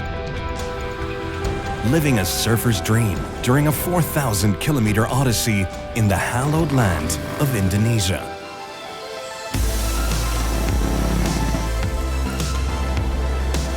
South to Sion, now available on Red Bull TV.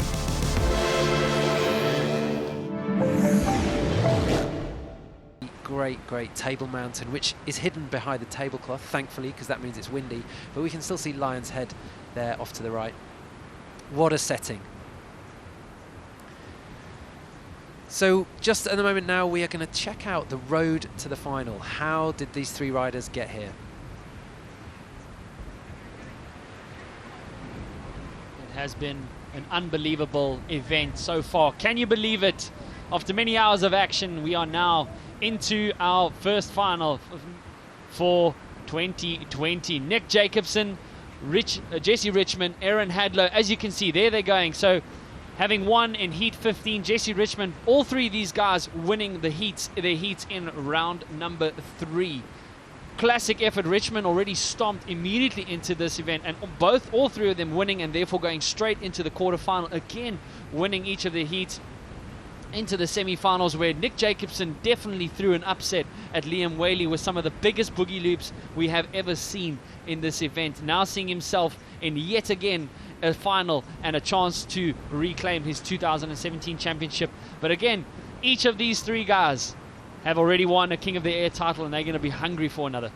Yeah, and Aaron's had a bit more work to do today because he finished outside the top 6. He had to start from round 1, also had to qualify through the video entry, which we've never seen from Aaron before, but had a poor finish last year because he had to withdraw with a rib injury. So Nick and Jesse and Aaron all looking great form for the final. Joe, all yours, bro. Take it up. What's happening down there? I mean, guys, what an event. I mean, up there in the booth, down here on the beach, you can just hear and feel the vibe. The wind seems to be pumping up. That tablecloth, I reckon that, Table Mountain is going to disappear. It's starting to get windy. The beach is amped, the crowd is going wild, and the riders, they have that hunger, they have that fire. In the final, we have 3 Red Bull King of the Air winners. We have Jesse Richmond, we have Nick Jacobson, and we have Aaron Hadlow. What a way to end it. Who will be on top here for 2020? But before we go to that, we're going to go to a little bit of history and watch the last 7 years of the Red Bull King of the Air and see what will happen here this year in Cape Town.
That action just gets you fired up. But to add on to that replay from the last couple of years, here we have it, your first final for the 2020 Red Bull King of the Air. Starting from the left, Nick Jacobson, Jesse Richmond and Aaron Hadlow, and the heat is now underway. This will be 3-man heat. There's not going to be a flag out sequence. We're only going to know at the end who is going to be crowned a king. Strap into your seats. We've got 13 minutes of block-busting action as we see Nick Jacobson opening the account.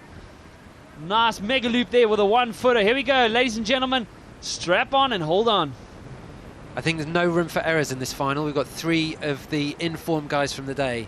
I think obviously Liam's going to be disappointed, but no argument with Jesse, Nick and Aaron. I think they've been the key performers of the day. I think they've been very all-round, and I think Nick just showed immense height to make his way to the final. So let's hope the wind stays and these guys can keep the standard high. Wow, 3 legends going at it. It's going to be really, really interesting. I know Aaron is as hungry as ever. He would love to even up his titles with Kevin. I know that'll be bothering him now. Kevin's got 3 and he's only got 2. So what can he pull out the bag for us? Aaron Hadlow there. Back roll kite loop board off. with a tail grab on the way in, just adding some nice variety there. All 3 scores in the 7-point range already. Trademark one-footer mega loop there by Nick Jacobson. He did that move in the 2017 final when he claimed his first crown over Aaron Hadlow again. It's also here in this heat, so this is just mouth-watering action. I just get the feeling that we're going to see a new move in the final as well. I think there's something from one of these 3 riders is going to come out that we haven't yet seen yet. Aaron not quite getting his kite low enough out the back there.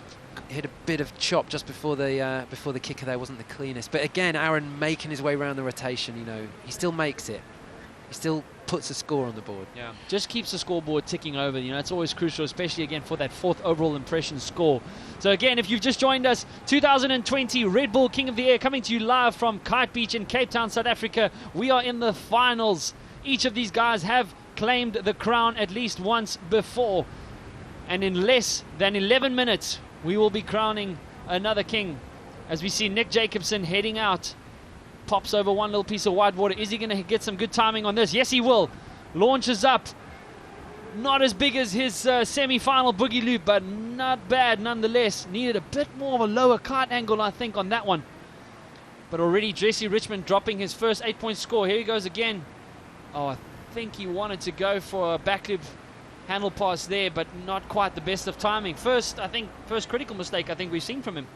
Didn't quite get the takeoff he was looking for and decided not to go for the handle pass, which I think was a wise move. He wouldn't have landed it. It's better to keep his ground and go for it again.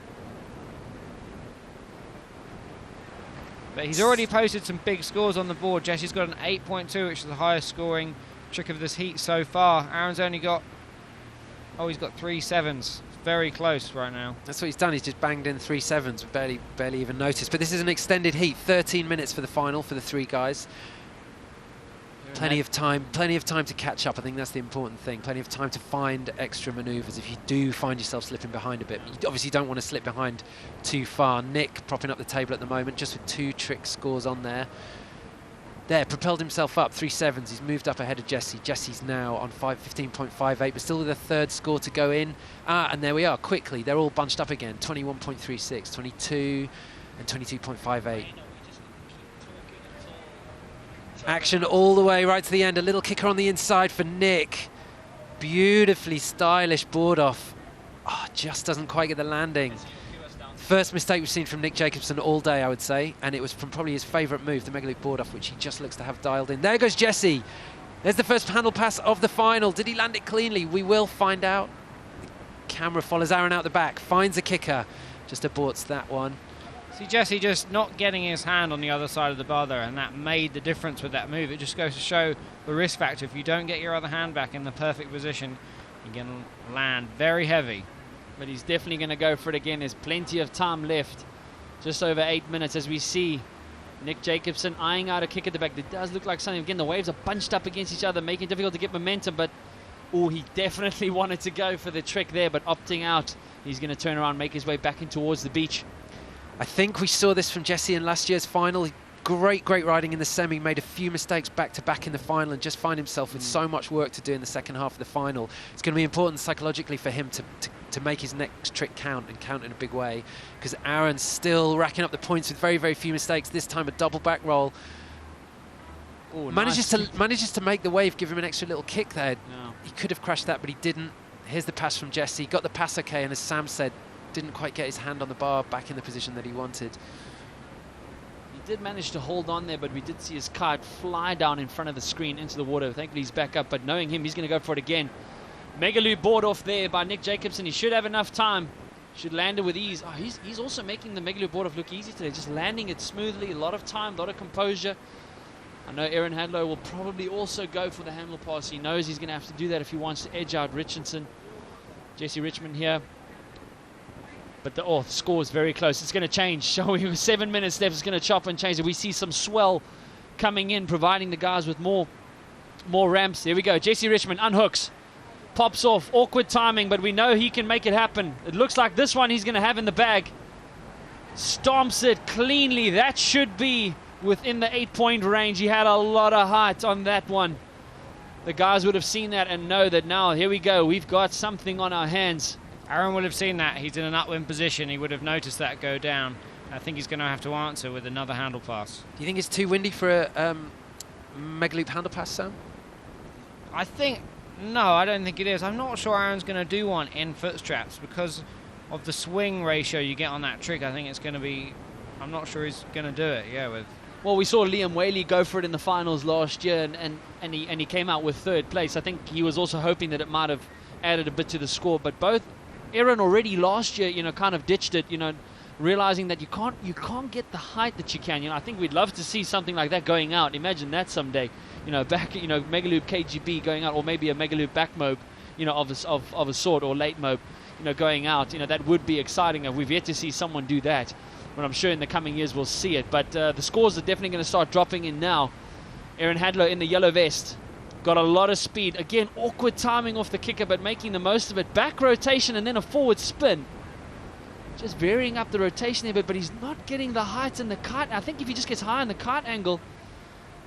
There we go. Big one there. A lot of height there from Jacobson. Got enough time. He lands it cleanly. That should be within the 7-point range. Again, that might even drop away his 7.14. Yeah, we're waiting for a couple of scores to come in because I think this is very close right now. There we go. There it is, 8.38 for Jesse Richmond on his handle pass. Nice. Back roll mega loop there with a nose grab. Just going to add to that overall impression score. But, Jesse now got 2 points in the 8-point range. Aaron Hadlow 1. Nick Jacobson not far behind with a 7.88. I think it's a matter of time before we see Aaron either do the Kung Fu coming in or the back roll dangle going out. So pleased that we've got a close final. I think these guys have been matched in scores throughout the heat. And what we're going to see now is them trying to find a difference. Nick switching it up, doing his one-footer on the inside. We haven't seen many successful tricks on the inside. Jesse again going for another handle pass. Spin, 3, 4. Will he land it again? He does. That's the second one in this heat. He's landed with great ability and control. He knows he's got, I think that might even drop away his 7.3. Yes, it's a repertoire of the same maneuver, but he knows he's got an overall impression score, a good one already lined up. Aaron Hadlow again, no, not the greatest of back roll kite loops. Stylish nonetheless, but not going to be good enough to drop away any of his top 3 scores. Just over 4 minutes. Well, now exactly 4 minutes remaining. This final is flying by as we see 5-time world champion head out towards Robben Island. He unhooks. Oh, he wanted to. The kicker just fading in front of this. He's definitely going to go for that handle pass. He's got plenty of time to do it. I think if he can execute this one at a good, decent amount of height, he might just be in for his 3rd King of the Air title. It could be the event winner, and I think that's what we're going to see, isn't it, in the last 3 minutes. We're not going to see it from Nick, but we are going to see a big mega loop combinations again. Very smooth, consistently high, consistently smooth. Nick doing all he can in this final, I would say. And actually edging out Aaron now. Whoa, Aaron's high. He's secured. He should land this one comfortably. Got a good, decent amount of height. Don't think it was as high as Jesse's, but that should drop away his 7.68. I think it will. I think the judges will reward that in his overall score. I think that'll make a big difference at the end. Nick having not done a handle pass, it's going to help. But yeah, as you say, not the biggest handle pass, but he's getting some tricks on the board. Just racking them up. I think that's the thing with the final, you've got to go huge. It's those massive big maneuvers that make the difference. And currently Jesse's got those big moves. Azza needs a big gust and a big wave. Yeah, because Jesse seems to be able to make the whitewater work. He's hitting the small kicker whitewater and he's making it work. Here's another bit. Here he goes. Back roll mega loop, board off, nice extension there with the leg showing a lot of control and landing it cleanly. I think that's going to be a 7-point score. Don't know if it's enough to drop away the 7.3. Might be, not sure. Very close. I don't know if Aaron... back roll, mega loop with a board off, spinning another rotation on the way down. And not sticking it. Just over 2 minutes left.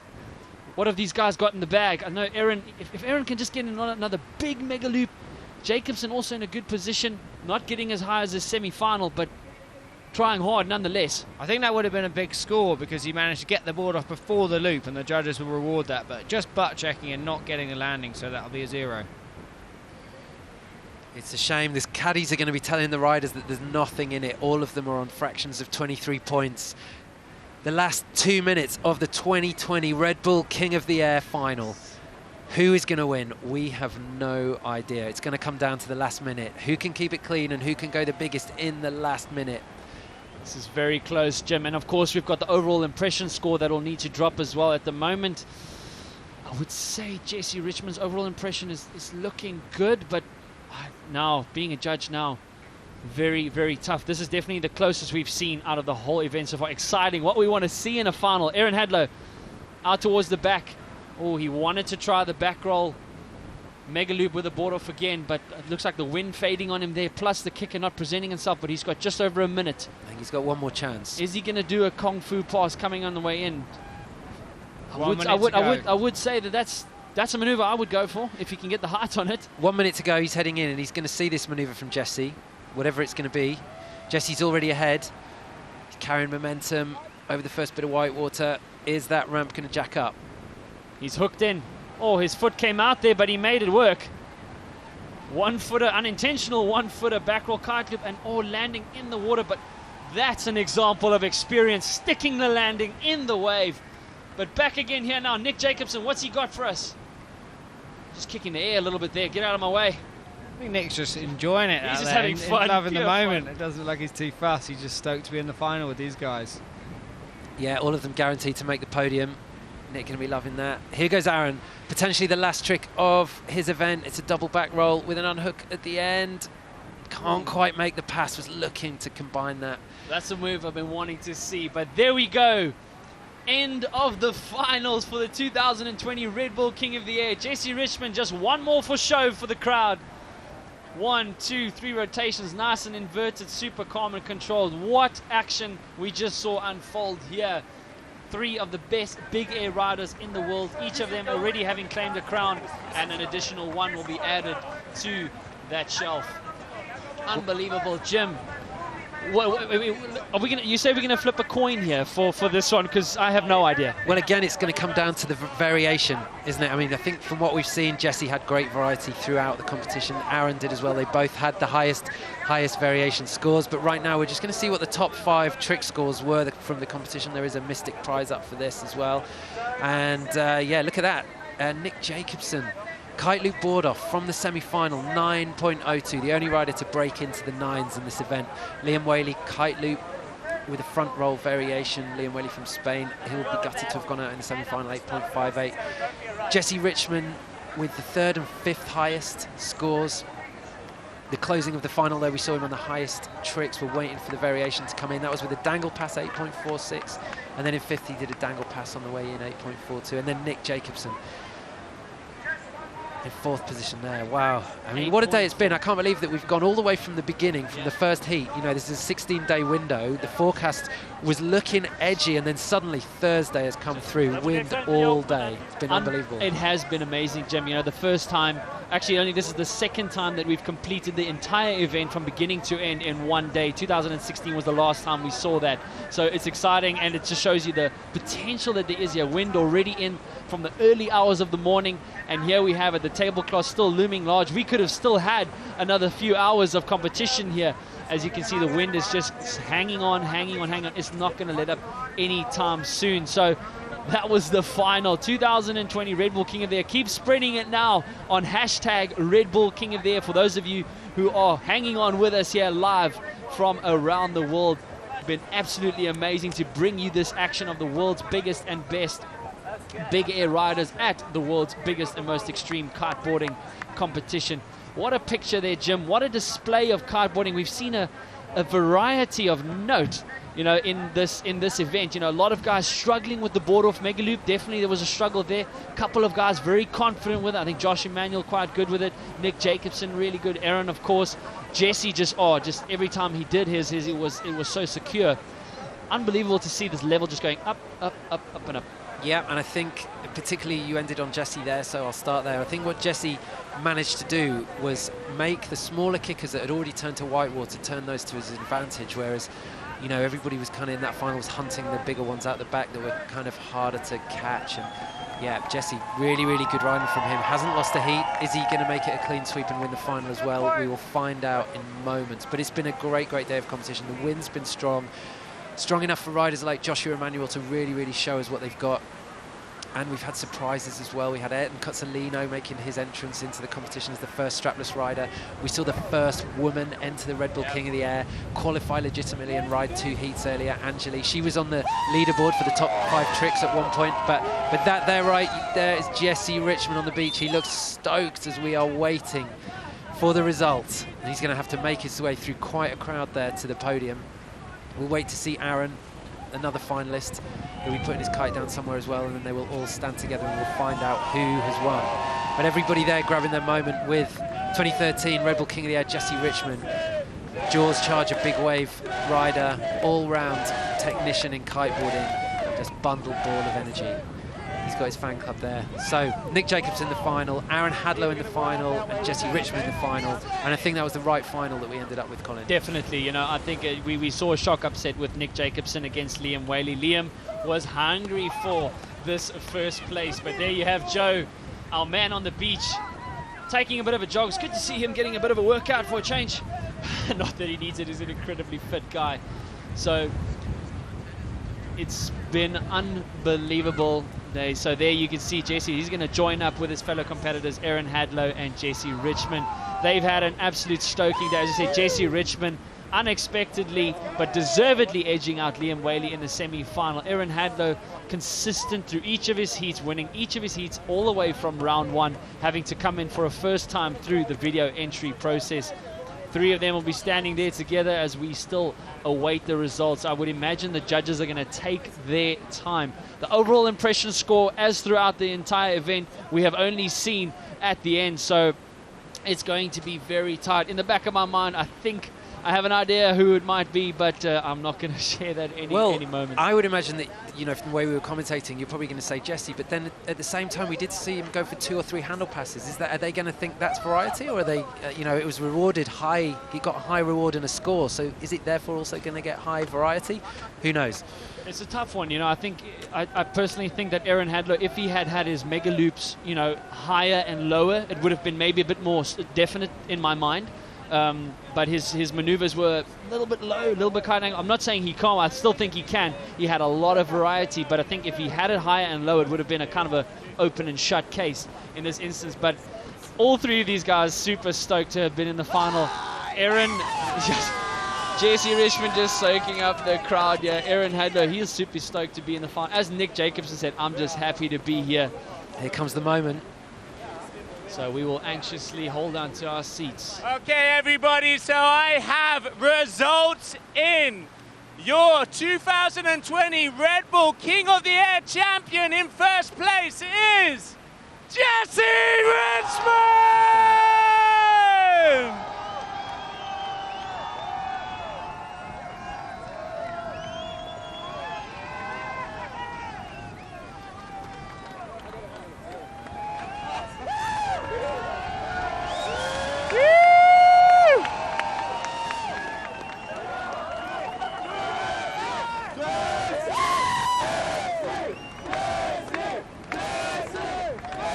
Okay, so confirmation there, 9-point variation score for Jesse Richmond. Held it together, faultless, put everything into it, all the tools in the toolbox in the final to create that 9-point variety score that pushed him over the edge and made him the Red Bull King of the Air 2020.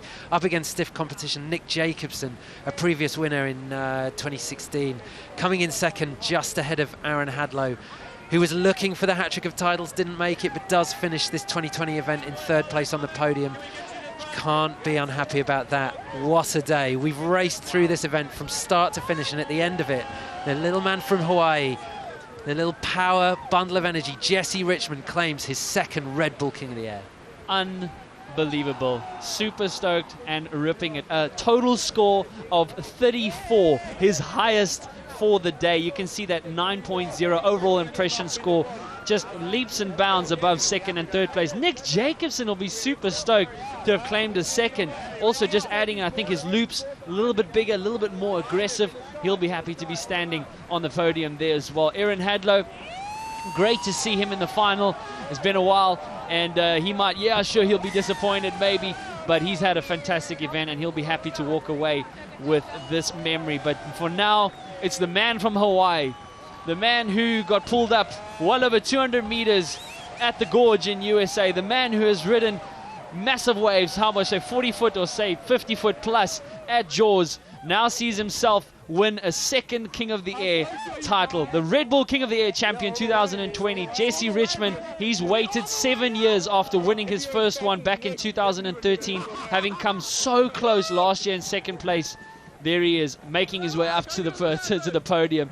Jim, a well-deserved winner. I don't think anybody's going to argue about that. No, I think he came into it fully firing, barely made a mistake. You know, last year he didn't make it so well in the final because he kind of had this 4 or 5 minute period where he made 3 or 4 mistakes and ended up downwind, took out a lot of energy, and then found him trying to catch Kevin, who was just riding super cool, calm and collected. Very, very different story this year. Jesse on fire. As I said, no mistakes, mixed handle passes, mixed board off mega loops, front roll mega loops, back rolls. He pretty much ticked every box, went high, was super exciting to watch. The crowd absolutely loved him. He came in doing his beating his chest close into the crowd every time, and that is part of it as well. You know, you've got to get into the spirit of the Red Bull King of the Air. It's a fun event. We want the guys to stay safe, but we want them to put on a show, and this guy knows how to do that. Absolutely, a showman, stuntman. We could see from his first heat in round 3 already showing that he is out to win this. And, you know, stomping, you know, the first 8-point score of the event in the top 5 trick list as well. He was so consistent. So that's absolutely amazing. But here we have, quickly reeling you now to highlights of Jesse Richmond's run in this year's event, which will see him climb to the top of that podium.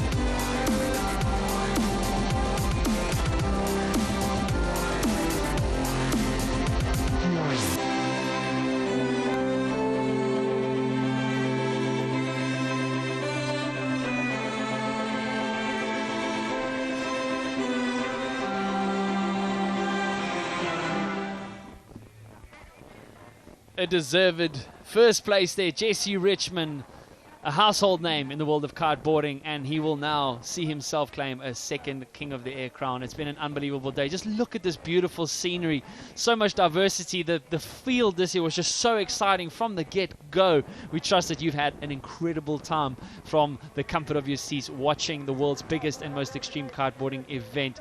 Jesse Richmond, consistent throughout, pulling the extremity factor. Again, we knew the dangle pass, we knew the handle pass was going to be a factor, and in this case it worked for him.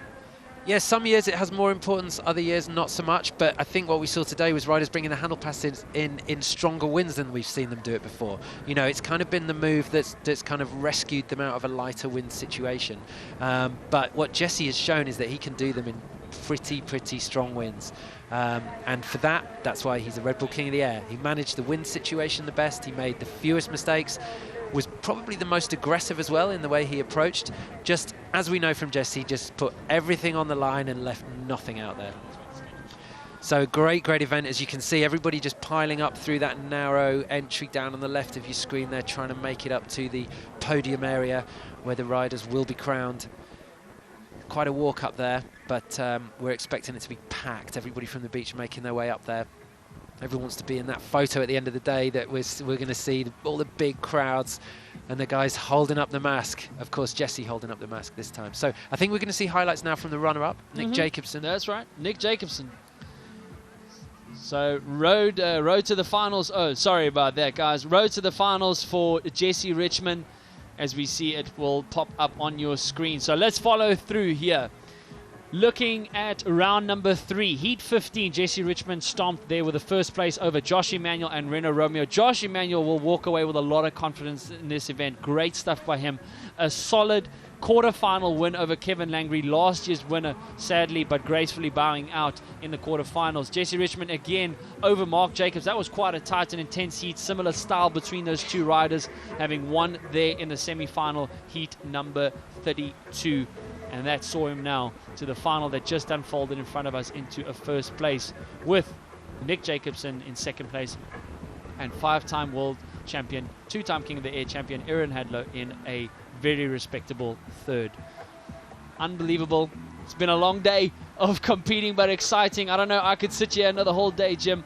It's been mouth-watering action. He totally deserves to have gotten where he's at. We've seen him over the years just kind of pushing it. But as you said, last year, finishing second, didn't quite have the same semi-final appearance last year as what he did in the finals, which is why he finished second, I believe, rather than first. But Kevin was just going high.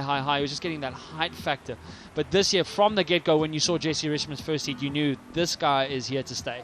I think that quarter-final win over Kevin was massive. You know, Kevin, triple champion. The reason he's been is because he's so clean, consistent, and goes massive. But Kevin put him under a lot of pressure, and we saw Kevin make some uncharacteristic mistakes. But no doubt, Jesse just kept putting the hammer down, and I think that was his highest heat score of the day, if I'm not mistaken. But it had to be to put Kevin out. Kevin's unbelievable in this event, and I think once Jesse had done that, he was like, okay, this is mine at the moment to win, because you know he was so on fire today. Well, there already you can see the third highest score. Jesse Richmond at 8.46 dangle pass, the back roll handle pass with multiple rotations on the way down. Nick Jacobson, the first rider in the King of the Air history to get a single score into the 9-point range with a kite loop board off. We did see that. It was massive. His height was incredible. His kite angle was at an extreme angle, and his timing on his landing was just as smooth as it can be. Liam Whaley, unfortunately, in the semifinals, falling out with a kite loop. Front roll rotation, 8.58. Nick Jacobson also in fourth with an 8.44 kite loop front. That was his boogie loop at the beginning of his semi-final. That was an unbelievable boogie loop. We just sat here and just almost fell backwards on our seats.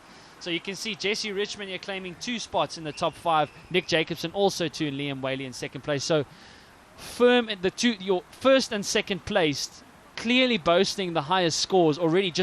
And these are the highest scores from the entire event, not just from the final, obviously. So the entire event just showing that these are the guys who deserve to be at the top. Yeah, absolutely. And the real mixture of moves there. I mean, Liam's second place move there, that boogie loop front roll that he did was insane. The kick he got off that kicker, all those moves up there are almost the perfect examples of what we want to see in this competition. Height mixed with extremity, and that's why these guys are the best in the world. They're some of the most famous names in kiteboarding. They've been around for many, many years, but they're still at the top. Not only are they great competitors, they still all just love kiteboarding. And they love coming to Cape Town and riding in strong, strong winds. And I can't see that changing for a long time. No, definitely not. I mean, what a way to start off the new decade here with the world's biggest and most extreme kiteboarding event, the 2020 Red Bull King of the Air. Look at that scenery. Just look at the city that we get to live in. What a special place. And we are super stoked about that. But for now, I think we will hand over to Joe. He is there at the podium. So, Joe, it's all yours, bro. Somebody let him move. Get him over the crowd.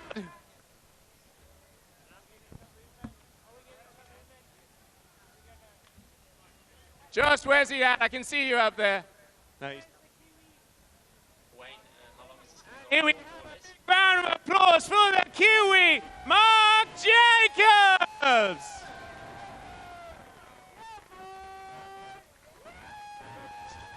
And there he gets that sweet $1,000 check for the highest jump of the day. Big round of applause here there for the Kiwi, Mark Jacobs. The wind is flying that check. Congratulations.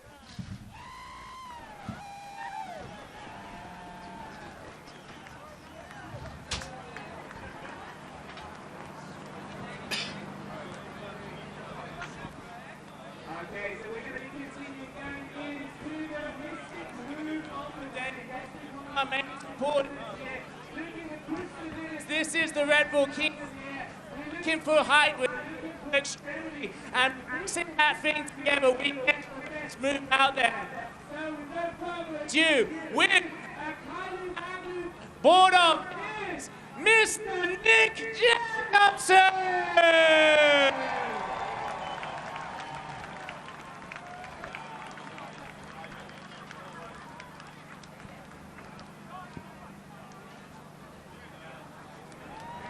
Best move on.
So much stone. This guy is pretty much what defines this event. Community, family, happiness, going high, sending it, going big or go home.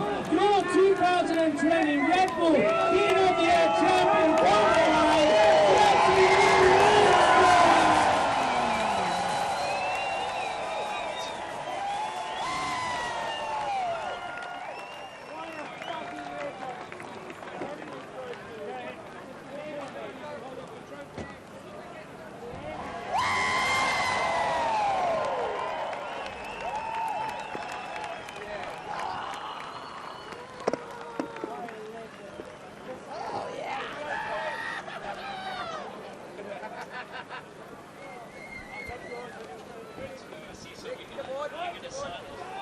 Everybody make some noise for your champions! And there we go, the Red Bull King of the Air winners, Aaron Adler, Nick Jacobson, and Jesse Richmond! Woo!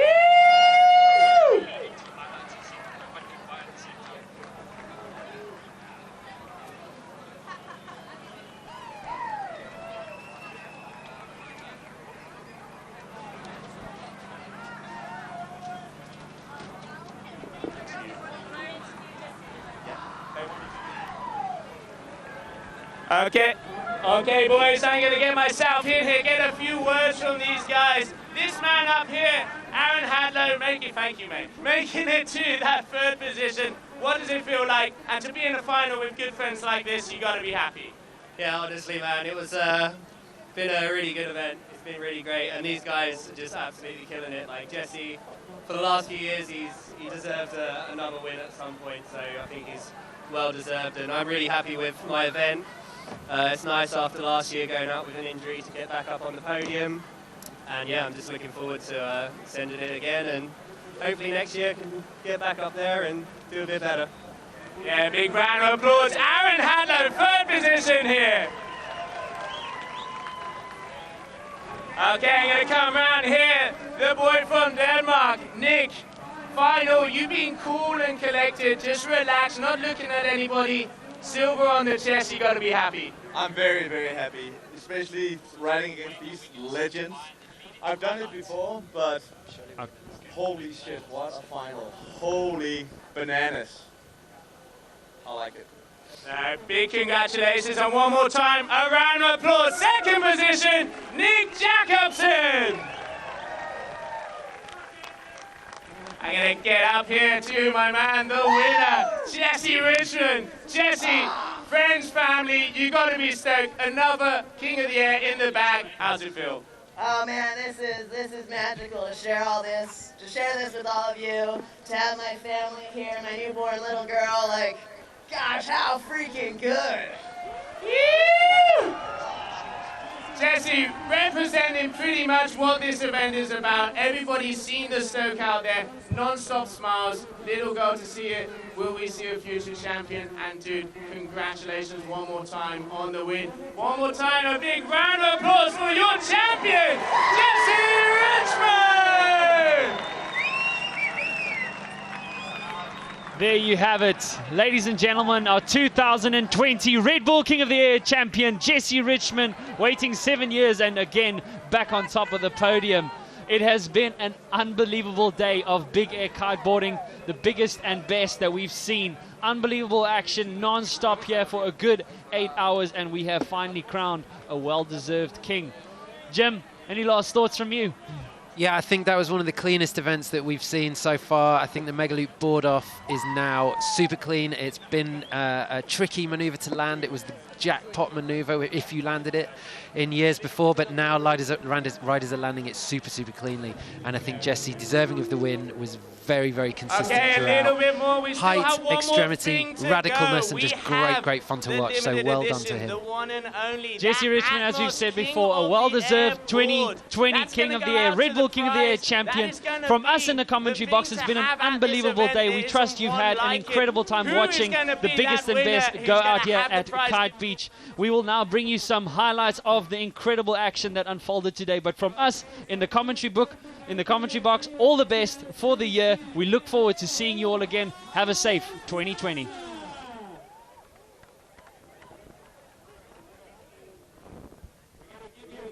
Big Megaloop board off. Yep, he finds a kicker. Not that clean. Back. Aaron Hadlow popping off a nice kicker. Is at the